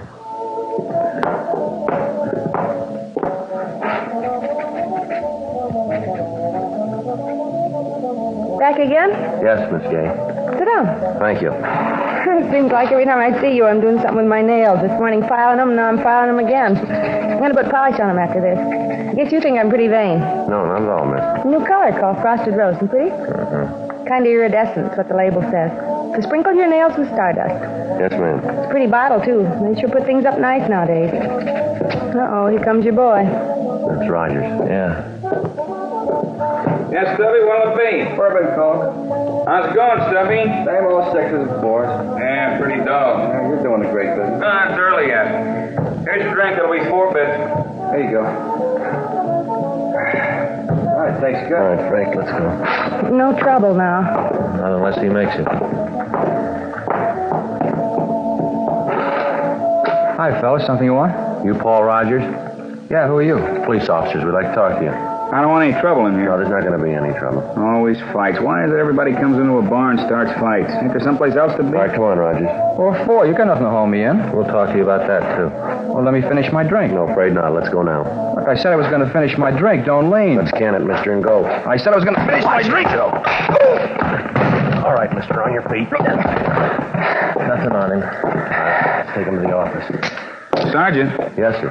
Thanks. Sure appreciate it. Well, what's that? Thought for a minute there you were going to have a fight.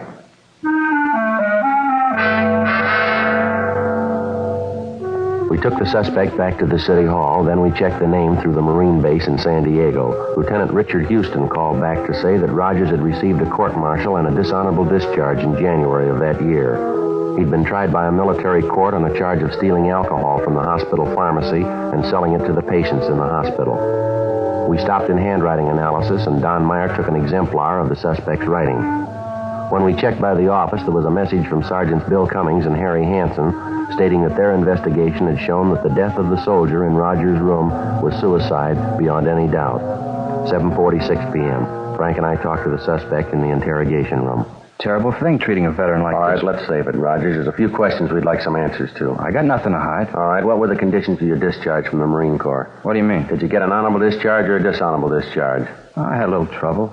Lousy officers never did understand what the problems of the enlisted man were. What do you do for a living, Rogers? I work. Where? Around. You have a steady job? What do you mean steady? One you've held for, say, more than 6 months? Haven't been out of the service that long. Where'd you serve in the Corps? Japan, Korea. How long are you there?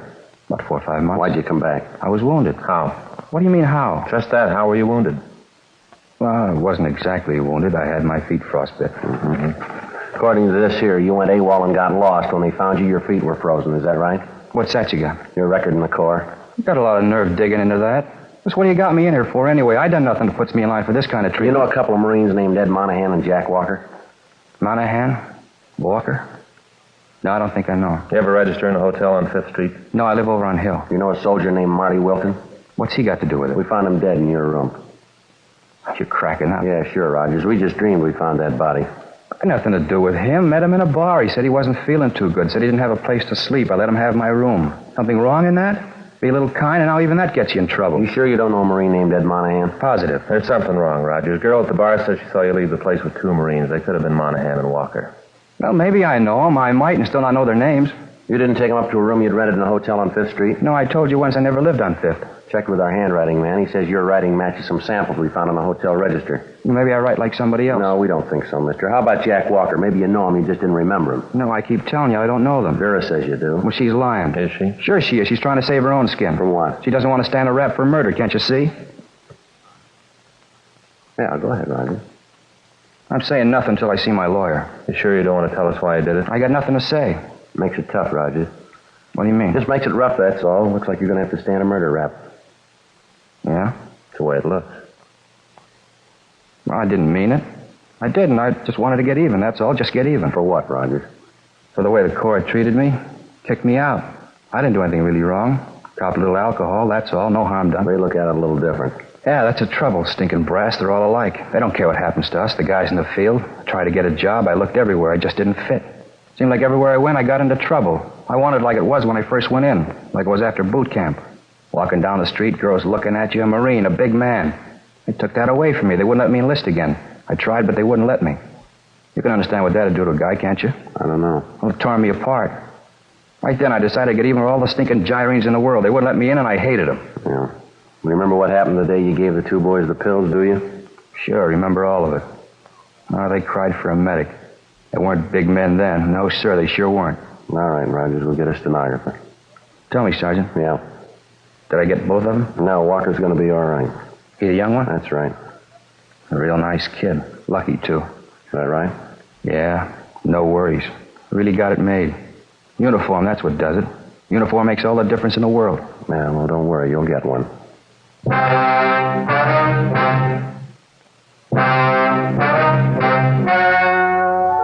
The story you have just heard was true. The names were changed to protect the innocent. On November 13th, trial was held in Department 87, Superior Court of the State of California, in and for the County of Los Angeles. In a moment, the results of that trial. Now, here is our star, Jack Webb. Thank you, George Fenneman.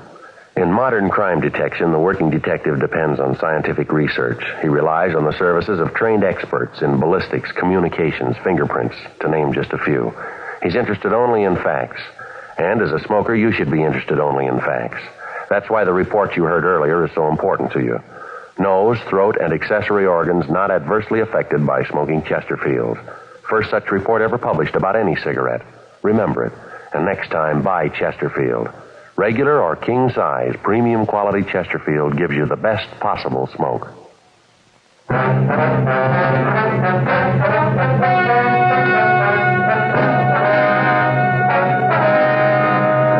Paul M. Rogers was tried and convicted on one count of murder in the first degree. He was sentenced to life imprisonment in the state penitentiary, San Quentin, California.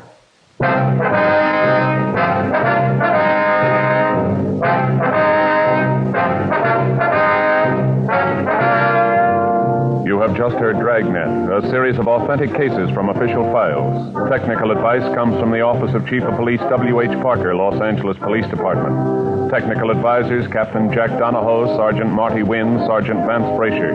Heard tonight were Ben Alexander, Virginia Gregg, Jack Crucian. Script by John Robinson. Music by Walter Schumann. Hal Gibney speaking. Sound off for Chesterfield. Either way you like them, regular or king size, Chesterfield gives you the best possible smoke. Much milder Chesterfield. Chesterfield has brought you Dragnet, transcribed from Los Angeles.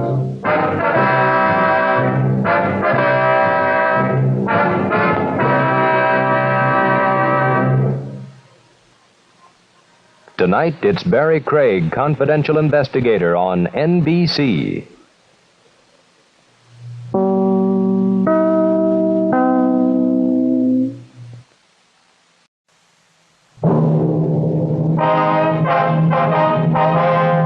Sound off for Chesterfield. Chesterfield, only cigarette in America to give you premium quality in both regular and king size, brings you Dragnet.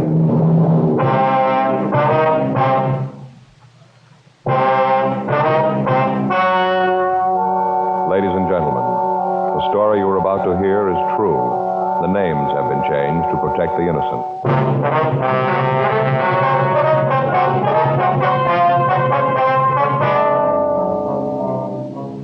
You're a detective sergeant. You're assigned to robbery detail. You get a call that a bank has been robbed. From the M.O., you know the job was done by a professional. He's made good his escape. Your job, get him. Here's what leading tobacco publications have had to say about regular and king-size Chesterfield. U.S. Tobacco Journal, Boston, Massachusetts. Chesterfield cigarettes in the new king size is still maintaining large turnovers in this area. Dealers report that sales continue to climb on this size, and it seems that volume on the regular size has climbed to new heights with its new big brother. And Tobacco Leaf reports from Chicago. More calls for Chesterfield king-size cigarettes than for most brands being marketed. The reason for king-size Chesterfield's amazing success is this. All king-size cigarettes give you quantity, but only Chesterfield king-size gives you quantity plus quality. Premium quality. That means Chesterfield king-size contains tobaccos of better quality and higher price than any other king-size cigarette. The same fine tobacco as in regular Chesterfield. Enough more of this tobacco to give you more than a fifth longer smoke. So remember, Chesterfield is the only cigarette to give you premium quality in both regular and king size. Buy 'em either way you like 'em. Chesterfield gives you the best possible smoke. Much milder.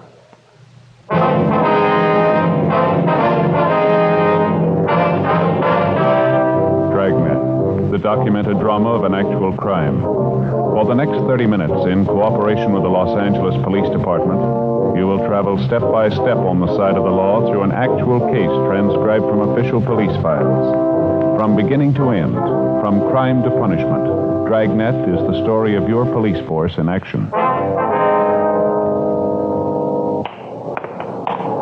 It was Monday, January 21st. It was cold in Los Angeles. We were working the day watch at a robbery detail. My partner's Frank Smith. The boss is Captain Didion.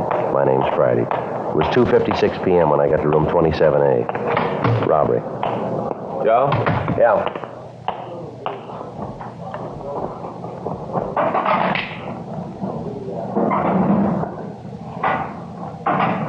Sure cold out. Yeah, the paper says you'd warm up a little before the end of the week. Well, I hope so. How'd your weekend go? Don't bring it up. What happened? At my house, there's only one thing that could happen. What do you mean? My brother-in-law, Armand. All the time, he just sits around the house, sits there and reads those detective magazines. Doesn't he work? If he's ever held a job, he's kept it a secret. Just moves around between the relatives. This year it's Faye's turn. He just sits around all day, huh? Yeah. Reads those detective magazines. Always sending for those books that are sent in the plain wrappers. You know, the ones that tell you how you can have a business in your own home. Yeah, I know what you mean. Well, this time he really did it. He sent for one that tells you how to go into the house cleaning business. I thought at first it might be a pretty good deal. You know, if it worked out, he could give Faye a hand with the house. Well, Saturday morning, the book gets to the house with all the formulas and instructions for making the cleaners for the rugs and the upholstery. Yeah. First off, he borrows $5 from me to buy the stuff to mix the formulas. Then he goes to the kitchen and takes all of Faye's good pans to mix up the goop in, and it smells terrible. All those bleaches and soaps. And I'm sitting in the front room watching television. All in all, I'm pretty comfortable. He comes in, he says the room is filthy, and he's going to clean it. Tells me to get out of the room and that he's going to surprise all of us. Yeah. Well, he did. Faye and I took the kid down to the barber's to have her hair cut, did a little shopping for the weekend. You should have seen the house when we got back, Joe. Just miserable. What had he done? First off, he wasn't there. Left a note on the kitchen table telling us that he was out for a walk. I kind of figured what had happened, so Faye and me walked into the living room. Joe, you wouldn't believe it. Is that so? Faye almost fainted. Pretty awful, huh? Worse than that. Room was beautiful. Everything in it was clean as a whistle. All spotless. Curtains, carpet, the upholstery, even the tables had been waxed. Well, what's wrong with that? Sounds to me like a pretty good deal. Faye. Well, what about her? Right away, she starts climbing all over me, reads me off for being so mean to him. Says all about how I should be ashamed of myself, said that I should have thought of the house cleaning gimmick myself. I should have given him a hand in cleaning up the place, and that the next day off, we have to do the whole house. I tell you, Joe, no matter what the guy does, it always ends up making me look bad. Well, you say you've only got this year with him, huh? Yeah. Then he goes to Faye's sister in Piedmont. I'll sure be glad when that time comes. Yeah, don't blame me. Hot shot, I'll get it. ADT 211, bank robbery in progress. It took us a little over 4 minutes to get to the bank at the corner of Lebanon and Broadway. In that time, the bandit had completed the robbery and made good his escape. A radio car had arrived at the scene, and the officers had gotten a description of the car and of the bandit. They called the information into communications, and a broadcast was gotten out to all cars in the vicinity to be on the alert for the holdup man. 2:40 p.m., Frank and I arrived at the bank. Back there, bank guard. Yeah. I couldn't help her. What do you want me to do? Try to stop him, have him shoot that gun off? He'd have killed half the people in here. I'm not saying that you should have actually tried to stop him. All I'm saying is that there is something that you should have done. You just stood there and looked at it. You could see the gun. There must have been something you could do. I beg your pardon, sir. You get away. You're probably in cahoots with the robber. You probably came back to get the rest of the money. Well, Gibson, don't just stand there. Stop these men. We're police officers, sir. You see, Gibson, they're police officers. You have a badge or something? After this, I don't think I'll trust anyone again. Yes, sir. Here's our identification. Oh, yes, Officer Friday. It's my partner, Frank Smith. How do you do? Hi. I suppose you want to ask me a lot of questions? Well, there are some things we'd like to know, sir. You'd like to talk in my office, I guess. It'll be more quiet there. That'll be fine. Would it be all right if Gibson came along? I'd like to have him see how a couple of real detectives work. Yes, sir. I think it'll be all right. Fine. Back this way. Oh, Officer Friday, this is Gibson, the bank guard, and I use the term loosely. This is Mr. Jones. That's Smith, sir. Frank Smith. Oh, yes, Smith. Sorry. Go ahead. Just sit down any place. Yes, sir. Thank you. Now, you listen good, Gibson. Yes, sir. Mr. Allen, you were the victim, were you? I certainly was. It was just 3 o'clock. Gibson was just putting up the chain across the door, you know, to keep people out. Yes, sir. Gibson was out there. I was in here in my office. Go ahead, Gibson. Tell the officers about it. Yes, sir. Well, he parked his car right in front of the bank, and when he pulled up, I thought it was a customer trying to get in before the bank closed. I held the chain for him. That was nice of you. What happened then, Mr. Gibson? As soon as he got to the doorway, I saw the shotgun. He had it kind of under his coat, you know. I tried to stop him, but he had the gun pointed right at me. He said that if I made a move, he'd as soon shoot me as look at me. Mm-hmm. You sure it was a shotgun, are you? Yes, sir. I could tell it was a 12 gauge. It was sawed off. Told me to get over in that little alcove near the entrance to our escrow department. Mm-hmm. I did. Then he told me to hand over my gun. I started to get it out of the holster. I thought that maybe I'd have a chance to surprise him, but he must have known what I was planning. Why do you say that? He told me to face into the corner. Then he took the gun out of the holster. Mm-hmm. Well, I did what he told me. What happened then? He asked me where the manager was. I pointed out his office. Well, to this time, did any of the people in the bank have any idea what was going on? No, sir. The way he acted, he knew what he was doing. Right off, I knew there wasn't anything I could do. I kept thinking about the people in the bank. That shotgun didn't want anyone to get hurt. The only bright thing you did. How'd you want to go on? What happened then? Well, like I said, he asked where the manager's office was. I showed him, and he told me he wanted me to go back there with him. Uh-huh. We walked back there. He put the shotgun under his coat, and by some miracle, nobody saw it. That's where he brought me into the picture. He just walked in, told me it was a stick-up. He had this little leather bag, the kind a doctor uses. Mm-hmm. He opened it up, told me to walk in front of him. Uh-huh. He made me carry the bag. Kept the gun at my back all the time. I could feel it. Made me walk down the row of windows, the ones into the teller's boxes. Each one, he made me stop and ask the tellers for the money. Did he touch anything at all, do you remember? No, he wore gloves all the time. He was real careful, wouldn't touch anything. After I put the money into the bag, he'd tell each one of them that if they made a sound, he'd kill me, then come back and kill them, too. It was terrible. Almost scared me to death. Well, who was it that turned in the alarm here? Walter, the cleanup man, sir. He was in the back of the bank, and he came out of the vice president's office. He saw the robber, and then he sneaked back into the room and called you.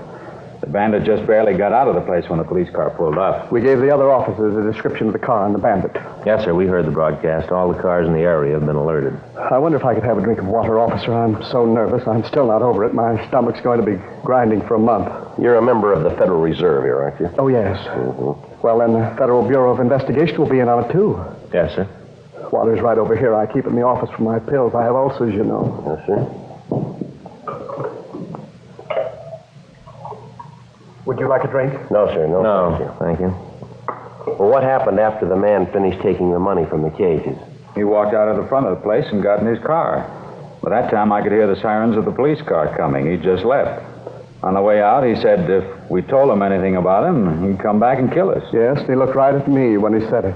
You've got to give me some sort of protection. I'm not going to make a sitting duck of myself. We'll take care of that, sir. Could you give us a description of the man, sir? I've already given it to the 2 officers who are here. Well, we know, sir, but if you wouldn't mind. Of course not. How tall would you say he was? Oh, about 5'11", maybe 6 feet. How old would you say he was? 30, 35, round in there. Mm-hmm. How much do you think he weighed? Oh, about 160, maybe more. I'm not very good at guessing weights. How about his coloring? Was he dark or light? Light. He had real light blonde hair. His eyebrows were almost invisible. They were so light that you almost couldn't see them at all. Same with his eyelashes. Mm-hmm. How about his clothes? Beg your pardon? His clothes, what was he wearing? Well, he had on a blue shirt. No, I'm sorry, sir. I think it was a white shirt. Was it? No, I'm sure it was blue. I remember because he was wearing a brown coat. I thought that he certainly didn't have very good taste, with wearing a blue shirt and a brown coat. No, Gibson, no. The shirt was blue. No tie. Brown coat and black loafer shoes. I remember these because they were the only thing about them that looked good. They looked like those ones that are advertised in the magazines, you know, Skegums or something like that. Black. Mm-hmm. Was there anything unusual about him? I beg pardon? Anything unusual about him? Anything that might cause you to remember him, know him if you saw him again? Well, there were the bandages. What's that, sir? When he came in, he had bandages on his face. One over his right eyebrow, another on his chin, right here, sort of on the throat. You mean regular bandages? No, sir. They were those adhesive kind, you know, with the gauze and the tape all together. Oh, yeah. And you say he had one over the right eyebrow and one on his chin? Yes, sir. I still think it was a white shirt. I said it was blue. Are you trying to say that I don't know blue when I see it? No, sir. I just think that you might have made a mistake in all the excitement. Officer. Yes, sir? It was a blue shirt. All right, sir. How about his car, the one he got away in? It was parked right out in front. Did you see it? Certainly I saw it. I was standing right in the door when he drove away. Well, can you describe the car for us? Yes, like I told the other officers, it was a late model Buick, dark blue, a coupe. I'm sorry, sir, but it was a green Ford sedan. All right, now let's see if we can't let Mr. Allen tell his story, Mr. Gibson. We'll check it with you when we finish with him, all right? I don't know what you're trying to prove with these officers. After the way you handled the affair, there's no use trying to impress them with your prowess as a detective. It was a dark blue Buick coupe. Anything unusual about the car that you could see? Any dented fenders, stickers, windshield emblems, anything like that, would you remember? No, I didn't notice anything special. No, sir. It looked pretty new as far as I could tell. All right, fine. Well, you two gentlemen have helped us a lot here. There are some questions we'd like to ask the other people in the bank. Oh, yes, that's what the other officers said. I told them all to stay. You like to talk to them now? Yes, sir. Fine, I'll send them in here to you. No, we can talk to them out there, sir. It'll be all right. Oh, fine. Gibson, maybe you can help them. Officer. Yes, Gibson. I didn't want to tell you while we were in there. He'd probably make some remark. I didn't even tell the other officers. It's about the license number of the bandit's car. Did you get it? Well, not all of it, sir. Just the first 3 numbers.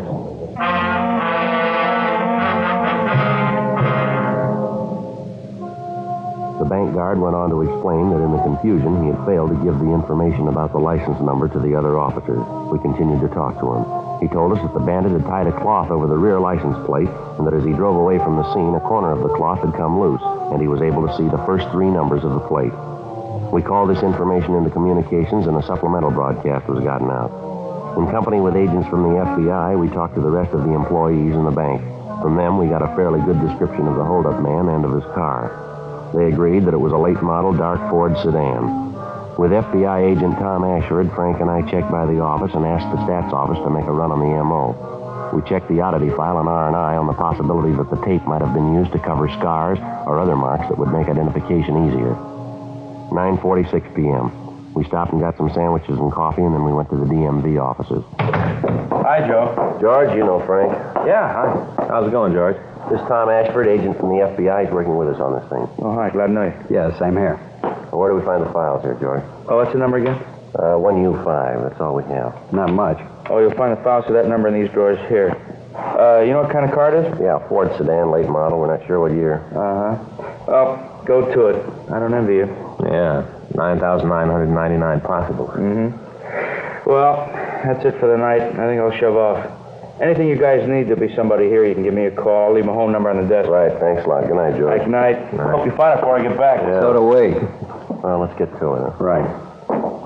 Let's see. 1U5. It took us the next 8 hours to go through the almost 10,000 license registrations.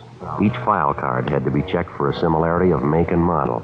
Each automobile in the Los Angeles area was listed, and then each one in the entire state. Each of them had to be checked out.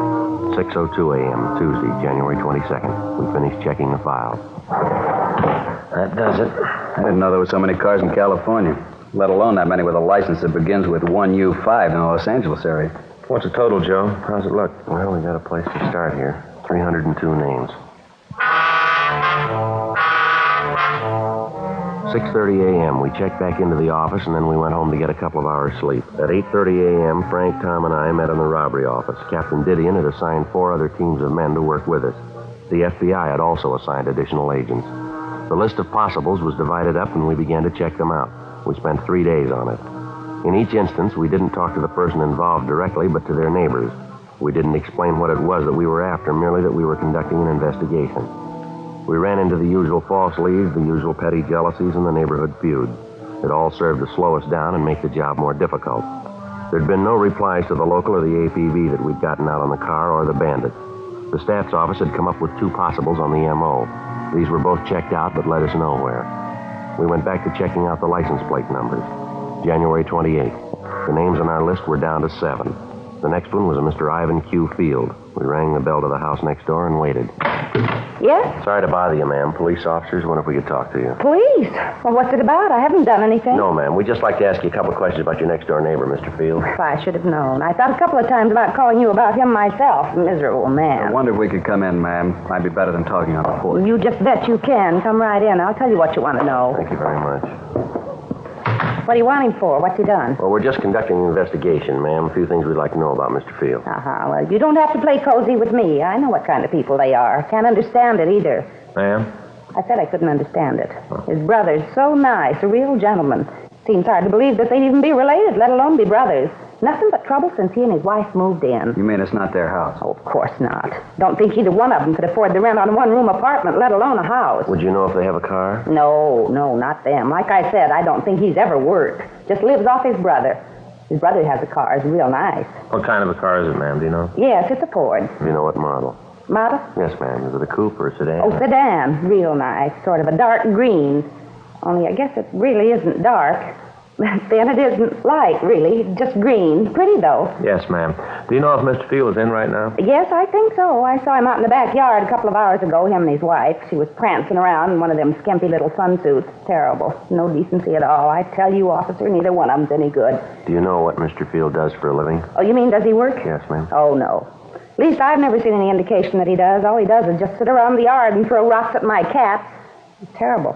That's what I was going to call you about. Isn't there a law or something about throwing things at poor, dumb animals? Yes, ma'am. Of course, cats aren't really dumb. Lots of times I think they're a lot smarter than some people I know. Now, I wonder if you could describe Ivan Field for us, ma'am. Oh, sure. He's kind of a little man, not very big. About how tall, ma'am? Oh, maybe 5'7". How about his coloring? You mean his hair? Yes, ma'am. Dark, very dark. It lets us out. It looks that way. Well, thank you very much, ma'am. Sorry to cause you all this trouble. Oh, no trouble at all. Are you going to arrest him now? No, ma'am. Well, why not? What about the rocks and my cats? Well, I think the SPCA are the people you want to talk to on that. Well, all right. But I tell you right now, Mr. Field isn't going to like it. He likes my cats. He isn't going to like the idea at all when he hears about it. Just wait until he gets home. I'll tell him about his brother's been acting. Oh, just a minute, ma'am. Yes? You mean that the man living next door isn't Ivan Field? No, I didn't say it was. It's his brother, Harry. Brother?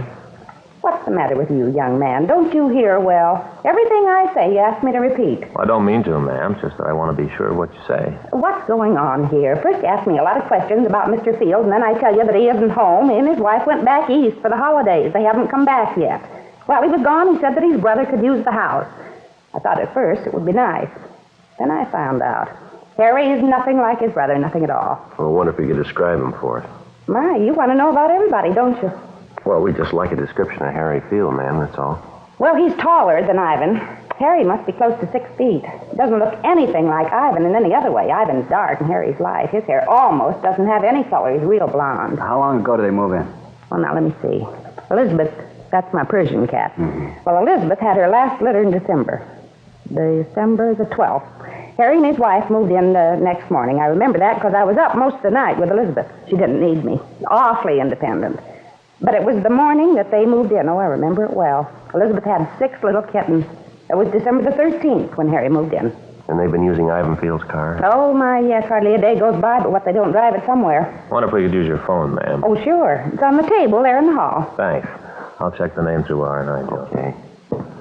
Would you happen to know if this Harry Field has any marks or scars on him? Well, now, let me see. I think so.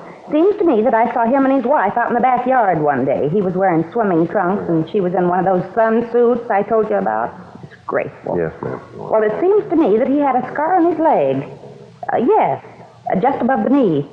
I think it was the right leg. No, what I meant, ma'am, was does he have any marks on his face, on his forehead, or on his chin? No marks. Oh. Oh, wait a minute. The other day I noticed he had a cut over his right eyebrow. Looked like he'd been in a fight. Probably a drunken brawl. Joe? Yeah, anything? Talked to Cunningham. He checked the name. Looks like it might be the same one. What's that? They paroled a Harry Q. Field from San Quentin. Description checks out. When'd they parole him? December 10th last year. Did a term for robbery.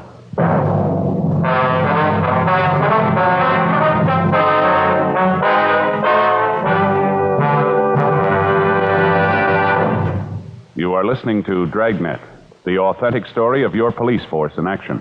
Chesterfield was first to name its ingredients. Ingredients that give you the best possible smoke.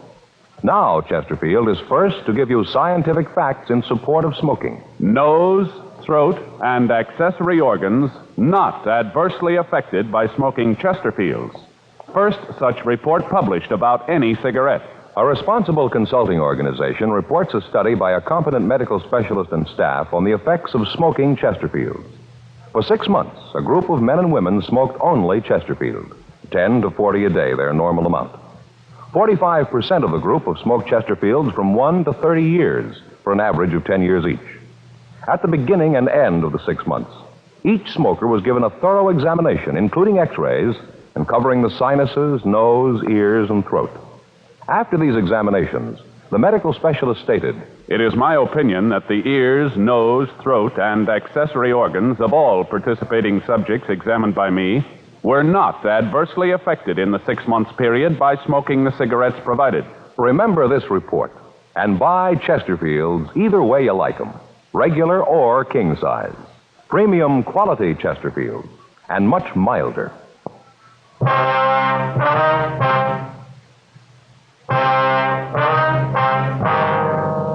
January 28th, 4:30 p.m. We called the office and told them of the latest developments. Tom Ashford called the local FBI office and arrangements were made to take Harry Field and his wife into custody. A further check on him was made through R&I, and we found that his record listed 4 arrests for armed robbery with only 1 conviction. He spent 4.5 years in San Quentin before he'd gotten his parole. The name of his brother was also checked. He had no previous record. The car in Field's driveway matched the one used by the bandit. 5:12 p.m. The men from robbery arrived, and the plan for taking Field was formulated.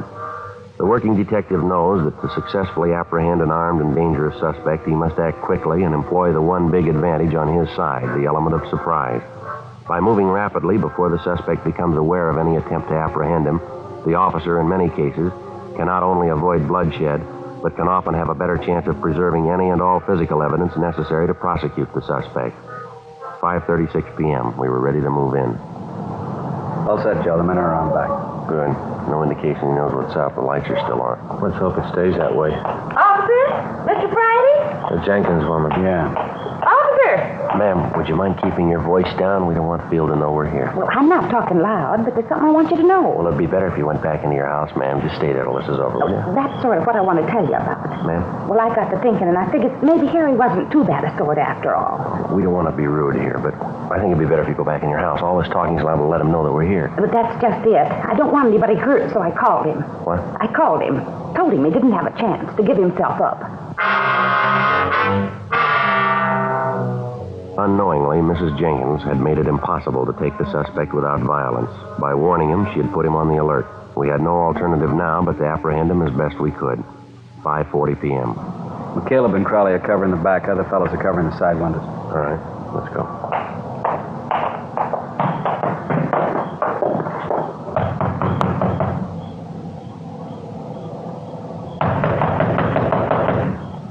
What do you want? Open up. Come on, Field. We want to talk to you. Yeah, I'll be there in a minute. Take it easy.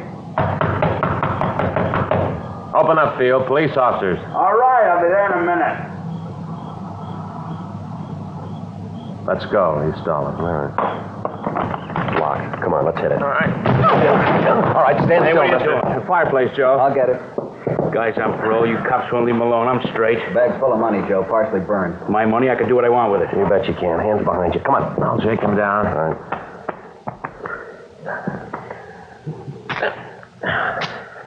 He's clean, Joe. You got him, huh? Yeah, we got part of the loot, too. He's trying to burn it. Crowley and I'll shake the rest of the house. Right, Mac. All right, how about it, Field? We got the money, people who can identify you. The car parked in the driveway fits the description. You've been through this before. You got out of queue on December 10th. You pulled this job on January 21st. Is that right? Like I said, I fell once. I did my time. Joe? Yeah, Mac. Found his wife hiding in the back bedroom. Found a sawed-off shotgun. All right, let's get him out of here. Say, Frank? Yeah? Message came in for you before I left the office. Forgot about it. Say who it was from? No, I didn't leave a name. Here's a number. Why don't you phone right away? I'll call it now. We can take Field in. Good, Mac. Thanks. We'll be right behind you. We want to talk to his wife anyway. Okay, Field, let's go. All right, come on, Frank. Come on. Hollywood 24709. I don't know anybody with that number. Well, a simple way to find out is to call him, isn't it? It's kind of late. Well, go ahead and call him anyway. Yeah, here's a phone. I'll check with you later, Joe. Frank. Right, Tom. We'll check. Bye, Tom. Well, come on, let's go. I want to use the phone. Oh, yeah. Go ahead. You got a dime? Just a minute. Yeah. Yeah, I'll leave it for the call.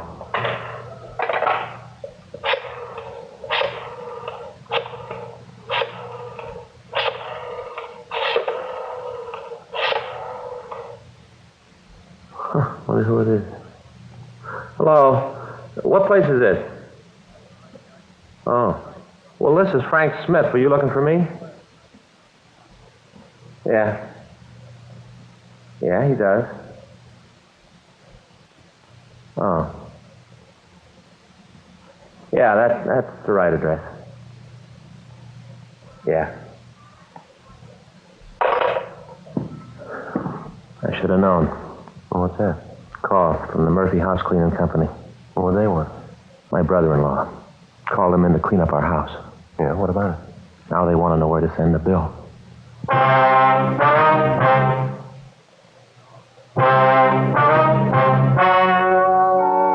The story you have just heard was true. The names were changed to protect the innocent. On February 19th, trial was held in federal court, City of Los Angeles, State of California. In a moment, the results of that trial.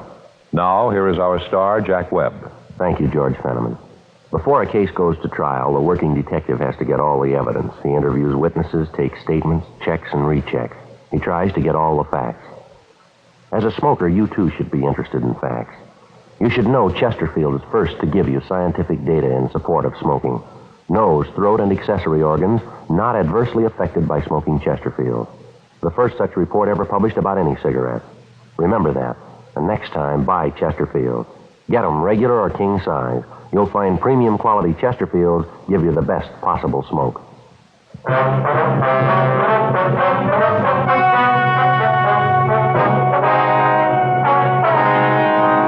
Harry Q. Field was tried and convicted of violation of the federal bank robbery statute. He received a sentence of 20 years in a federal penitentiary, McNeil Island, Washington.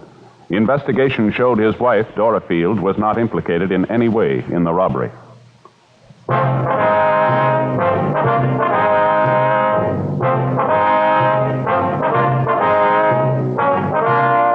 You have just heard Dragnet, a series of authentic cases from official files. Technical advice comes from the Office of Chief of Police W.H. Parker, Los Angeles Police Department. Technical advisors, Captain Jack Donahoe, Sergeant Marty Wynn, Sergeant Vance Frazier. Heard tonight were Ben Alexander, Whit Connor, Jack Crucian. Script by John Robinson. Music by Walter Schumann. Hal Gibney speaking. Sound off for Chesterfield. Either way you like them, regular or king size, Chesterfield gives you the best possible smoke. Much milder Chesterfield. Chesterfield has brought you Dragnet, transcribed from Los Angeles.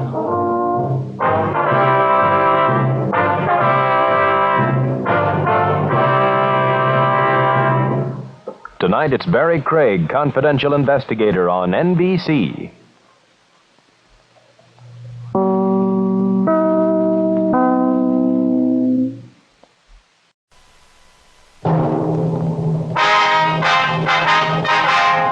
Sound off for Chesterfield. Chesterfield, the only cigarette in America to give you premium quality in both regular and king size, brings you Dragnet.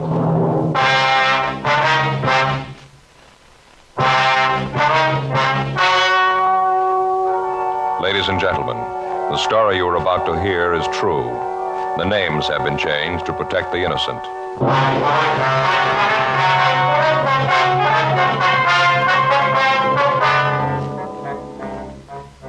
You're a detective sergeant. You're assigned to homicide detail. You receive a call that a fatal accident has occurred at a Hollywood motion picture studio. Your job? Investigate. Here's what a leading tobacco publication and the nation's press have had to say about king-size Chesterfields. U.S. Tobacco Journal, Atlanta, Georgia. Chesterfield king size is going strong.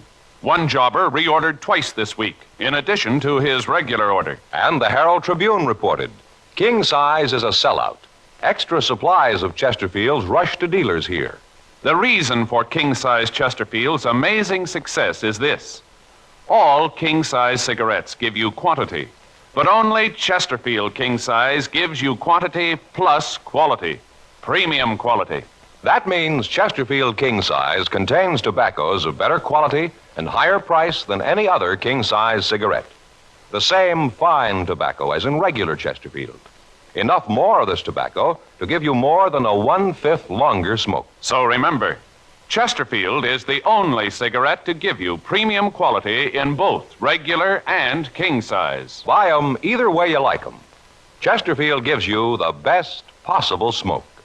Much milder.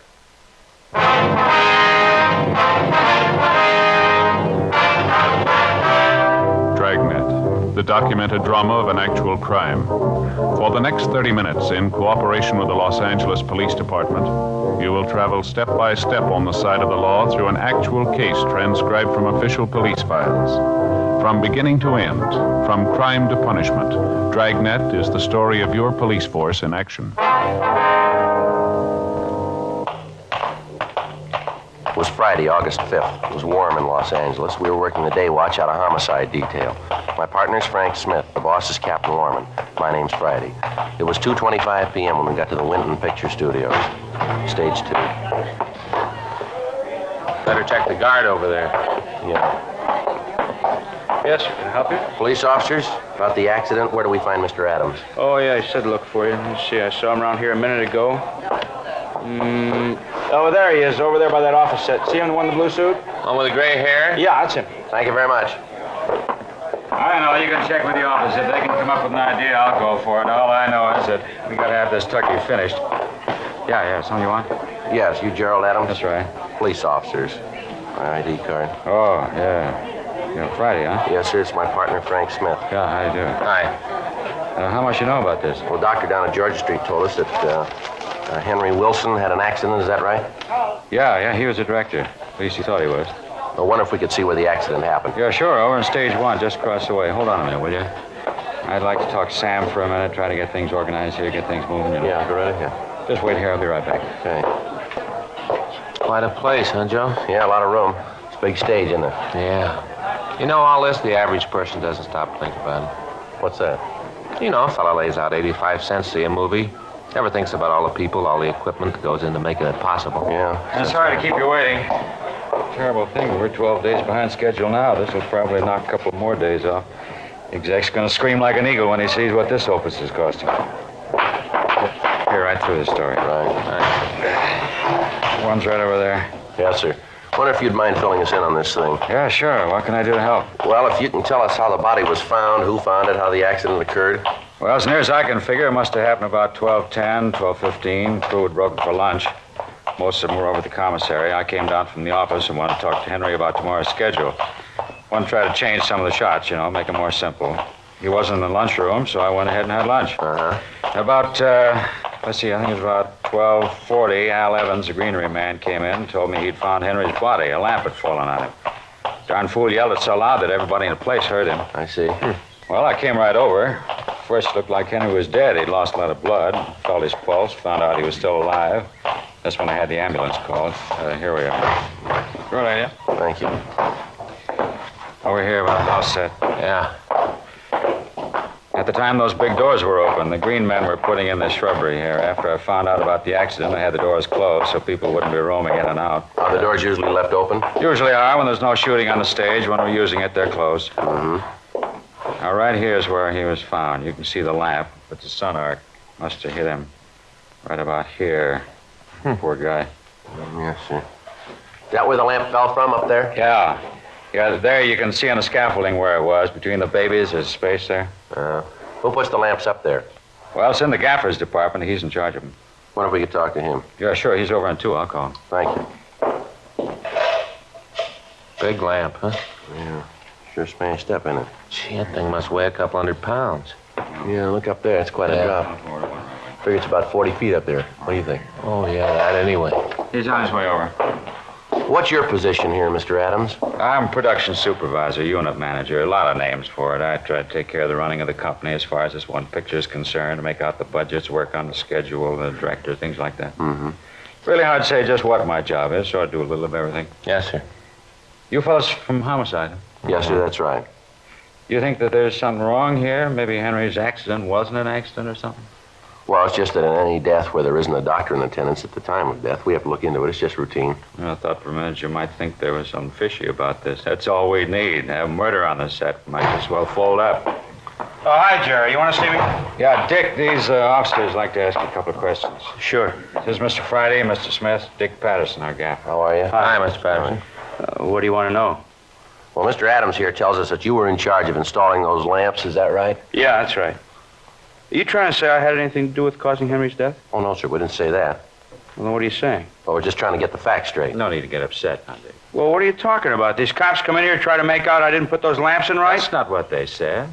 Well, don't you think I feel bad enough? Henry was a good friend of mine. We've been together a long time.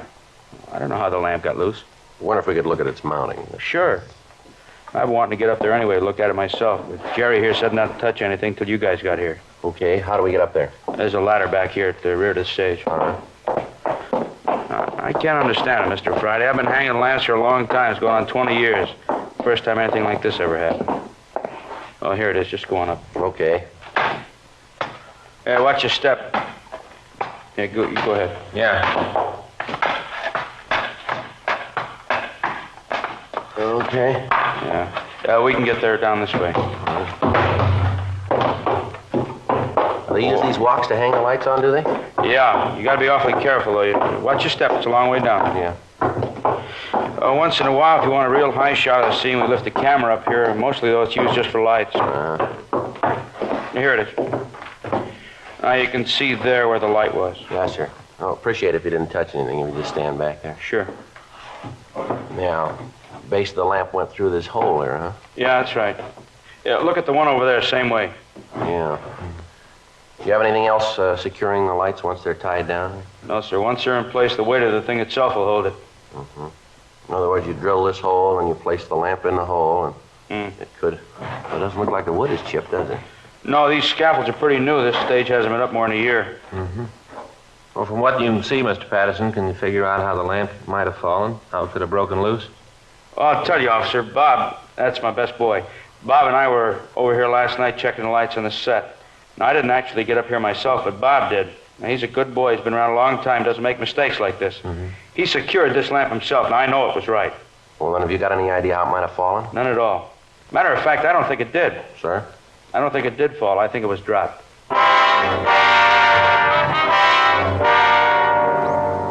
3:15 p.m. Frank and I went back to stage 2. We talked to Bob Murphy, the best boy, and got the same story from him. He said that he'd secured the lamp in position himself and that as far as he was concerned, it could not have fallen. He agreed with Dick Patterson that the lamp must have been removed from its place and either dropped or was thrown at Wilson. At this point, there was the possibility that the death was not an accident. We asked the unit manager to assign one of the studio police to guard the scene of the accident, and then we called the crime lab. Dean Bergman lifted several clean prints from the broken lens of the lamp. Bob Murphy's fingerprints were taken, and they matched those found on the lamp. There were no other prints on the glass. The men from the crime lab found a small piece of blue cloth on the mounting of the lamp. Lee Jones put it in an envelope and gave it to me. At 4:20 p.m., we talked to Gerald Adams in one of the portable dressing rooms. I just can't believe it. There were a lot of people in town that didn't like Henry, but I don't think there was anyone that'd kill him. Was there anyone in the company that he had any disagreements with, would you know? What do you mean? Well, anyone he had quarrels with, arguments, would you know? Well, I guess Sam would be the most likely. They argued all the time. Sam? Yeah, Sam Phillips. He's the first assistant director. Real talented guy. Been at it a long time. He and Henry worked together for a long time. They were always arguing. I guess if you didn't know him, you might think they were serious, but here in the company, we all knew. We understood. Understood what? Well, Sam's been in Hollywood almost since it was. He began as a prop man, worked his way up to be a cutter. Then I guess about 15 years ago, he went into directing. Mm-hmm. He's going to get a picture of his own pretty soon. He'll do well, too. Real talent. Well, about these arguments, Mr. Adams, between Wilson and Phillips. Well, to understand him, you'd have to know Henry. He was one of the first directors in pictures. Came out here from New York even before Sam did. Really old school. He drove special cars, most of them pure white. Had all his clothes designed and made. He wore a cape while he was on the set, you know. Referred to himself as Wilson. You know, Wilson thinks this, Wilson thinks that. If you didn't know him, you'd take him seriously. Once you did that, you were in trouble. Were you ever present when one of these arguments took place? Yeah, matter of fact, they had one yesterday. That's so. Yeah, over in the commissary. I thought for a minute it was going to be pretty serious, and then I realized it was all a gag. Everyone else did, too. Well, what was it about? Well, like I told you, the picture's 12 days over now. A lot of tension on the stage. Everyone's pretty edgy. Yeah. Well, Sam's a great practical joker, always trying to cook up something. Mm-hmm.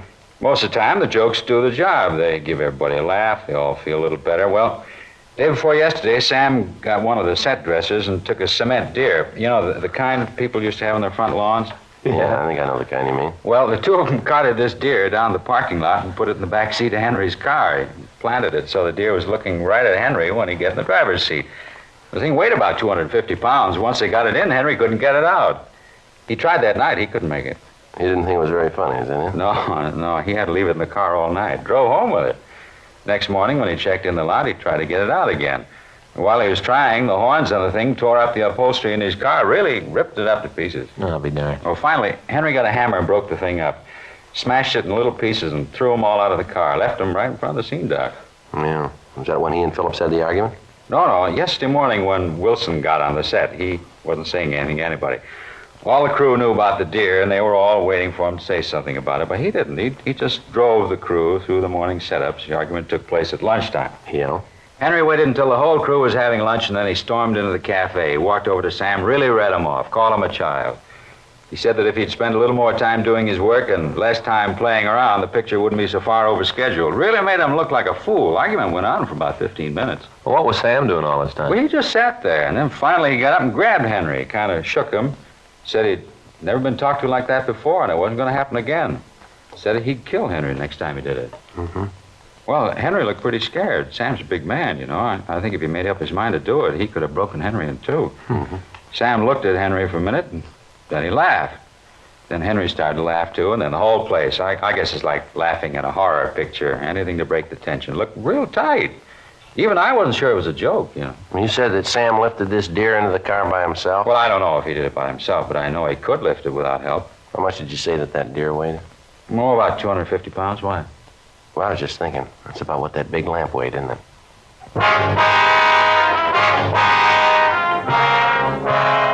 3:45 p.m. Frank called the office and had R&I run the names Sam Phillips and Henry Wilson. Sam Phillips had been arrested once for disturbing the peace. He'd gotten drunk in a nightclub out on Sunset Boulevard and gotten into a fight. The report said that it had taken both of the arresting officers to subdue him and take him into custody.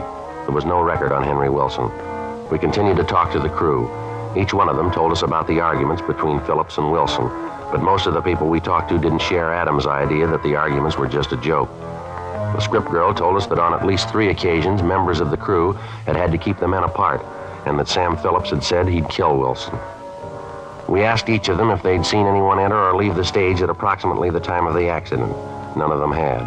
They explained that Wilson had been trying to pick up time, and that as soon as they'd finished one shot, he was yelling at them to get ready for the next one. 4:22 p.m. We talked to Sam Phillips. Sure, we had some beefs. None of them were serious, though. Well, how about this fight you had in the commissary yesterday? You mean the thing about the deer? Yeah. Well, that didn't mean anything. Oh, I admit I was pretty sore for a minute, but right away I knew Henry wasn't serious. Even if he was, I guess I can understand it. Must have made him pretty sore to see his car ripped up. Did you lift that deer into Wilson's car by yourself? Yeah, I had one of the set dressers with me. He kind of steered the thing in. Sure looked kind of funny. Mm-hmm. You sure you weren't over on stage 1 today? Positive. You got any idea of how that light got loose and fell? No, I've been in the business a long time. That's the first time I've ever known a lamp to fall. They've been tipped over when on a floor stand, and I've seen them broken when a set is moved. I've never seen one drop like that. Do you have any idea how this could have happened then? Not the slightest. You're a first assistant, is that right? Yeah. How long you been in this job? Oh, I guess about 15 years now. I was a cutter for a while. Took a big cut in salary to go into directing. Figured it'd be a way to get a picture of my own. A lot of directors come from the cutting department. That's so? Yeah, they do. I didn't care much for it, though. I like to be on the set. See things happen. I like the activity. Mm-hmm. Did Wilson know that you wanted to be a director? Yeah, he said that if I stayed with him, he'd try to get the producers to give me a picture. Matter of fact, I kind of thought I might get this one. Is that right? Yeah. When I was in the pre-planning stages, they hadn't assigned a man to it yet, and Jerry and I both wanted it. Jerry? You mean Adams? Yeah, he wants to be a director, too. It's funny, I guess everyone wants to be a director. Jerry's been trying for a long time. I don't think he'll ever make it, though. Is that right? Yeah, he's too valuable as a unit manager. Yeah. Was Adams very upset when he didn't get this picture? No, I was pretty sore. I told Jerry about it. He just sat back and said that's the way things are and that it doesn't pay to fight the front office. Mm-hmm. Did you say anything to Wilson about how you felt? Yeah, I told him. Said I thought it was real unfair. Said I thought he could have done something about it. Well, what did he say? He told me to be patient. My time would come. Do you know if there was anybody on the lot who might have wanted to kill Wilson? No. Oh, there might have been some people who didn't like him very much, but you run into that in almost every picture. You know, little jealousies. That right? Yeah. You really think he was killed, huh? Well, it could have been, yeah. Sure hard to believe. We've been making pictures about this for a long time. You know, murders. But now that it's right here, really on the set, it makes you feel you can just check ahead in the script and find out who the killer is. Read about the ending. Kind of seems just like another picture. Yeah, I suppose so. Yeah, come in. Oh, I'm sorry. I didn't know you had somebody here with you, officer. That's all right, Mr. Patterson. What is it? I wonder if I could talk to you? Sure. Well, it's kind of private. Well, if you're through with me, I'll get back to work. No, you just wait. I'll be right back. Here, we can step out of here. Okay. Now, what is it, Mr. Patterson? Well, I feel like a real idiot. I should have remembered it when you talked to me before. What's that, sir? Well, I remember just before the company broke for lunch, Sam gave me a note. Said I should give it to Wilson. Mm-hmm. Did you see what it was? No, it was folded up. Had Wilson's name on it. I didn't pay much attention to it. Well, did you give it to him?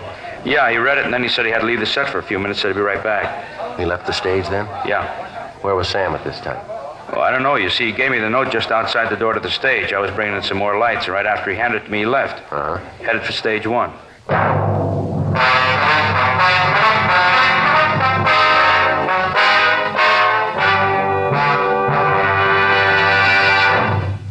You are listening to Dragnet, the authentic story of your police force in action.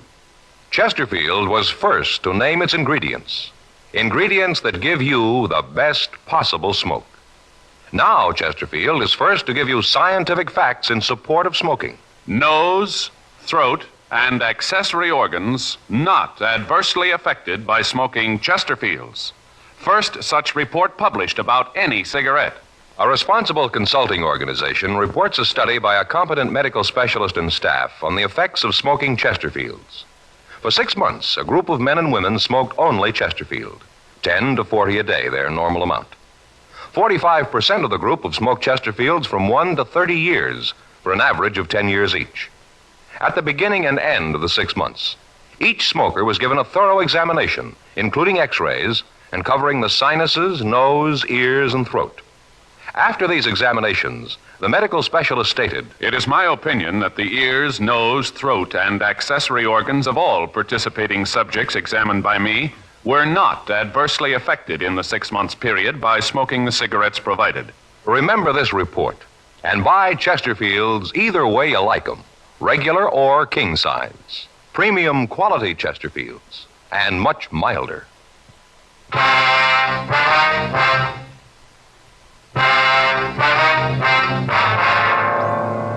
We talked to Gerald Adams and had 2 of the studio police start a search for the note. Frank called Georgia Street Receiving Hospital and asked if the note had been found on the body of Henry Wilson. The doctor told us that he didn't know and that the dead man's personal effects had been turned over to the coroner. We called them and they told us that there was nothing of that description found. While the search for the missing note went on, we continued to talk to Sam Phillips. The whole idea is crazy. I told you I wasn't near stage 1 at all this morning. How about the note? I don't remember any note. Well, the gaffer says you gave it to him. Told him to give it to Wilson. He's crazy. If I had a note for Wilson, I'd have given it to him myself. I'm with him all day. I've got no reason to have someone else deliver messages for me. Well, then you deny giving him the note, is that right? Well, certainly. All right, mister, we'll let you know just how you stand. We got a witness who says you were seen going to stage 1. A couple of minutes later, a man is killed on the same stage. You admit that you've had arguments with Wilson. Seems like you might have had a motive for killing him. I told you I didn't go near the place. Hey, wait a minute. Yeah? I know what's happened. What's that? Well, when Dick told you he saw me heading for stage 1, he probably saw me heading for the office. I have to pass near the stage to get there. Matter of fact, I even cut through it once in a while. Did you happen to cut through it today? No, at least I don't think so. Now, it's pretty important that you remember. Well, I'm trying. Let's see. I know what you guys think. I don't know how to show you that you're wrong. Well, can you come up with an explanation for the note? Well, I'm trying to tell you I don't know. Yeah, that's what he's talking about. What? I did give Dick a note. Huh? Told him to give it to Henry. What was in it? Well, I don't know. I didn't even read it. Well, then you didn't write it? No, I found it in my desk when I was up in the office this morning. I figured that someone had put it there thinking I'd see Henry and give it to him. What time did you find it? Let's see, I guess it was about 9 or so. Guess I put it in my pocket and then forgot all about it. And just before I went up to the office to tell him that we were breaking for lunch, I remembered it. I gave it to Dick and told him to hand it to Henry. That's what the note's all about. Right after that, I went upstairs. Mm-hmm. Do you always tell the office that you're broken for lunch? Yeah, most of the time I phone, but today I went up myself. I've been kind of expecting a letter from my family back east, and I thought it might be in, so I wanted to check the morning mail. Got any idea who might have put the note on your desk? No, I just found it, tucked away in the corner of the blotter. I really didn't look at it. I was in a hurry. Wanted to finish lunch so I could get back on the set. We have a lot of work to do this afternoon. Did you see Wilson after you left the stage? No, I looked for him at the commissary, but he didn't show up. And the greenery man came in and said that he had the accident. Uh-huh. You recognize the handwriting on that note? No, all I saw was the name, that it was for Henry. Come to think of it, though, I do kind of remember that it was familiar handwriting, thinking I'd seen it someplace before. Do you remember where? No, I wish I could. Have you found it yet? No. Wilson must have dropped it someplace here, though. It wasn't on his body. I wonder if you'd take a look at this. What's that? Well, the crime lab crew found this on the stage, caught on the lamp that killed Wilson. Looks like the material they make suits out of. Yeah, from inside the cuff. See? See the little zigzag mark where it's been cut? Uh-huh. You ever see this type of material before, Sam? Let me see. Looks like it came from a blue suit, huh? Mm-hmm. Good material. Sure an odd color. Yeah, I think I've seen a suit like this. I think I saw it this morning. Yeah? Oh, yeah, sure. Jerry Adams was wearing it.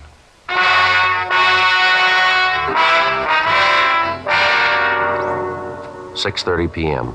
We called Gerald Adams into the dressing room. Were you on stage one at all before the body was found? No, sir. Why do you think I had something to do with this? Well, we're just trying to get the facts here. Well, I want to help, but it seems to me that you'd spend your time a little better if you talked to Sam, the note and all. Still deny giving it to Henry? No, he says that he gave it to him. Well, then there you are. I guess that argument was a lot more serious than we thought, huh? That's a nice-looking suit you got on, Mr. Adams. New? Yeah, this is the first day I've worn it. Present from my wife. Pretty blue. I don't usually care for blue, like brown, gray mostly. Wife's been trying to get me to wear blue, so she got this suit for me. Yeah, looks like it's made pretty well there. Yeah, it is. She had my tailors put it together. I didn't even go down for a fitting. Needs a few things done to it, like the shoulders pulled in a little. I don't much care for padding in the shoulders, Mm-hmm. You mind if I look at the cuffs? I've always had trouble with the cuffs on my suits. You can see here how they've worn. It must be in the way they're made. No, I don't think so. That looks like it came from your shoes rubbing against it. You mind if I look? No, here.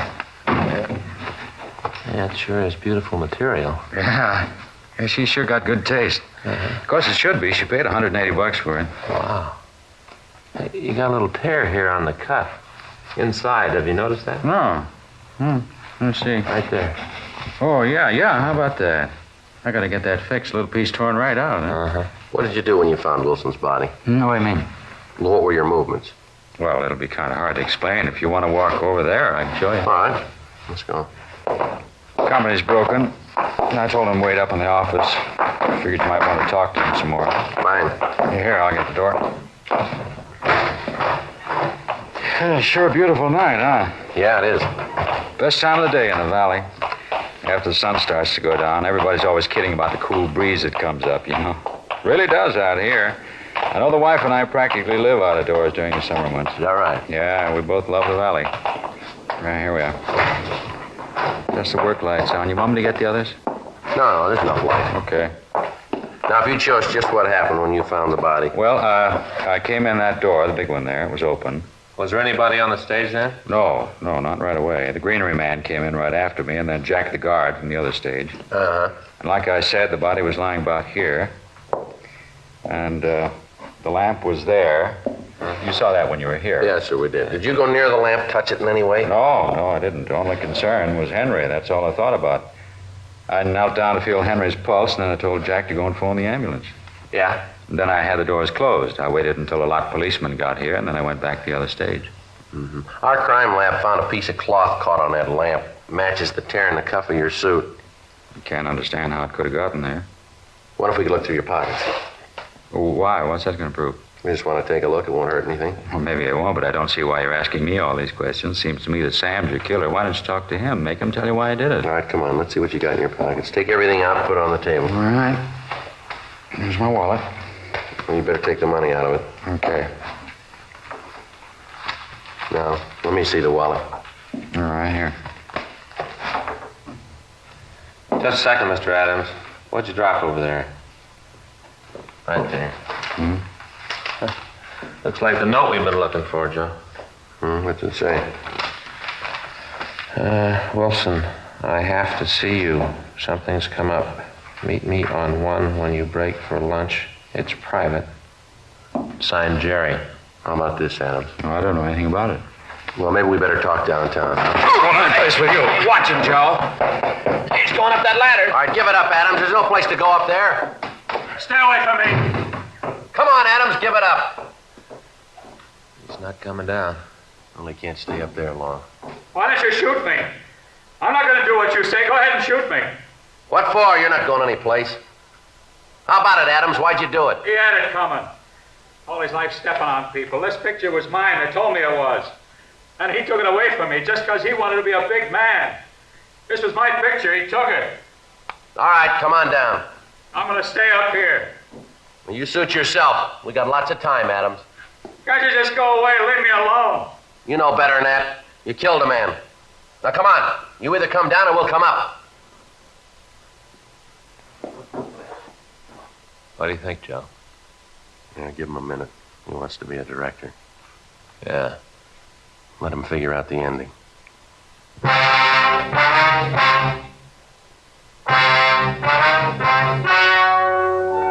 The story you have just heard was true.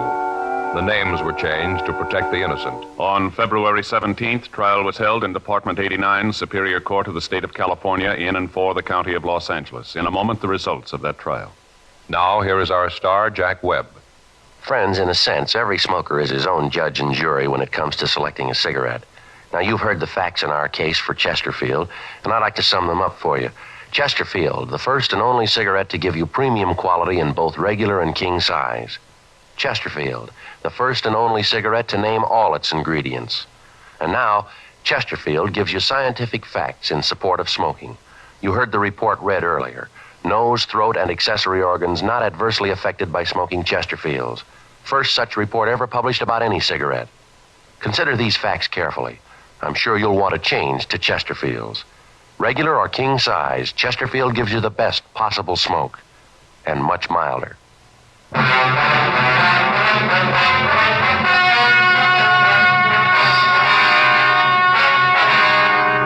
Gerald S. Adams was tried and convicted of murder in the first degree. He was sentenced to life imprisonment in the state penitentiary, San Quentin, California.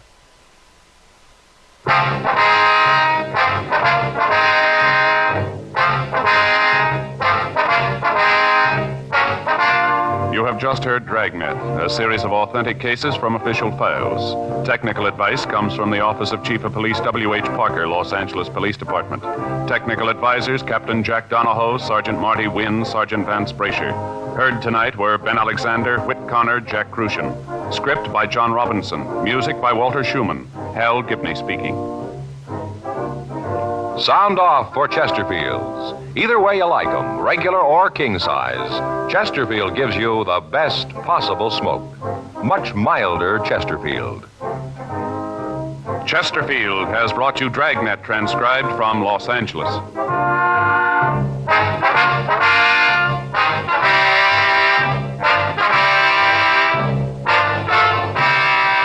This is NBC, the nation's headquarters for election news.